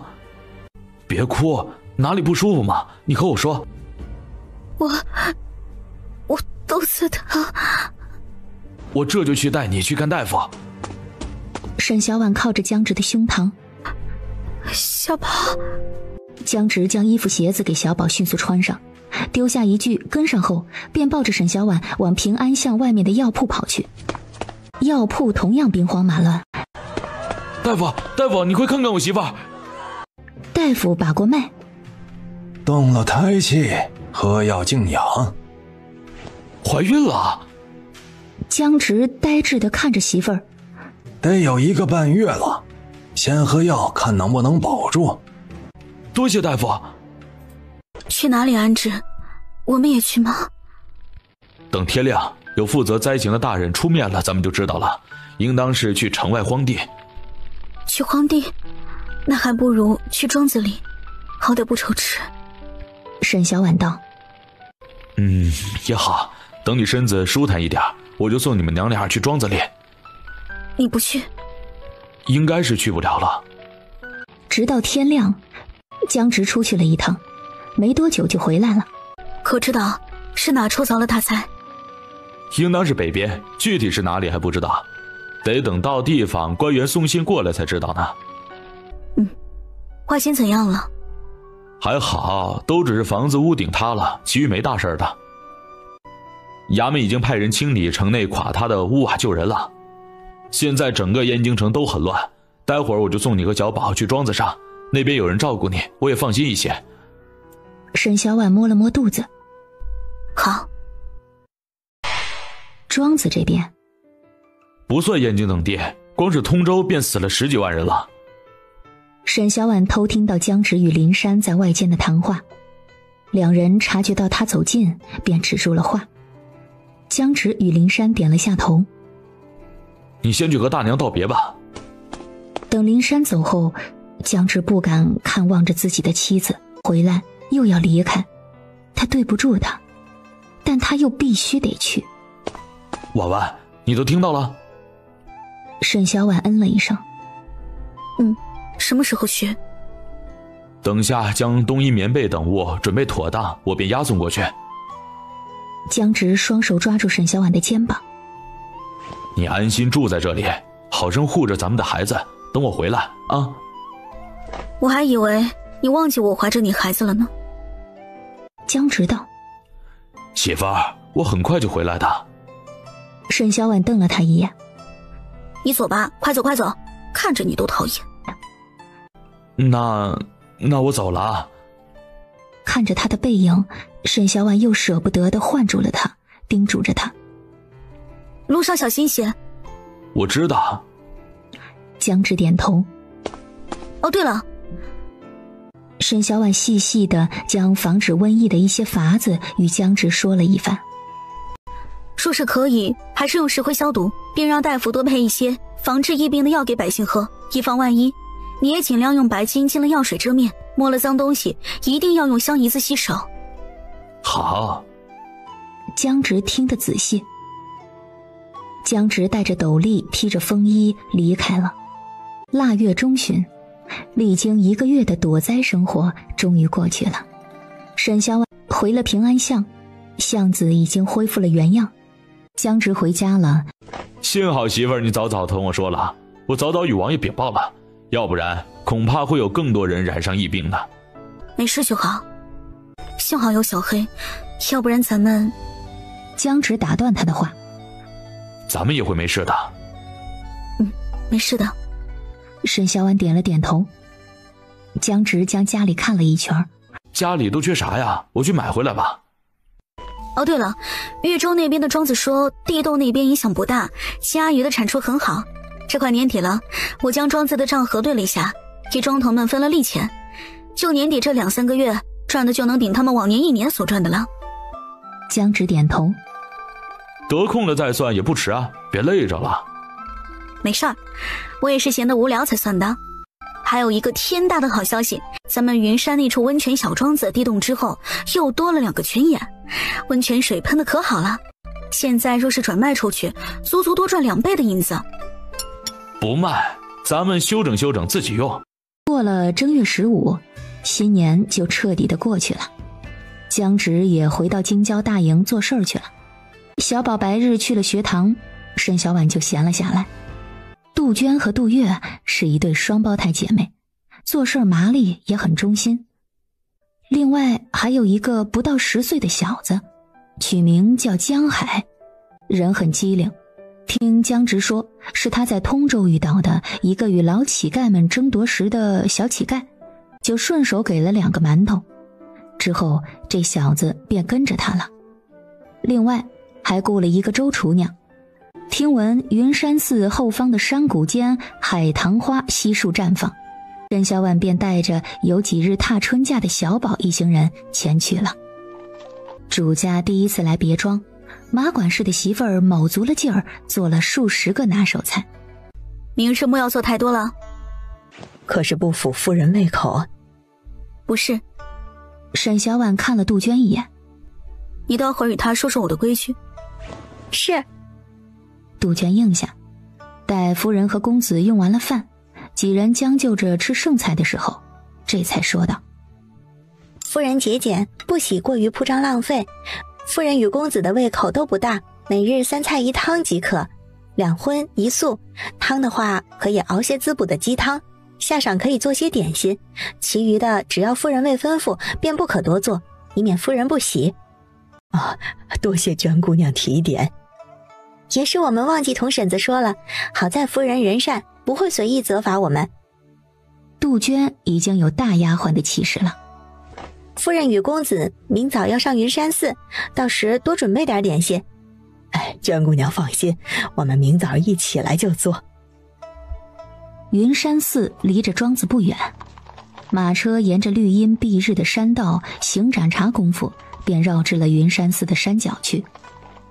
沈小婉领着小宝进了庙宇之中，先去大殿拜佛求平安，然后再去后山看漫山遍野的海棠花。小宝便极为羞涩地说想去茅房，沈小婉则和杜鹃3人站在外间郁郁葱葱的竹林小道等待，便听到了那边传来了动静。你怎么这时寻我？被人看见了怎么办？这处是云山寺僧尼后舍，白日没人过来。一个男子压低了声音道：你安排好了？二夫人，您吩咐的事我自然会安排妥当的，晚上入夜之后便可。男子低低笑道：只是这银子，我不是给你定金了吗？二夫人怒道：还不够啊？可没说那么多人。男子道：你先办妥了，到时候我再多付你1成。1成可不够，至少有这么多。男子比划了一个数。你别坐地起价。二夫人，你不必着急答复我，可以慢慢想想。男子说着就要走。等一下。二夫人纠结犹豫了半晌。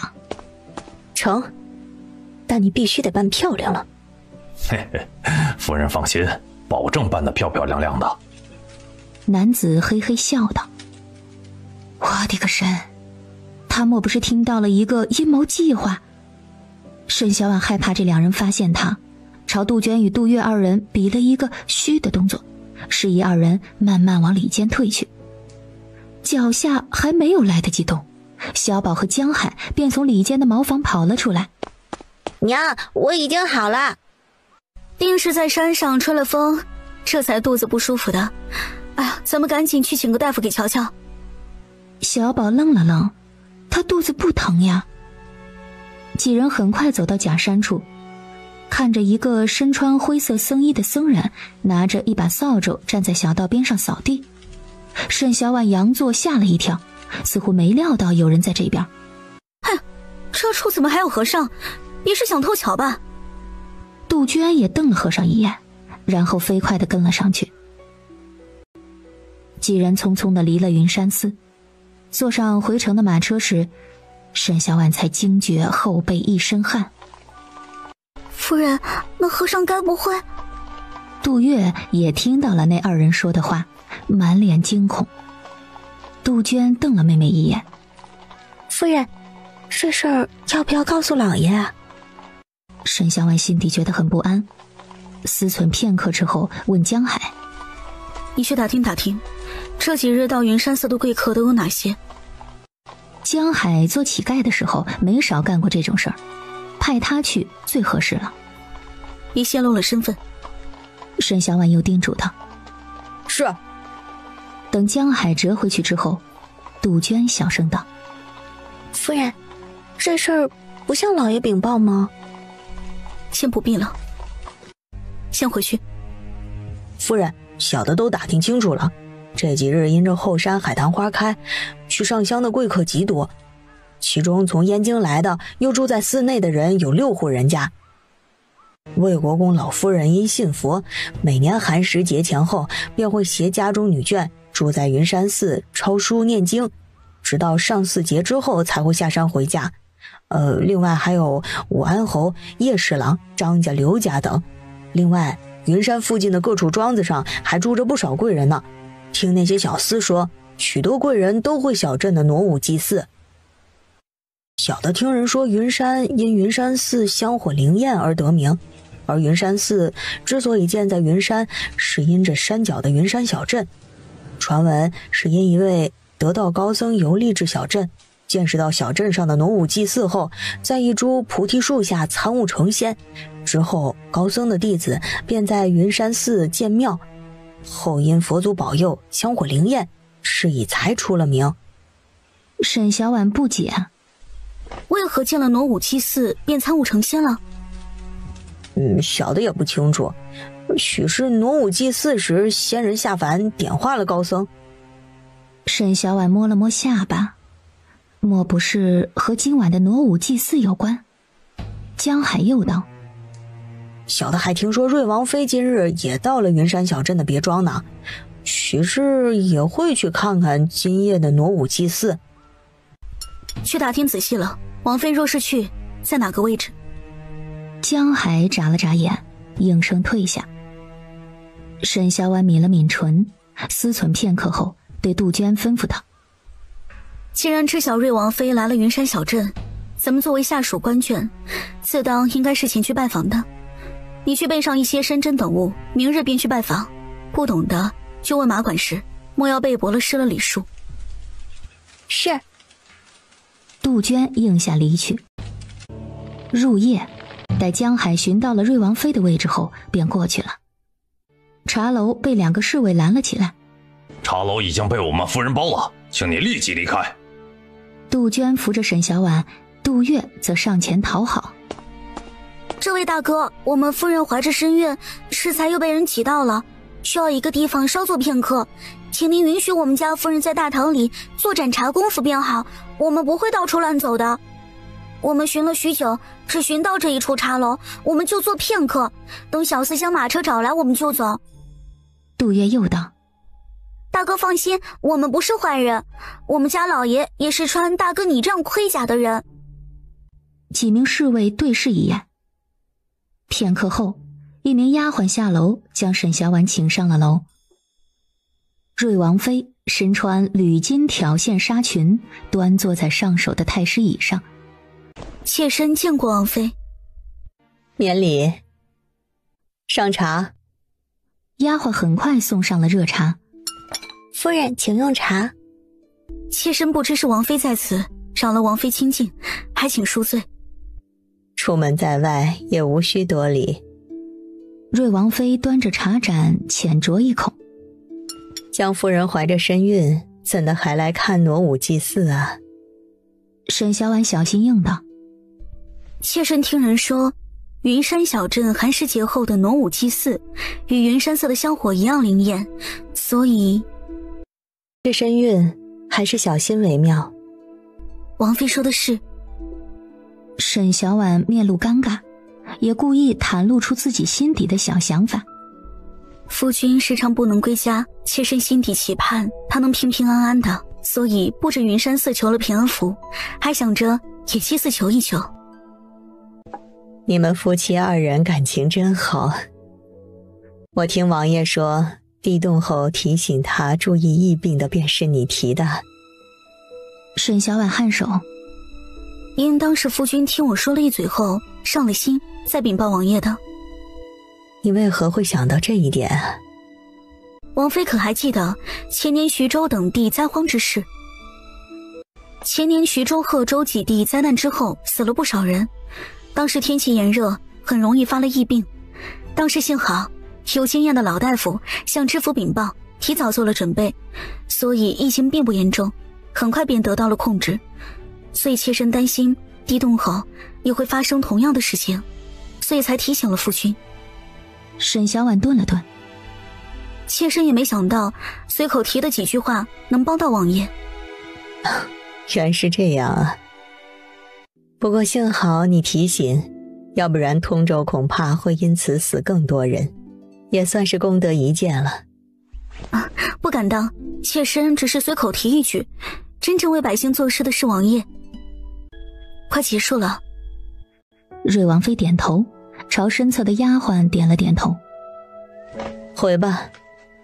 沈小婉跟着一道下了楼，左右看了看。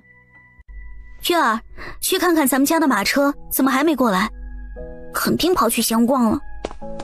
杜月小声嘀咕了一句，便迅速跑走了。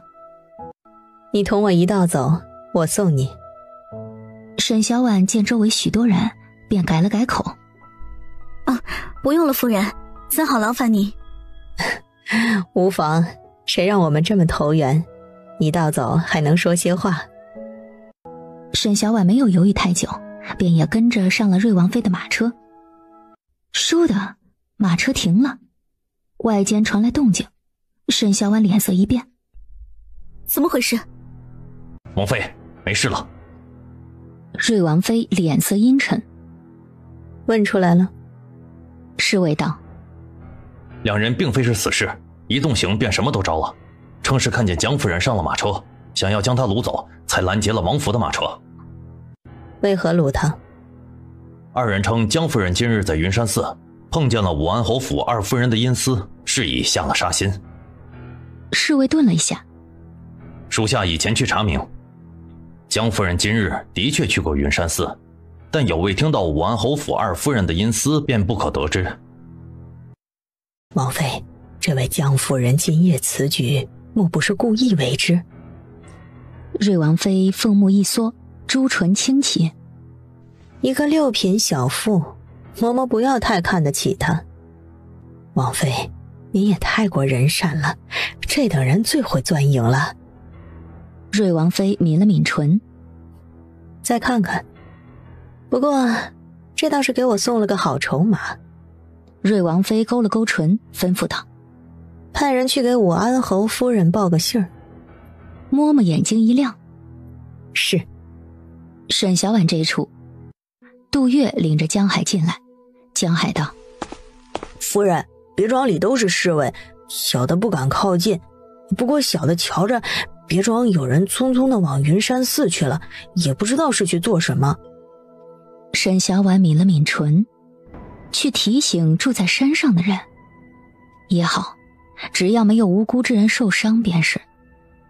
沈小婉看了一眼江海，没有被发现吧？江海摇头，大家都看我年岁小，以为我是哪家跑出来玩的小孩。年岁不大，的确是小孩。灶房里还有鸡汤，你们今日也累一日了，也去喝上一碗，然后早些歇息，我这处便不必过来了。等杜鹃三人离开之后，沈小婉走到没有关的窗扉旁，心中轻叹，也不知瑞王妃有没有发现是她故意将人绕过去的。不过就算瑞王妃有所猜测也不怕，毕竟无凭无据的。到了5月里，槐树村便传来了一个噩耗。夫人，您怎么样？有没有哪里不舒服啊？杜鹃二人忙凑过来。小月，你快去请个大夫。沈小婉深吸了一口气，将心底翻涌的气息给压了下去。我没事儿。夫人，真的没事儿啊？杜鹃有些害怕。没事。沈小婉看了一眼飘落在地上的信纸，捡起来。杜月将信纸捡起来递给夫人，小心翼翼地伺候在一侧，生怕夫人因着信上的内容而出现什么问题。沈小婉再次看着信中的内容，信上说荆州再如前年一般鲜少下雨，草木干燥。清明那几日，村民进山上坟祭祖，一时不慎，烧的冥纸被风吹跑，将地面的干草点燃，导致山火连绵。火势太大，最后整个后山还是被烧了大半。同时被烧掉的还有沈小婉家的那50多亩的无患树林子。其实李守信这封信还有为起火的那户人家说情的意思，毕竟这火一烧，烧掉了他几万两银子的收入。等江直回来后，他便将此事与他说了，江直也跟着皱起了眉。他们肯定赔不起银子。守信的意思是，外人并不知道那片林子是我们家的，如果要让他们赔偿，可能就得泄露那片林子的价值了。被断了财路，还找不到人赔偿，沈小婉心底窝火极了。江直想了想，玲珑斋那边可知晓了？他们送的信过来，应该是知道了。沈小婉望着他，你的意思是？那借此机会将协议中断吧。你之前不是说想做门营生吗？等以后树木重新结果，咱们再自己做这笔生意呗。可他们能同意？沈小婉可是知道，3月里玲珑斋的东家将家中的闺女嫁入了瑞王府做侧妃，如今靠山更大了。这2年玲珑斋的人可没有干坐着，你信不信我们将协议中断后，他们就能拿出新的香椅子来卖啊？那他们有了，我们还能卖得出去？那些树得过2年才能重新结果呢。幸运的话，明年能重新结果，晚点就得后年了。毕竟野火烧不尽，春风吹又生啊。江直点头。再过2年，我定能护着你自己做这门营生啊。沈小婉心底一软，你别太拼了，实在不行，我再想门其他营生便是了，或者多买几个庄子，靠着庄子的产出，也不愁吃不愁穿了。我只想咱们一家子都安安全全的。沈小婉抱住江直的腰，你答应过我的。我答应过的。随后沈小婉便挺着个孕肚去了玲珑斋。陈掌柜，你恐怕也知晓了家中遭了灾，今年的香姨子恐怕无法再供过来了，劳烦你与东家说一声。陈掌柜眯了眯眼，那何时能恢复供应啊？大火连烧2日，恐怕得恢复好几年。陈掌柜可否替我们向东家说说情，我们尽量早些恢复供应。陈掌柜面露为难之色。夫人也应当知晓玲珑香有多受贵人们喜欢，这若是突然断掉，恐怕……可遇上了灾祸，我们也是没法子的。而且咱们供不了，东家可莫强人所难。这年前至今订货的贵人不下数百，这些贵人都是不可开罪的人家。夫人这处无法供应，我们也只能从其他地方想法子补缺上啊。顿了顿，又道：我们东家知夫人这次无法供应，也知协议的关系，所以我们东家愿意按协议赔偿银两。沈小婉微微抿唇。你们选好了别家？陈掌柜歉意地笑了笑。哎呦，这一直有人想将香姨子供给我们，但我们念及和夫人签订的协议，所以一直未曾接受，还请夫人体谅我们铺子，毕竟权贵人家不可得罪啊。陈掌柜说到这个份上了，再说其他便是我不识抬举了。既然如此，那咱们便按照协议便是。多谢夫人体谅。劳烦将协议拿出。沈小婉已经打定主意将香姨子收回自己做生意，便也不再拖延。等陈掌柜将协议拿出之后，并将剩余的货款和赔偿银子折算了付给他，而后他才将协议撕毁了。陈掌柜笑道：夫人，今后再结出果子制成了香姨子，可再供货给我们玲珑斋，我们保证不会令夫人吃亏的。看来是早已经查清吴焕子的存在了。沈小婉抿唇淡漠地笑了一下。还是按原本的6成？这怎么可能啊？陈掌柜依旧笑道。哈哈哈哈，这还得由东家决定，总之不会令夫人吃亏便是了。不是6成，他就是吃亏。沈小婉笑了笑。那祝玲珑斋生意兴隆。说罢，拿着厚厚的一叠银票回了家。回了家后，沈小婉便写信安抚了张大嫂他们，并将与玲珑斋不再合作之事告知了他们。用过晚膳后，沈小婉便站在屋檐下，看着江直教小宝射箭。我觉得你还是别学了，好好念书吧。小宝沮丧地望着亲爹，捏了捏小拳头，好气哦。江直指着沈小婉的肚子，你弟弟学的肯定比你快。小宝瞪着亲娘的肚子，那让他出来和我比一比啊！还得过些天呢。现在就出来比。小宝很不开心，他明明学得那么认真，怎么就射不中？现在出来也不会。话刚说了一半，肚子突然疼了起来，惊呼了一声哎呦。怎么了？这小子又踹你了？不是，我好像是要生了。什么？沈小婉端坐在马车里的绣凳上，面无表情地看着秋风吹拂着卷起的帷幔。前几日收到瑞王妃下的帖子，邀她前去王府看戏。坐在一旁的杜鹃也是十分紧张，整个身子都抖得厉害。别抖。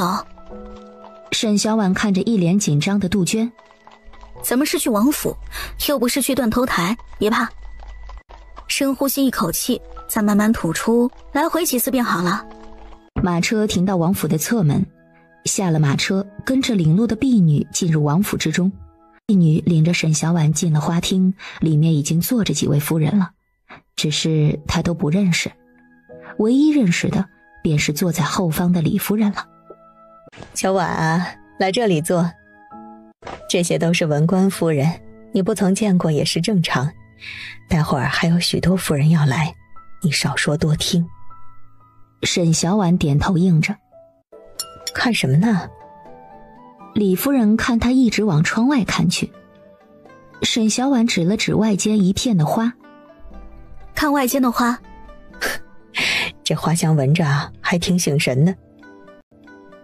沈小婉颔首，应当是迷迭香，镇静安神且醒脑。江夫人猜得不错。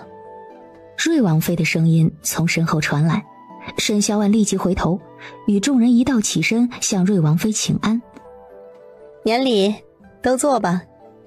这花是我从域外商人手中买来的，南州并无这种花。江夫人怎么知道它叫迷迭香啊？妾身听家中以前的厨娘说的，她精通药膳，自己也种了一些比较难买的药材。妾身有幸见到一次，只是那时并未开花，是已不敢确定。那这迷迭香有何功效啊？问话的是一位侯府夫人。闻着有安抚心神、醒脑的作用，泡水或是加在膳食里，可治疗心悸、头痛等病症。都是你家厨娘说的。问话的是苏国公府的世子夫人，也是瑞王妃的娘家嫂子。反正李厨娘已经被处斩，就什么都推给她好了。沈小婉点了点头。是的。难怪在此处种下这一片之后，每日我在此处理事务，便觉得精神极好。原来是迷迭香的缘故啊。瑞王妃笑着抿了口茶，而后又道：当初那位商人只说有安神的作用，并未说还能醒脑治病呢。江夫人家的厨娘倒是有几分本事。除此之外，可还有其他功效？沈小婉微微摇头。妾身也只是偶然听她说起，其余便不得而知了。那便将那位厨娘请来，我们也听她说说。沈小婉面露为难。怎么，还舍不得？沈小婉忙朝这位武安侯夫人歉意地说道：妾身并非是舍不得，而是什么？妾身怕污了夫人们的耳。瑞王妃摆摆手：无妨，你说便是了。是。沈小婉将李厨娘所犯下的事儿都说了出来。众夫人唏嘘不已，竟然以药理相克之缘由杀人，心思如此恶毒啊！瑞王妃道：若非她丈夫对她非打即骂，她也不会走到这一步，只能说所嫁非人，造化弄人。王妃说的是。苏国公府的世子夫人表示赞同。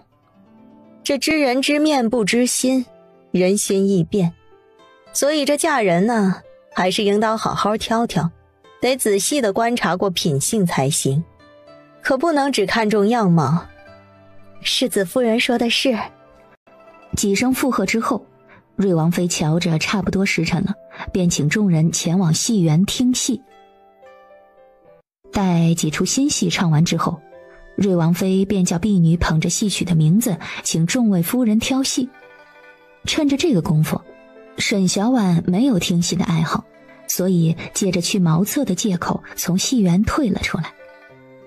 待会儿你跟着其余丫鬟一道便是，不必特意跟着我。杜鹃点头：奴婢晓得了。沈小婉颔首：走回去吧。在经过一条种满了10里香树的青石道时，有一名身穿蓝色衣服的婢女拦住了沈小婉主仆二人。江夫人，我家侧妃有请。不知是哪位侧妃？蓝衣婢女很不耐烦：自然是张侧妃了。不知张侧妃请我过去有何事？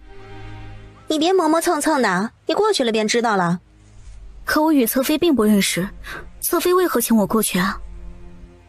侧妃娘娘请你过去说话，你莫要再耽搁时间了，赶紧的随我过去。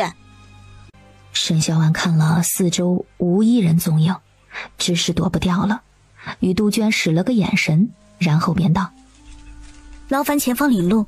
跟着蓝衣婢女进入了待客的小茶厅。见过侧妃。你就是沈氏？沈小婉纳闷，她与张侧妃从未见过，张侧妃怎么会知道她的姓氏？是。赐座。多谢侧妃。香姨子是你做出来的？无意间做出来的，原先与玲珑斋合作，不过如今已经没有了。那倒是可惜了。的确挺可惜的，不过能为王爷的大业供奉一份绵薄之力，也是妾身的荣幸。既然你也愿意为王爷的大业尽力，那本侧妃希望你莫要再做香姨子出来了。侧妃说笑了，妾身的香姨子树都被烧光了，哪里还能做什么香姨子？现在就只能看着玲珑斋日进斗金，羡慕极了。妾身真是恨呐，恨那纵火之人的歹毒，还真想用村子里的骂人的话骂一家子以后生不出儿子。纵火之人也是无心之失，妾身倒是希望呢。张侧妃换了心腹婢女进来，让婢女拿了2盒新出的香姨子给沈小婉，以显自己的大方。多谢侧妃。沈小婉接过香姨子，然后起身告辞。娟已经同王妃的心腹侍女走近了。夫人，劳烦了。为夫人领路是奴婢分内之事。用过膳食后，便有人起身告辞了。沈小婉也不例外，但被伺候的丫鬟挽留住了。夫人稍等片刻，去2门外送客了，很快便回来。此处离侧门也不远，我自己出去也是可以的。心腹丫鬟笑看着他。夫人，其实是咱们王妃想留夫人一会儿。姑娘可知王妃叫妾身留下是为了何事？心腹丫鬟摇头表示不知。夫人安心稍坐片刻。王妃回来了。沈小婉起身行礼。王妃。不必多礼，坐吧。江夫人也知是我留下你的吧？不知王妃单独留下妾身，有何吩咐？今日一直忙着招待众位夫人，倒是不曾与江夫人你多说几句，所以想单独与你说会儿话。早在云山别院时便与你一见如故，只是一直未有机会再见。当时瞧见江夫人正怀有身孕，现下应当已经生产了。回王妃的话，已经生了，已过100日。已经过了呀。若是早几日知晓，还能添上100日礼。不过一哭闹小子，不值得王妃记挂。我很喜欢小孩子，改日再来，带上孩子一道过来，正好同我儿有个伴。瑞王妃育有一子，已有3岁。她现在除了吃就是哭闹，妾身怕她扰到小王爷。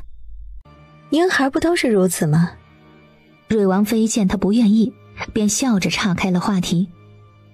今日张侧妃请江夫人过去是为了何事啊？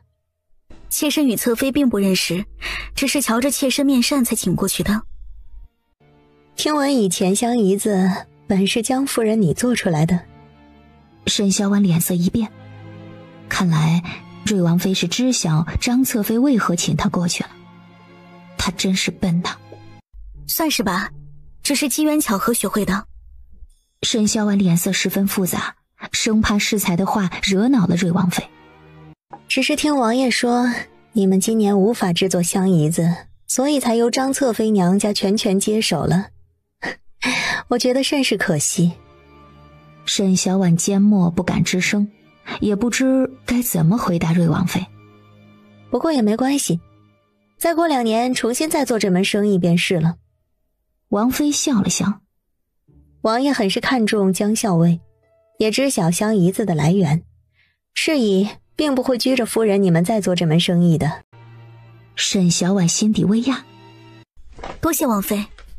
不必谢我，我只是传个话罢了。瑞王妃笑着抿了口茶。时辰不早了，我也不留夫人了。多谢王妃。沈小婉起身告退。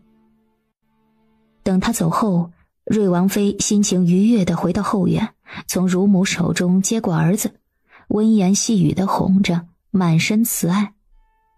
身旁的心腹婢女道：王妃，玲珑斋可是张侧妃娘家的产业，这会不会……王妃挑眉轻笑，捋了捋压青的发鬓，缓缓说道：会什么？这又不是本王妃的意思。王爷也不知怎的，就是看中江校尉。王爷又不是重色之人，这忠心的属下和一个妾室相比，哪个更重要？这江校尉是什么人物啊？怎入了王爷的眼？哼，谁知道呢？许是真有几分真本事吧。而且这江夫人也是个有意思的人，表面看着柔柔弱弱，这内里嘛，哼，是个有主意的。王妃倒是看得起他。心腹摸摸道：王妃可是忘了上次云山小镇的事儿了。他替我送了一个武安侯这个助力给王爷，我谢他还来不及呢。马车的木轮咕噜咕噜地转动着，向外城驶去，渐行渐远。夫人，您没事吧？没事。沈小婉看了一眼他抱着2盒香姨子，眉眼中满是怨恨。玲珑斋背后的张家人欺人太甚。夫人，到家了。入夜，繁星闪烁。哎，你说王爷这是什么意思？占了便宜还装好人？他不怕那个娇滴滴的张侧妃找他闹？王爷并不重色。哦？沈小婉侧过头看向江直。那就是别有所图了，是因为银子？江直对上他的视线。这我就不知道了。既然王妃都说以后咱们家可以做，那便不会允许玲珑斋一家独大，这对我们家的香姨子来说是好事啊。的确是好事儿，我原本就有猜测，只是没想到真的会是这样。江直敛了敛神色。现在还不行。沈小婉怔了一下，笑了笑。没事儿，当被狗咬了，被狗咬一口，怎么还能咬回去不成？离无幻树重新结果子，还得等1-2年。我们在盘间铺子做门营生，或是再买2处庄子。去年在通州置办了2处田庄还不够啊？谁嫌家里的产业多呀？你忙你的，我到时候和隔壁谢家冯氏说一声，请她丈夫在牙行里多留意一下，有合适的咱们再置办下就是了。谢家老二？江直问。沈小婉嗯了一声。他不想在官衙里做事了呀？他肯定也想混个官身嘛。冯氏与我交好，肯定有那个意思，但是一直没有递过话。反正我觉得他人还挺好的。江直想了想，军营里都是当兵的，没有什么他能做的，线下又不是战时，没有立功建业的机会啊。这倒也是，估计这也是在冯氏没开口的原因吧。他要是不怕死，想来当兵也可以啊。至于其他的，恐怕就不像文官那么好安排了。既然没提，咱们就当做不知道吧。反正到时候咱们从他们那处买铺子什么的，他也是要赚取佣金的。隔壁冯氏上门串门了，一进屋便感受到了扑面而来的暖意。外间实在太冷了，还是你这处暖和。快坐。待他落了座，你孩子没闹着跟你一起过来？冯氏去岁生了一个小儿子，刚1岁有余。我是趁着他睡着的时候过来的。我今儿来呀，就是同你说铺子的事儿。9月里你不是让我家相公注意着吗？有消息了。也是赶巧了，我家相公今日正好要从衙行出来，便遇到一个上门去卖铺子的商户老爷。因铺子经营不善，打算卖了名下的铺子回老家去做生意。我家相公听了他铺子的情况，觉得应该合你的心意，所以便着急赶着回来告知了我，让我赶紧的告诉你一声。你若是想要啊，现在便去看一看，若是合适便定下来。那铺子啊，位置好，又宽敞又明亮，想要的人应该很多呢。那铺子原来是做什么生意的？是做酒楼生意的，只是那周围的酒楼名气极大，他又没有独家秘方，哪里能做得下去啊？原来是这样，那劳烦稍等片刻，我马上就随你过去。很快，令江海赶着马车去了临近长安大街的一处大街上的一间酒楼。谢二领着铺子的老板上了楼。这酒楼还是我爹早些年靠着一手好厨艺做起来的，只是我不善厨艺，也不善经营，要不然我也不会将铺子卖出去。沈小婉笑了笑，好歹也是祖业，你舍得卖？铺子老板道：哎呦，不舍得有什么办法？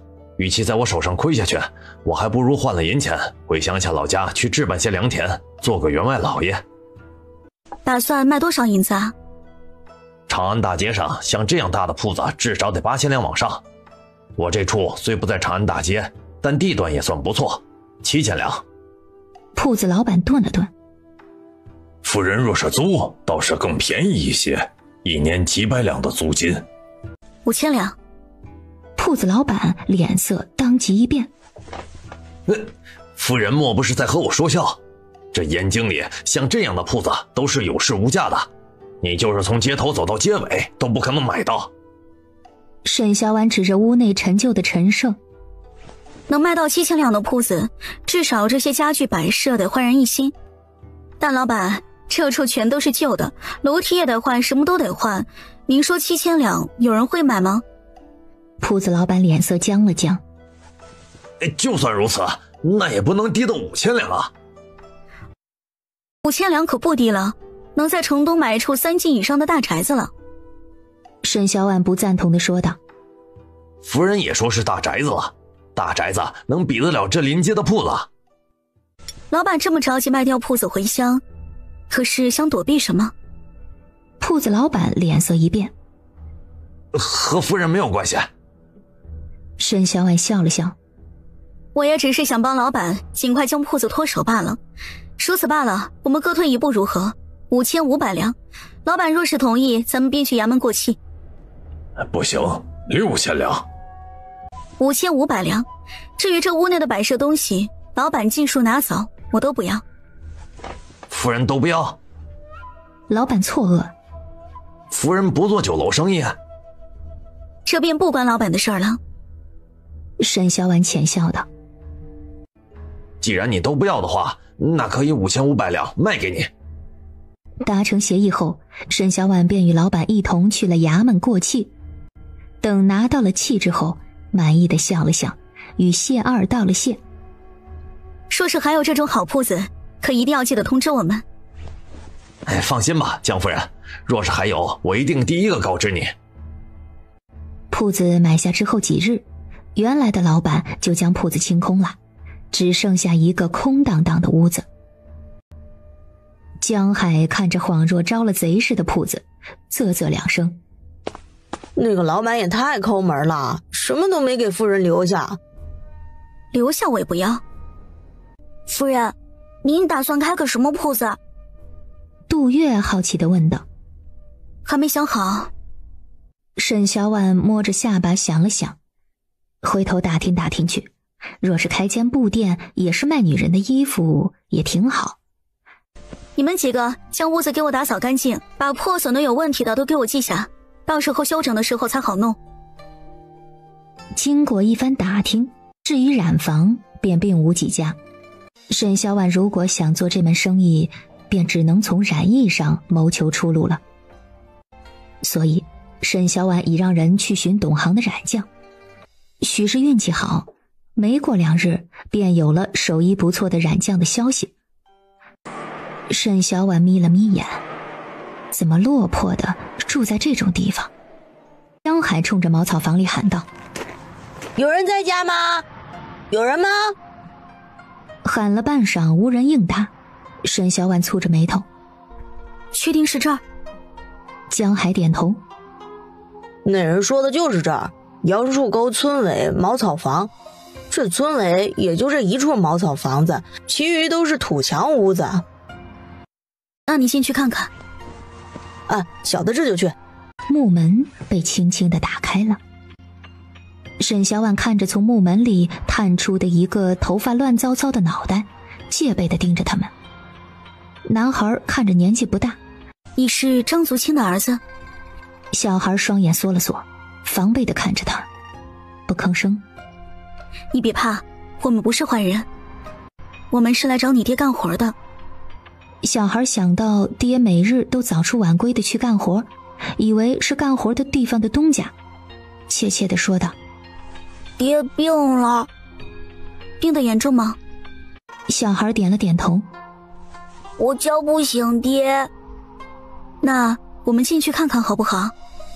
沈小婉同小孩商量着。小孩有些犹豫，害怕这2人是坏人，前些天就有坏人上门欺负他们了。但爹又病了，他叫不醒爹。你进去看看。江海应声走了进去，很快高声道：夫人，他发烧了，已经人事不省了。小孩也跟着跑进去，趴在床边上不停地喊爹。把他抬到马车上，赶紧送去医馆。城南外围的一处小医馆里，张足清已经从昏睡之中醒来。爹，你可醒了。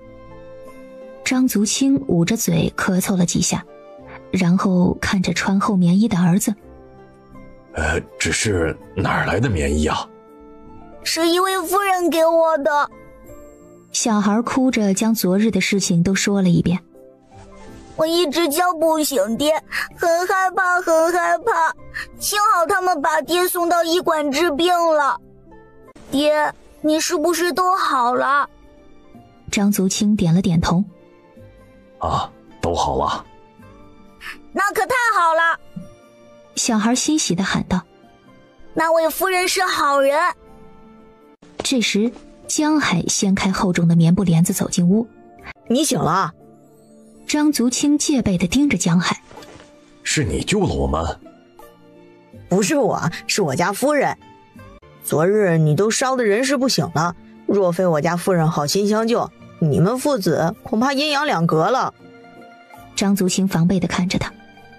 多谢夫人搭救，敢问夫人住在何处？我以后定会报答的。我们夫人好心好意救了你，给你请大夫治病，你倒好，醒了就想一声不吭跑了，想来医药费啊？我并非是想赖药费，只是现下我已经醒了，便不能再待在此处。等我回去以后，做了工赚了银钱就还上。就你做工那点钱，能还得上吗？我不管你什么理由，反正等我家夫人来了之后再说吧。夫人允许你走，你才能走。等沈小婉到的时候，江海和张足清正僵持着。怎么要走？这是我家夫人。感谢夫人救命之恩，我们父子二人暂时无钱偿还夫人，以后做工赚够了银钱再还给夫人。那得还多久？不如以工偿债。张足清怔了一下，小的腿脚不便。没关系，不用你做太多体力活。张足清诧异，不知夫人要小人做什么？我需要一个懂染布的染匠，而你呢，正好合适。夫人知道小人会染布，那也应该知晓小人这腿是怎么瘸的。知道，但我信衙门查探出的结果。张足清错愕地张了张嘴。夫人，小人并不懂染艺，以前也是做杂工，恐怕无法为夫人效力。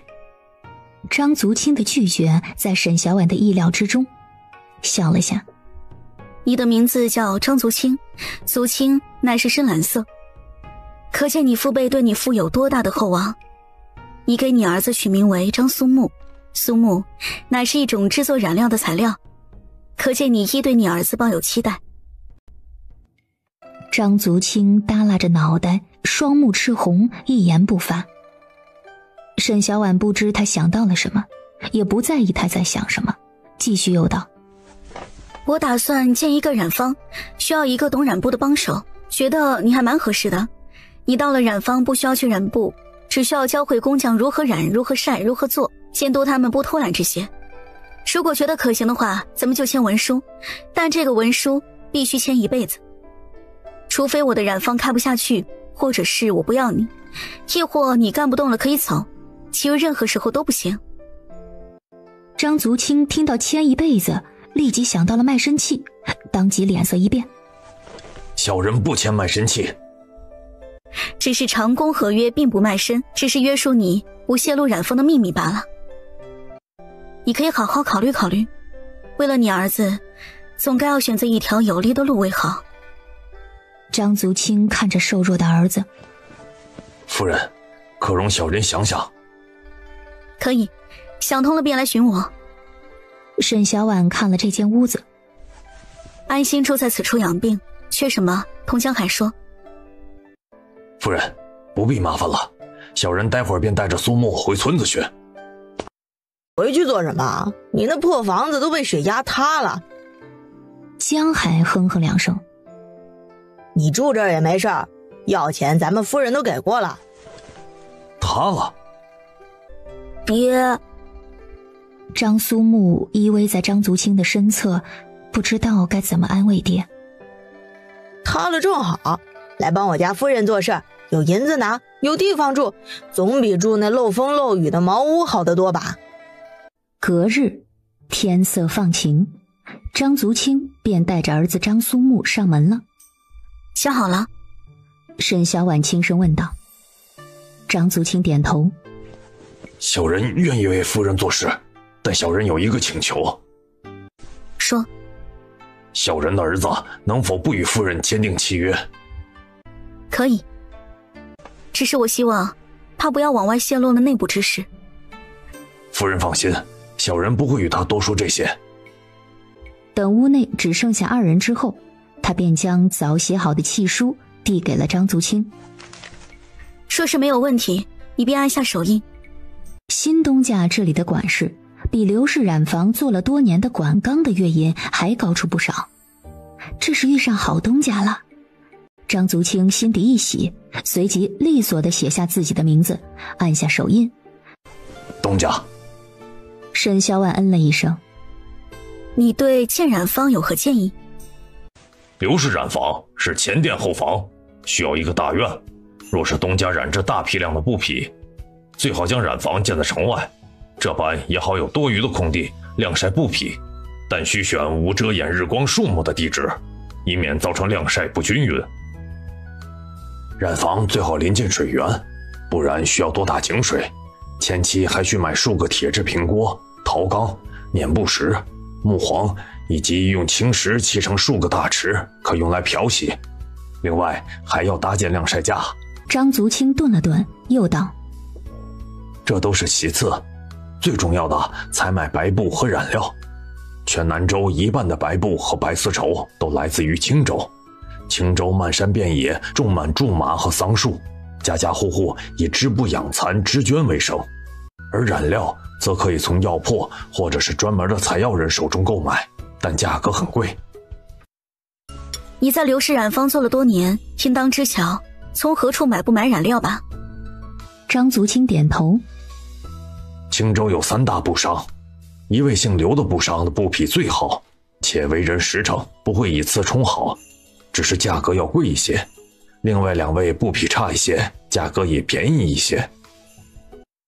另外城中还有几间染料工坊，但里间的草料只有普通的兰草、槐花、茜草、栀子、苏木等染料，再多的只能再买青矾、明矾等物调制其余颜色。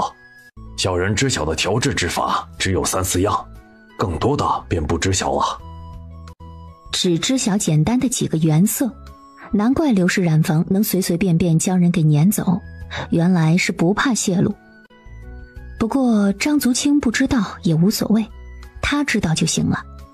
现下正是寒冬，土地被大雪封盖住，暂时无法动土，等到开春之后再动过修建。这段时间你们父子俩便住到我的庄子上去，把病先养好。若是有认识的人品不错的染匠，也可以介绍给我。沈小婉顿了顿。另外我应当会再寻一些染工过去，到时候你得帮我教会他们，我希望你不要藏私。你放心，只要你好好干，我不会亏待你的。沈小婉让江海赶着马车将2人送去城郊的田庄上，并让他和庄头说明将田庄后方靠近河滩的那片将近20亩的碎石地买下，到时在那处建立染坊，并有足够的空地晾晒布匹。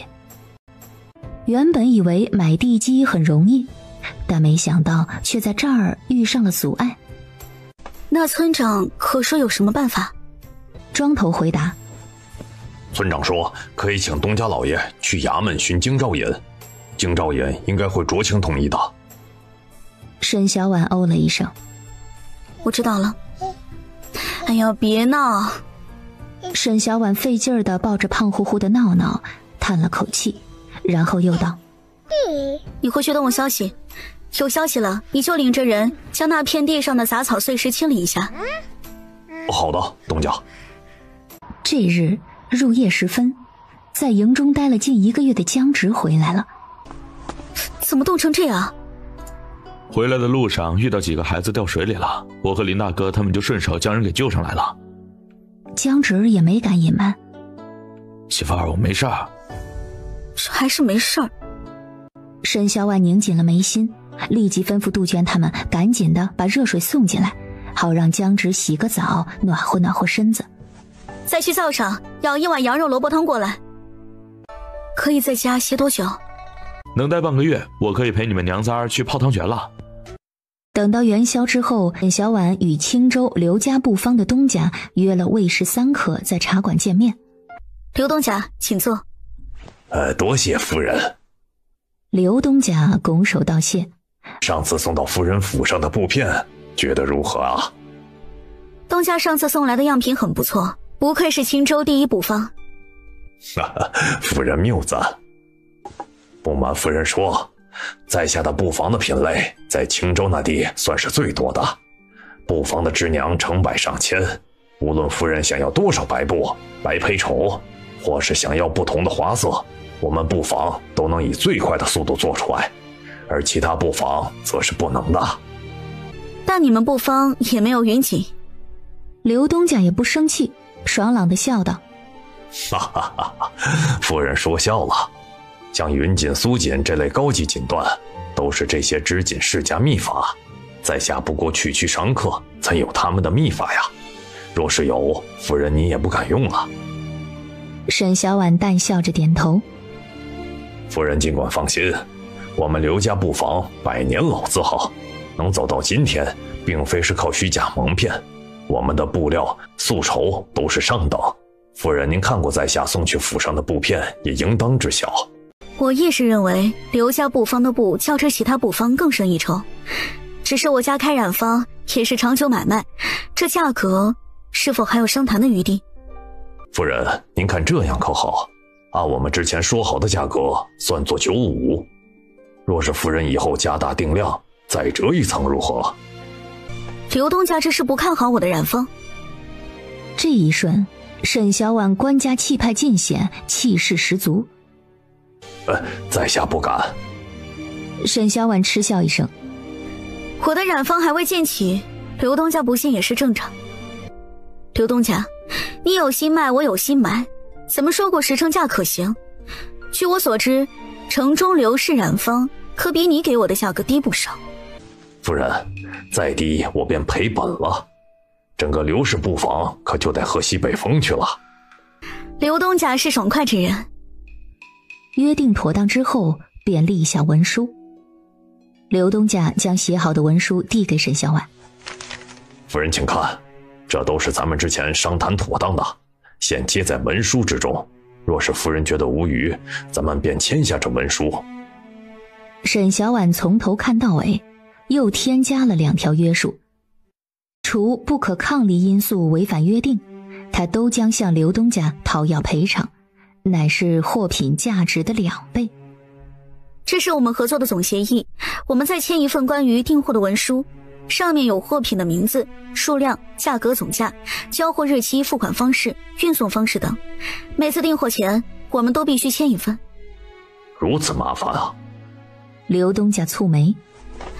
虽说有点麻烦，但这也是为了咱们彼此好，彼此留个存证，以便点货和盘查。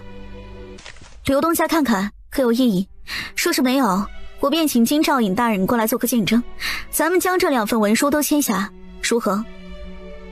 刘东家看着订货文书上的货量，眼睛下意识地睁大了。第一次就订这么多，有问题吗？夫人，您的染坊刚建，第一次还是暂时不要订太多。多谢东家提醒，但是还请东家就按这个数量准备便成。如果有问题，下次订货时我会再同东家说。茶楼离着衙门不远，适才沈小婉见金兆尹在楼上的茶楼见客，所以便将人请了过来。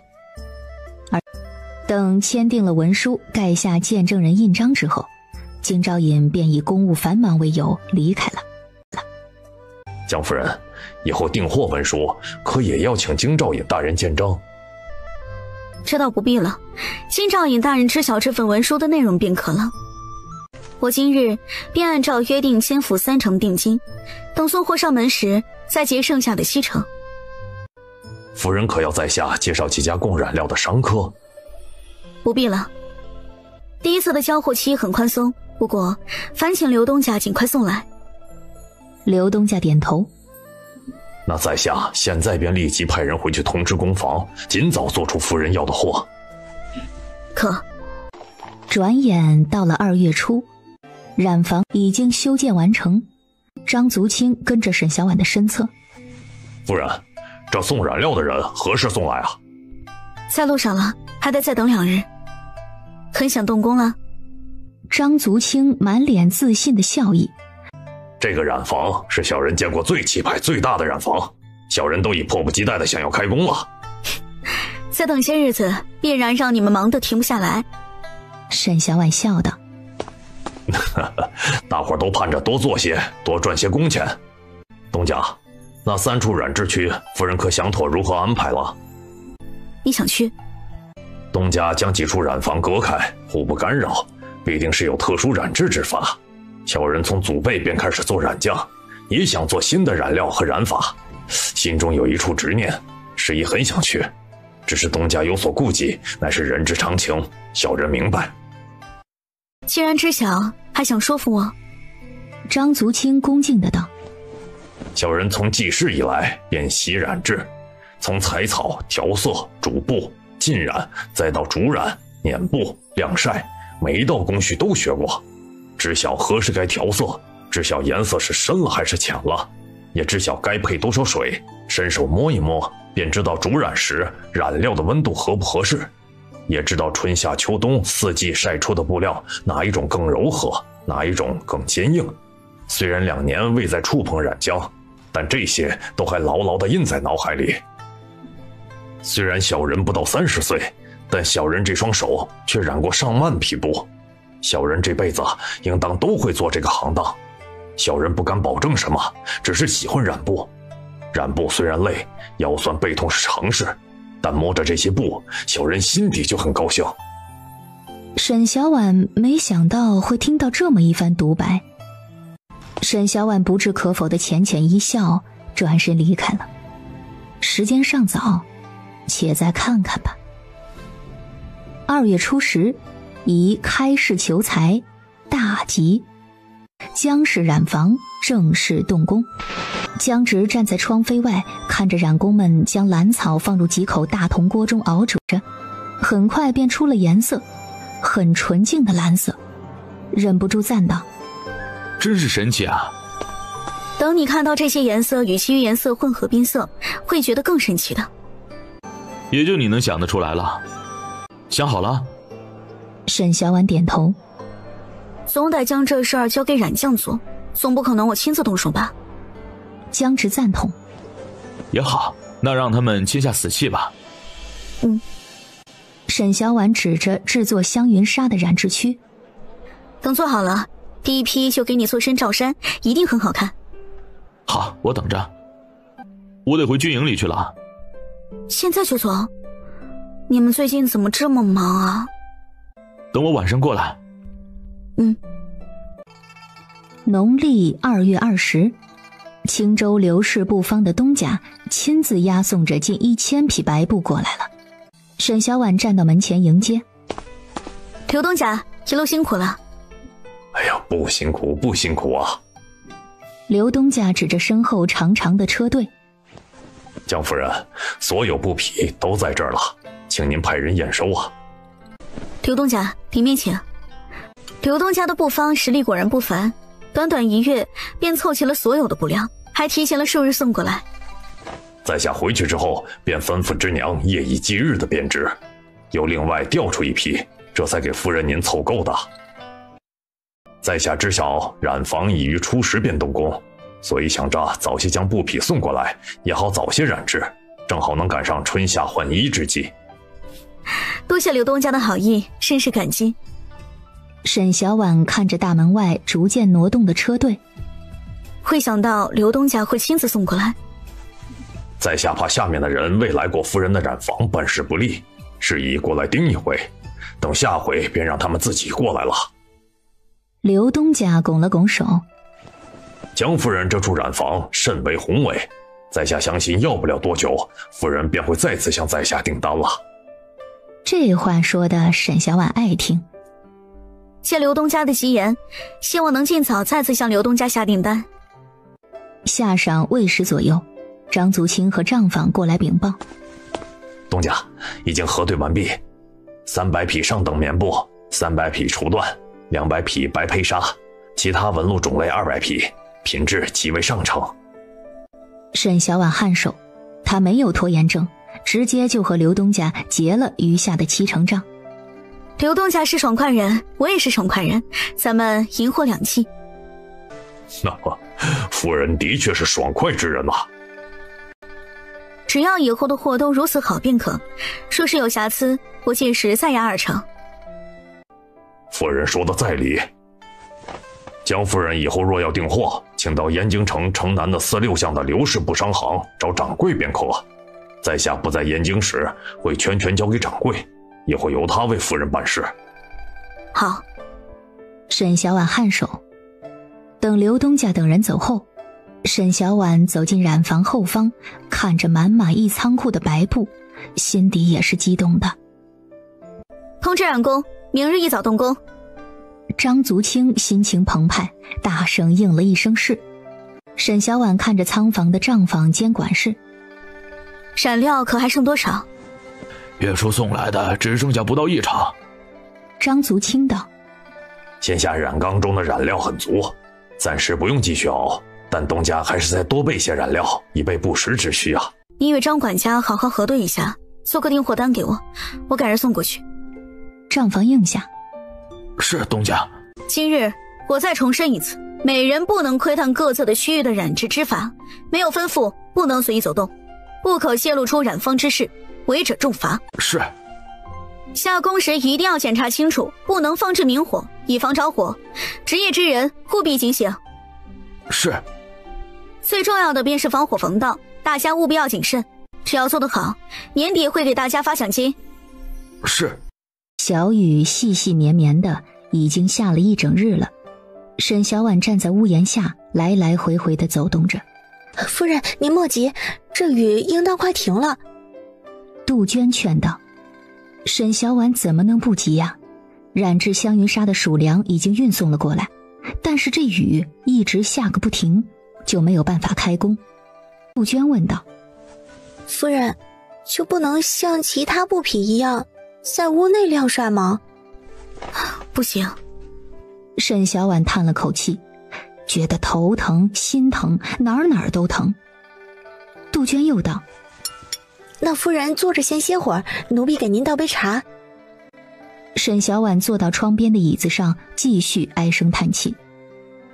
坐了片刻，沈小婉便察觉到腿边有什么在抓自己，低头一看，是闹闹爬了过来，正冲着自己咿呀咿呀的叫着要抱抱。沈小婉把他抱到自己腿上坐着。闹闹，一直下雨可怎么办啊？娘这心底好着急啊。4月前说是做不出来，可怎么办啊？杜月进来禀报：夫人，张管事过来了。沈小婉嗯了一声，让他进来。东家。张足清进屋先行一礼，语气中带着兴奋：东家，蓝印染布和渐变扎染的布都已经制好，颜色极为漂亮，尤其是以蓝渐变至天青月白色，美轮美奂。若是做成衣裳，定像是将天穿在了身上一般。天青色便是将天穿在了身上。不一样的。天青像是烟雨朦胧之色，而渐变的布料像蓝天白云，美不胜收啊。真有这么美？等到了染房，夫人您看，这些蓝印花布也极为漂亮。甚好。夫人，这些花布可还要继续多做一些。仓库里还剩多少棉布？只剩100余匹。那全做了，做50匹蓝印花布，其余的挑几个受喜欢的颜色染纯色。好的，东家。现下仓库存货也不多，可要向刘氏布坊再预定一些。东家其实不必担忧，小人认为咱们染坊出的布一定不愁卖的。沈小婉抿了下唇，思忖片刻。其余的丝绸呢？还剩下200匹，100匹是纱，100匹是绸，都是东家您特意留下来制作香云纱的。等天色一放晴便动工，务必在3月初10之前成功做出香云纱以及染色。我知道这事有些棘手，但这将是我们染坊的镇店之宝，若是做不出来，这店铺也没法开。张足清立下军令状：小人会竭尽所能的染出香云纱。好，等做出来之后，我定不会亏待你们。多谢东家。张足清又问：东家，那可要先预定着？等香云纱制出了再说。去账房拿2匹渐变染，1匹蓝印花布，2匹新出颜色。沈小婉又吩咐杜鹃：奴婢现在就去。马车穿过喧嚣的街道，进入了宁静的平安巷。娘，你回来了呀？娘，你可回来了。娘，你回来还会不会再去庄子里啊？你一去，我都好多天看不到你。这几天不会去了。长高了，也瘦了，怎么瘦了这么多？我每天都是吃2碗饭的，没有瘦。你爹这些日晚上可都回来了？都回来了，只是回来的晚，但是早上走得晚，每日都送我去学院才离开。我说可以搭离远家的马车，爹也没同意。你爹难得送你去书院，让他多送送。小宝嘿嘿嘿地笑了起来。闹闹坐在床上扔着拨浪鼓玩，听到哥哥的笑声，也嘿嘿嘿地跟着笑起来。夜深人静，江直踏着夜色回家。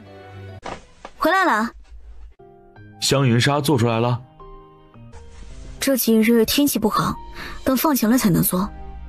我拿了几匹布回来，你看好不好看？沈小婉说着，去柜子里拿出了带回来的布匹。你觉得哪一匹好看？江直看着颜色各异的布匹，觉得都好看。这个像天的颜色。你也觉得这个好看？那这种花布呢？江直摸了摸布，柔软的细棉布。这种太素雅了，不适合富贵人家用的。沈小婉嗯了一声。但你不觉得这很适合普通老百姓用吗？还可以做床帐，做桌布。我明天裁剪一张来做桌布，你回来的时候再看看。那这些呢？江直摸着其余的布，都是上好的丝绸。留2匹咱们做衣裳，其余的我明日送去给瑞王妃。这几日瑞王府应当没什么大事吧？送给瑞王妃？沈小婉点头。让王妃给咱们店铺做个宣传。哦，何时去啊？意思是最近太平了，明日就去。好。瑞王妃持着一张设计雅致的请帖翻了翻。4月初1。沈小婉颔首。妾身请了先生算了算日子，是离得最近的大吉之日，示意便选了这日，希望王妃到时候拨冗前来看看有没有能入你眼的颜色。可是又出了新的颜色？只是做了些调整，颜色可能深浅不一了。你家染坊染出来的颜色必定不会差的。瑞王妃抿了口茶。上次我穿着你送来的那匹布料制作的裙衫，别人都以为是用丝线编织的呢。待我说出是染出来的时，大伙甚是惊讶，纷纷问我是从何处买的。我与他们说了，是你家染坊制出的。多谢王妃。妾身这才新送的是店中的镇店之宝香云纱，凉爽透气，轻薄柔软，不易起皱，有软黄金之称。王妃您试试可喜欢？香云纱倒是极好的名字。瑞王妃想到那匹黑不溜秋的布料，打算待会儿试试。料想你送来的布料是不会让我失望的。沈小婉恭谨地说道。妾身不敢打包票，王妃一定会喜欢，但一定是燕京少见的。这倒是令我越发好奇了，待会儿一定要仔细瞧瞧。4月初1应当是有空的，到时若是无事便前去。那妾身便胡讲赛道，蕙然之故。不必如此，辟一处安静的屋子便可。沈小婉明白，瑞王妃是不想招摇，以免落了旁人的口舌。妾身明白。瑞王妃颔首，正欲说话时，侍女走进来，在她耳畔细语了几句，嘴角微微上扬，溢出一抹讥讽之笑。既然如此，便派人去请御医，让御医给她好好看看。等侍女走后，沈小婉便也打算告辞。瑞王妃似笑非笑地看了一眼她，也没强留，只让侍女领着她出去了。从王府的侧门出来等待马车时，沈小婉遇见了一个熟人，曾经教过她规矩的邱嬷嬷。她朝邱嬷嬷行了个礼。邱嬷嬷依旧是没什么表情，像是不认识一般，虚回一礼之后便侧身进了王府。等沈小婉离开后，侍女回去与瑞王妃禀报，沈氏与张侧妃的教养嬷嬷遇见了。沈氏的形态举止都是那位姓邱的嬷嬷教的。他自然会以礼相待。心腹侍女道：同一个嬷嬷教的，沈氏学的却比张侧妃学得好。一个是按照管家娘子教的，一个是按照宠妾模样教的，自然是管家娘子学得好了。几个侍女嗤的一声笑了出来。心腹嬷嬷不赞同地摇了摇头。张家费尽心机地把这位从宫里出来的嬷嬷请回去，自己女儿没学好，反倒给别人做了嫁衣。瑞王妃嘴角扬起一抹笑。嬷嬷也觉得沈氏的规矩挑不出错。心腹嬷嬷点头，说话举止瞧着简单似不过脑，但却挑不出丝毫的错。若非知晓她不过是个乡下丫头，老身会以为是大户人家出来的知理懂礼的小姐呢。的确是个灵透的。沈小婉所坐的马车刚出半内城的区域，就被一个瘦弱的女人拦下了。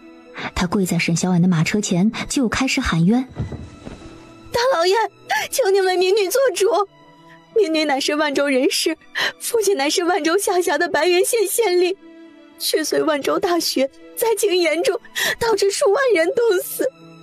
可是万州知府崔贵为得公绩而隐瞒不报，与人勾结害死我爹，还有想为民请愿的好人。求大老爷为民女，为万州数万百姓做主。沈小婉皱着眉，起身掀开帷幔，看着不停磕头的女人。姑娘，你是不是寻错人了？你告状也应该去京兆尹，或者是去皇城敲响登闻鼓，这半路拦人是怎么回事？夫人，你行行好，求您为民女伸冤。我只是住在外城的普通人，无法为你伸冤。夫人，求求您了，您就帮帮我吧。求人不如求己，你已千里迢迢地赶到了燕京城，便去京兆尹敲响登闻鼓便是。京兆尹马大人是个秉公执法的好官，他一定会为你做主的。到处都是官官相护，民女。沈小婉打断女人的话：孽这小官官相护，如此随意的在路上阻拦告状，就不怕遇到与你们万州知府一伙的人，到时候害死的也是你自己。那我该怎么办？我该怎么办啊？杜鹃看着后方一列盔甲披身的禁军，十分担忧。夫人，巡内城的禁军要过来了，咱们得立即离开了。沈小婉立即冲着江海道：将他抓住！女人惊慌失措地喊道：你们干嘛？站住！禁军们快步走了过来。什么人敢在此喧哗？我们老爷是京郊大营的江校尉，里面坐的是我们家夫人。我们夫人去王府送东西，出来时便遇上了这一名女子。杜鹃三两下将事情交代清楚。沈小婉也下了马车，补充道：这位姑娘虽拦着我们家的马车不让通行，但听着她的陈情令，我等十分动容。万千百姓冻死于大雪之中，官府却不闻不问，我等一时心寒，还请各位禁军大人能饶过她这一次。既然如此，为何不去京兆尹告状？为何在此地逗留啊？沈小婉看了一眼已经吓得脸色更加苍白的女子，好心地为她说道：适才我听她说，是因怕有人灭口，不敢前去。若是告状，可去京兆尹衙门，或去皇城处敲登闻鼓，我等会如实禀报给圣上。女子有些犹豫地看向沈小婉。众位禁卫军将士常在御前行走，定能为姑娘如实禀报，届时你便如实说便是。在女子从沈小婉身侧走过时，他对女子轻声说道：会见到圣颜，故将证据随手交于了旁人。女子一怔，感激地道了一声谢。夫人，为何您要帮那名女子啊？瞧着她心思似乎不太对啊。我能帮的便帮到这儿了，你可千万别让我失望。杜鹃看着夫人分明在笑，怎么觉得那么冷呢？登闻鼓很快被敲响了，连在宫中道观中修行以求长生不老的德智地也听见了。他从蒲殿中起身。可是登闻鼓响了。回圣上，老奴听着好像是响了。大太监梁公公弓着身，扶着德质帝往外走去。圣上可要去大殿看一看吗？命随侍为自己更衣，宣告状者进宫面见。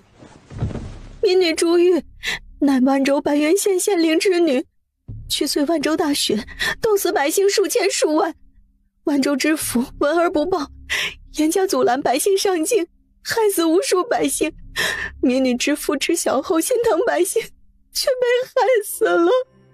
民女无处申冤，只得装作乞丐，行进3个月来到延庆，求圣上为民女做主，求圣上为万州百姓做主。德质帝阴沉着脸，朕并未听到任何关于雪灾之事，你可有证据？启禀圣上，民女有证据，就是因着这些证据，民女的父亲才会被害死的。朱玉将缝在衣衫里的证据拿了出来，请圣上过目。等德质帝接过梁公公递来的证据，看完之后顿时勃然大怒，连摔了几套御贡的茶盏。岂有此理！岂有此理！万州知府妄为父母官呐！来人呐，传靖北侯进宫。德质帝欲打算派自己最信任的臣子靖北侯去清查此案，但这时内侍进来禀报：圣上，皇后娘娘求见。德质帝微微蹙眉，传。臣妾拜见陛下。皇后平身。皇后过来所谓何事？臣妾听说陛下今日早起后喉咙不适，特让御膳房熬了清嗓的雪梨汤。陛下不为自己着想，也要为天下万千百姓着想，一定要保重龙体。说到万千百姓，德质帝气便不打一处来。朕自登基以来，兢兢业业数载，原以为边关无战乱，四海将升平，没想到朕所治之下，竟还有蛀虫。为了不受责罚，竟敢欺瞒不上报，真是岂有此理！文皇后早已从瑞王那处知晓了前因后果，但现下仍是装作讶异。万州知府竟然如此大胆，陛下可万万不能轻饶了他。德质帝颔首，皇后所言甚是，朕打算派靖北侯前去彻查。文皇后凤眸微敛，再有半月是靖北侯扶老妇人大寿之日，此时派靖北侯前去万州，至少3月才能归来。朕倒是忘记了。微顿片刻之后，又朝着身侧的梁公公吩咐：宣瑞王刑部尚书速来见朕。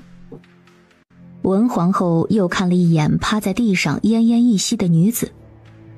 陛下，这位姑娘乃是正人，臣妾命御医给她医治吧。劳烦皇后了。文皇后大气地笑着应下，乃是臣妾本分。被文皇后以及瑞王半道夺去了万州彻查的任务，许贵妃在寝宫之中连摔了几套青花色的茶盏，阴沉着脸：好你个文皇后瑞王，何时竟勾搭在一起去了？贵妃娘娘，现在可怎么办呢？这万州知府可是……心腹嬷嬷万分担忧地看着许贵妃。瑞王去了，若是查出点什么……哼，文皇后是个贱人，好好在宫中吃斋念佛不好吗？非得掺和进来，那就别怪本宫不客气了。去请本宫哥哥进宫一趟。早得了消息的靖北侯很快到了宫中。哥哥现在可怎么办？文皇后和瑞王站在了一起了，文皇后身后站的可是文丞相。今日原本圣上要派我前去万州，但文皇后前去提及了母亲寿辰之事，这才使得圣上改变了主意。本宫打听到告状之人送上了证据，圣上才会勃然大怒。许贵妃顿了顿，万州知府可是哥哥的门生，雪灾之事未曾禀报给哥哥，靖北侯目光微闪。我已派人快马加鞭赶去万州，必定抢在瑞王等人到达之前赶到，不会让他们查到什么。许贵妃还有什么不明白的？上报了，但被哥哥给压下了。她气急：哥哥你糊涂啊！此事我会给你一个交代。许贵妃沉默片刻，又无头无尾地说了一句：哥哥，圣上的身子越来越不好了。圣上身子虽不好，但有御医调养，稍安勿躁。后宫内围，靖北侯不敢多待，坐了片刻便匆匆告辞离开。从御书房中领命出来的瑞王从耳目口中听到这个消息，眸光微动，亦加快了脚下的动作。那个女人成功了，因为第二天的时候，沈小婉便得知瑞王爷前往万州彻查之事，而状告的那名女子也因是重要人证而被留于皇城之中。她成功了，沈小婉淡淡地说道。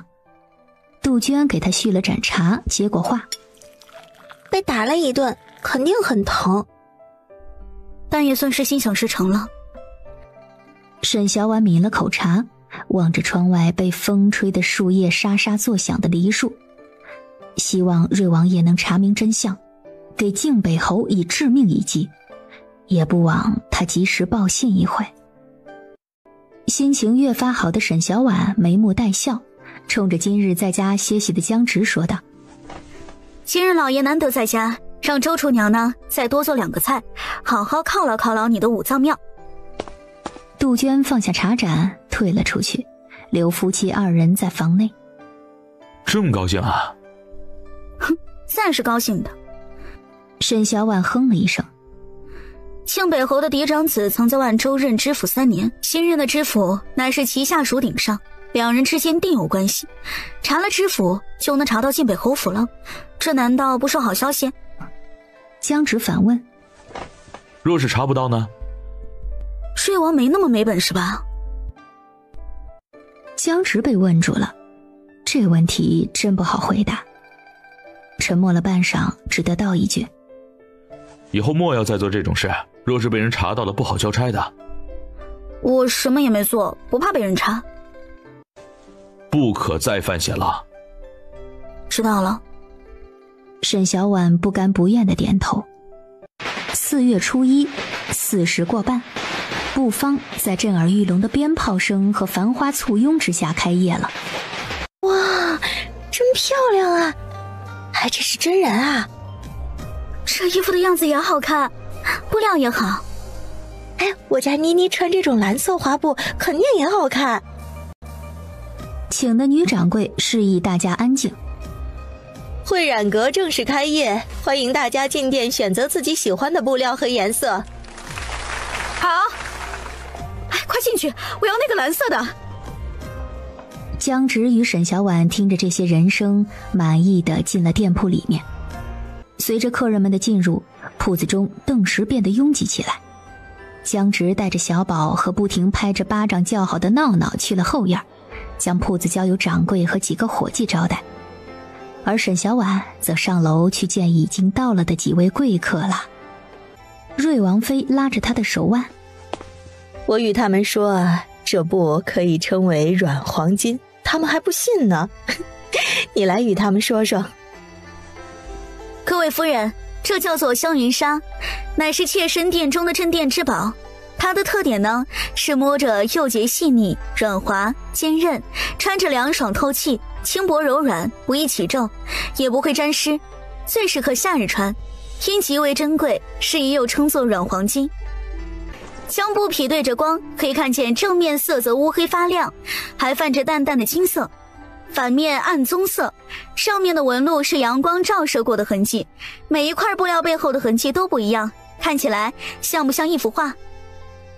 这种布料正反皆可制作衣服，暗黑色的一面可以制纯色棉袍或做刺绣，背面则适合直接穿着，更显威严。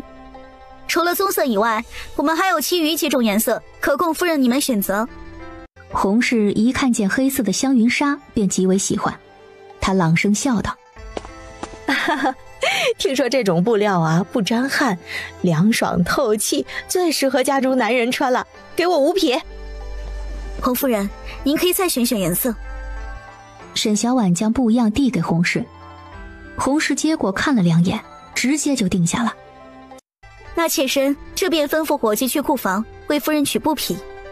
沈小婉顿了顿，今日第1日开业，为夫人折算价为9折。瑞王妃也要了10匹香云纱。好的，王妃，妾身这就让伙计为您备货。其余人也纷纷要了货，你几匹他几匹的，很快便将仓库中的200匹香云纱的存货拿光了。沈小婉直接在摆放香云纱样品的位置摆上了断货的牌子。不能继续做呀？洪氏好奇道。沈小婉摇头。这做香云纱的条件极为苛刻，势头烈了不能晒，阴天下雨天也不能晒，而且现在丝绸紧张，想订货也订不到。哎呀，早知道多买2匹了。沈小婉送瑞王妃下楼的时候，瑞王妃侧手问她：真的只能再等2月才有了？沈小婉颔首：妾身手中还有2匹留来做衣服的布，王妃您若是要，妾身可以先挪给您。没有便算了。瑞王妃往前走了几步。今日慧染阁风头尽出，你小心行事，若是有需要，可以询本王妃。多谢王妃。东家，这是今日的流水账目，请您过目。东家，按照今日的形势，布房1月的收入极为可观呢。今日刚开业，人比较多罢了。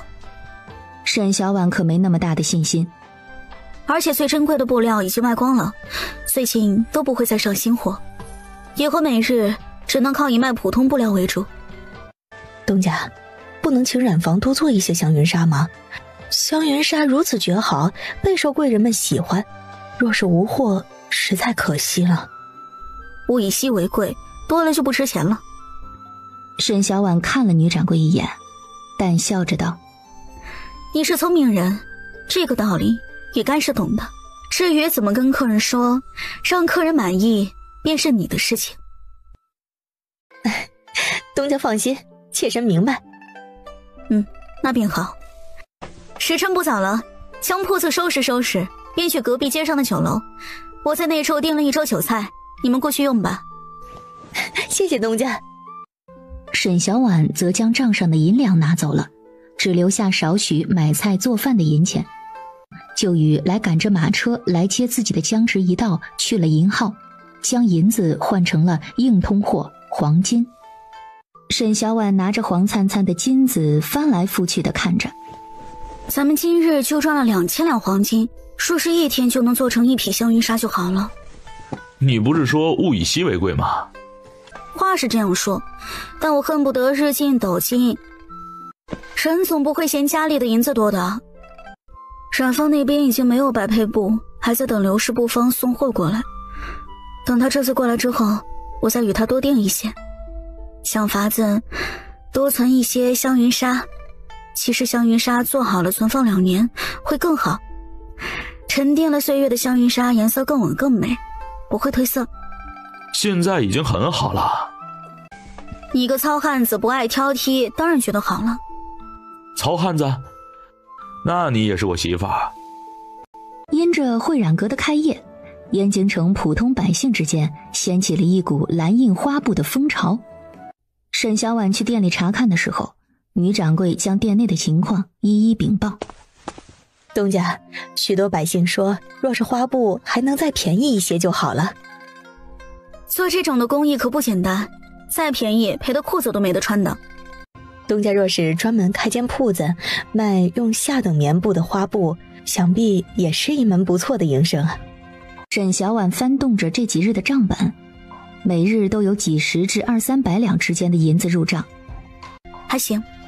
女掌柜将账本收好，与沈小婉道：东家，妾身听说锦绣坊、金缕阁等几大布坊，这几日的绣娘都忙不过来了，许多客人买了咱们的布，都去给锦绣坊做了。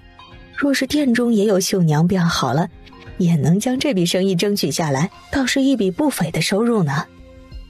好绣娘难寻，随意请来的绣娘做不好反而得罪贵客，还不如不做。沈小婉抿了口茶，我知你是为布方着想，但术业有专攻，咱们以卖布为主便好。好绣娘的确嫌少，女掌柜也不再多说，应了声是。入了5月，天气愈加炎热了。沈小婉坐在会染阁隔壁的茶楼，抿了口微烫的茶水，便放在桌上了。她神色淡然地看着坐在茶桌另一侧的中年男人。福老板是想买蓝印花布？福老板颔首。江夫人布房中的兰花布的花色和风格极受百姓喜欢，在下以为可将其贩卖至南州各地，让所有普通百姓都能穿上江夫人您的染坊制出的花布。但南州百姓大多以贫苦人家为主，多穿粗布或是粗棉，鲜少能置办细棉、精棉等衣服。江夫人若是要染制兰花布，还是应当以粗面为主，更能被大众所喜欢。微顿抿了口茶，润了润喉，又道：江夫人放心，我荣泰布行经营数10年，店铺不下数百，合作的布房不下数千，从夫人这处订货再卖出去只需1月，必定不会令夫人您亏本压货。沈小婉淡笑问他：你为何会以为我会同意供货于你？福老板道：江夫人开设染坊与会染阁，主要经营的是绝无仅有的香云纱与颜色极美的渐变之染，针对的都是燕京城的权贵夫人。至于花布，则更适合于普通百姓。江夫人身处官宦之家，必定不会长久与普通百姓打交道。是以在下以为夫人您会同意将花布供货于别家布行。制作花布工艺繁复，用粗布制作很可能无法赚钱，我为何要大费周章地做赔本买卖？夫人此话差矣，虽说粗布价格便宜，几百文一匹，但南州百姓众多，数千万余人，一户购置一匹也近上百万匹，如此算下来便多了。福老板可有体验过普通老百姓的生活？哪户普通百姓会买布一次买1匹？许多贫苦人家1年最多只买1丈回家给孩子做身心衣裳，有的几年也不会买尺2尺。福老板怔了一下。既然如此，还有半数百姓会买布做衣，积少成多，1年也有数万两银收入。兰花布极受百姓喜爱，夫人为何不愿意做这种布料？可是已与其他布行谈妥了。沈小婉抿了抿唇。1匹粗棉花布你定价多少？福老板道：布行粗棉布1匹500文，若是花布会增加100文。说是按这个价，你会亏本的。那夫人您以为呢？染制工艺和染料成本便在300文左右，我就算不赚钱，也得卖你500文一匹。关键是我还要赚钱呢。沈小婉在心底默了默。600文一匹可做。福老板摇了摇头。江夫人，您这个价着实有些高了。这还高？你可知会染阁里上等棉布兰花布多少钱一匹？沈小婉淡笑了一声。福老板若是觉得高了，可以再等一等。我打算办一个招商大会，到时候让布行老板们同来竞价。夫人，550文可行，不必你们染坊送货，我们亲自去取货。可以。福老板顿时万分欣喜。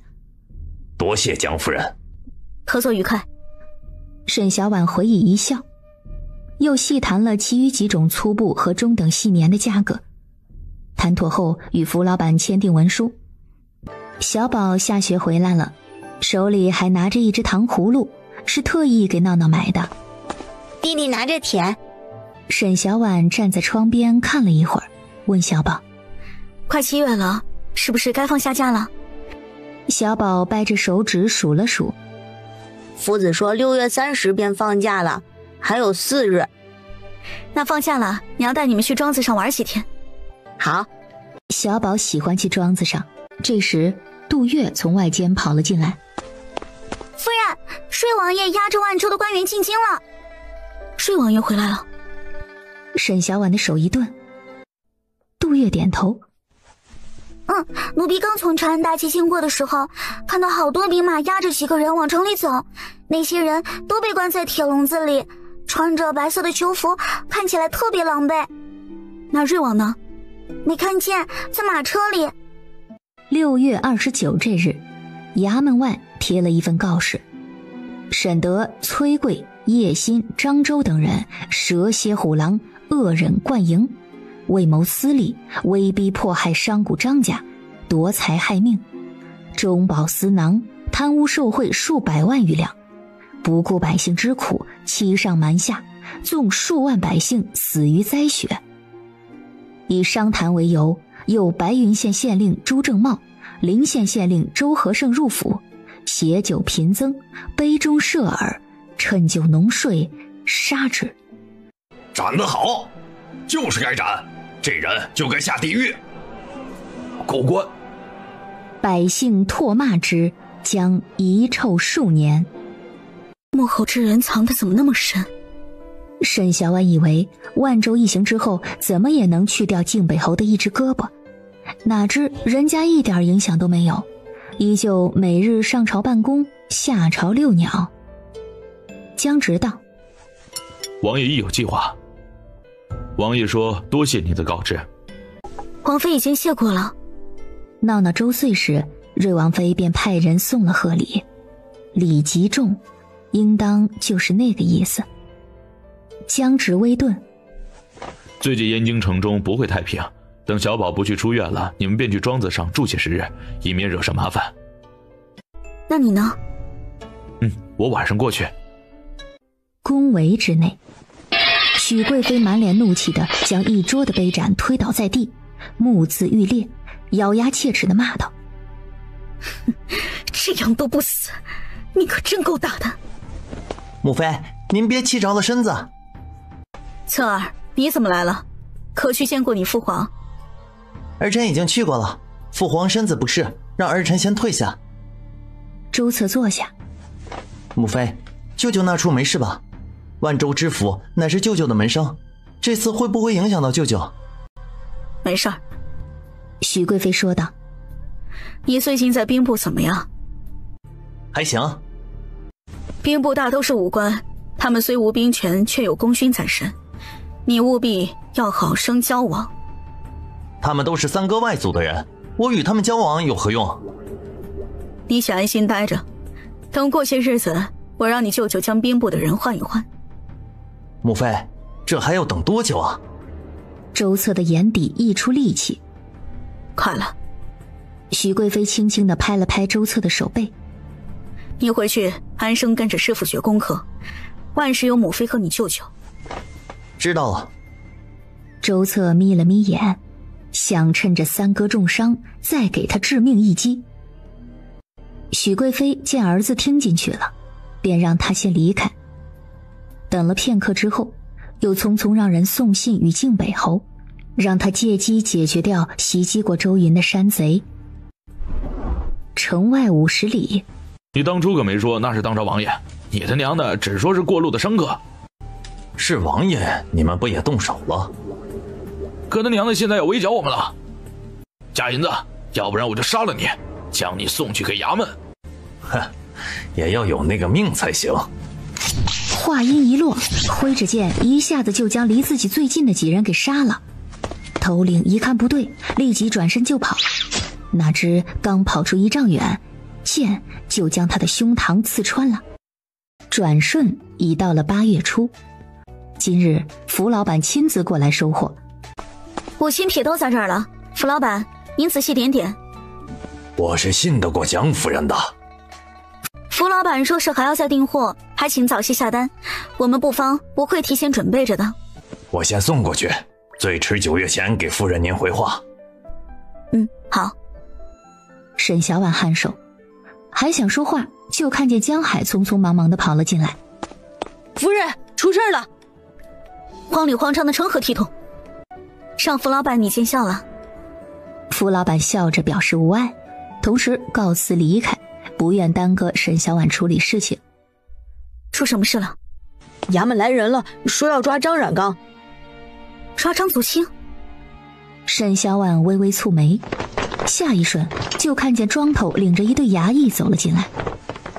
东家，他们来找张广刚，你就是江氏染坊的东家？沈小婉点头。我是江氏染坊的东家。你们如此大张旗鼓地冲进我的染坊，有何贵干？我们接到有人状告张族清偷走主家染色秘方，现在要捉拿他归案，你们染坊也赶紧停工，要不然你们染坊就收留贼人偷窃别人家配方之事也讨不了好去。偷走谁的秘方？这全南州就我家染坊制得出那些布料，别家想偷我家的还差不多。微顿而喝道：赶紧给我出去，要不然我告诉你们私闯民宅。我们官府办案，轮得到你个女人来插话？兄弟们，给我将所有人抓下来，抓回大牢！你们敢？你看我们敢不敢？衙役拔出佩刀就割在沈小婉的脖子上。都给老子老实点，要不然你们别想有好果子吃。夫人，杜鹃怕的声音都发颤了。你们知不知道我们家夫人？管你们是谁，敢偷别家的方子，都给老子带走！衙役根本就不知道沈小婉的身份背景，只知道事儿办成了，1、2百银子就到手了。沈小婉朝杜鹃摇了下头，同时使了个眼色，然后他就和张族清一道被带走了。两人被带到了离沙包村30里外的庐山县。东家，是小人连累了您。知道是谁干的吧？知道，定是刘氏染坊的老东家。张族清的腿就是被刘氏染坊的东家刘富贵让人给打断的。没想到他竟然还记恨在心，不愿给小人一条活路。他哪是对你记恨在心，分明是眼红我染坊染出的布料，胆子可真不小，竟觊觎到我的头上。沈小婉沉着脸看着坐在挂着明镜高悬的牌匾之下的一个肥头大耳的县令。县令的师爷立即喝道：大胆，见了本官还不下跪？一个9品芝麻官还受不起他一跪。沈小婉冷着脸：哼，我怕你受不起。大胆，张师爷，你怎么能吼人家这么娇滴滴的小娘子呢？说着又冲着沈小婉淫笑。小娘子莫怕，只要你听话，本官是舍不得打你的。师爷摇着头摸了摸自己的胡子，心道老爷又犯色心了。小娘子只要听本官的，本官保证你吃香的喝辣的。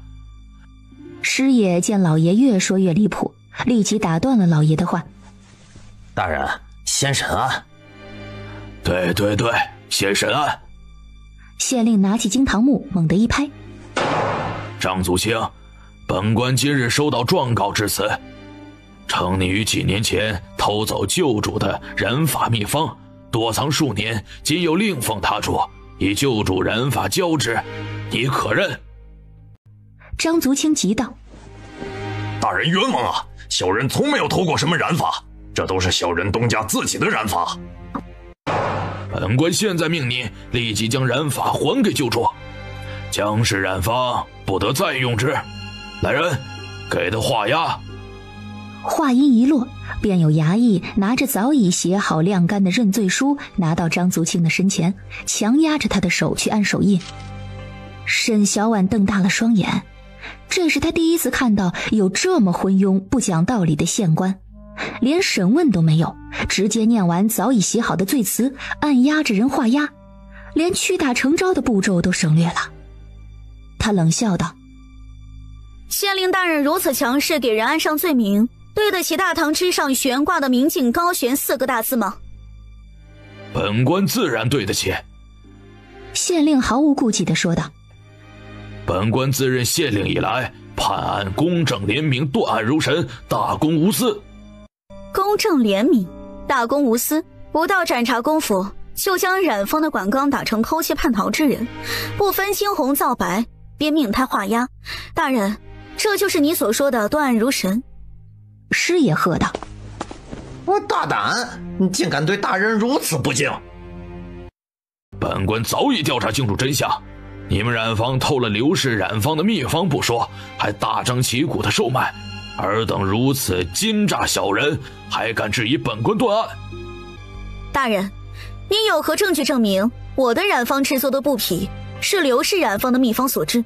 他若是有秘方，为何早些年不制作，反倒等我的染坊指出了就跳出来了？要证据没证据，要证人没证人。大人，你就想把罪名安在我江氏染坊的头上？大人，你未免觉得我太好欺了。”县令气得眼睛都瞪圆了。大胆，大胆！给本官抓住他，给本官摁下去！朗朗乾坤之下，就想说黑为白，屈打成招吗？你们就不怕遭雷劈吗？沈小婉的话音一落，天空中突然传来轰隆的一声响，吓得县令一下子滑到了椅子底下。衙役也被吓得缩了缩脖子，胆小的就在想，别是真要遭报应吧。等了片刻，见外间没有动静了，师爷将县令拉了起来：“大人，没事了。”“没有响雷？”师爷摇摇头：“没有，外面还是艳阳天，应该是哪里在放炮。”“来人呐，让他也给本官画押，将染坊充公。”“是。”衙役立即拿着另一份认罪书过来，压着沈小婉就要去按手印。“离我远点！”沈小婉躲开衙役的脏手，嫌恶地瞪着这些人：“你们敢！”“我奉劝你不要嘴硬，要不然有你苦头吃。”张族清失声喊道：“东家！”“放开我，我自己来！”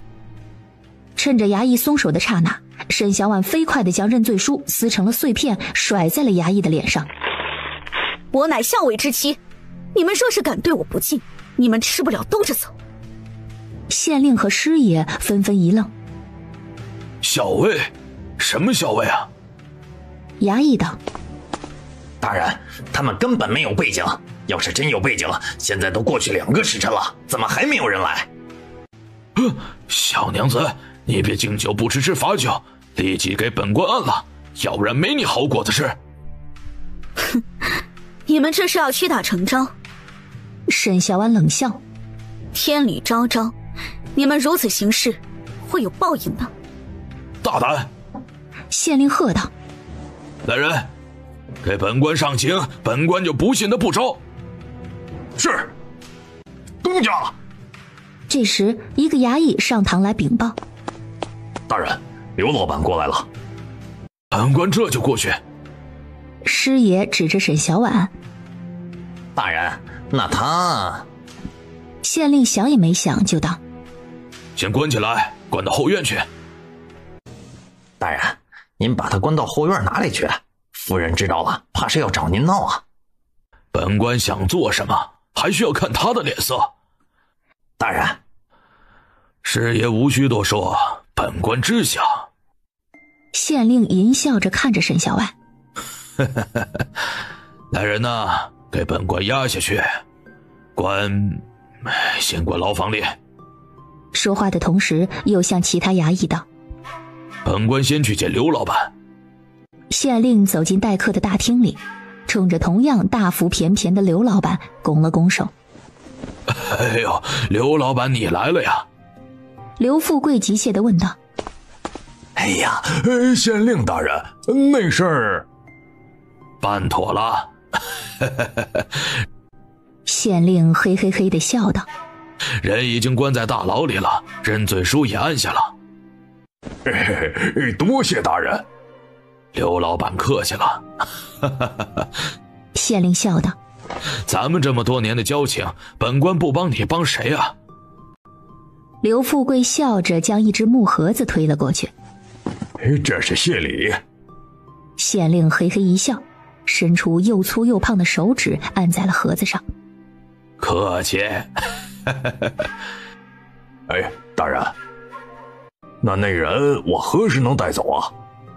县令道：“一个逃奴而已，你带回去做什么呀？自然是好好教训教训了。刘富贵面露狠戾。当初我对他信任有加，没想到却遭到背叛，这种卑主之人，我必不会放过。县令摸了摸胡须。本官明白你的想法，若是放在本官身上，本官也不会放过他的。大人明白就好。刘富贵松了一口气。那我现在就去将人带走。可以。县令颔首，张嘴要喊衙役进来给刘富贵带路时，就看见一个衙役连扑带摔地摔进了大厅里。大人不好了！大人不好了！大人，我好的好呢。县令气得抬脚踹在衙役的身上。别诅咒我！出事了，大人！衙役气喘不匀地指着县衙外面。县衙被包围起来了！大胆！谁敢包围我们县衙？县令甩袖就往外间走去。本官倒要看看谁这么大胆！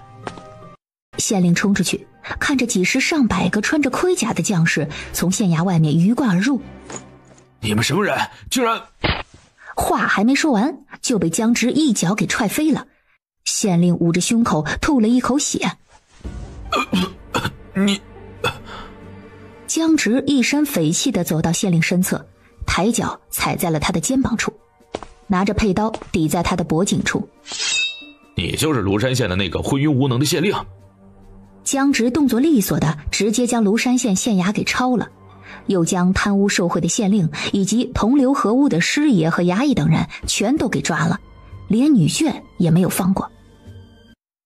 你们是强盗吗？我们老爷可是朝廷命官，我们家舅老爷可是在吏部做侍郎。哼，原来这狗县令的官职就是这么来的。张春生喝了一声，痞里痞气地说道：这人呐，还是得会投个好胎，有个当官的亲戚，自己也能捞个一官半职的当当，不像咱们这种普通人家出生，一辈子拼死拼活的，还攒不起买一套宅子的银钱。可不是。林山附和道：一个县衙的库房里就有10几20万两银子，咱们这些武将活一辈子也见不到这么多银子呀。我见过。刘大哥说道。林山问：你哪儿见过？哈哈，跟着将军抄狗官的家的时候。刘大哥笑道。众人哄声大笑，跪在一侧的人越发胆战心惊了。没逃得了的吧？都在这儿，账册也都在这儿。张春生道。就等江哥接了嫂子出来了。出来了。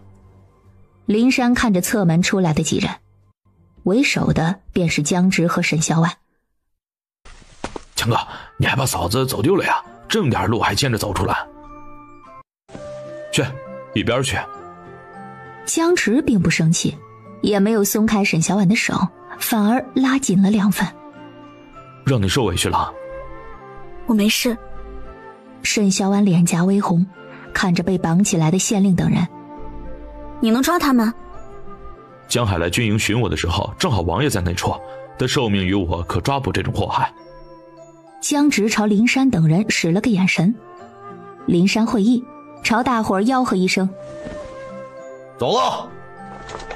出了县衙，沈小婉发现此行来的将士有200余人，全都是江直营下的将士。坐你的马回去。你还想租辆马车回去啊？等到傍晚时分，沈小婉与江直回到了庄子上，杜鹃和杜月异口同声地问道：夫人，您可算回来了。夫人，幸好您没事。江直看了一眼抱着媳妇儿不放的闹闹，转身往庄子后方的染房走去了。可有损坏？江直进染房便问。账房说：大伙儿都拦着那些人，但还是摔了几个桶，撞坏了几个缸。人呢？仲然公说：都没事儿。啊，那就好。江直转头看向张足清，沉声道：我听婉婉说你的腿便是刘氏染坊的人打瘸的。张足清点头。是。江直淡声问道：恨吗？今日在县衙中抓到一刘姓染坊老板。江直顿了顿，你明日同去京兆驿衙门，该怎么说应该知晓。小人明白。因着有瑞王守信的缘故，京兆尹马大人以最快的速度审理了庐山县县令。大人，草民冤枉啊！此人只是怀恨在心罢了。当初此人看守染坊却不尽心，导致火烧染坊，以至于整个染坊的存货尽数被烧毁。此事魏县令也是知道的，当初便是魏县令审查的此案。虽说最后断定是不慎失火，但草民当时心中愤怒，将他们一家子赶了出去。他们怀恨在心，将草民染坊中还在试验的秘制染坊偷了出去不说，如今还倒打一耙，还请大人明察。你说是你们的染坊？沈小婉冷然一笑。那你说说，香云纱是如何染制出来的？刘富贵微微眯了眯眼，而后毫不惧怕地说道：用鼠狼脂浸染。沈小婉眯了眯眼，染坊有人泄密？然后呢？然后反复煮染。然后呢？刘富贵觉得他说对了。晾晒。沈小婉皱眉。还有呢？刘富贵冷哼一声。还有什么？莫不是都被我说出来了，你就怕了不认账？你与张足清合伙盗走我家传的染制之法，如今还倒打一耙，想说我是盗窃之人，功力何在？倒打一耙的人是你还差不多。大人，当初刘氏染坊发生火灾乃是天灾，与张足清并无关系，庐山县衙门也彻查清楚。但刘世东家心生不满，寻了张家人撒气，导致3死1伤，他欠下了整整3条人命，还请大人明察。你简直是强词夺理！他们当初是我的染工，与我签了契约文书的，他们未能帮我看守好染坊，造成了上千两损失。我没有要他们赔银子就不错了，他还想赖上我。他们虽签了文书，可却不是卖身于你们染坊，你们打死人便是草菅人命。刘富贵脸色一变。胡说八道！我刘某人堂堂正正做生意，不是那等胡作非为之辈。你若是真是堂堂正正做生意，就不会眼红我们染坊染出的布匹，就不会设阴谋诡计陷害于我们。更何况我们染坊的香云纱可不像你说的那么简单。那本就是刘富贵还想说那本是他们染坊研究出来的染法，只是被张足清这个叛逃之人给偷走了。刘富贵，魏县人已交代了与你勾结合作，欲强占江氏染坊之事，本官也已查明，师爷与众衙役均已招供，你还敢狡辩？刘富贵跪地求饶。大人，草民冤枉啊！当初打伤张足清父母，以致重伤而亡，又心怀不轨，觊觎他人产业，你可知罪？刘富贵自然不愿意承认。既然不承认，那便待证人。本官倒要看看你到底能坚持多久。证人极多，庐山县师爷衙役，还有几名染坊工人，都是因无妄之灾而被刘富贵不分青红皂白打了丢出去的。每个人一一陈述着，师爷更是将刘富贵与魏县令来往的书信上交给了马大人。在人证物证齐全之下，刘富贵不得不认账。最后依据例法，刘富贵被杖打50大板，劳役1年，赔偿张足清500两银。若非东家相助，他无辜而亡的亲人也就永远得不到安息。我是帮我自己。沈小婉回头看了一眼衙门大堂中被杖刑的刘富贵，出来混总是要还的。回到庄子上，染工们也都心有余悸，拍着胸脯保证道：哎呀，东家您放心，小人会仔细盯着周围，要是有人敢偷窥，打得他们满地找牙不可。沈小婉颔首，别误伤就成。夜晚的宁静被连续不断的狗吠声打破了，漆黑的染坊瞬间灯火明亮，染工们拿着木棍将翻墙而入的2个贼给抓了起来。偷东西，偷到我们染房来了，打不死你！2个贼被染工们拳打脚踢的，痛得嗷嗷直叫，不停地求饶喊救命。喊破喉咙也没人来救你们。江海跳起脚去踢贼的屁股墩子，竟敢偷到染房来了啊！打死你们，活该！江海，住手！昨日是他们俩。江海仔细瞅了瞅，老爷，就是他鬼鬼祟祟的躲在树林里头，偷偷打量着染房，还跑去沙包村用几块糖向邓小柱他们打听染房的事儿。幸亏邓小柱他们机灵，什么都没说就跑了。江直盯着2个贼人，谁派你们来的？什么派我们来？我们随便走走不行吗？江海道：狡辩！昨天我就盯着你们了。我们随便走走，你管得着吗你？你走倒是行，可你为什么围着染房走？大半夜的还爬染房的墙！江海骂道：老爷，他们就是要偷染房的东西，把他们送官，让官老爷把他们抓去做苦力。江直见2个贼人并不怕被送官，看来是与官府有交情，他直接摸出一把刀。送什么官？我不就是官吗？江海眼睛一亮。对啊，老爷，您也是大官啊，照样可以把他们关起来，送去做苦役。 2个贼人脸色纷纷一变，呸了一声：呸！你们敢？知不知道我们是谁？我们可是……话还没说完，嘴巴就被江直给塞上了抹布堵住了，沉着脸让人将2人高高的吊了起来。你们出去。江海领着众染工走了出去，守在院子里，隔着紧合的门窗，影影绰绰地看见2个贼人被狠狠地揍了，还有时不时传出痛苦的哀嚎声。江海、张足清等人看得后背发凉，虽然不知道老爷东家做了什么，但一定很痛苦。江直将人折磨得差不多了，扯开其中一人嘴巴里的抹布：说不说？我说。贼人毫无骨气地求饶：是刘氏染房的少东家派我们哥俩来的。之前刘氏染房的老东家被关了起来了，少东家气不过，想要报复，就让我们来放火。我们刚刚爬起来，什么都没来得及干，就被狗发现了。我什么都说了，求你饶了我们。他还吩咐你们做了什么？没有了。东家，他们是刘氏染房派来的。江直颔首：刘富贵被抓之前，可有陌生人出现在染房外间？来了几个人，问我招不招染工，有2个还是以前的老熟人，但夫人说了不招染工，所以小人也就没同意。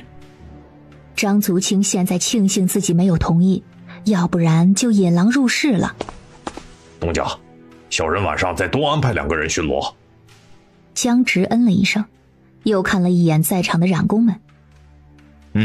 若是让我知道谁管不住自己嘴巴和贪念，与外人勾结谋害染房，别怪我不客气。染工们纷纷绷直了背，齐声道：不会。不会最好。江直看了一眼被揍得奄奄一息的2人，多派2个人盯着，等天一亮就送官府去。张足清应是。江直离开后，染工们纷纷露出后怕的神情。哎呦，东家老爷也太吓人了，他一说话，我连大气都不敢出。那是不是传说中的杀气啊？恐怕是吧。刚才我以为东家老爷会把那2个贼人给杀了。还是东家看着人善好说话。那是你们没有看过咱们夫人发火，也不知道东家发火是什么样子。张足清低声呵斥道：没事的，赶紧回去睡觉，明早还得开工。要是做不好，你们就知道东家发火是什么样了。众人一哄而散，只留下几个守夜的人。江直回到庄子时，沈小婉正坐在床上等他。抓住了。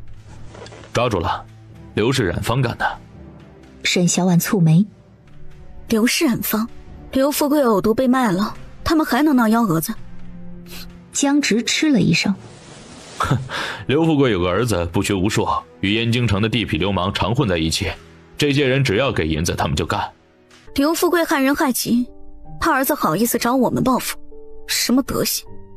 江直嗯了一声，沉默了会儿，又说道：这些染工们没被收买，也倒是个好的，今晚也特别卖力的抓贼呢。沈小婉点了点头。明儿天亮了，好好犒赏他们一下。又犒赏啊？有赏有罚，他们才能忠心，要不然谁愿意老老实实的给我做事？沈小婉不是恶毒地主，不会折磨长工。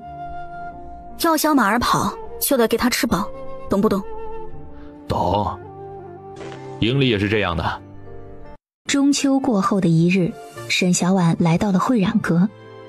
东家，妾身听着那位夫人的口音，带着江南的婉约，许是江南过来的。他想预定的香云纱数目有些大，妾身不敢应下，只能请东家您过来了。沈小婉颔首，手心还有多少匹香云纱？月初东家您吩咐送了100余匹过来，现在几乎不剩下了。我知道了。贺夫人，这是我们的东家。于掌柜为二人简单的介绍了一番，又体贴的倒了茶水，这才退到了一侧。柯夫人请用茶。多谢。我听掌柜说夫人要买香云纱。贺夫人嗯了一声。与其说买，还不如说想与东家你做一门生意。沈小婉挑眉，笑着问道：不知夫人想和我做什么生意？我来自江南之地，这次来京访亲时，听闻会染阁的香云纱的奇妙之处，便颇为好奇。得以见过之后，便觉香云纱极为神秘，难怪能在短短不到5月的时间里，变成了整个燕京城最受追捧的上品布料呢。听着对方夸奖，沈小婉也是高兴的。多谢夫人夸奖。只是如此美丽的香云纱，只能在燕京城买到，我心中实在难过。若是能在江南开设一间专卖香云纱的布坊就好了。开设一间布坊，而不是开一间会染阁。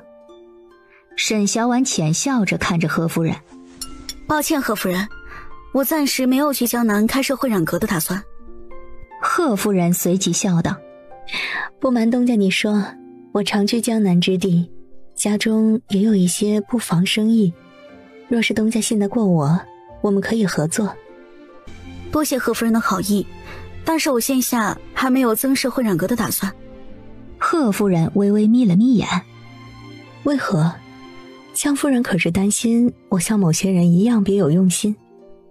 贺夫人说的哪里话，说是要增设会染阁，我定会考虑与夫人的合作的，毕竟看着夫人您极为面善。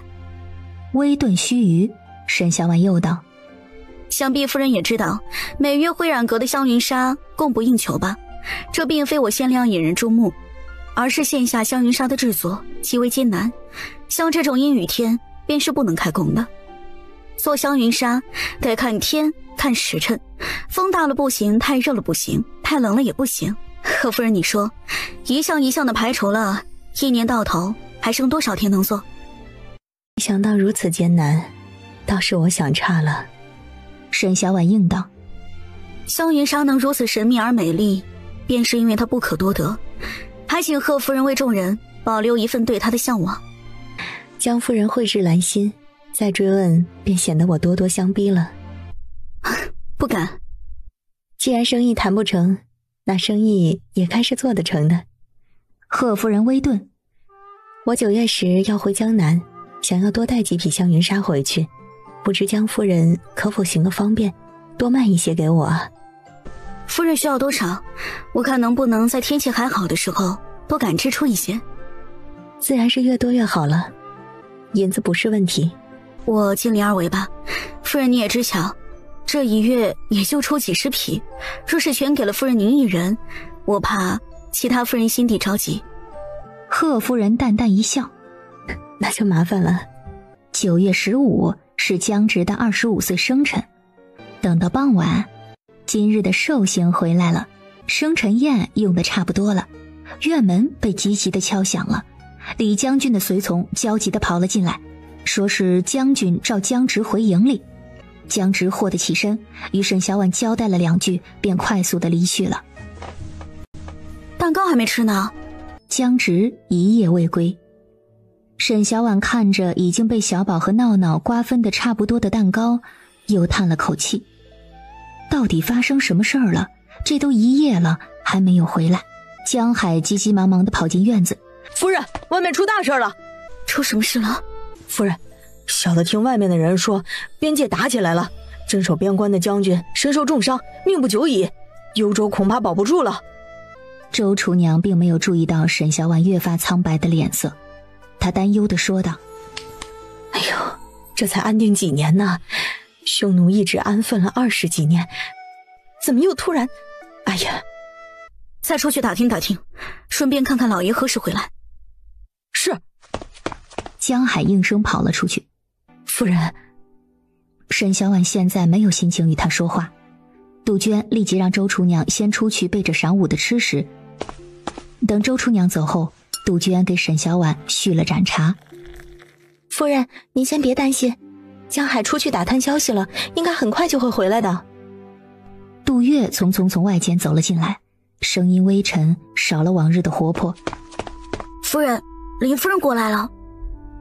苏轼一进屋便急切地问沈小婉：小婉姐姐，你可有林哥他们的消息啊？你也知道了？林哥他们会去吗？你先别急，再等等。就不能不去吗？你先别多想，等他们回来了才能知道。也许镇守幽州的将士将边关守住了，也许过几日就能传出好消息。只是燕京离幽州太远，消息滞后了。真的吗？菩萨保佑，一定要是个好消息啊！晌午，小宝趁着歇息的空隙从书院跑了回来，满脸忧色地望着沉默不语的沈小婉。娘，我听李远说要打仗了。大中午的怎么跑回来了？是想逃课了？娘，你说呀，爹是不是又要去打仗啊？沈小婉听得眼眶也止不住的红了。还不知道呢，等你爹回来再说。他又要去好久好久的。不哭，男子汉大丈夫怎么又哭了？不许哭。娘。小宝看着不愿与他多说的沈小婉。你不能这样。不能哪样？娘现在也什么都不知道，怎么与你说？等你爹晚上回来就知道了。入夜后的秋风寒凉，冻得守在殿外的工人瑟瑟发抖。工人偷偷瞄了一眼气氛肃然的大殿。大殿之中，礼部尚书沉声道：匈奴竟然罔顾早年签订的和平文书，简直是忘恩负义。户部尚书道：值得庆幸的是，匈奴并未在几年前横插一脚。诸位爱卿，以为该当如何？武将出列，沉声道：匈奴如今再次卷土北上，来势汹汹，已攻入寒山关等地，时间紧迫，请圣上下令派兵增援。户部尚书道：圣上，南州与戎族的战事才结束几年，又是连年天灾，现下南州国内尚未恢复，国库空虚，不足以支撑常年战事。而匈奴休养生息了20余年，粮草丰沛，战马肥硕，不可小觑。武将辩驳：匈奴不过一区区蛮族，南州岂会怕他？只要圣上派兵，定能像20年前一样驱逐匈奴。诸位爱卿，以为派谁领兵前去啊？父皇，儿臣愿意亲自领兵前去。瑞王周云道。周策也不甘示弱的请命：臣的愿意领兵出战。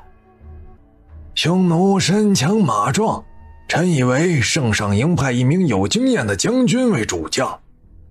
兵部尚书附和道：周将军、厉将军均曾与匈奴、戎族拼杀，是最适合与之对战的人了。一直垂首未语的靖北侯出列：幽州13关有驻军主将，镇北将军霍将军与匈奴对战数十年，经验丰富，霍将军可堪为统帅。德智帝思忖片刻，觉得妥当，还是许巍知晓朕的心意，心底甚慰，当即便下旨封万崔2位将军为左右将军，携领10万征北大军急行前去增援，以霍将军之令为令，与匈奴对战。如此一来，虽听霍将军之令，但兵权却握在德质帝手中。随即德质帝又下令让诸位将军立即去驻军营地调兵，后日清晨出发。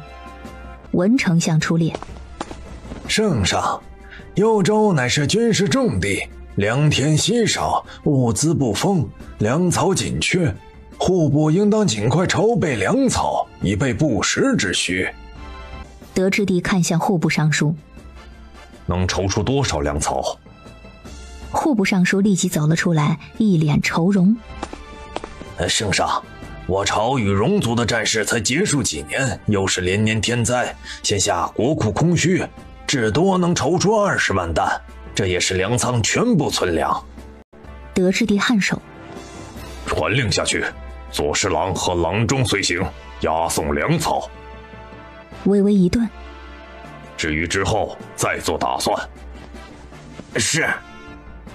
文丞相不再说话，垂手看着打磨得极其光洁的地面，轻轻叹了口气。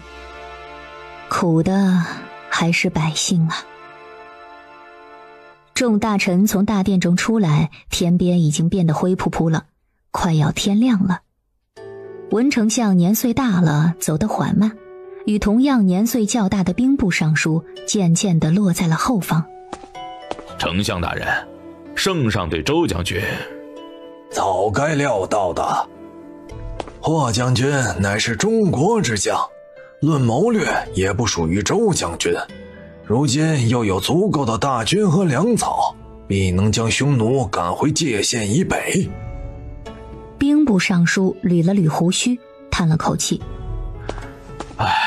如今匈奴首领乃是乌鸦，此人生性好斗，手下又有猛将数人，这一仗难打呀。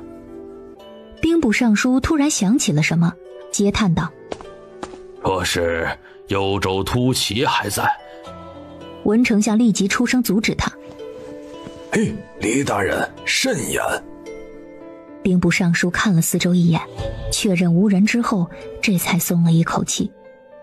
第二天傍晚，江直归家了，做了你爱吃的菜，就等你回来了。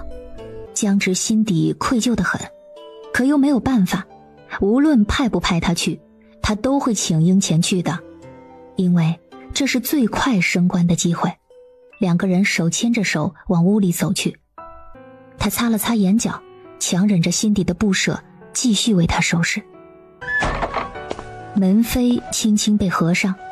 媳妇儿，他想说对不起，他才从战场上回来，几年不到又要离开他，离开这个家。什么时候走？明日清晨。我听人说幽州那儿很冷，比燕京的冬天冷数倍，我就给你多备了几件棉衣，鸭绒夹袄只有3件，鸭绒裤子也只有2条，可能不够你穿，我过些日做好了全套鸭绒棉衣，再给你寄过去。江直鼻子泛酸，声音沙哑：够了。我这2天呢，又赶着给你做了2双你穿鞋最亏鞋底了，这2双不知你能穿多久，你别个把月就穿破了。我给你新做的鞋还没送过去的话，你就只能光着脚走路了。这里还有袜子，里衫、衬裤，还有护膝，还有保暖的手套，但它都是去年用过的，我都来不及做新的。媳妇儿别哭，我会平安回来的。平安回来？卯时左右，江直将收拾好的包袱拿好，就要走了。沈小婉起身到院门口送他。好好照顾自己。江直点头。会的。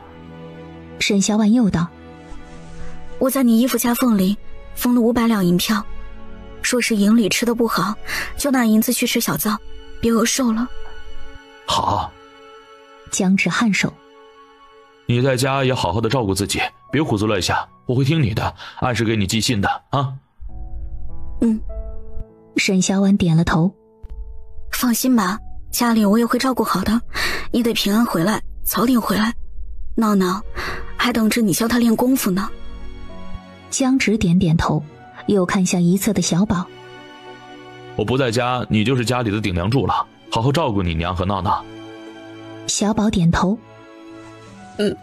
爹，你好好照顾自己。时辰不早了，我先走了。你出去了不能看别的女人，不能学习我那一套施压上别的女人。江直很专一，只喜欢沈小婉。我不会的。我知道，我就是提醒你一下，你一定要把平安符带好，一定要平平安安的，我们等你回来。好，媳妇儿回去吧，我走了啊。江直随着大军远征之后，沈小婉每日便多了一件事，便是抄佛经祈福。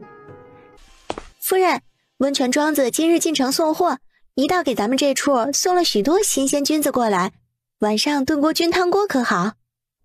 杜鹃见夫人同意了，又接着说道：管事住在平安巷外面的小客栈里，明日一早赶回庄子，闲暇冬日闲暇，夫人可要去庄子上住几日？路上积雪不易行走，今年不去了。沈小婉抬眼看了一眼满眼担忧的杜鹃。不必担忧我，只是最近胃口不太好。微微顿了顿。不是说今夜做菌汤锅吗？去做吧，再做个白切鸡，我突然很想吃凉拌味儿。奴婢这就去与周厨娘说。周厨娘得知沈小婉点了菜，也算是松了口气。那我再多做几个菜，给夫人补补身子。许是收到了江直的来信，沈小婉看着满桌的菜，倒是有了几分胃口。喝了汤，沈小婉才开始吃菜。娘，这个鱼丸真好吃，没有鱼刺，酸酸甜甜的。弟弟吃，娘也吃。你自己吃自己的，我自己来。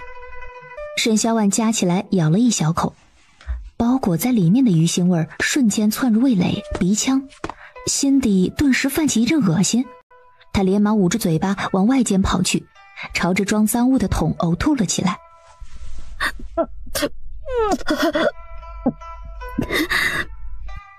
娘，您是不是生病了？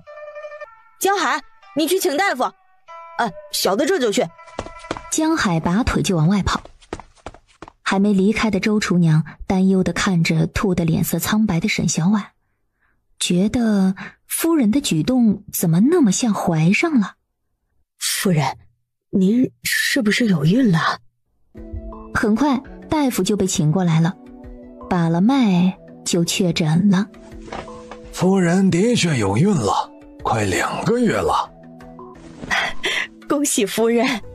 周厨娘和杜鹃、杜月都立即道喜。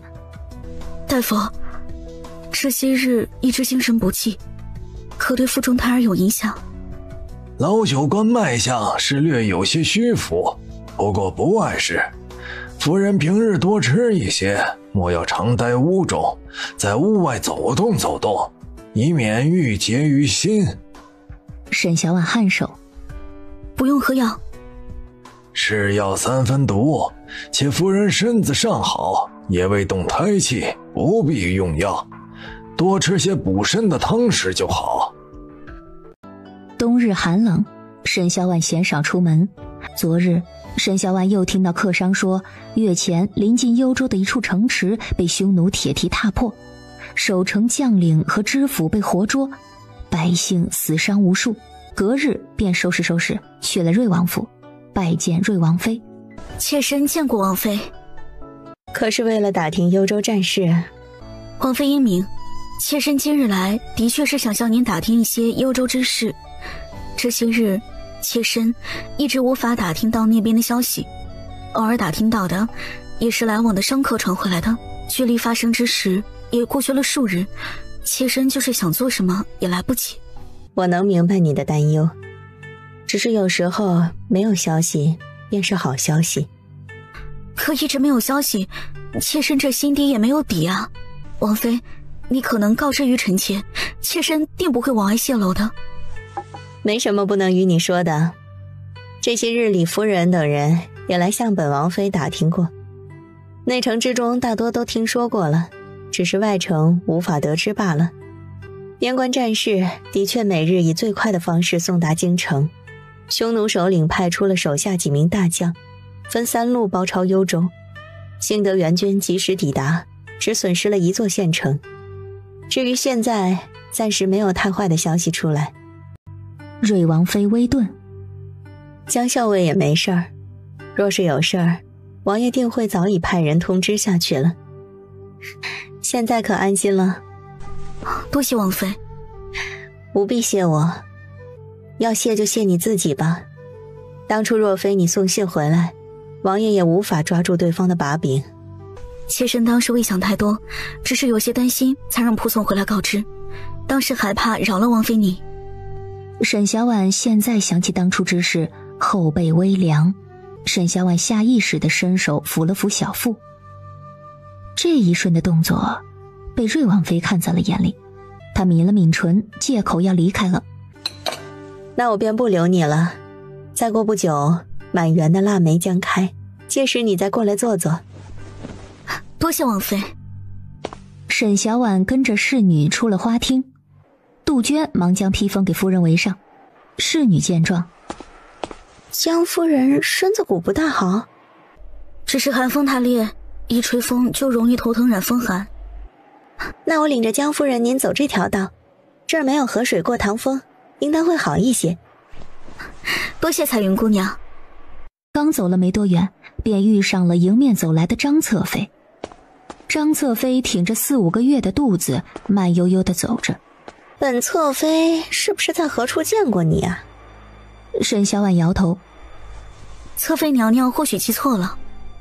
是吗？张侧妃皱眉，她总觉得自己在哪里见过呢。侧妃娘娘，这是我们王妃的客人，江夫人这边请。沈小婉颔首，跟着就要继续往前走。哎，不对。张侧妃伸手拦住沈小婉。我记得你是谁了，你是沈氏。没想到侧妃娘娘还记得妾身，妾身以为早在相姨子之后便不当记得了。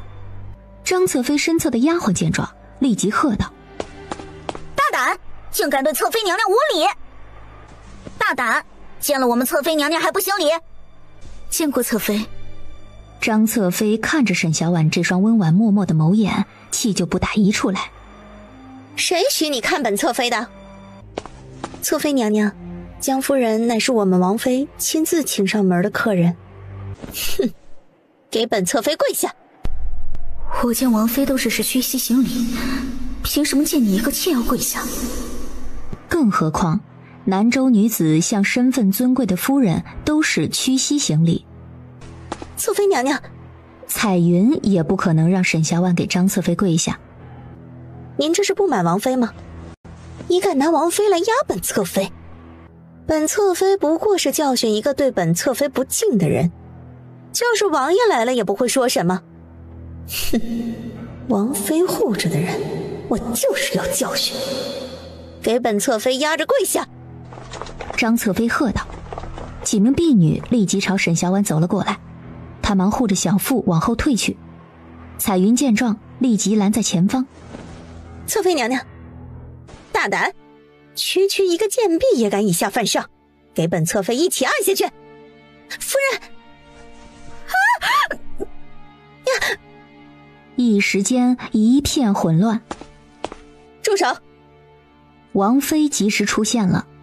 王妃，你这是何意？我的肚子！夫人！王妃娘娘，夫人肚子疼，求您救救我们夫人吗？瑞王妃脸色一变，立即安排了侍女去请太医，同时吩咐人将几名动手的丫鬟关起来，等她稍后处置。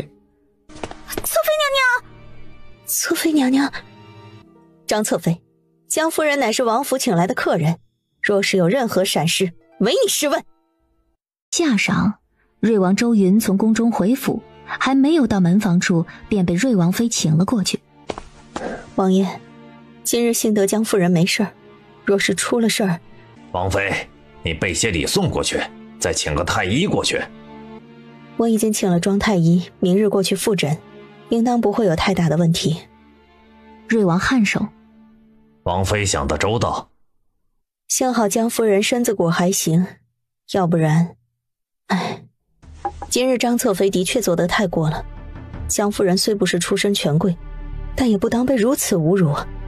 今日一事，若是处理不当，怕是会与我们王府离了心呢。禁足3月，以儆效尤。禁足3月就够了。瑞王妃精致的凤眼闪过一抹不愉，但很快敛了起来。还有几名动手的婢女，我原想着杖责30发卖掉，可那是张侧妃带来的婢女，便只打了30板。你是王妃，你做主便是。那我便去库房挑选些滋补的药品给江夫人送过去。张侧妃一直在院落中装楚楚可怜，可最后等来的不是王爷，而是禁足3个月的命令，顿时气得他扔了好几个茶盏。一定是王妃，一定是他搞的鬼！心腹乃嬷嬷忙劝着张侧妃：娘娘莫要心急，小心腹中胎儿。对，我还有孩子呢。快去告诉王爷，就说我肚子疼，我要见他。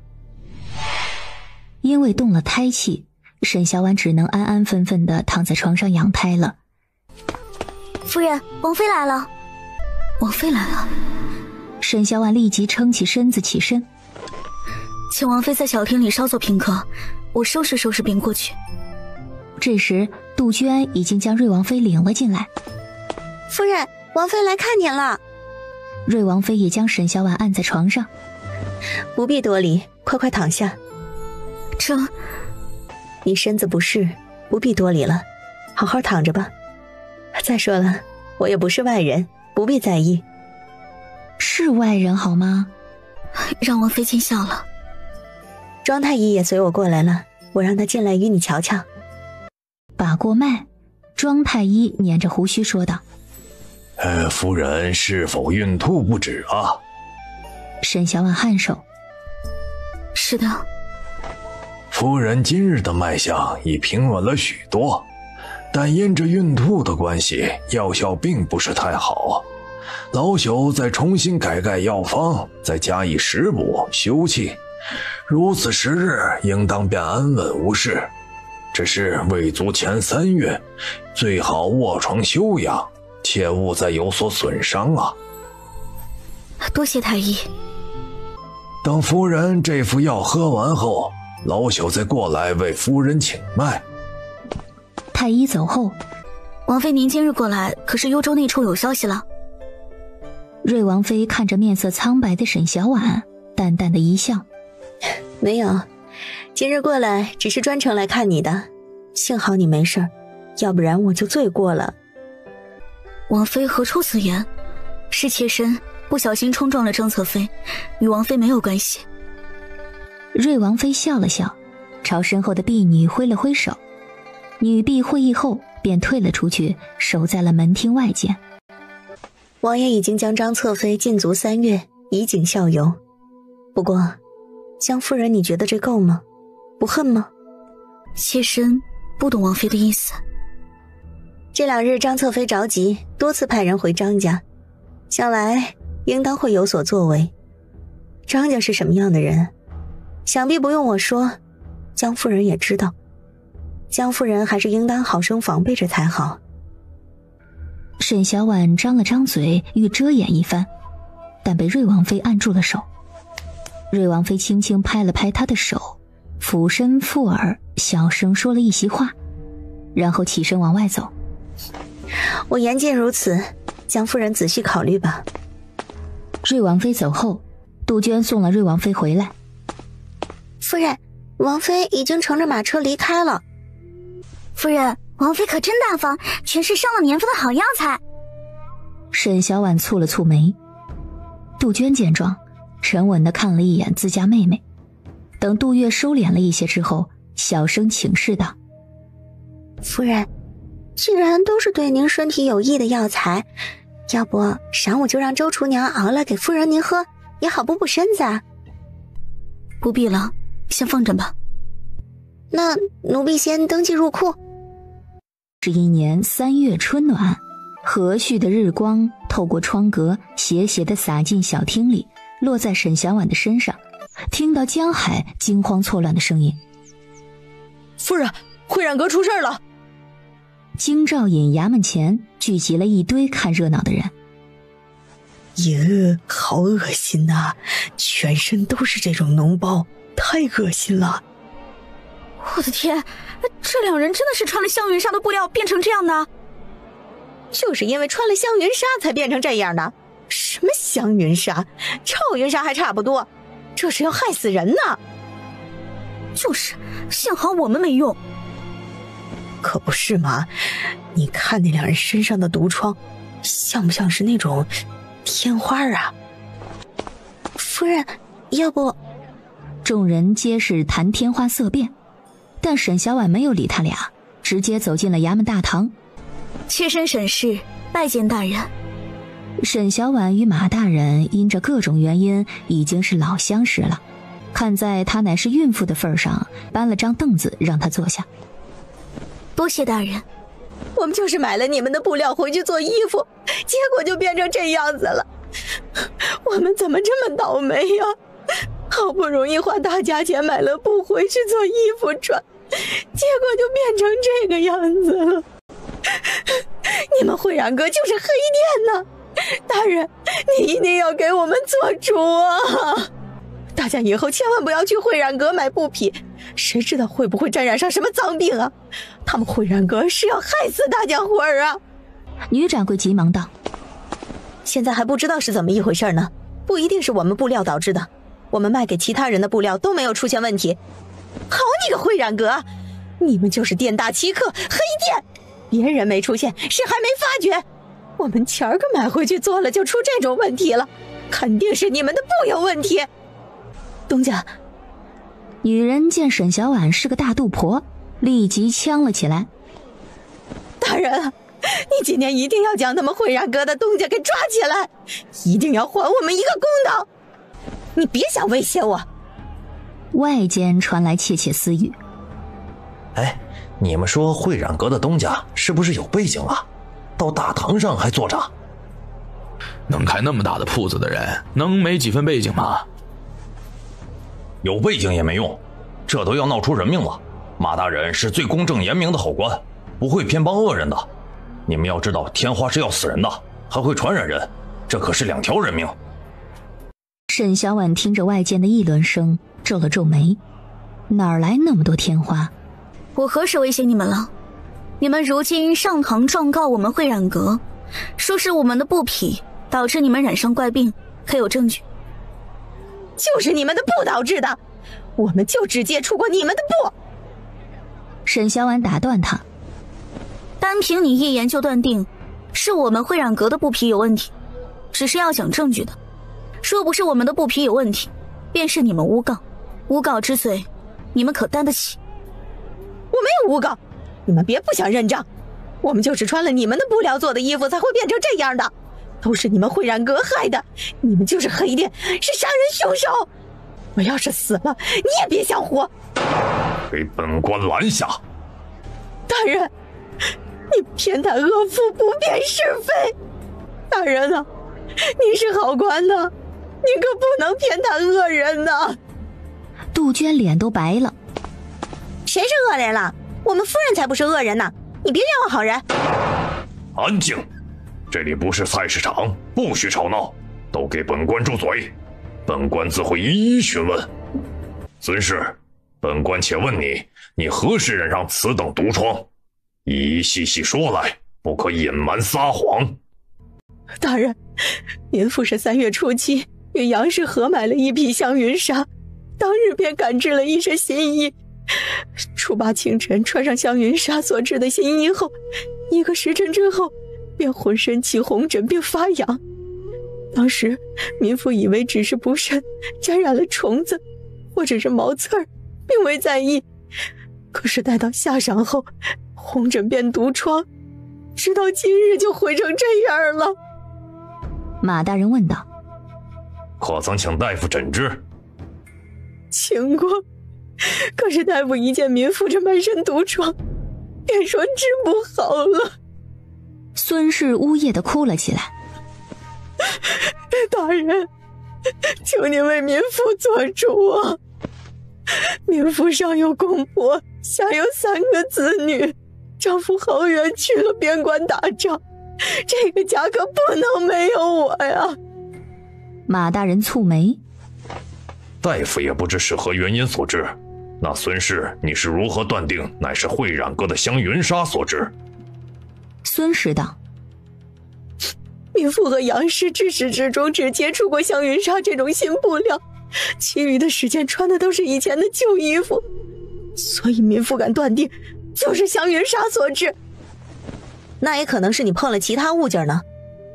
女掌柜说：我平日和家里人吃喝用度都在一起，他们都没染命，就我染上了。他们唯一没碰的就是香云纱，不是你们香云纱染上的还会是什么？那也不一定是。你们别想不认账，我告诉你们，就算我死也要拖着你们。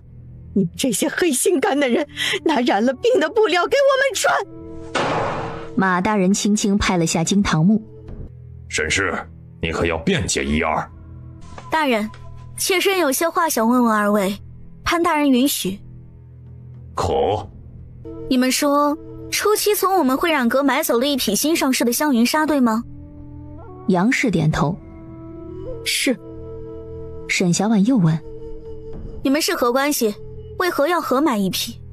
孙氏立即呛声：你们慧染阁的香云纱卖100两银子一匹，那么贵，简直是抢钱嘛！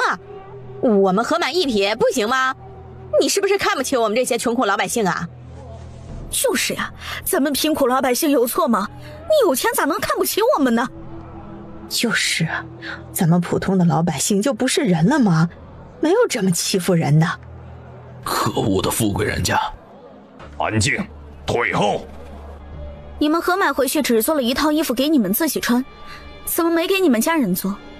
孙氏哭着道：你好狠毒的心啊！幸好没有做，要不然我们家人都得得病。你自己也是当娘的人，怎么就这么狠毒呢？那剩下的不呢？既然说我们慧染阁卖出的香云纱导致你染上不治之病，那我们就看看香云纱究竟是不是有问题。马大人也觉得有道理。既是物证，应当拿到大堂之上验证。孙氏脸色微变，结结巴巴地说道：已经被我们烧了。烧了？沈小婉嗤笑一声：那可是物证，你竟然烧了？不烧留着做什么？再害得更多的人染上这种病啊！我们已经上当受骗了一次，便算了，不能再让更多的人受害了。你真的烧了吗？大人，妾身以为应当去他家中搜查一番，无论是为这位夫人还是我们慧染阁而言都是好的，毕竟状告诬陷人都是要讲究证据的。你们慧染阁这是不认账吗？害得我们成了这样都不认账，我真是黑点呐！饭可以乱吃，话不可以乱说。你说是我们香云纱导致你染上病的，那你首先得有证据，没有证据就胡说八道，我会认为你们是蓄意合谋败坏我慧染阁的名声。是忙道：怎么没有证据啊？我的家人邻居都是，我总不可能为了害你而让自己染上病吧？围观的百姓又觉得有道理。3月初7当日，新制的香云纱开卖，买的人不下100人，这些人都没有染病，就你染上病了，我实在是无法不认为这病可能是你自己染上去的。沈小婉转头看向马大人：大人，为了公平公正，还请大人亲自派人去查看。另外，请一名医术好的大夫过来，给2位好好瞧瞧，看看到底是个什么情况，别什么屎盆子都往我们慧染阁头上扣。半个时辰后，衙役回来了，回来的时候还带着2个男孩以及一匹被一分为2的香云纱。这是什么布？看着像是泛着光啊！哎呦，一看就是好布料啊！这是香云纱，肯定是好布料了，要不然能卖那么多银子吗？这就是香云纱吗？难怪那么多人去买呢。这是香云纱的话，那他们没烧掉啊，他们为什么撒谎？马大人看着摆在中央处的香云纱，这就是你们所说的烧掉了？大人，这不是我已经烧掉了。这不是你买的？沈小婉询问他。不是。孙氏惊恐地盯着沈小婉，是不是你为了洗清嫌疑，故意拿了新的香云纱放回去？哼，这样就好证明我们是撒谎。你怎么这么狠毒呢？沈小婉冷笑，转头看向马大人。哼，大人，我们慧染阁从来没有一模一样的香云纱，每一匹晒制出来的香云纱的纹路都是独一无二的，每一匹布上都有特殊的编号，编号都是按照年月日期的序号来编写的，每一匹编号的布卖给了谁，也都是有记载的。衙役上前检查了一角。大人，的确有编号。那也可能是你编造的呀，你另外拿了相同的一匹香云纱。孙氏急着辩解，但被沈小婉打断。你觉得我会拿价值200一匹的香云纱拿去诬陷你吗？孙氏的脸僵住了。沈小婉再次转头看向马大人。大人若是不信，可以去慧染阁查验，账本上写着每一匹的颜色纹路，绝对不会有一模一样的2匹。马大人颔首敲了敲金堂木，将2个小孩的衣服掀开。是，大人。衙役掀开小孩的外衫，露出了里面用香云纱制作而成的里衣。马大人看向孙氏杨氏，再次拍响金堂木。孙氏杨氏，给本官细细招来，再敢欺瞒本官，大刑伺候。大人饶命！大人饶命！孙氏还在垂死挣扎。大人，民妇也不知道是怎么回事啊！民妇与杨氏穿了便出问题了，可孩子们穿了便没事儿，求大人明察呀！既然孩子穿着没事儿，那便不是我们香云纱导致你们长脓疮的。沈小婉看向一侧等候的大夫，劳烦大夫仔细看看，到底是何原因？大夫细细把过脉，从脉象看，乃是肝肾阴虚，水不含木，肝阳上亢之症，但应当不是引起脓疮的主要原因。有人问：不是天花？哪来那么多天花？而且夫人应该是种过豆的吧？大夫问孙氏，孙氏点头，那便是对了。大夫仔细瞅了瞅孙氏满脸的毒疮，应当只是外因引起的，只要对症下药，应当便会没事儿。杨氏眼里闪过亮光，真的？大夫点头，然后同马大人禀报道：大人，若是同一匹布匹，其余人用过没有生病，那应当不是布匹的原因了。不可能！孙氏立即反驳，他一直摇着头。不可能，一定是香云纱布匹有问题，一定是他有问题！马大人喝道：孙氏，你若是再不服，那本官便让你心服口服的招认。来人，将孙氏所穿之香云纱衣衫拿上来。是。衙役用木盆捧着2套香云纱上前。马大人道：拿去给大老死囚穿上，明日再审。等待的过程并不漫长，至少对于沈小婉而言并不漫长，只是不知晓对于心里有鬼的人来说会怎样。杜鹃扶着沈小婉慢慢往衙门大堂走去，小声问着：夫人，您不担心？顿了顿又问：夫人可是知晓是怎么回事了？马大人命人将身穿着香云纱的死囚拉了上来，命大夫仔细检查了一番。大夫检查之后道：大人，并未有任何异样。孙氏杨氏，尔等还敢不承认？如实交代，你们为何冤枉慧染阁？民妇不知道啊，民妇穿着就会全是毒疮，别人穿着就不会，民妇真是冤枉啊！大人，妾身觉得2位夫人脸上的毒疮似乎好了一点。杨氏一怔，忙摸着自己的脸。哎，真的好了一些。大夫也仔细瞅了瞅。启禀大人，二位脸上的毒疮干瘪了一些，瞧着是比昨日好上许多。孙氏立即抢话：大人，这定是因为没有再穿香云纱的关系啊！住嘴！说是和香云纱没有关系，会不会是因为二位夫人用了同样的东西？马大人闻言思忖片刻后问道：你二人可同时买过同样的东西？孙氏道：除了香云纱同买了一批，根本就没有买过其他的，要么就是从商贩那处买的菜。沈小婉微微眯了眯眼，还死鸭子嘴硬。你们最好仔细想想，不只是吃的，还有用的，比如胭脂、首饰。杨氏经过提点，立即回想起来，转头看向孙氏：哎，你前些天送了我几盒胭脂水粉，会不会是胭脂水粉有问题啊？孙氏脸色也是一变：啊，不会吧？沈小婉笑了笑：试试便知道了。马大人命人取了胭脂过来，给死囚试了试。很快，死囚的身上便起了红色的疹子，并有蔓延的倾向。如此一来，便算是真相大白了。围观的百姓纷纷错愕，没想到罪魁祸首竟然是那盒胭脂水粉，也不知是在哪里买的，竟然会害人。看来是真相大白了。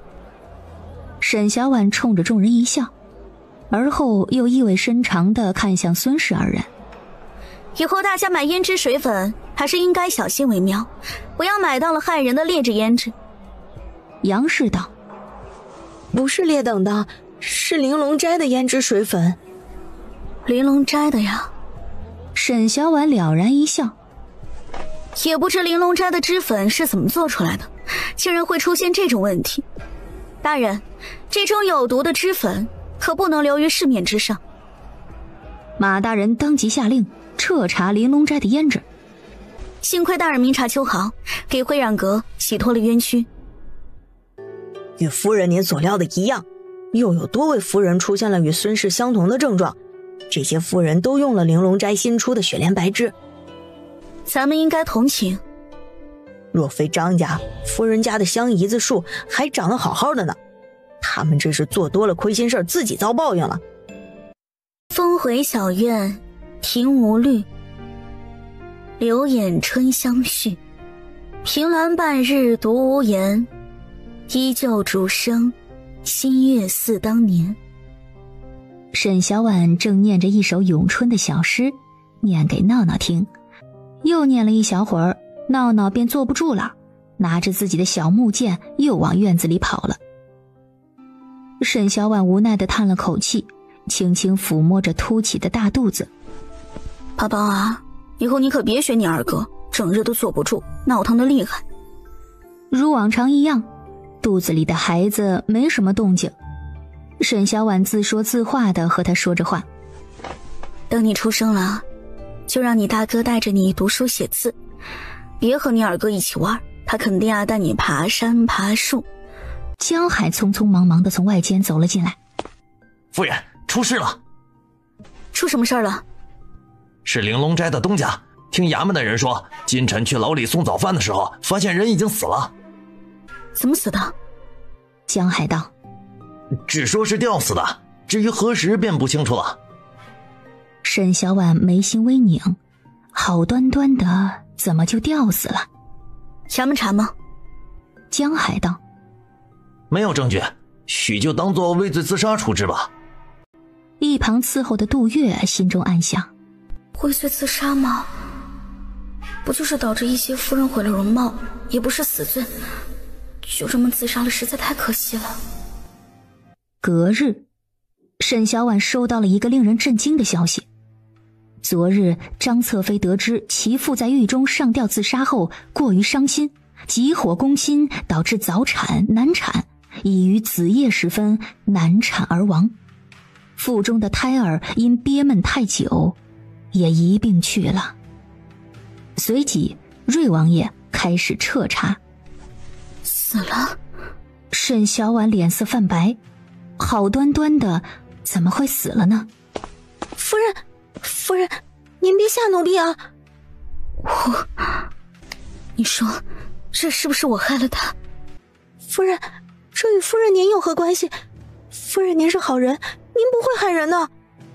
可他死了，如果我没有……夫人，这和您可一点关系都没有。当初是他们玲珑斋状告你的，你去公堂上揭穿是应该的呀。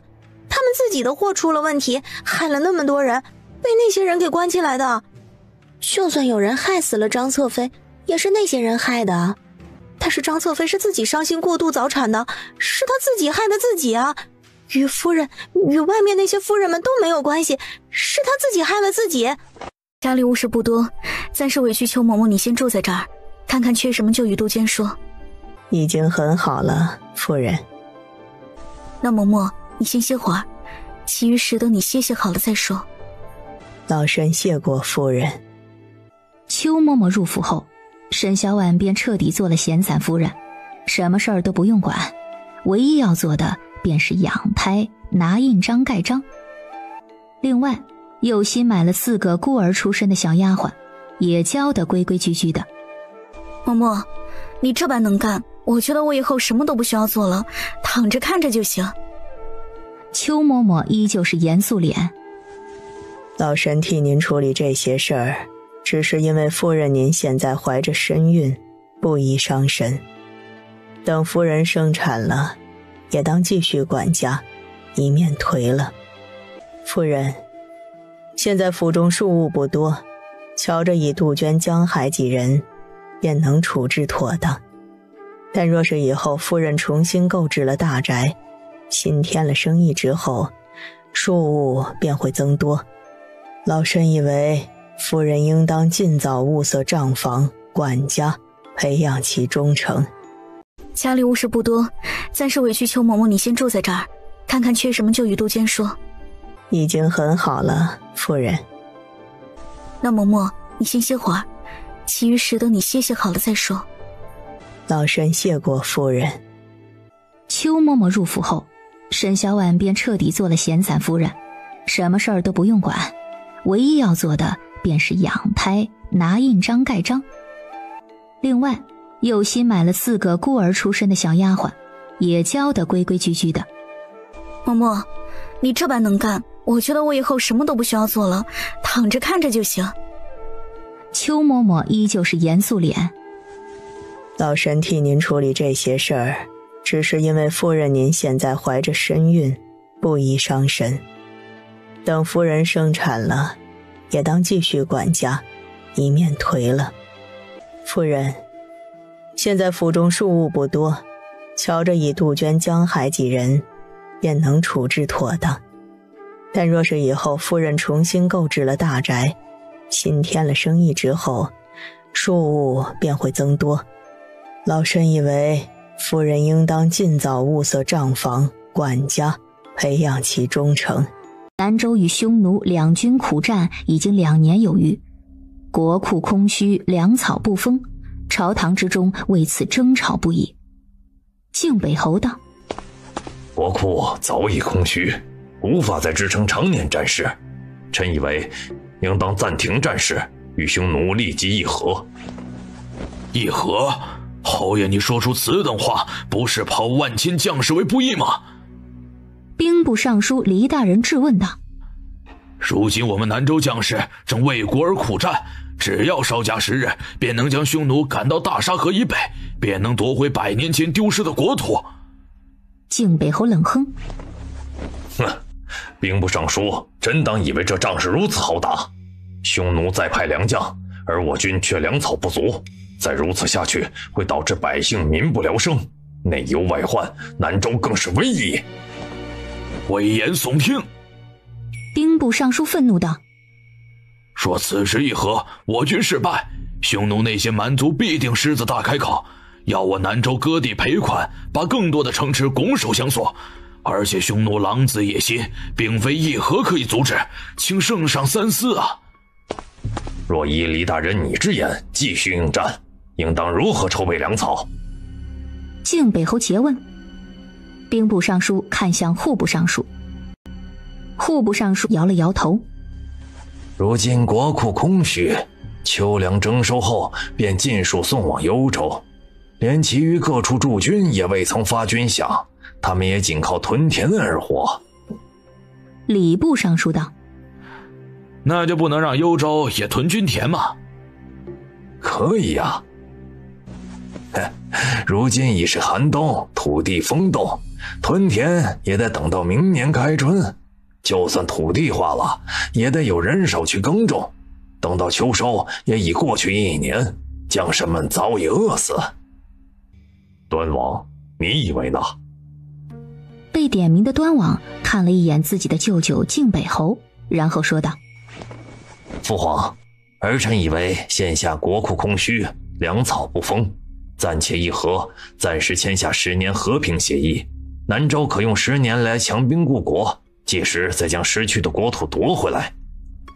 一直垂首不语的文丞相出言问道：如今匈奴势强，他们如何会接受议和？和亲。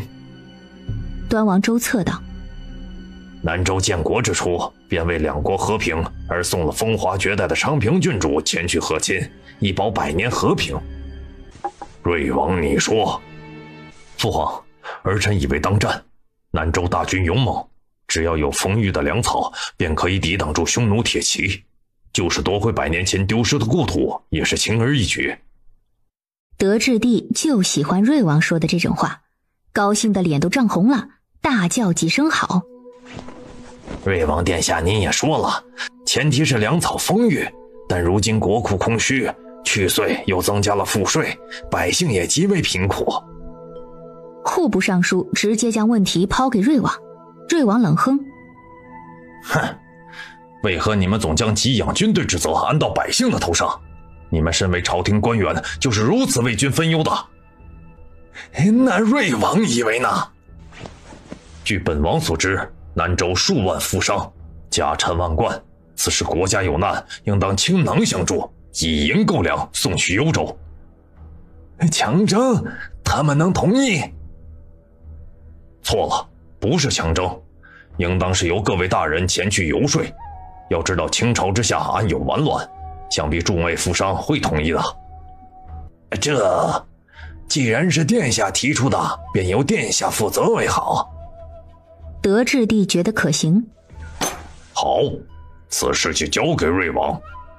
父皇，儿臣可否向您为捐银的人讨个恩赏？德智帝道：说。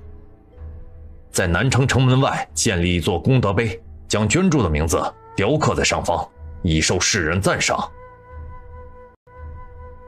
瑞王微顿：捐银5000两以上，赏功德碑牌坊一座；若是捐银5万两以上，赏以7品小官之职。吏部尚书首先反对：不可，若是人人得以效仿，该如何是好？若是有人捐10万两以上，要5品官，如何是好？瑞王道：只给7品小县令之职，再高便由公绩定夺。更何况5万两不是个小数目，捐出的人肯定不多。允，儿臣遵命。瑞王话锋一转：捐银捐粮一事还未实行，但幽州将士已不能再等。儿臣愿先捐银5000两，购置寒冬所需的冬衣、粮食等物。文丞相也附和道：臣捐2000两。有一便有二，众人见瑞王和文丞相捐献了，也纷纷出银，但却是不敢越过瑞王。瑞王此时冷笑了一声：大家不必担心越过本王，本王不过是家中无存银而已，大家按照自家情况而来。德智帝倒是高兴了，这下不怕没银了。瑞王周云气得摔了一地的茶盏，粮草全部被烧。回王爷，抢救了一些回来，但也只剩下了不到10万担。瑞王阴沉着脸：查出了吗？现场靠近匈奴的地盘不远，从痕迹上来看是匈奴人干的。咱们形势密切，消息怎么会透露？幕僚道：王爷，现下最重要的是重新备齐粮草，如今正是两军对垒的关键时刻，没有粮草支撑，恐怕会溃不成军呢。瑞王自然知晓，他吩咐了手下去操办，另外又派人继续彻查，他可不信是什么匈奴人干的。文丞相、周将军等人得知消息之后，就立即上门，将所剩不多的存银再次交给瑞王。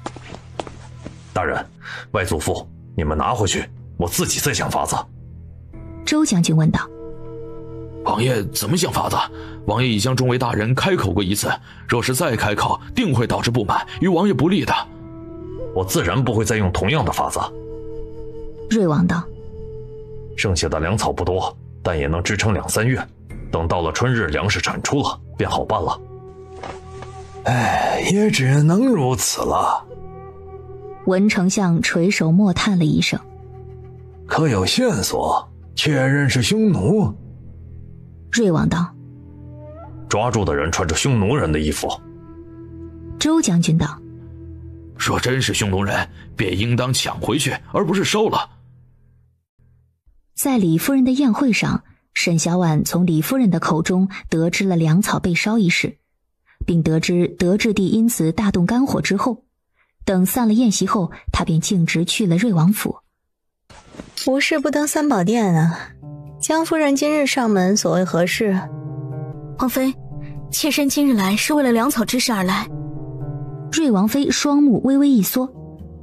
粮草？瑞王匆匆从外间赶了回来，亲自见了沈小婉，开门见山，直接问道：江夫人家中有多少存粮？20万担。江夫人大善，本王多谢江夫人如此慷慨大义。若本王有朝一日登顶，必将给夫人一个无上荣耀。妾身只是不愿意边关将士受苦，毕竟相公他在边关，我虽不能在侧守着他，但也希望他能吃饱穿暖。瑞王颔首：江夫人之意，本王明白。多谢王爷。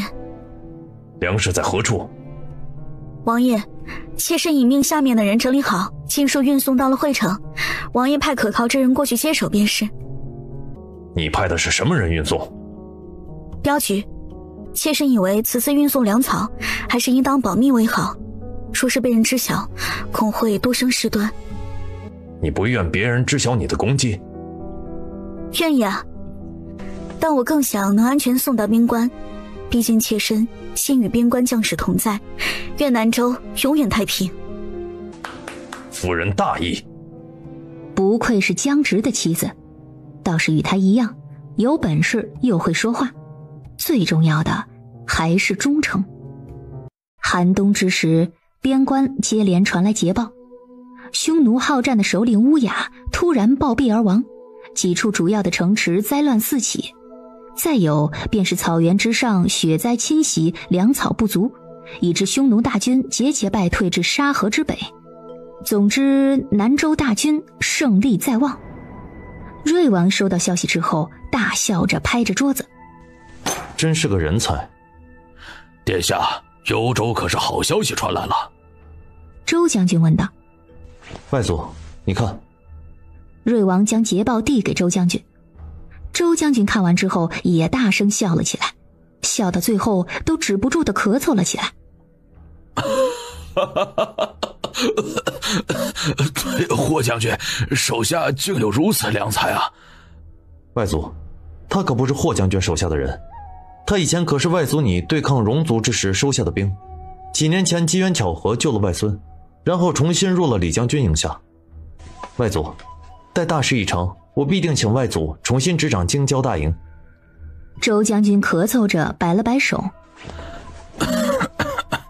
我征战多年，身上竟是老毛病，无法再胜任。殿下届时还是另谋良将为妥。现下乌雅暴毙，在乌雅的几个哥哥还有几个儿子之间，必定会出现争夺权势的内乱局面。而雪灾的原因，粮草不足，南州大军最好还应该乘胜追击，说不定能越过沙河，将100年前被夺走的地盘给夺回来。外祖，现下恐怕不行。现下国库和粮草均不丰，国内民不聊生，而幽州将士也到了极限。若是再征战下去，恐怕会加速南州境内的衰退。所以外孙想，若是能暂时休战，休养生息是再好不过了。殿下所言甚是，外祖无需担忧。瑞王道：匈奴几王争斗不是小事，恐怕要不了多久就会送停战协议过来。届时我们可以开口要回沙河以北的城池，若是不同意，也可再震慑一番，保准匈奴近几年不敢再来。周将军道：此事还得圣上开口才行啊。外祖说的是。瑞王轻抚广袖，现下幽州的消息也应当送进内城之中，外孙稍后便进宫。周将军颔首：也好，莫要被他人占了先机。躺在龙床上的德质帝早已瘦骨嶙峋，眼窝深陷，憔悴不堪。圣上该吃药了。喝什么药？想害死朕吗？梁公公立即跪在地上求饶。圣上啊，这2年一碗一碗的药送到朕的面前，有什么用？给朕把那些个御医拖出去斩了，没用的废物！圣上，好消息！一直守在外间的小黄门拿着边关捷报跑了进来。匈奴首领乌雅暴毙，国内血灾内乱，无法应战，派人来求和了。好。随后进宫的瑞王问道：父皇，匈奴派人求和，那咱们南州派谁去相谈？父皇，不如派靖北侯前去。端王立即道：20几年前与匈奴谈判便是由舅舅前去，这次派他前去也正是合适。派他去，又拱手将城池送出去？瑞王反驳：父皇，儿臣以为应当派赵太傅前去，以他舌战群雄的本事，定能将100十年前丢失的故土要回来。要不然咱们兴兵而起，必定能趁势夺取更多的国土。德质帝倒是更满意瑞王的说辞，点了点头。端王见状立即道：既然匈奴内乱，我们直接兴兵即可，何须管他同不同意？瑞王冷笑：武帝，你是不是不知如今现下国库空虚，又是大雪连天，我们就算能强攻而上，但定会付出极大的代价。既然能和平谈判谋取利益，为何要耗费更多的人力兵力？说着朝德质帝道：父皇，咱们南州已经经不起更多的战争了，能让他们活着就尽量让他们活着回家吧。那依瑞王的，派赵国公前去，若是拿不回故土，就兴兵。很快消息便在整个燕京城传开了。沈小婉知晓之后更是高兴：闹闹，你爹终于要回来了，高不高兴？儿子，你们的爹终于要回来了。闹闹呀了一声：呀，娘，爹是不是收到我的信了呀？所以叫我回来了。兰兰也跟着点点头：爹回来。娘也不知道你们爹收到没有，反正他要回来了，等他回来了你们再问他好不好？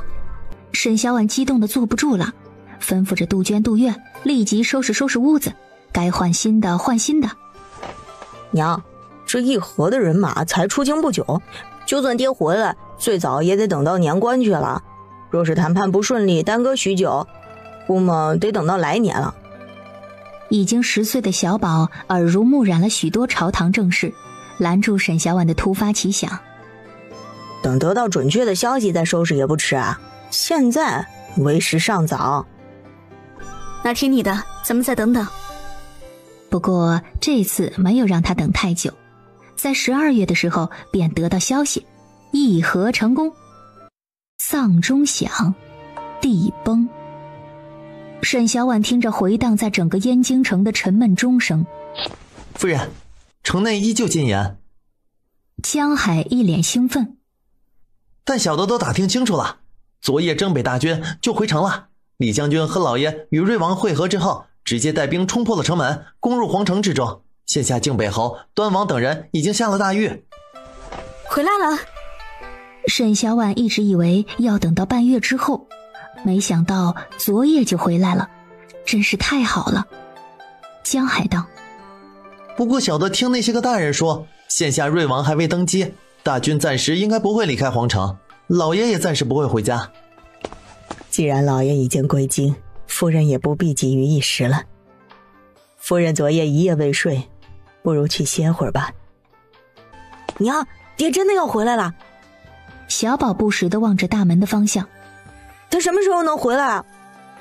爹爹在哪里？闹闹踮着脚往窗外望去，兰兰也跟着往外看。还得晚些时候才能回来。沈小婉笑着将兰兰抱在怀里。只有兰兰没有见过爹爹，是不是很想爹爹？兰兰点头。直到正月初二上晌，城门大开，新帝周云登基，改年号为太和元年。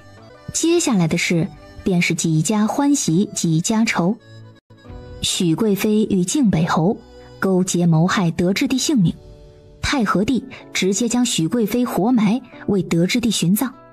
端王被囚禁于天牢，至于靖北侯等一干党羽，则以通敌叛国之罪论处。夜半时分，急促的马蹄声在门外响了起来。闻声，沈小婉翻身从床上坐了下来，隐约听见有敲门声。下一瞬，就见到杜鹃满脸欣喜地跑着进来了。夫人，老爷回来了。回来了。嘴巴合动，声音沙哑。媳妇儿，我回来了。我好想你。江直紧紧地搂住媳妇儿，整整3年4个月了，他只要一空闲下来就在想她。媳妇儿，我想你。我也是。一声口哨声将沉醉于江直的亲吻中的沈小婉唤回来。他转头往院子里看去，在黑暗之中站着一个人。安排西厢的屋子可行？那处宽敞。随意给他安排一间屋子，他住2日就走。嫂子不必太过麻烦收拾屋子，我就是过来借个宿的，过2日就走。太和帝亦对幽州大战的战将们进行论功行赏，擢升霍荣为护国公，同时擢升霍征为3品宣威将军，擢升李将军为中武侯。因江直混入匈奴境内，烧粮草乱军心，斩敌守将，立功众多，再加之沈小婉奉献出的几10万担粮食，这份功劳也放在了江直身上。论功行赏，擢升其为从2品定远将军，一时间一跃成为官场新贵，一时间满朝欢喜。太和帝在擢升江直的同时，还赏赐了新的大宅院。因德智帝逝世，新帝登基，今年同生试比往年延迟了10日。小宝的每一场考试，沈小婉都很担忧，直到他考完最后一场出来的时候，沈小婉才问他答得怎么样。挺好的。小宝扶着沈小婉进入马车，然后跟着钻了进来。娘，咱们今晚吃锅子，我好想吃辣的肉了。3月初8，春光大好，喜事临门。江海是跑着冲进沈小婉看书的庭院里的，正欲大声禀报，但被守在门口的杜月给拦住了。干什么呢你？横冲直撞的想干什么啊？江海敛了声。月儿，你快禀报夫人，榜上有大公子的名字。杜月也笑了起来。当真？这可真是个好消息。自然是真的，我难道还骗你不成？月儿，你快与夫人禀报去，夫人高兴了，应当会给你赏的。杜月笑看着他。你不自己进去？还是你去吧。那好吧。杜月转身往厅堂里走去，只是转身的刹那，沉稳的脸上多了一抹红晕。杜月快速地进了厅里，躬身禀报着。夫人大喜，江海刚才衙门看榜回来，大公子不仅在榜上，还名列前茅。这倒是大喜事，有赏。这个好消息可告知大公子了吗？还没来得及，适才厉公子来寻，大公子与厉公子一道去了御史大夫府上。杜月问道。奴婢现在就让江海去通知大公子。不必了，想必应当也是知晓了。沈小婉吩咐道：“让厨娘多备些好菜，等她归家了，好生庆贺一番。”奴婢这就去厨房，让周厨娘多备一些大公子喜欢的菜。杜月顿了顿，2公子和3公子爱吃的也得多备2个。江直被太和帝委任监督豫州往西通往河州等地的运河，虽说只是监督之职，却有至高的权力，下放的官银也均由江直掌控，只要稍加运作，中间的利益巨大，也因此备受官员们羡慕。一时之间，江直成了圣上跟前的大红人。你又不是文官，怎么派你去？圣上信任我。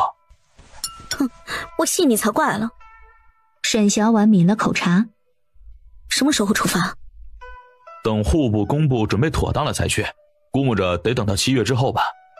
那还有半个月，从豫州开始。江直颔首。是。那倒还是挺近的。沈小婉顿了顿。到时候我们没事便去寻你，也让闹闹他们出去走走。好，我先过去安定好了，你们再来。江直拉住媳妇儿的手。我的衣服够多了，不必再给我做了。都是旧的。沈小婉将手中的布料放下。你好歹也是个大老爷，总穿旧的被人笑话。香云纱越是旧的，穿着越舒服嘛。最近染房的生意可还好？还算好，只是这税越来越重了。沈小婉叹了口气。我们倒还好，那些做小本生意的百姓才是越来越艰难了。圣上也是没有办法嘛。羊毛出在羊身上，最后苦的还不是普通老百姓。等码头修建妥当了，我们也在各处码头买上2-3间铺子。还买啊？咱们家好多间铺子了，再说买了你也不拿来做生意，都租出去了。我这叫投资，你懂不懂？再说了，我还打算重新做一门生意。哼，左右朝廷建好了码头铺子也是要卖出去的，怎么买下有何不妥？咱家还有多少银子呀？想知道？去账房看账本呗。江直脸一僵，密密麻麻的账本看得眼花。我还是不看了吧。沈小婉笑着看他。不想知道我背着你藏了多少私房银子？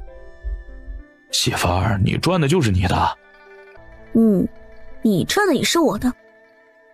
都是你的。江直捧着沈小婉的脸亲了亲。我也是你的。哼，知道就好。沈小婉哼了一声。没有我的允许，你不能受伤。好好的，我能受什么伤啊？这次我是去做督军，又不是去战场，不会有事的。那还是小心着一些。要出门去见谁啊？去趟营里。这段时日大家都颓了，不好生操练，恐怕得养废了。要是匈奴大军再南下，恐怕毫无还手之力了。圣上李将军他们都没有动作，你管那么多？以前也那样，也没见抵抗不住的。那时候多少人，现在多少人，没可比性的。江直叹了口气。我先出门去了，晚些再回来。沈小婉送他出门。那你早点回来啊。7月尚未过去，天气依旧炎热。沈小婉与洪氏坐在树下的茶桌两侧喝茶，喝的是晒制过的荷叶茶，飘着清雅的淡香。洪氏看着青绿的茶汤。荷叶茶去暑清热，你倒是会养生。近日天气炎热，略有些上火，所以我就改喝荷叶茶了。沈小婉端起茶盏品了一小口，而后又放下了茶盏。不过只是一般的荷叶，比不得特供的荷叶茶。哎呀，同是荷叶，我也品不出个1、2、3来。哼，又不是红袍云雾，分那么细做什么？我也如是所想。与其去摆满冰盆的地方凑热闹，我还不如来你这儿纳凉呢。圣上如今委以江将军重任，8月将要离京，还需小心谨慎。办事自然应当小心谨慎。洪氏知沈小婉懂了，笑着点了点头。沈小婉端起茶盏，抿了口茶，眸光微暗。谁会做出对江直不利的事情了？最近江直因为替太和帝办事儿得罪了不少人，他在脑中将可能有利益冲突的人过了一遍之后，发现可能下手的人太多了，这是要完的节奏啊。你也不必太过担忧，兵来将挡，水来土掩。依照你家将军的本事啊，必然能一一化解。多谢红姐姐。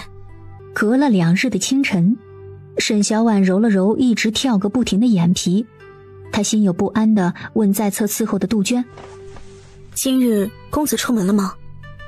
杜鹃回道：大公子与厉公子他们一道去了诗社，2公子和3公子在练武场练拳呢。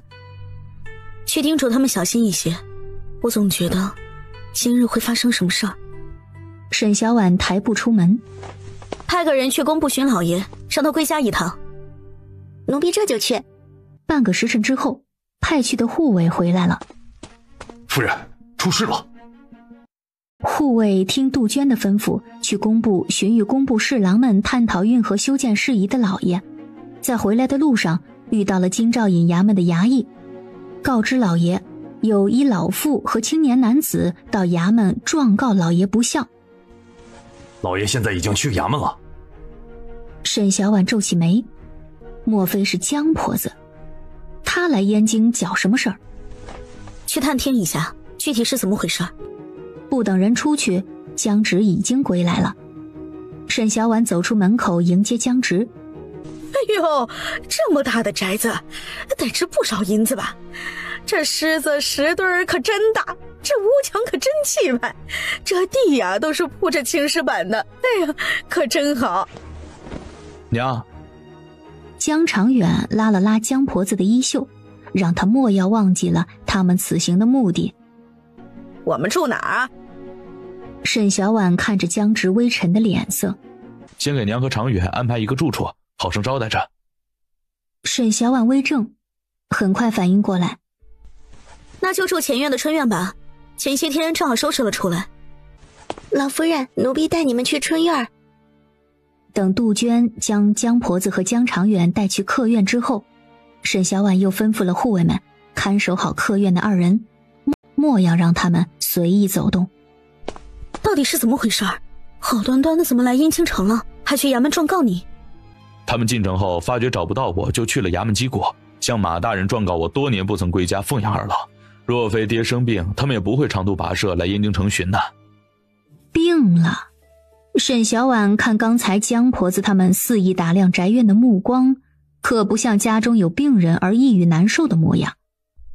除此之外，他们可有说什么？没有，我还得去工部，家里你等我回来再去见他们。若实在是挡不住，就躲起来，别误伤了自己。那你可得早些回来，你不在家，我很怕的。好，有事让丫鬟过去便是了，你别去了。好，快去快回。春院，这得值不少银子吧？到时候拿回去，都拿回去。娘，咱们大老远可不是来拿几个花瓶的。对啊。江婆子想到此行的目的，你说他能跟咱们回去？江长远道：爹都生病了，老三不回去刺激就是不孝。可你爹不过是个热寒之症罢了。那又怎么样？爹病了，他做儿子的不该回去吗？要不把你爹、你大哥还有你侄子他们也叫来京城，这院子这么大，够咱们一大家子住下了。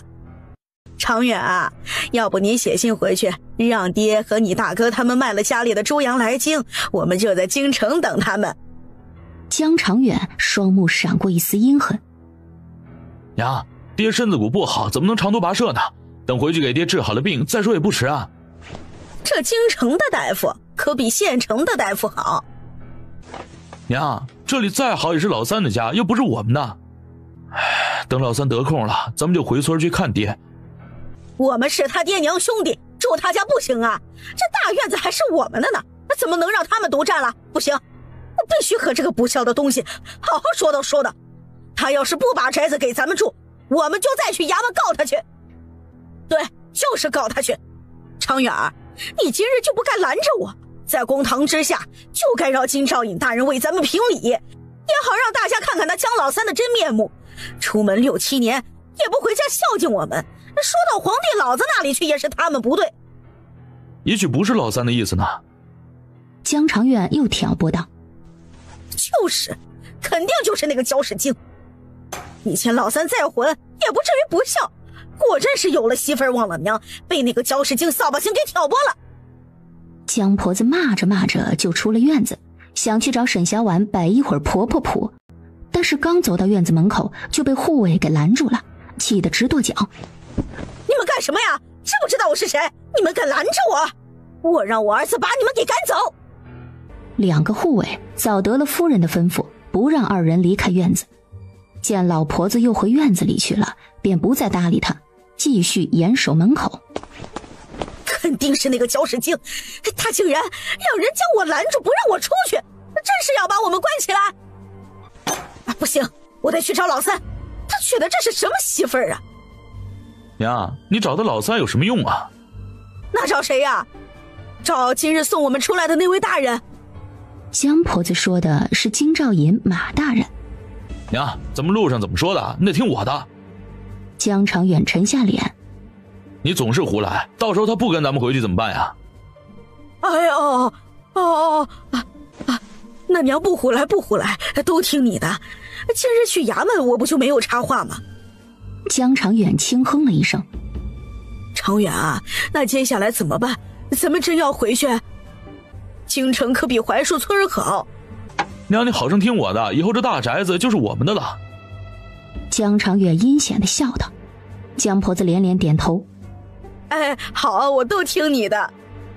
娘，你现在去叫沈小婉过来，说你给老三的儿子准备了东西。给那小兔崽子准备东西？我凭什么给他准备？江长远低喝了一声。你还想不想常住在燕京城里啊？还想不想要大宅子了呀？江婆子耷拉着眼皮，摸出钱袋子，心疼地从里面摸出2文钱。成，听你的。娘，你别心疼银子，以后要多少有多少。正院这厢，沈小婉正襟危坐，如临大敌。夫人，护卫过来禀报说，老夫人闹着要见您，说是闹了好几次了。她要见我。杜鹃观察着夫人的神色。不过那一位倒是没出来。那一位向来是使唤老婆子动手的。微微顿了顿，就说我出门了。杜鹃意料到了，也不觉得奇怪。那奴婢这就回了他们。等杜鹃走后，沈小婉侧目看向邱嬷嬷。坐不住了，等派出去调查的人回来了再说，其他的也不迟。夫人，他们今日在衙门闹了一场，恐怕会对老爷不利啊。沈小婉颔首。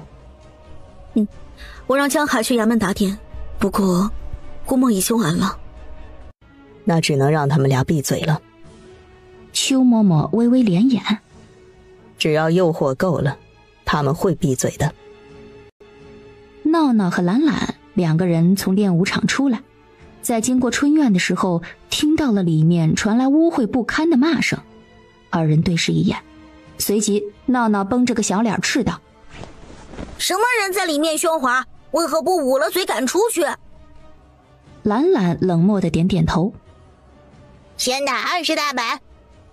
守在门口的护卫面面相觑。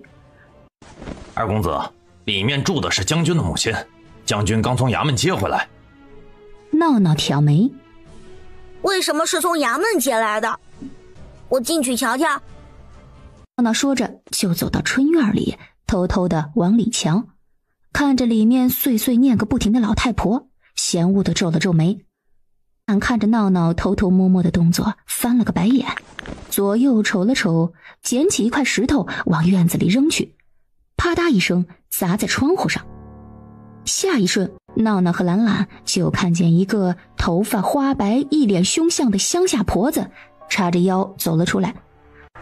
哪来的小兔崽子跑来砸我家院子？看老娘不打死你们2个！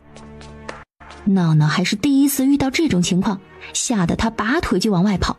跑的时候还不忘记把兰兰一起拉着跑，跑得很快，好像后面有恶犬追似的。哥哥，他没来。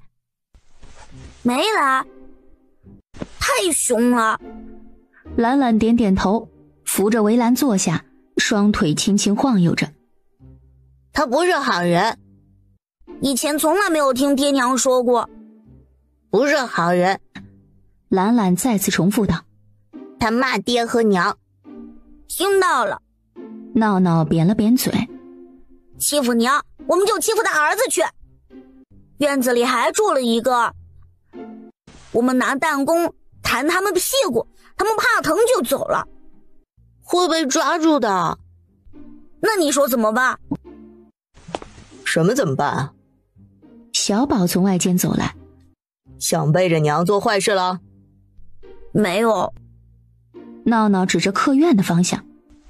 咱们家来了一个人，他还骂我们。谁？小宝皱眉，谁敢骂他们？闹闹道。他们说是祖母。我去寻娘。沈小婉看着站在自己跟前的兄弟三人，都是一副凝重的神色，笑问道：怎么了？月历又用光了？小宝担忧地望着沈小婉。娘，那人来了。来就来呗，怕什么？可是他们今时不同往日，他们就算想做些什么也得顾忌着。沈小婉拍了拍他的肩膀，抚慰着他。没事的，就把他们当做客人，不凑过去就行了。不能让他们离开吗？江山易改，本性难移。沈小婉自然知道这个道理。圣上重孝道，哪怕咱们明知他们很过分很讨厌，但必须忍着。在槐树村我们可以赶他们出去，但是在这里不行。可是他们太坏了。闹闹和兰兰也附和道。很坏，凶我们。你们去客院了？沈小婉看向二人。我们路过他就骂我们。闹闹没有说兰兰丢石头的事情，一脸的委屈。骂我们是小兔崽子，吓得我们飞快地跑开了。你胆子这么小啊？他们住在前院的时候，你们莫要去客院逗留，知道吗？他们为什么很坏？闹闹想不明白。别人的祖母都很好的。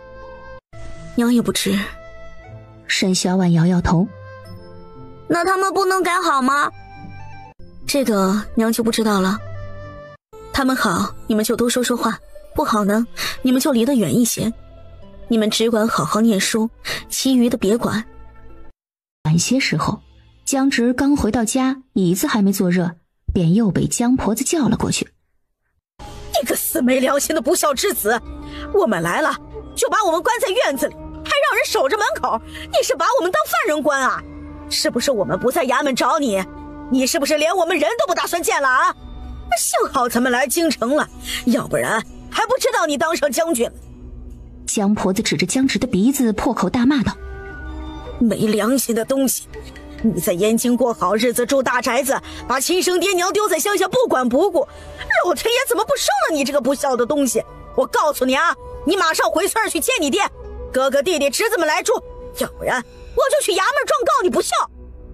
江长远看了一眼江婆子，又坏他计划，连忙补救道：爹生病了，老三你应当回去看望爹的。不回去就把你爹大哥他们接来。爹生病了，不适宜长途跋涉，我会请大夫去给爹医治的。这哪行啊？爹生病了，你该回去4级的。爹想见你，所以我们才千里迢迢的来到京城找你。爹最疼的便是你，你在爹身边伺候着，爹也能好得快一些。爹都生病了，你还不回去？亏爹还念着你呢。我信下军务在身，若是回去了，岂不耽误圣上交代的差事？爹身子不妥，离不开人。娘和你，明日我便派人送你们回去，届时再多备些药材，好生将养着，应该并无大碍。你如此不孝，爹要见你，你也应当和我们一起回去啊！啊，对，要不然把你爹大哥他们一起接来，咱们一大家子住在一起，我们照顾你爹，你去办你的事儿就成。娘若是没什么事儿，我就先走了。你敢走，信不信我打断你的腿啊？江婆子立即威胁道：老三，我可告诉你，你今天必须答应下来。一直站在外间的沈小婉立即迈步走了进去，看着咄咄逼人的二人。二位可歇好了，我特意让厨房备菜送过来。说着指挥着婆子将饭菜摆放到桌子上。厨娘也不知你们喜欢吃什么，便随意的做了几样，你们尝尝合不合口味。我们别在这打扰娘和老四用饭了。站住！我就说江老三赶这么多年不回家孝养我们，原来是他这个搅屎精在这里拦着，我非得替老三把他休了不可，找一个乖巧听话的回来伺候我。出了春院，沈小婉皱着眉看着江直。早知道就不让你过来了。不来不妥。都5、6年不见了，他还是那个样子。你到底是不是亲生的呀？我也不知道。江直双目暗淡，似在想着什么。我觉得不是，要不然他能对你这样？沈小婉回头看了一眼春院的方向。我真的希望不是，那样我们就不用顾忌太多了。江直笑了一下，握着沈小婉的手肩并肩地往正院走。他们不会久留在燕京城的，你不必管他们，我会来处理。送走他们，他们能听你的？我觉得他们此行肯定不是因为你爹生病那么简单。我让江海去调查了一番，他回来说你娘他们一入城便直奔衙门了，还同指路的人说你待他们不好。我已经让江海打点了一番，但是不知晓会不会有遗漏。我已经去拜访过厉夫人、陆夫人他们，希望明日几位大人能在早朝之上帮你说几句话。江直颔首：辛苦你了。不辛苦。沈小婉挽着江直的手臂：我只是不愿你被他们害了，分明是他们太过分，最后还是由你来承担的话，这太不公平了。媳妇儿。江直声音微哑的轻轻唤了一声：相公。沈小婉望着江直：我在呢。江直顿时笑了，与沈小婉推测的一样，第二日早朝时，江直就被言官弹劾了。羔羊跪乳上知孝，乌鸦反哺孝亲言。为人若是不知孝，不如禽兽实可怜。言官振振有词。臣附议。另一刘姓言官附和道：众人应知，百行万善孝为首，而江将军却将生养父母放置在乡下之地，不管不顾数年，任由其自生自灭，实乃大不孝。圣上，微臣以为此等人不堪为大人。陆大人道：圣上，江将军连年征战，直到年初才归，微臣以为刘大人此话毫无根据。刘姓言官道：陆大人此言诧异。昨日江将军的母亲入城之后，便去衙门告状，这便是江将军不孝之证据。天下父母皆心疼子女，若非实在没有办法，怎会去衙门告状啊？说着跟着跪下。圣上，微臣以为应当详查，不可纵如此不孝不悌之人在朝为官。江爱卿，你可要辩驳？江直出列道：启禀圣上，臣问心无愧。好一个问心无愧！言官斥道：江将军既然如此说，那必是不怕当堂对质。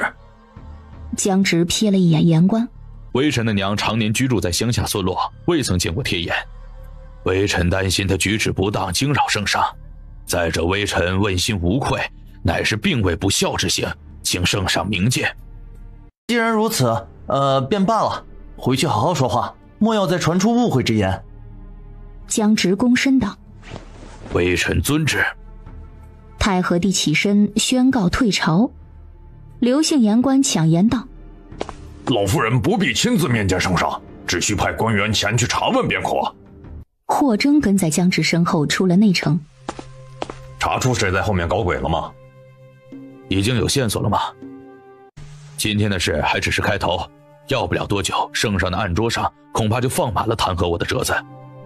那恭喜你，成为了太和元年第一个被数名大臣联名弹劾的官员。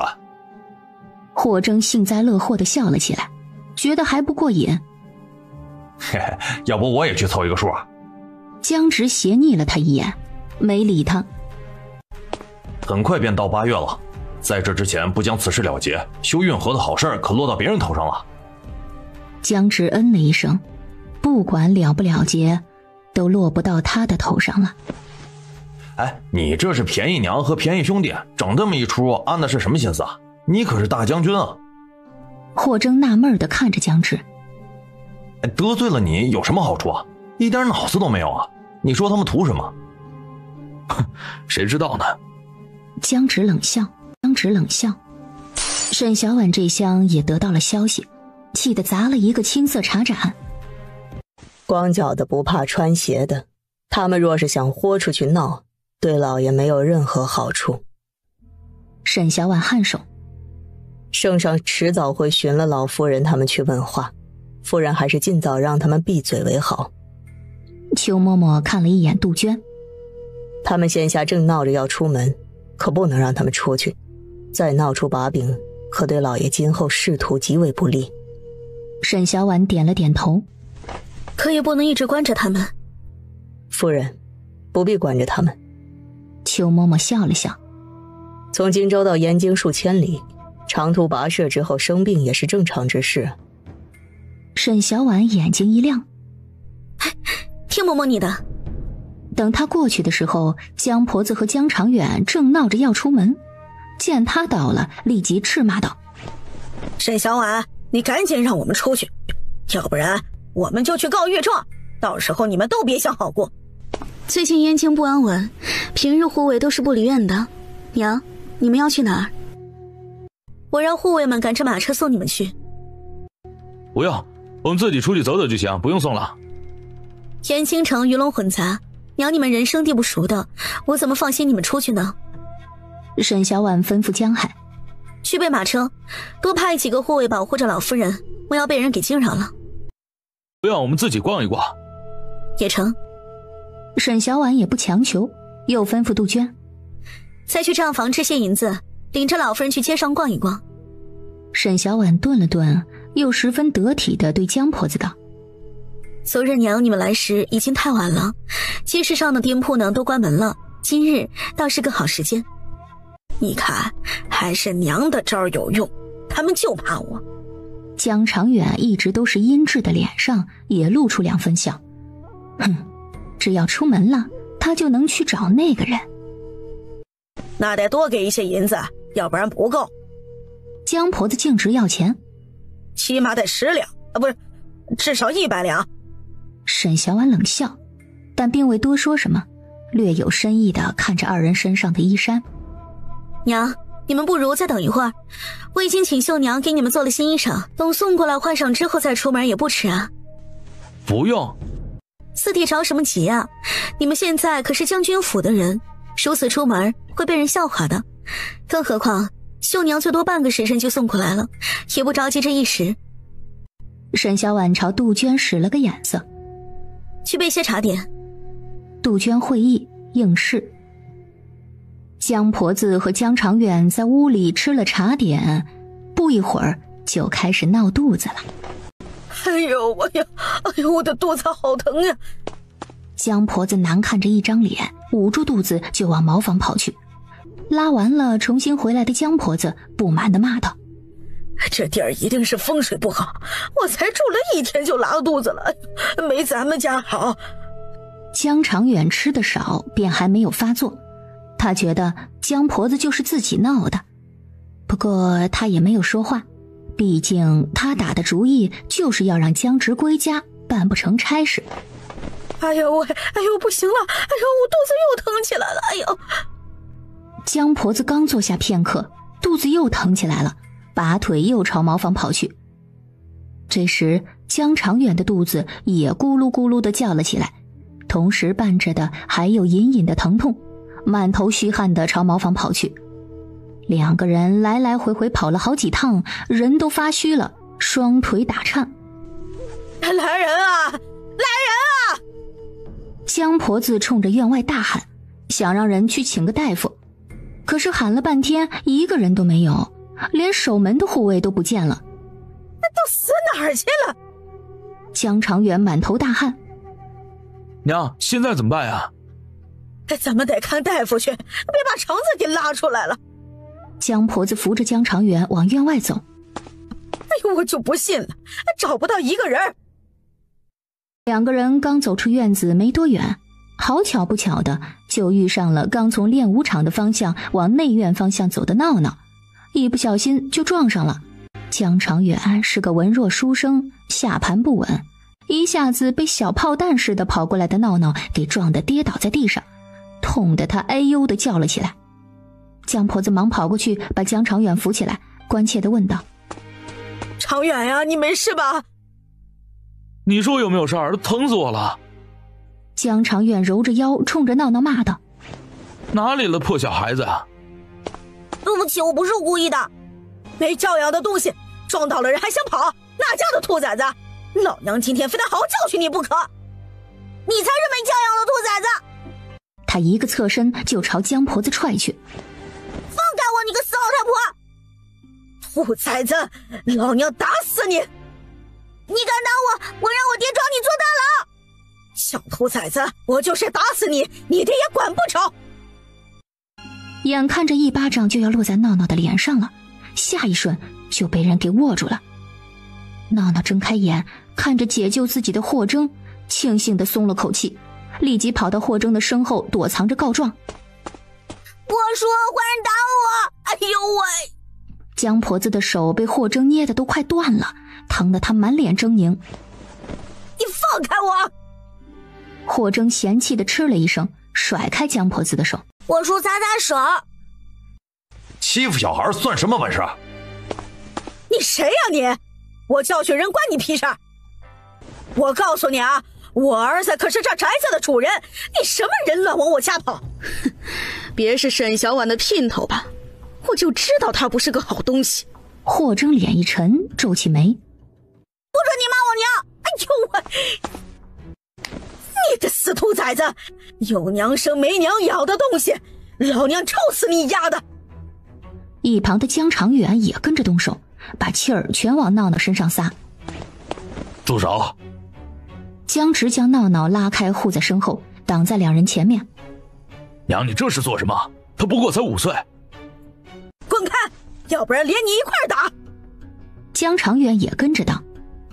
就是老三，我们帮你驯服里的下人，你该感谢我们才是啊。哼！娘，老四，你们先回院子，我要先招待客人。江直看了一眼另一侧的陆大人，待会儿再来你院中请罪。江婆子指着闹闹骂道：什么客人不客人的我不管，现在立即将他给我扔出去，老娘全身上下都被他打淤青了。扔你！老三，你可是真不孝，老娘叫不动你是吧？这就是江将军的母亲。不等江直开口，江婆子立即昂起头，自豪地拍着胸膛道：我就是，这是我家长远，自小就聪明懂事，可孝顺了，不像某些人。而且长远读书可厉害了，在咱们村可是头一个考上童生的，等过2年就考上了秀才，再等2年就来京城考状元了。原来这就是江大人的母亲呐，久仰。顿了顿，拱手道：江大人事忙，那咱们改日再商谈，本官先告辞了。我送大人。江直做出请的姿势，送陆大人往外走去。让大人见笑了，下晌午我再去大人府上商谈运河之事。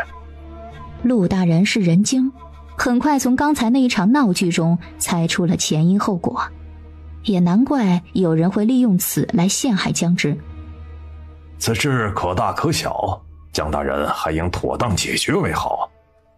多谢大人提醒。江直道谢，陆大人拱手告辞。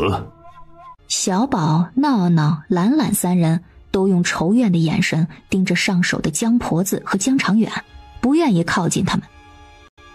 江婆子看着3个兔崽子：你们给我跪下！闹闹和懒懒白了江婆子一眼，别过脑袋不去看他们。当自己是谁呢？跪个屁！老娘管不了你们是吧？江婆子起身就要去打3人，但是刚一抬起手，这肚子又痛了起来。她吸了口凉气，捂住肚子就往茅房跑。给我等着！小宝3个又不是傻的，他们怎么可能老老实实的等着？带着2个弟弟直接离开了春院。出去之后，走到春院外面，闹闹呸了一声：“嘿，刚才打我骂我，要不是爹和霍叔来得及时，我就被打肿了。”小宝睨了一眼春院的方向，就因为他们，爹今日被很多官员给弹劾了。春院里面，江直已经猜到了原委。以后不许再这样了。他们别闹事就不会了。沈小婉叹了口气。我不敢放他们出去，他们一出去，你的事儿绝不可能会被轻易放过的。江直颔首。所以你别管，安心查你的，家里呢交给我就好了。半盏茶功夫之后，江婆子和江长远重新回来了。你赶紧的去请个大夫给长远看看，他一直拉肚子，还有他被你那小兔崽子给撞倒在地上的，伤得很重。以后长远可是要考状元当宰相的人，可不能留下什么病根儿。已经派人去请大夫了。江直看了一眼一直脸色苍白的江长远。既然娘和老四都不舒服，便去床上躺着歇会儿吧。哎呦，快去，别强忍着啊！江婆子催促江长远去歇歇，让他去给你请大夫，别给娘省钱，都是自己的钱。江长远揉着肚子。那我去歇会儿啊。沈小婉冷眼看着江婆子这副把院子当自家的嘴脸，哼，看你能高兴多久。他朝江直使了个眼色，让他去请大夫。有些话必须亲自交代大夫不可。娘身子不舒服，也去歇会儿吧，大夫来了再通知你。江婆子沉着脸。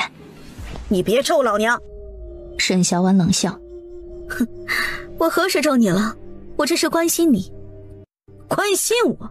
你有这么好心？你就是个黑心肝的，巴不得老娘死了。好端端的我怎么就拉肚子了？江婆子瞪着沈小婉。是不是你干的？肯定是你。你是不是下了药想毒死我们？你真是好狠的心呐！沈小婉蹙眉。你这分明是水土不服拉肚子，怎么会是我害的呢？肯定就是你，你的心可真是够歹毒的。我要去衙门告你们不孝，想害死我和长远。我这是造了什么孽，才生出这样的儿子，娶了你这样歹毒的贱人？去啊！沈小婉沉下脸。我现在就送你去，敲京兆府尹衙门还是敲内城登文谷都行，想去哪儿我送你去。好，我倒是要看看圣上怎么说。好。沈小婉冷笑。不过在去之前，我也该提醒你一下。有什么好说的？江婆子起身就要往外走，杜鹃将她拦住。江婆子瞪向沈小婉。你敢拦着我？信不信我让老三休了你这泼妇贱人？到时候找一个温柔贤惠的回来好好伺候我。我知道你们为什么来燕京，是有人花钱让你们来的，对吧？那人让你们来把江直叫回槐树村，然后退掉圣上安排给他们的重任。什么重任我不知道。你承认不承认也没关系，撒泼打滚找我们闹也没关系。要知道我们同是江家人，你去状告江直，他倒霉了，你觉得你们还能过上好日子？到时候大家都只能回到槐树村那个山疙瘩去。南州律法实行连坐，江直不得圣心，以后江长远也没好日子过。你还指望他考状元光宗耀祖？下辈子吧。你威胁我？你敢诅咒我的长远，我就知道你是个不安分的。早知道当初就不让江直娶了你，我今天就要做主休了你。你是不是忘记了当初你们将我和江直、小宝赶出家门的事了？你以为这2日我们好生招待你就是忘记了这事了？我告诉你，你若是再敢闹，别怪我不客气。就算你去告到老天爷那儿去，你亲手按下的手印就是证据，到时候所有人都会偏向我们，而你们最后逃不掉被杖责个30大板。江婆子梗着脖子道：那又怎样啊？就算赶出去了，他还不是我生的，我想怎么样就怎么样，我就是掐死他也没人怪我。他是你亲生的吗？江婆子狰狞的脸明显一僵。虎毒不食子，你连禽兽都不如。他真的不是？你胡说八道什么啊？江婆子否认。老娘辛辛苦苦的把他生出来，一把屎一把尿的将他养大，你们现在不想认我就瞎编乱造，你们还有没有良心了？我倒是去问一问衙门大老爷，天底下还有没有这个道理？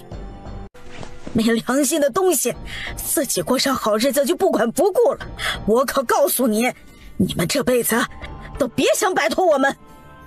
沈小婉沉下脸，气势大开，微微靠近江婆子，压低了声音说了一句话。江婆子顿时脸色大变。你敢！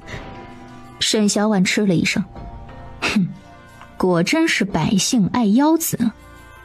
你若想安生，就应该清楚什么该说，什么不该说，什么该做，什么不该做。你若是不怕，我们也不怕，大不了同归于尽，谁也别想好过。你若是老老实实的待在院子里养病，荣华富贵自然少不了你。你若是再敢打歪主意，我保证我说的每一句话都会实现。说罢转身出了院子。江婆子看着放完狠话就走的沈小婉，气得直跺脚，想追上去扭打一顿，但刚走动2步，肚子又疼了起来，夹紧屁股就朝茅厕跑。江直折身回来的时候，看到媳妇儿满脸怒气地走出来。怎么了？没事，你再查了吗？江直颔首，低声回了一句：再查了。既然圣上并不打算追究这些破事儿，只要他们不再出去闹出事儿，其余言官便寻不到借口再弹劾于你。我们过2日将他们送回去，不能再让他们来燕京。今日江长远一直闹着想出门，必定是想去见人，依我看来他是不会放弃的。你若是没有查到，可以拿他作饵。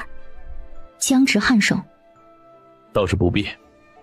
沈小婉疑惑地看着江直：你还有其他打算？有。江婆子他们倒是因着身体不适想安分，但外间的局势却不容许。没过几日，2人便被传唤到了公堂之上问话。刑部尚书沈大人主审，陆大人、韩御史大人旁听。草民拜见大人。今日本官所审并非刑案，2位又是江将军的母亲兄弟，起身说话便是。沈大人朝韩御史几人拱了拱手。自7月20日起，圣上收到数封弹劾江将军的折子，圣上关爱臣子，特命本官亲自问一问江老夫人是何原委，不知是因何误会导致流出谣言，称江将军不孝。他本来就大胆！沈大人未问话，你不可说话，这是规矩，不可因你是江将军的母亲便可张口胡说。草民不敢了。刘言官道：江老夫人不过是普通老百姓，受不得陆大人的威胁之词，原本该说的话也都给吓得忘记了。沈大人代表圣上问话，即便老夫人乃是江将军的母亲，也该敬天子。刘大人乃是朝廷命官，又是监督言行的言官，理应比本官更清楚。刘言官脸色一变，若是不明白，韩御史可为刘大人讲讲。下官不敢。如此，本官问一句，老夫人答一句，可行？好。老夫人为何进城啊？我是来寻他的。寻江大人做什么？我家老头子自入夏之后就生病了，一直不见好转，他爹又想见他，所以我们就特意来京城找他回去。我就是想让他跟我回去看看他爹，兴许他爹见到他就好了呢。大人您开开恩，您让他跟咱们一起回去，我说的他都不听的。沈大人心底好笑，这怎么劝说？江将军如今正受皇上圣宠，现在回乡刺疾，一直不好，岂不是回不了朝堂？若是再死了，又得等3年，再好的牌也将打乱。若只是去寻江将军，为何去衙门？我又不知道他住哪里，我就去衙门找了。你曾在京兆府衙门声称江将军对你不孝，如今已传入圣上耳中，老夫人可有何解释？有什么好解释的？他本来就不孝，我一把屎一把尿的拉扯他长大，他倒好，白眼狼一个，翅膀硬了就敢和我们对着干了。和我们分家不说，来了燕京城这么多年，从来没有归乡看过我们。你们是不知道呀。江婆子见大家越震惊，心底越得意，他还想多数落一些，但手臂被身旁的江长远拉扯了一下。他回头看着江长远，长远，你等我先说完。娘，别说了。沈大人看向江直，江将军可有解释？他能解释什么？他就是那样干的。父母再不分家，他和他媳妇儿要死要活的分了出去，平日年节从不回家，也不给奉养之银。若非我们出来燕京寻他，恐怕这辈子都见不到他了。站在留言官一侧的卫士朗道：父母再不分家，而江将军与其夫人却分了出去，但就这一点就可看出江将军乃不孝之人，更不用去验证其余消息了。但凭这一点便可依照律法第320条，父母在而子孙别及异财者，徒3年处置。霍征抢言道：单凭他一言之词，怎可定论？刘言官道：我此处有证据，此乃荆州西山县县令开具的文书证明，能证明江将军与其父母早已分籍而居。说话的同时，将一封盖着印章的信函递给沈大人。沈大人，这是下官今晨刚收到的证据，还未来得及上呈给圣上，现下交由沈大人。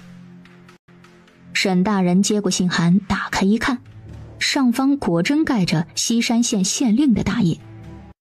各位大人请看，江将军可有解释？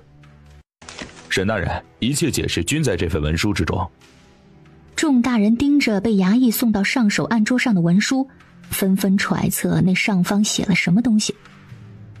江长远猜到了，那应该是分家书。诸位大人看看吧。沈大人让韩御史等人传阅，看过的大人都面露凝重。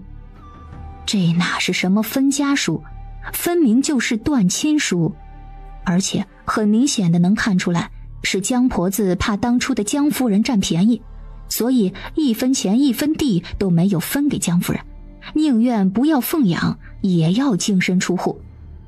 大人，这是他伪造的，我怎么可能这样做呀？江直沉声道：上方有村长大人的印鉴，大人若是不信，大可派人去荆州西山县寻了槐树村的村长对质。江婆子道：李村长他肯定是帮你们了，你们没少给他好处的。我辛辛苦苦的把你养大，你不奉养我不说，竟然跑去养别家的人，不知道还是以为你是李家那些贱人生的。各位大人啊，我真的是命苦呀，辛辛苦苦养大的儿子，结果成了白眼狼，娶的媳妇儿也不是个好的，我怎么就这么倒霉呀？大人啊，你们可要给我做主呀！各位大人，细致的前因后果暂时也不好多说，但我与我的夫人都问心无愧。问心无愧？我呸！你也不怕遭天打雷劈？就算我们分了家，你也是我儿子，你也该奉养我。我们何时没有奉养过你？当初断亲书上，你亲自要求村长注明不要我们奉养，一定要断得干干净净。但我们依旧每年逢年过节都送了节礼过去的，哪怕我们远离村子来到燕京，每年也请村长帮忙转交了奉养的银钱，就10两，大发叫花子呢？他一个大将军，一年就给我10两银子，大发叫花子呢？这是。得志31年，降职为6品校尉，一年俸禄不过40两，取其1/4做奉养之银，剩余俸银用作1年的花销。从31年至去年，我们年年未短过。沈小婉看向江婆子，10两银子可够燕京百姓1年花销，够还树村3到5年的花销。娘说这种打发叫花子的话，也未免太过令人心寒了。你们1年40两，才给我10两，这还不是打发叫花子是什么？你们住大宅子大院子，可要不少银子。江婆子将矛头指向沈小婉。别以为我不知道你卖香姨子赚了不少银钱，你把银子分给李家张家都行，就不管自家人，胳膊肘往外拐的东西。这时一侧的帘子被掀开，里间一个师爷打扮的人出来，在沈大人耳边小声说了几句。最后沈大人双眼微微眯了眯，轻轻咳嗽了一声，而后朗声道：前因后果本官已了解，只是孰是孰非，本官身为外人也不好判断。这等家务事还应当老夫人和江将军回家自己协议解决。江将军以为呢？多谢大人。话落的同时，江婆子嚷了起来：这怎么可以？大人，你们可不能官官相护偏袒他呀，你们可得为我做主呀。要是我回去了还不知道他们怎么对付我呢，我真的是命苦呀。老夫人请安静。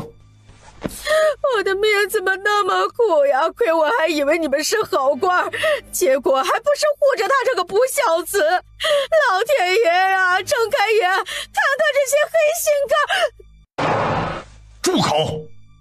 其余大人也纷纷变脸，果真是女人与小人难养也。娘，你闭嘴吧。你拉我干嘛？我还没说完呢。娘，你再说一句，以后我还要不要脸了呀？要是我以后考不上状元怎么办呀？他们怎么能这样啊？娘，这里不是村子里，不是你乱说话的地方。不说了，不说能把他给弄回去。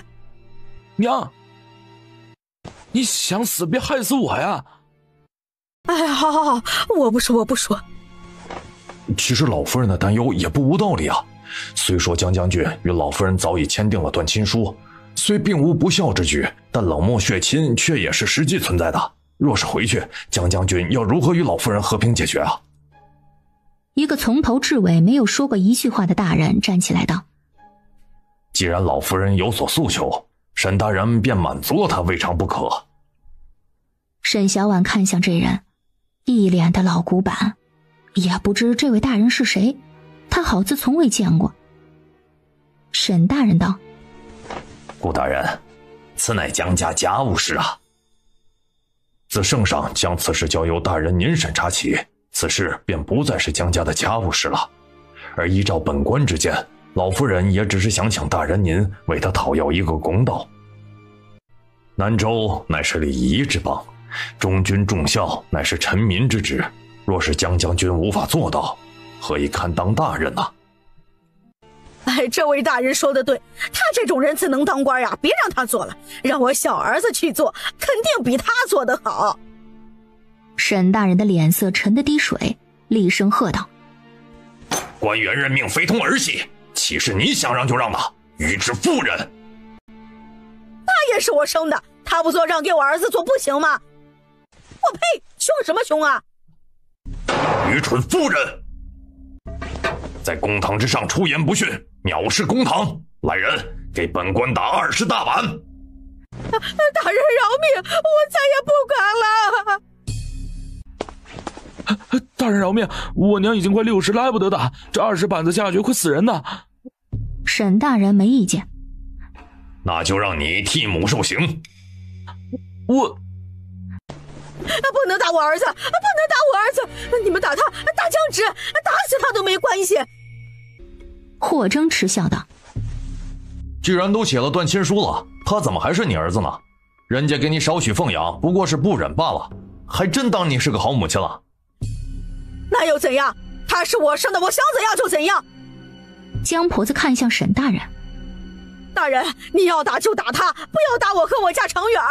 常远身子骨软，可不能受这种罪啊。江将军虽有断亲书，但身为其子，替其受过也是应该的。毕竟老夫人生养将军一场。这时，不知何时出现在公堂之上的厉将军道：若不是亲生的，是不是就不必受过了？不是亲生的。厉将军，此话怎讲？厉将军指着江直道：诸位可有人觉得江将军面善？厉将军莫要打哑谜了，直说无妨。沈大人道。厉将军拱手道：诸位大人应当还记得30年前南州与匈奴之战吧？那诸位大人可记得应战的将军是谁？是率领幽州突骑的神将。至于那个人，他们不敢说。厉将军顿了顿：诸位大人许是没见过，但家中老大人们许都是应该记得的。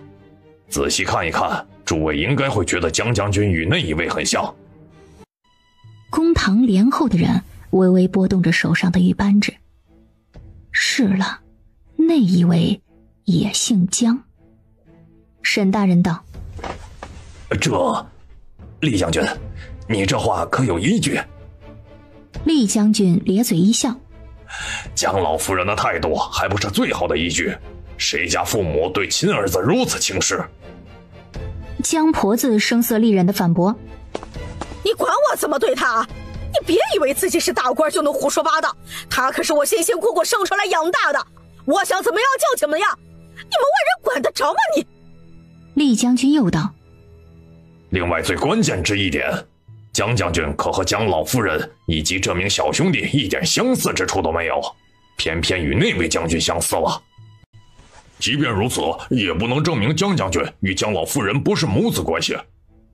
刘言官立即反驳道：天下模样相似之人没有上千也有数百，厉将军不可以此来为江将军开脱。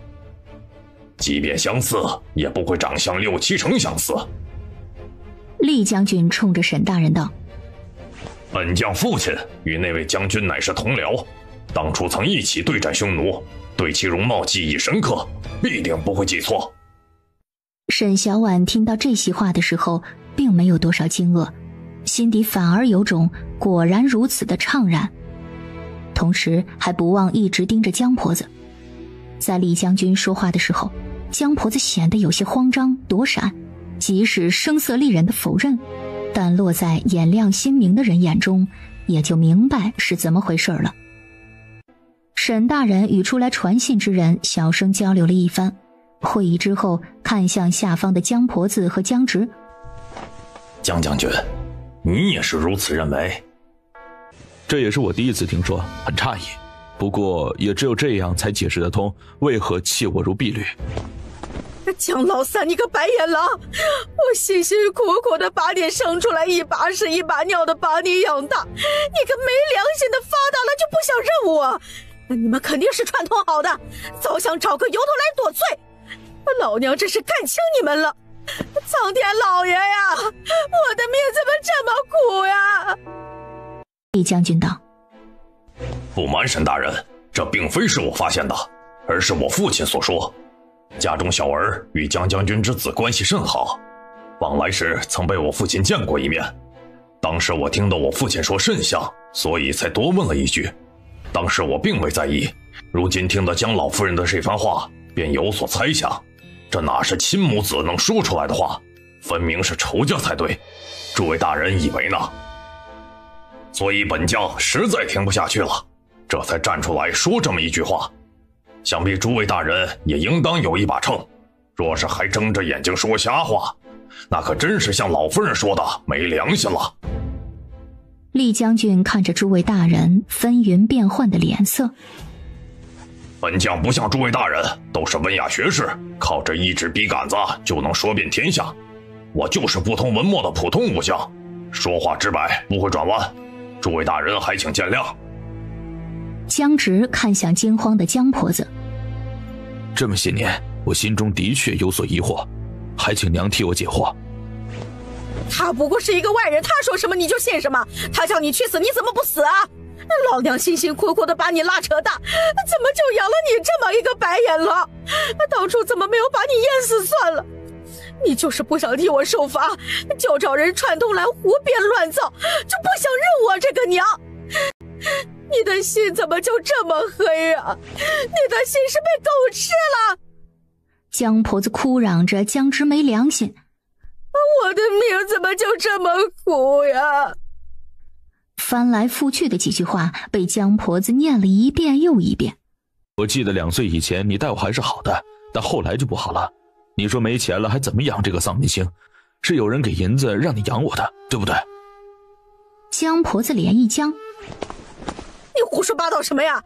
就仗着大家不记得几10年前的事情，你就胡编乱造，看我不撕烂你的嘴巴！有证人，怎么会是胡说八道呢？厉将军朝沈大人拱了拱手。沈大人，可否传证人？沈大人颔首。可。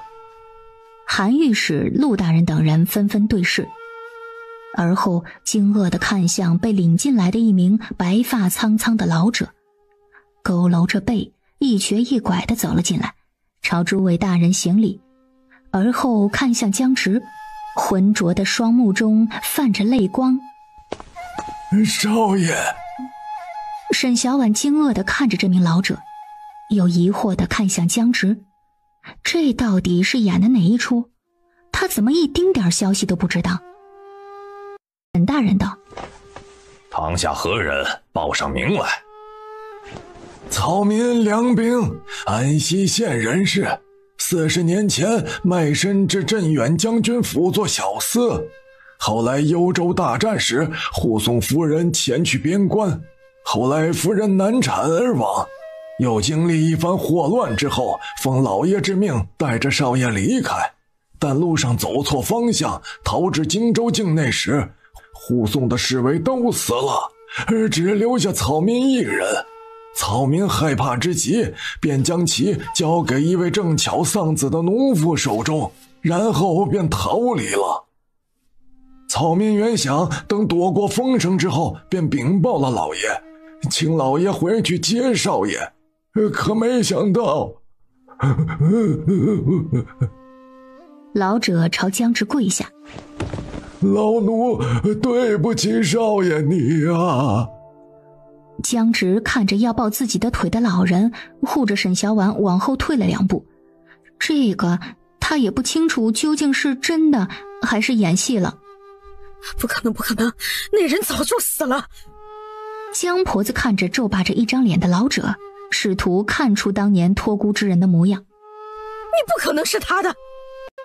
你这是承认了？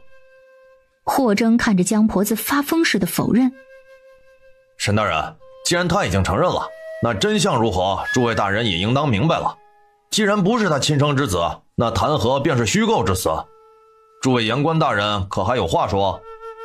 刘言官慌忙地与其余几位大人眼神交流了一番，会议之后开口道：既然江将军并非江老夫人的亲子，那江老夫人受刑罚之事便与江将军无关。只是什么？另一官员问道。只是依照这位老仆所言，江将军乃是前镇远将军府江巡之子。刘言官声音微微一压，透着几分不易被察觉的兴奋。江巡可是通敌叛国之大罪人，若是江将军真是江巡之子。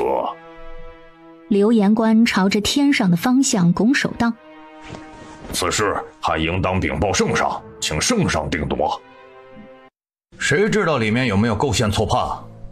霍征吊儿郎当地看向刘言官。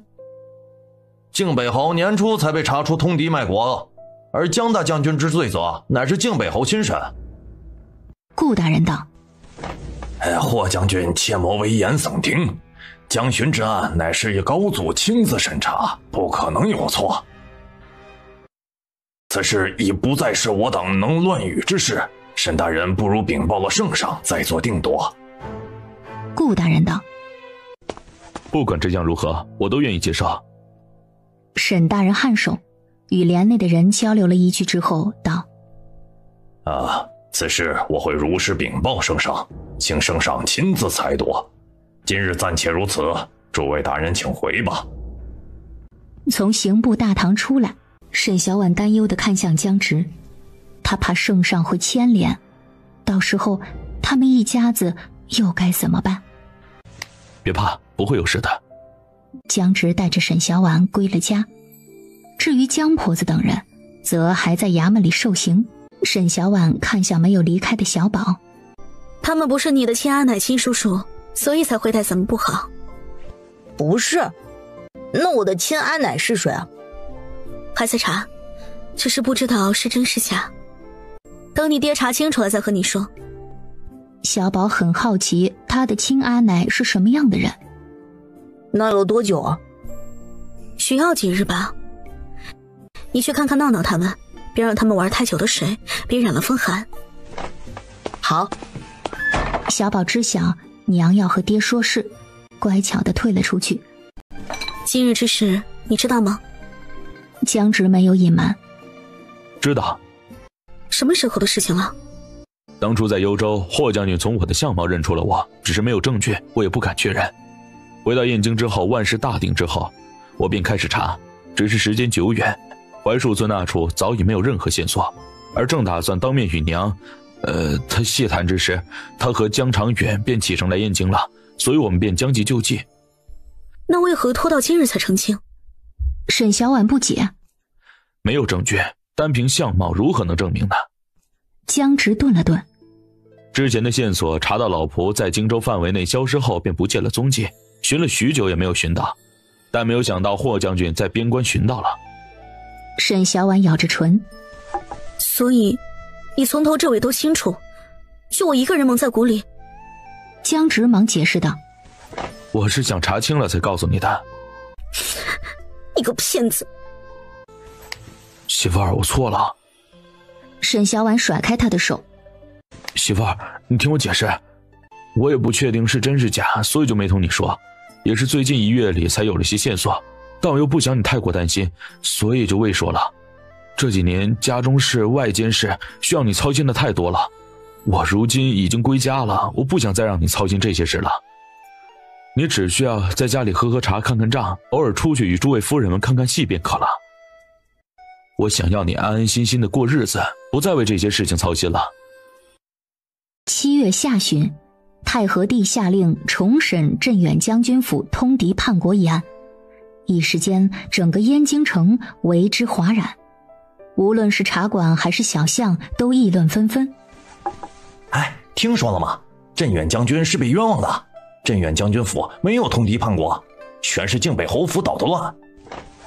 听说了，这靖北侯府可真是缺心丧德，人家镇远将军府世代可都是南州的大将，保家卫国，坚守幽州，可是大忠臣呐。就是，现在靖北侯府也遭报应了，活该被抄家处斩。哎呀，可就是惨了镇远将军府，要知道当初整个将军府都被抄家了，一个人都没有留下呢。那镇远将军呢？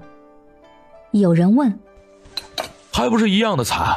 我以前在军营里当过兵，知道一些消息。当初镇远将军正在战场上与敌军对战，需要增援，可当时被冤枉了。靖北侯就不愿出兵救人，结果害得镇远将军惨死在了战场上。竟然会是这样！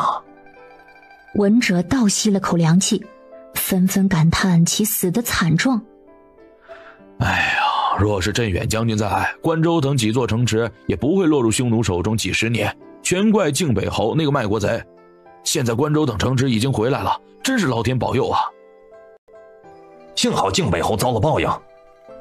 切，他遭了报应又怎么样啊？人家镇远将军府一代忠良能回来吗？当初镇远将军府可是没剩下一个人呐。剩下了，听说打退匈奴敌人的就是镇远将军的后人呐。真的？真的。果真是虎父无犬子啊！我听说那也是一位将军啊。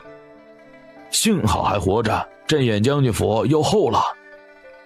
众人激动万分，未曾注意到2个挑起话头的人已经挤出人群，悄然离开。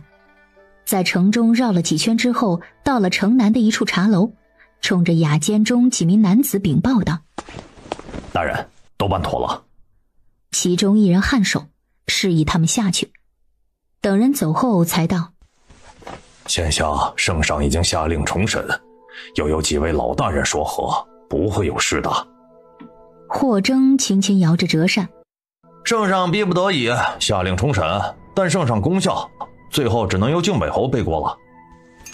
只是他死早了，便宜他了。哼，现下只要等圣上派下的人查清楚，将之你重新认祖归宗，这事儿便妥了。霍征轻轻晃动着脚，嗤笑道：切，我听说魏太傅气得叫了太医，估计他也没想到忙活了半天，为他人做嫁衣。江直淡笑了一声：哼，希望至此便了了，做这些实在不是我所擅长之事。的确，还是打仗来的爽快。厉将军放下茶盏：走啊，回了。霍征笑问：厉大哥这么着急走啊？怕嫂子骂？厉将军扫了霍征一眼：切，都这个时辰了，也就你这没媳妇的不知道归家了。霍征讷讷地看着被合上的雅间门，然后转头看向江直：你也去了？江直看了一晚外间的天色，也跟着起身：我也该归家了，你嫂子还等着我回家用饭呢。霍征拦着江直：别啊，咱们晚上去状元楼吃去。不去了。你这还不是怕嫂子？霍征啧了一声：这满燕京的，谁不知道你不敢纳妾是因为怕嫂子？胡说。我走了，要不去家里用饭？霍征一想到那两个顽皮的小子，立即就摇头：不去。至于吗？江直好笑：你是不懂你那俩儿子。等你成妻生子了，就不觉得怕了。说到这儿，江直笑看着霍征：我让你嫂子为你寻摸寻摸啊！别，求您饶了我吧。镇远将军府的案子很快就被查清，是以直接下旨为镇远将军府证明，并追封江巡为仁义公，同时命江直认祖归宗，为安抚江直，并赐金银珠宝数箱。谢圣上，都入库收起来。沈小婉吩咐了杜鹃和邱嬷嬷将金银搬去库房，然后给江直倒了杯茶。如今爹也算是沉冤得雪了，咱们何时去为爹娘迁坟？还有小溪山上的祖坟，也该好好修缮一番。沈小婉看着江直抿唇不语，知晓他心中难受。如今爹已沉冤得雪，想必这是爹还有江家祖辈最想听到的事儿了。我们早些去告知他们，也让他们高兴高兴。我已经让人去了。我想亲自去幽州迎我爹娘的尸骨回燕京。那我和小宝他们去吗？我带小宝去，你和闹闹还有懒懒在家等我们吧。江直想要他在家安排一些到场之事。好。沈小婉忙应下。那什么时候出发？我待会儿便上奏，等圣上批准了便去。这一来一回恐怕要小2个月的时间，我会赶在吉日之前回来的。江直回来时已是9月末，一家5口跪在摆设好的灵堂前默然烧纸，悄无声息。天冷，别冻着了。江直回神：没事，他本来可以不用死的。沈小婉怔了怔，心猛地绷紧了。他为困了3天3夜，带着幽州铁骑拼命厮杀，想要等到援军，但他没有等到。南州的大军就在20里外，只要那个人下一声令就好了，只要派出增援的人就好了，他就不用死了。不派兵增援的人是靖北侯，而靖北侯背后的人是德质帝。活下来的人所剩无几，全都已经埋名了。江直长长的叹息了一声。其余人全部埋葬在那一片山谷里，都是孤儿，无牵无挂，没有人去祭拜。如今山谷里长满了2月兰，每年2月都开满了紫蓝色的小花，或许是老天都看不过去了，所以才长满了2月兰。以后我们会去祭拜的，可以光明正大的去了。江直目光幽深，望着摆在中央的棺椁。幸好那些人还记得他，偷偷的敛了尸骨，还偷偷的去祭拜他，要不然他们这一辈子恐怕都寻不到爹的尸首，无法让父亲母亲尸归故里。现在爹娘都回家了，咱们一家也团聚了，一切都会好起来的。爹娘在天有灵，一定也会开心的。我听还活着的人说，爹是一个容貌英俊、气宇非凡的人。看得出来。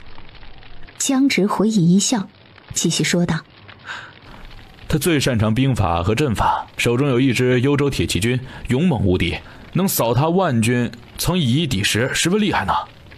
沈小婉暗道：这么厉害，难怪引得德之地不满。娘和你一样，也是一个温柔爱笑的人。他是江南人士，家族不显，早在镇远将军府被陷害之时已断绝了关系。我与他眼光都极好，都遇上了一个好戏子。沈小婉嘴角微微上扬。我与娘的眼光同样很好，都嫁给了一个英雄。江直低头脸眸轻笑，而后又看着摆在中央的棺椁。我幼时曾做过一个梦，梦中的爹娘待我极好，醒来之后发觉是一场梦。如今回想起来，或许那是爹娘不忍心看我颓唐放弃，才托梦于我的。爹与娘自是疼你的，他们虽不能陪着你长大，但疼你在意你的心却不会少。太和帝压根儿就不会同意嘉柔郡主嫁给自己委以重任的大将。表哥，我不要嫁给张家，我不要去越州，我要嫁给定远将军。太和帝皱着眉，甩开嘉柔郡主，拉住自己的手。嘉柔，张家大郎与你青梅竹马。嘉柔郡主什么都听不进去，大声道：我不嫁。怎么能不嫁呢？你已经17了。文太后打圆场：张家大郎仪表堂堂，对你心仪已久，且又是国之栋梁，与你很是般配。而且你以前不也常说要嫁给他吗？我不嫁给他，我要嫁给定远将军，我心愿定远将军。太和帝沉下脸：定远将军有妻有子，那又怎样？我是郡主，让他休妻便是了。以后我会好好待他的。表哥直接下旨赐婚，我不信他们还能抗旨不成。朕已经说过，定远将军早有妻子，你让朕下旨置其原配夫人于何地？宫宴之上，哀家也见过定远将军与其妻子，二人恩爱有加，并非旁人能插入进去的。嘉柔，你何苦强插进去？若是遭他记恨在心，就算成亲也并非良配。那我让他做小，不将他赶走便是了吗？只要他入了定远将军府，这些人还不是任由他搓磨？舅母，嘉柔，天下好男儿多的是，一个年近30且有3子的男人有什么好的？嘉柔郡主道：他很威风啊，我就是想嫁给他，我不想嫁给张静。母后，儿子先去忙政务了，得空了再过来给母后请安。表哥，嘉柔求你了，我长这么大只求你一次，你若是不同意，我就撞死在这儿。回公主府去撞，别脏了朕的皇宫。舅母，哀家头疼，扶哀家去里间歇会儿。盏茶功夫后，文太后问走进来的嬷嬷：走了，走了，就这样让嘉柔郡主自己出宫。华容公主会不会将此事算在太后您身上啊？但凡她华容有一点脑子，就该约束嘉柔。若真惹恼了皇帝，害的只会是他们。皇帝的意思你还不明白吗？那张家是谁？不过是小小郎中，就算外派去越州历练，10年20载回来，也只是2品大员罢了。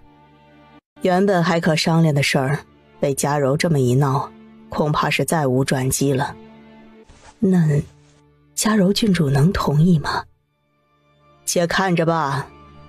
文太后饮了口茶，他若是大闹一场，或许正合了皇帝的心意。嬷嬷瞪大了眼：啊，不会吧？他比高祖可心狠得多了。 3日后，太和帝下旨为嘉柔郡主和张家大郎张敬赐婚。娘，我不嫁，我不嫁。嘉柔郡主捂脸哭泣，我不要嫁给他。乖女儿啊，你放心，娘不会让你嫁给他的。嘉柔郡主仰头，双眼水光朦胧。娘，你有法子啊？放心，娘自有法子。华容公主眼中闪过一抹狠厉。爹，二哥打我！闹闹看着走进来的江直，冤枉爹！今日怎么回来的这么晚？饭菜都凉了。从军营回来的路上出了一点事儿，耽搁了。出了什么事儿？刚被赐婚的张家大郎张敬乘坐的马车半路惊了马，跌落山崖，正巧被我们碰上了。这怎么会发生这种事呢？沈小婉感慨他运气不好。是没事吧？幸好遇上我们，要不然今日张家就得挂白条了。平日张家许会派人过来，你接待便是了。好。沈小婉点了点头。这人运气也太不好了，刚赐婚不久就发生这种事儿。许是赐婚害的也说不定呢。江直看着已经站在圆桌旁等候的几个儿子，扶着惊愕的妻子走向摆满了海鲜食材的餐桌。等急了吧，先用膳。翌日上晌，张家派人过来送谢礼。夫人，张家送来的谢礼多是珍品，不像传言中已落魄至极啊。杜鹃清点了谢礼之后过来禀报。就算落魄，也是世代积累的簪缨世家，这么点好东西都拿不出来，也愧对张家列祖列宗。三公子可起身了？尚未起来。不让他去书院，可不是让他睡懒觉的。明日你哥哥要去拜师，到时候带你一起去。小宝不知何时入了书院山长的眼，山长顾学渊那是当世的大儒，懒懒打了个哈欠。在哪里啊？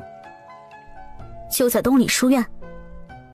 江直被连夜召进宫之后，沈小婉便睡不着了，也不知出了什么事儿，非得急召入宫。宫中灯火明亮，森严无比。江直埋着头跟着领路太监沿着巍峨宫墙中的长巷一直走。臣叩见圣上。爱卿平身。惠山关守将突发病疾去世，而惠山关外的戎族正值灾年，时有戎族人越过山林进入我南州境内，抢夺粮食。惠山关乃是西南要塞之地，诸位爱卿以为该派谁去守惠山关？文丞相道：不如直接擢升惠山关的都尉守将，他们对惠山关的地形环境以及戎族都极为了解，若是贸然更换不熟悉的将士过去，恐会多生事端。丞相大人说的是。兵部尚书道：现下戎族人并不安分，若是从燕京派将士过去，恐会引起惠山关将领不满，反而多生事端呐。太和帝点了点头，又问几名武将：几位爱卿以为呢？江直几人相视一眼，而后道：丞相大人说的有理。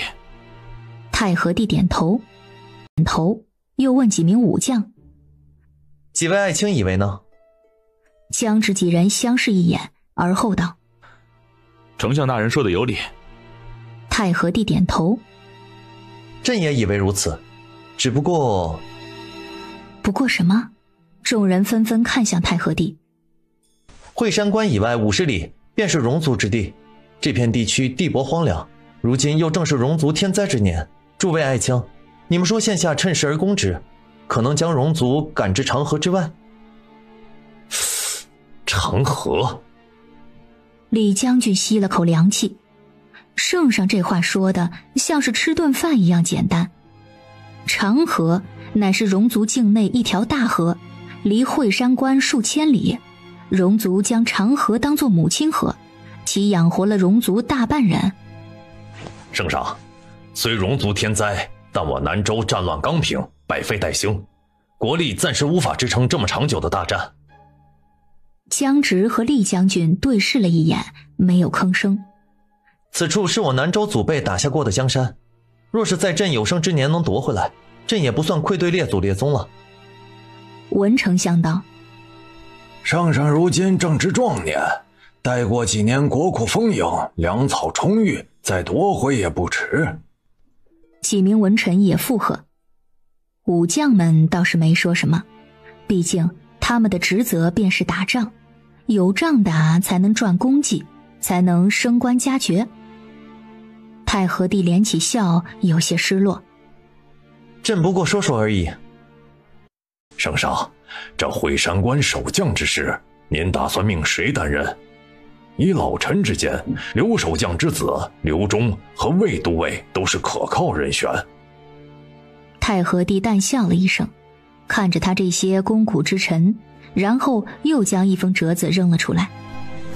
诸位爱卿，你们看。文丞相离得最近，躬身将折子拿起翻看了起来。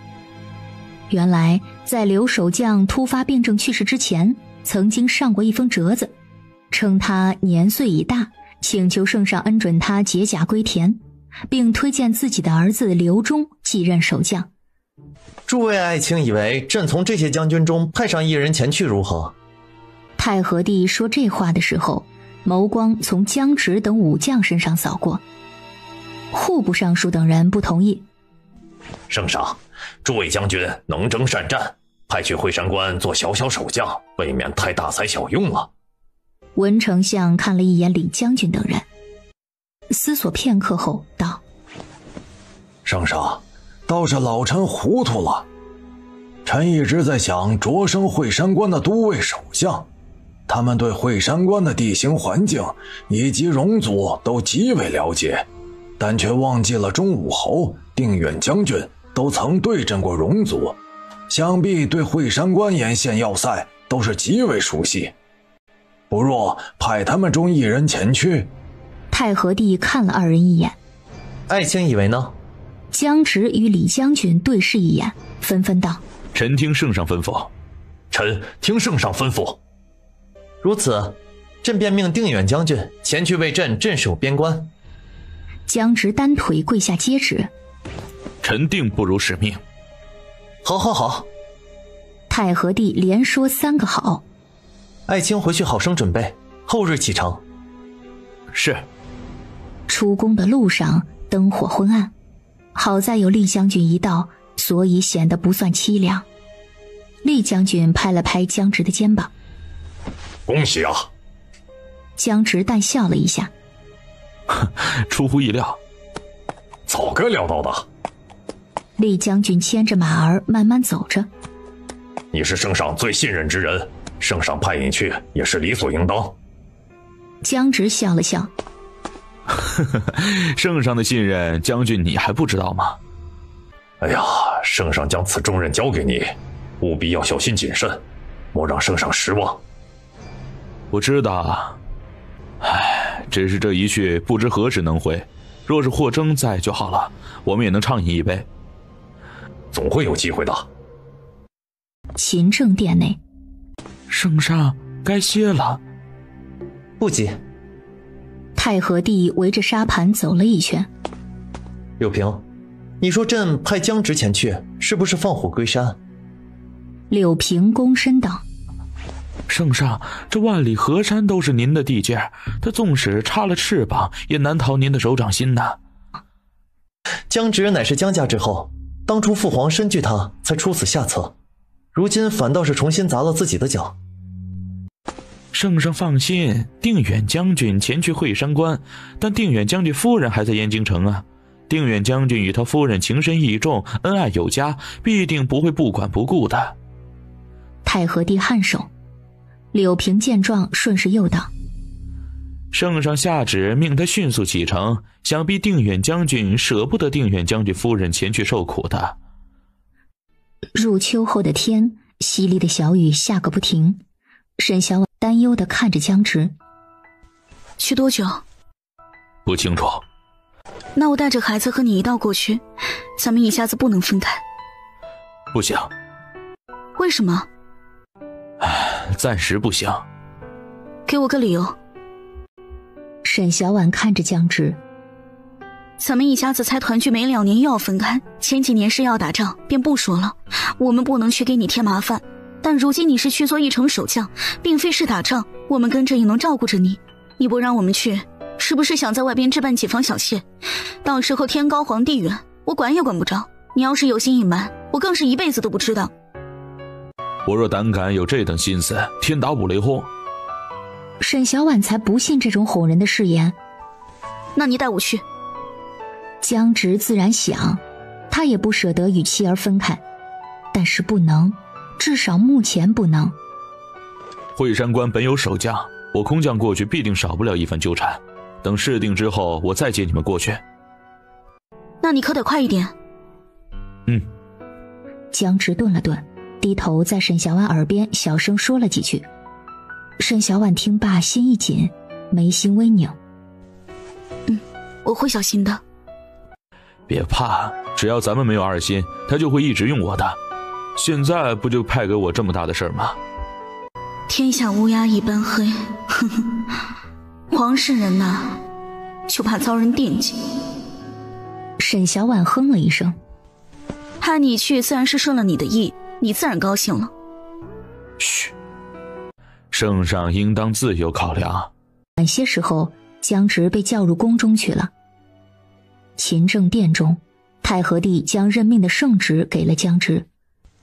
朕给你配500人将士，稍后你便去军营点兵。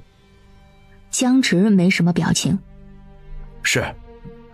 太和帝顿了顿，又道：另外还有一事要交代于你。江直躬身听着。太和帝道：朕得到消息，刘守将之死并非偶然，你过去之后细细查清，若是发觉有人有异心，无需上报。臣遵旨。太和帝颔首。另外，朕命崔勇为随行官，押送万担粮食，与你同去惠山关。听到这儿，江直心底已经开始抵触了。随行官管后勤，权力甚大，届时肯定会常驻惠山关，变相的监督他们，说不定还会多方阻拦。臣遵旨。太和帝起身走到沙盘处，再次问到昨夜问过的问题。定远将军，你说我南州若要夺回这片地域，需要花费多久的时间？江直看着沙盘上的山河。戎族虽正值天灾旱年，但据臣所知，却并非是艰难过不下去。除开临近惠山关之地以外，其余地方水域也还算充沛。若是过2年天灾依旧继续，南州也恢复如初，大可一战。若是只夺回这一片地区，很是容易。太和帝点头。朕之所以派你去，是因为你善排兵布阵，又善穿梭茂林。我还记得你当初与匈奴的那一战，现在想来也是热血沸腾。那是霍将军指导有方，臣侥幸胜之罢了。爱卿不必谦虚。太和帝继续说道：惠山关守城将士总共2万余人，朕希望你好生训练，为将来做准备。臣定不辱使命。太和帝呵呵一笑。有爱卿这句话，朕就放心了。江直犹豫片刻，向太和帝道：圣上，臣如今前去惠山关，不知要多久才回，臣想将妻儿一并带去。虽然明知太和帝不会应允，但他还是想再试一试。他想看看圣上究竟到底有多忌惮他。边关风沙漫天，爱卿可舍得妻儿过去受苦？再则事态紧急，明日便要赶路，朕还有重任交付于你，爱卿切莫儿女情长。听着略带警告之意的话，江直怔了一下。圣上所言甚是。至此，江直退出勤政殿，前去军营。太和帝看着江直的背影，对柳平道：我以为他会是聪明之人。越是如此，圣上越可放心。江直将小宝叫去了书房，江直负手而立，看着窗外的漆黑色的夜色。可知道我为何叫你过来？小宝点头。爹，您放心，我已经12了，放在村子里也是顶门立户的人了，我会好好照料家里的，不会让人欺负了娘还有闹闹他们。你娘善良，但也不是任由被人欺负的主。我不在家里，家中的事情你也要多多上心。咱们家如今在燕京城很打眼，你出门时要小心谨慎。闹闹两人年岁尚小，想事不够周全，你要多提点一些。小宝点头。我会的，爹。爹放心，我会小心的。若是有事便给我来信。小宝点了点头。爹，若是我们能跟着您一起去就好了。您这一去也不知什么时候回来，娘估计每日都会提心吊胆地念着您。江直又叮嘱了一些事，然后便让小宝回去了。等小宝走后，江直的护卫也算是跑腿亲信王二进来了。他以前是军营中的，和江直同在一个营里，也是江父以前铁骑营中活下来的一个人的儿子。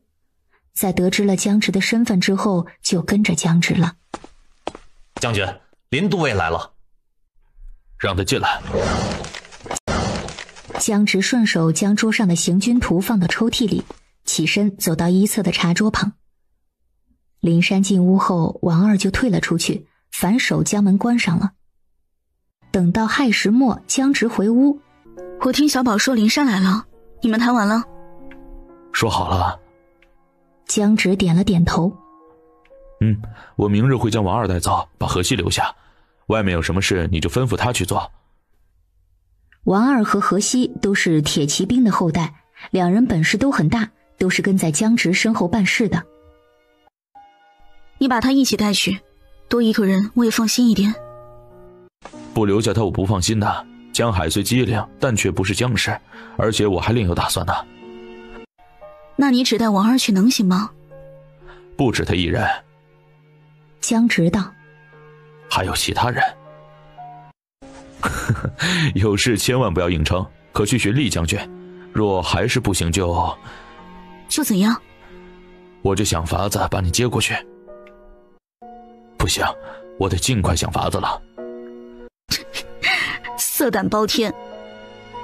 那些文人不是常说牡丹花下死做鬼也风流吗？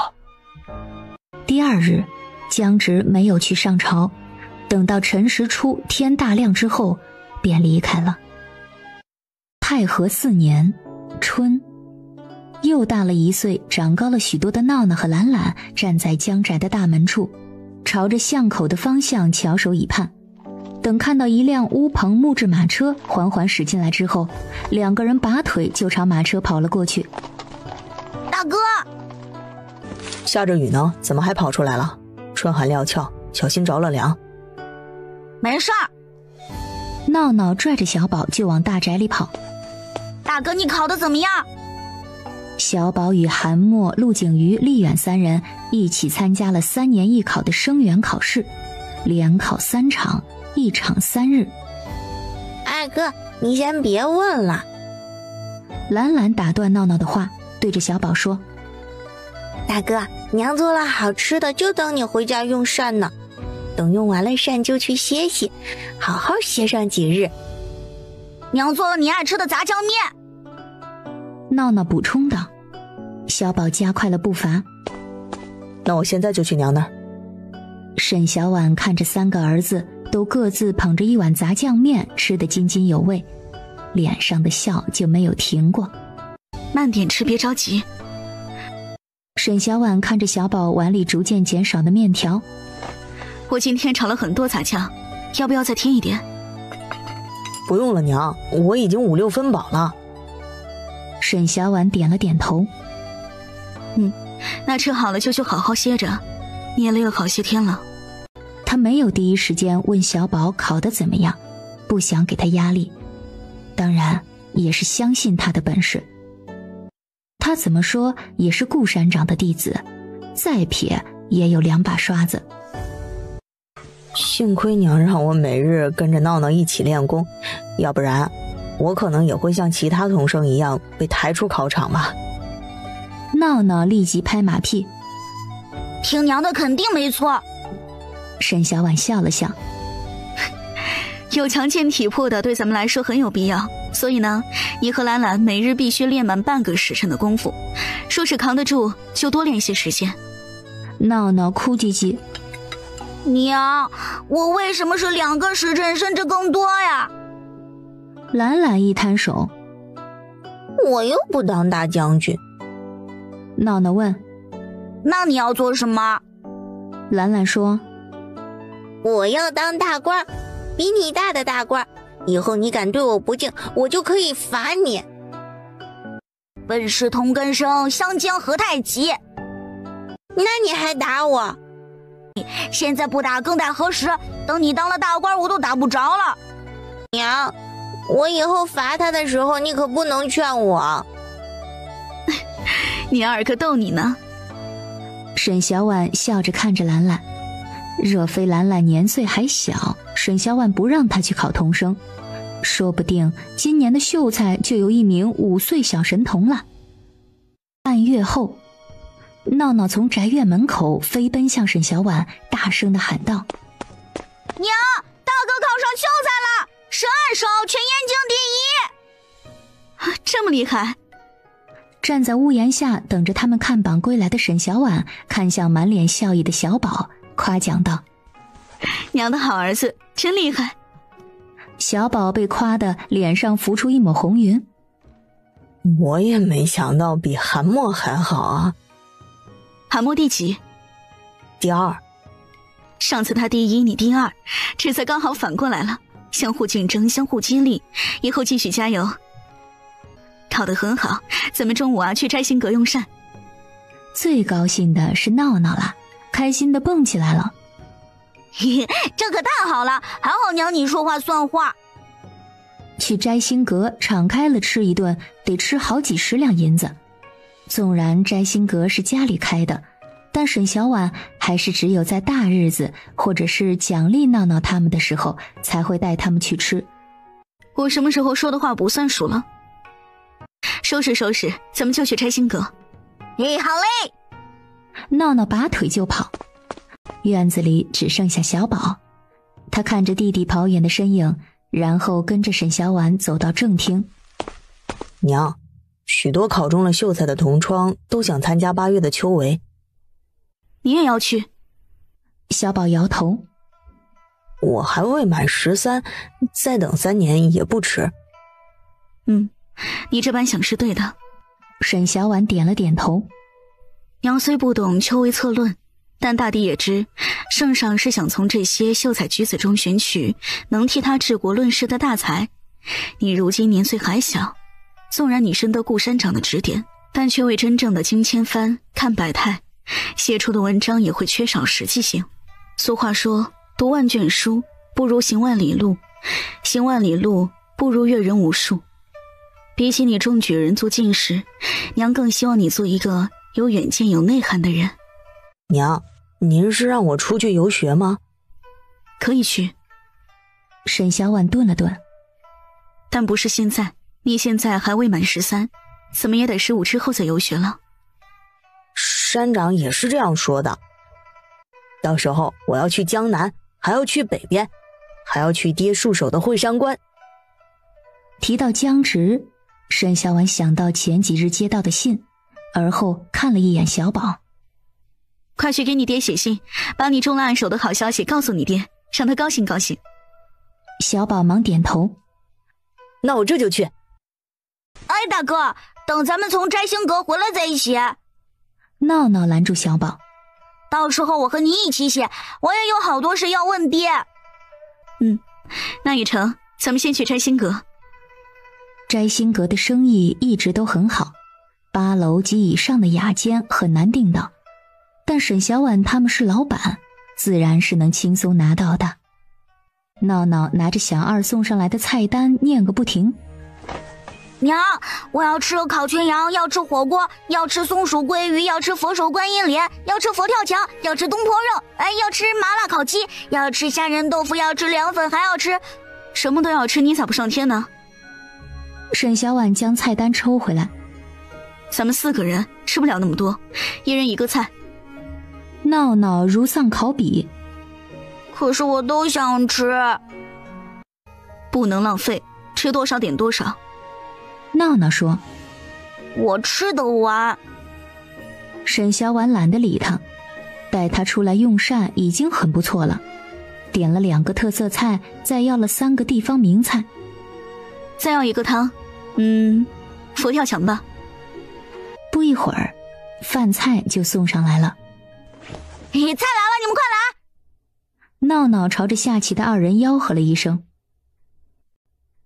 再不来我就开动了。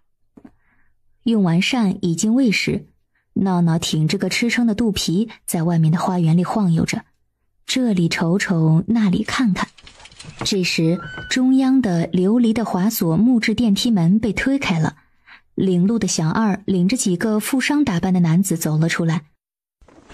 客人，您往这边请。闹闹站在花园的边缘处，看着这几人往另一间雅间走去了。哪儿来的冤大头，100两的雅间费可还真是舍得。闹闹偷偷摸摸地往雅间走去，想看一看到底是什么人，但还未走近就被最后出电梯的人给喝住了。哪儿来的野孩子往这里钻，也不看看这是什么地方。我没到处乱钻。还敢撒谎！闹闹抓着此人的手，双腿拼命地挣扎着。我没有，你放开我！几人听到闹闹大哭起来，立即呵斥那人将人放开，并将闹闹赶走。沈小婉听到声音从雅间出来的时候，那些人已经进入雅间并关上了门。沈小婉看着闹闹比了一个噤声的动作，然后又迅速地比了先下楼的手势。怎么回事？刚才哭那么大声？闹闹环顾着四周，压低了声音说道：娘，我假哭的。弄得这么神神秘秘的，到底怎么回事？娘，他们都是坏人。沈小婉蹙眉。你说那几个人打扮得像奸商似的，凶神恶煞的。闹闹将刚才的事情说了一遍。抓着我衣领的那个人的手和虎口都有很多茧，不像是拿着算盘敲敲打打的人。还发现什么？就是我觉得有个人说话怪怪的。闹闹觉得说不出的怪异，哪有人说不来南州话？娘，若真不是好人，还是应该告诉官府的人，让官府的人来办。小宝道：官府的人来，咱们酒楼走一遭，到时候咱们生意还能做吗？兰兰不赞同。万一被客人报复怎么办呀？闹闹跟着点头。依我看，直接套了麻袋拷问一番，没问题就扔城外去。再说，我把你套麻袋扔城外去。沈小婉打断了几人的话。此事娘知道了，娘会处理好，你们不用管。小宝站出来。那娘你打算怎么办？沈小婉沉吟须臾，吩咐杜鹃去将酒楼的2掌柜请了过来。沈小婉吩咐了他盯着顶楼雅间里的人，有消息后第一时间向他汇报。遵命，夫人。2掌柜立即去办。娘，就这样？闹闹满脸的怀疑。那还能怎样？做事之前要先打听清楚，不能盲目的下定论，要得知全面的信息之后才好商量对策。闹闹眼睛一亮。知己知彼，百战百胜。懒懒道。然后出其不意，攻其不备。闹闹摊手。最好再来个关门打狗，我懒得追究。懒懒哼了一声。哼，懒得理你。闹闹呵呵一笑。呵呵，我又不叫懒懒。好了你俩，娘的意思是让咱们不能什么都未查清就贸然行事。小宝分开2人。不是说要出去转一转吗？我带你们俩去。闹闹和懒懒立即说。娘，那我们去了。去吧，有事之前归家。沈小婉也离开摘星阁回办内城。午后清风吹拂，沈小婉在里屋午睡，杜鹃坐在屋檐下。杜鹃姐，外院的人来禀报说外间的二掌柜来找夫人汇报事情。传信的小丫头飞快地跑了进来。杜鹃看了一眼里屋，小声点，夫人还在歇着呢。可外间的二掌柜要见夫人呢。我知道了，你先让他在小厅里等一会儿，我进去叫夫人。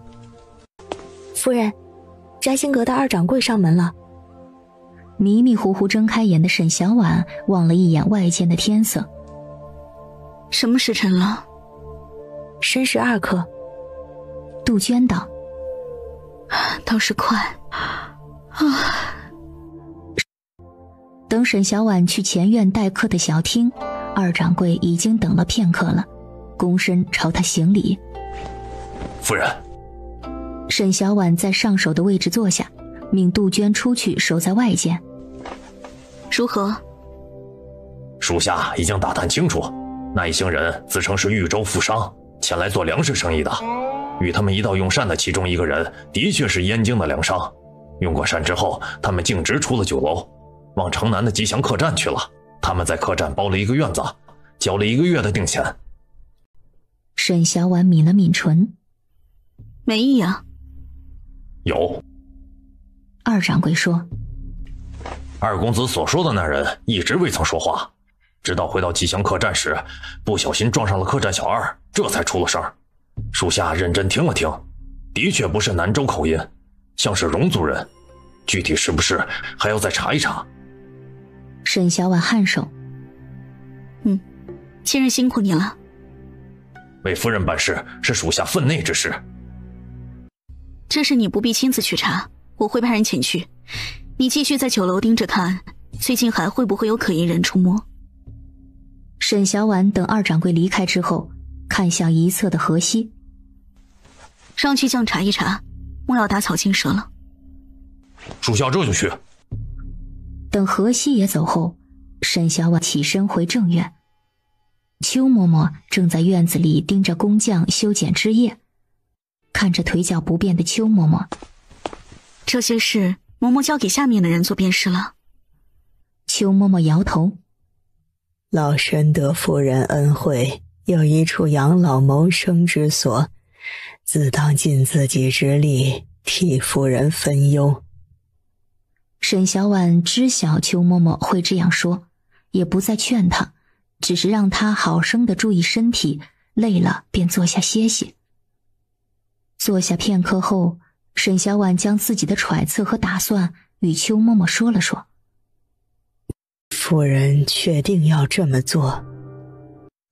如今江家表面风光，实则根基不稳，说是在添风头，恐怕要惹人妒忌了，还不如卖个好。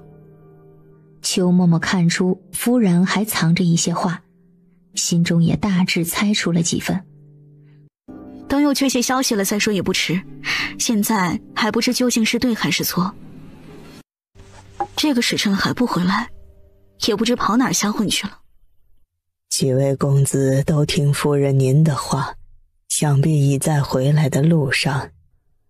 当荷西将查到的消息放到他的书桌上时，沈小婉很是惊愕，没想到这些外族人在燕京潜伏了这么多年，不仅做起了米粮生意，还置房购业，娶妻生子。夫人，属下在追查外族人的时候，发现燕京还有一股势力在暗地与外族人接洽，只是藏得隐秘，而且十分警惕，属下不敢离得太近，怕打草惊蛇了。别是圣上的人才好。应当不是。荷西道：属下人手不够，若是要查清楚，恐怕还得一些时日。不必再查了。沈小婉看向荷西：老爷将你留下来办事，可有交代你这些事如何处理？老爷说但凭夫人吩咐。如此我便自己处置了，你先下去吧。是，夫人。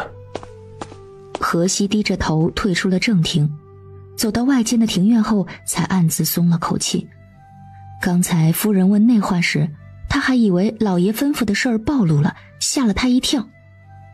邱嬷嬷看着何喜的样子，夫人，何护卫似乎有事瞒着夫人。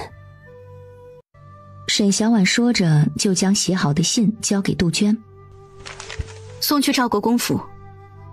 赵皇后的娘家赵国公府的世子妃收到信的时候很是诧异，忙拿着信去了国公夫人的院子与其相商。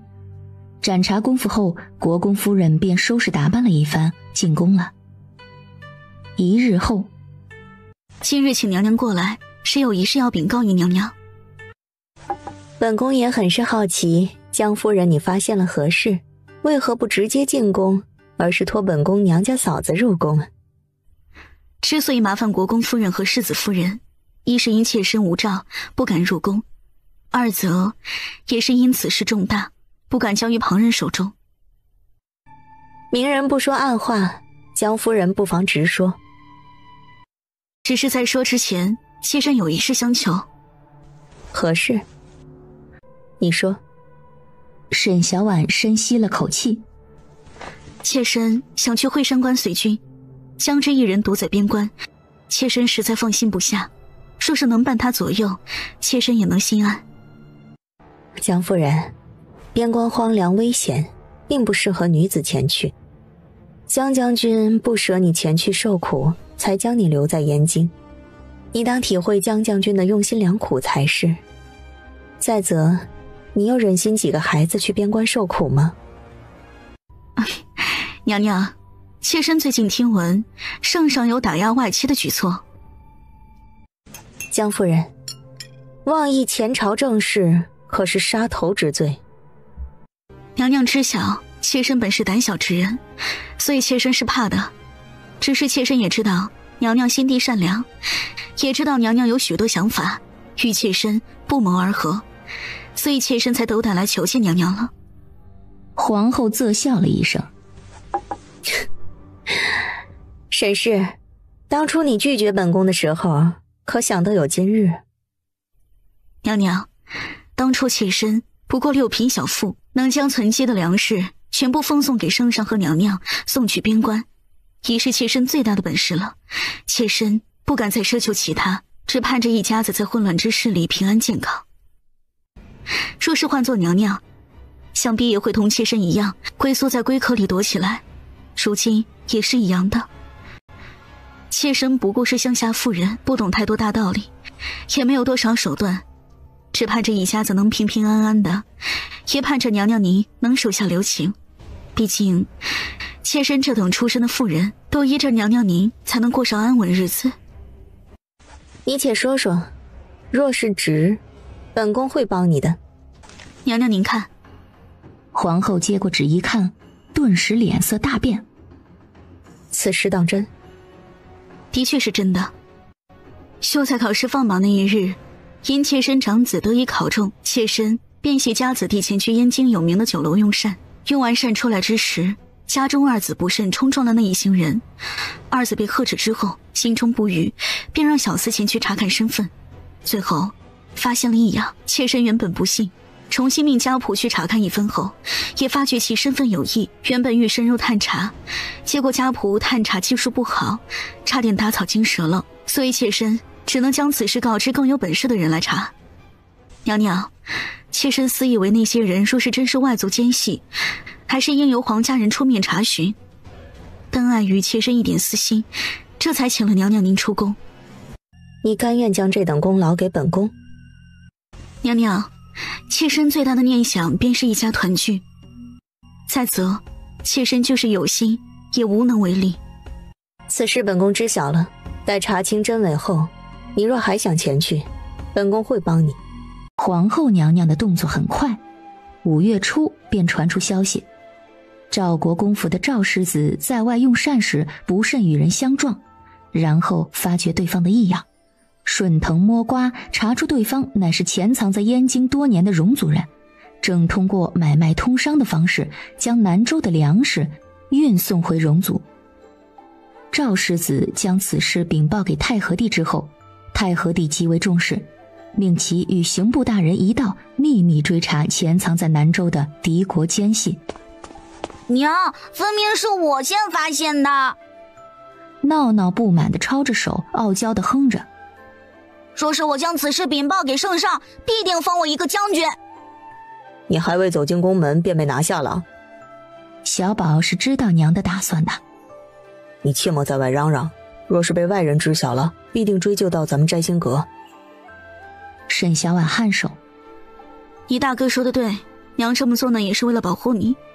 你们爹现下不在燕京，这等事并非我们几个妇孺能办得了的。可是大功劳都被人给抢了，这个大功劳可不是那么好拿的。沈小婉并未将还有一伙人在和戎族人接洽的事情告知皇后娘娘，若要深入查下去，必定还有更大的阻碍，无论对方是谁，都免不了一场恶战。娘，还有什么事情是我不知道的？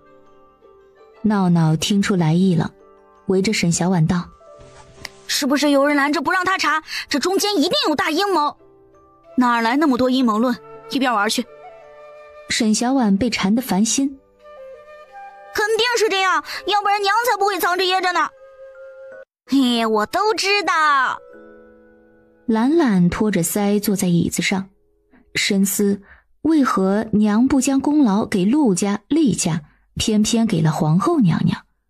娘难道和皇后达成了什么协议？等大哥和二哥都离去之后，兰兰才小声问沈小婉：娘，你和皇后娘娘关系很好吗？皇后娘娘身份尊贵，娘自然与娘娘关系良好。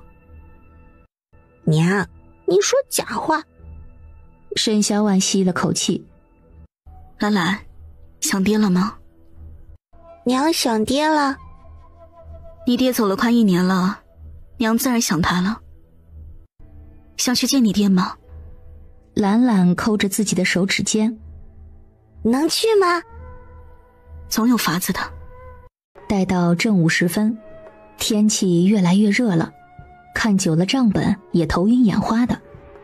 沈小婉放下账本，带着闹闹回到前方的庄子里。两人走进庄子的时候，远远地看见江海赶着马车急匆匆地朝这边驶了过来。夫人，出事了！沈小婉的心猛地一紧。可是小宝……不是，是老爷。江海将才得到不久的消息禀报给沈小婉。半月前，戎族人过境抢夺粮食，老爷带兵驱逐之时，不慎撞入陷阱，重伤昏迷不醒了。这个消息如晴天霹雳一般落在耳里。什么？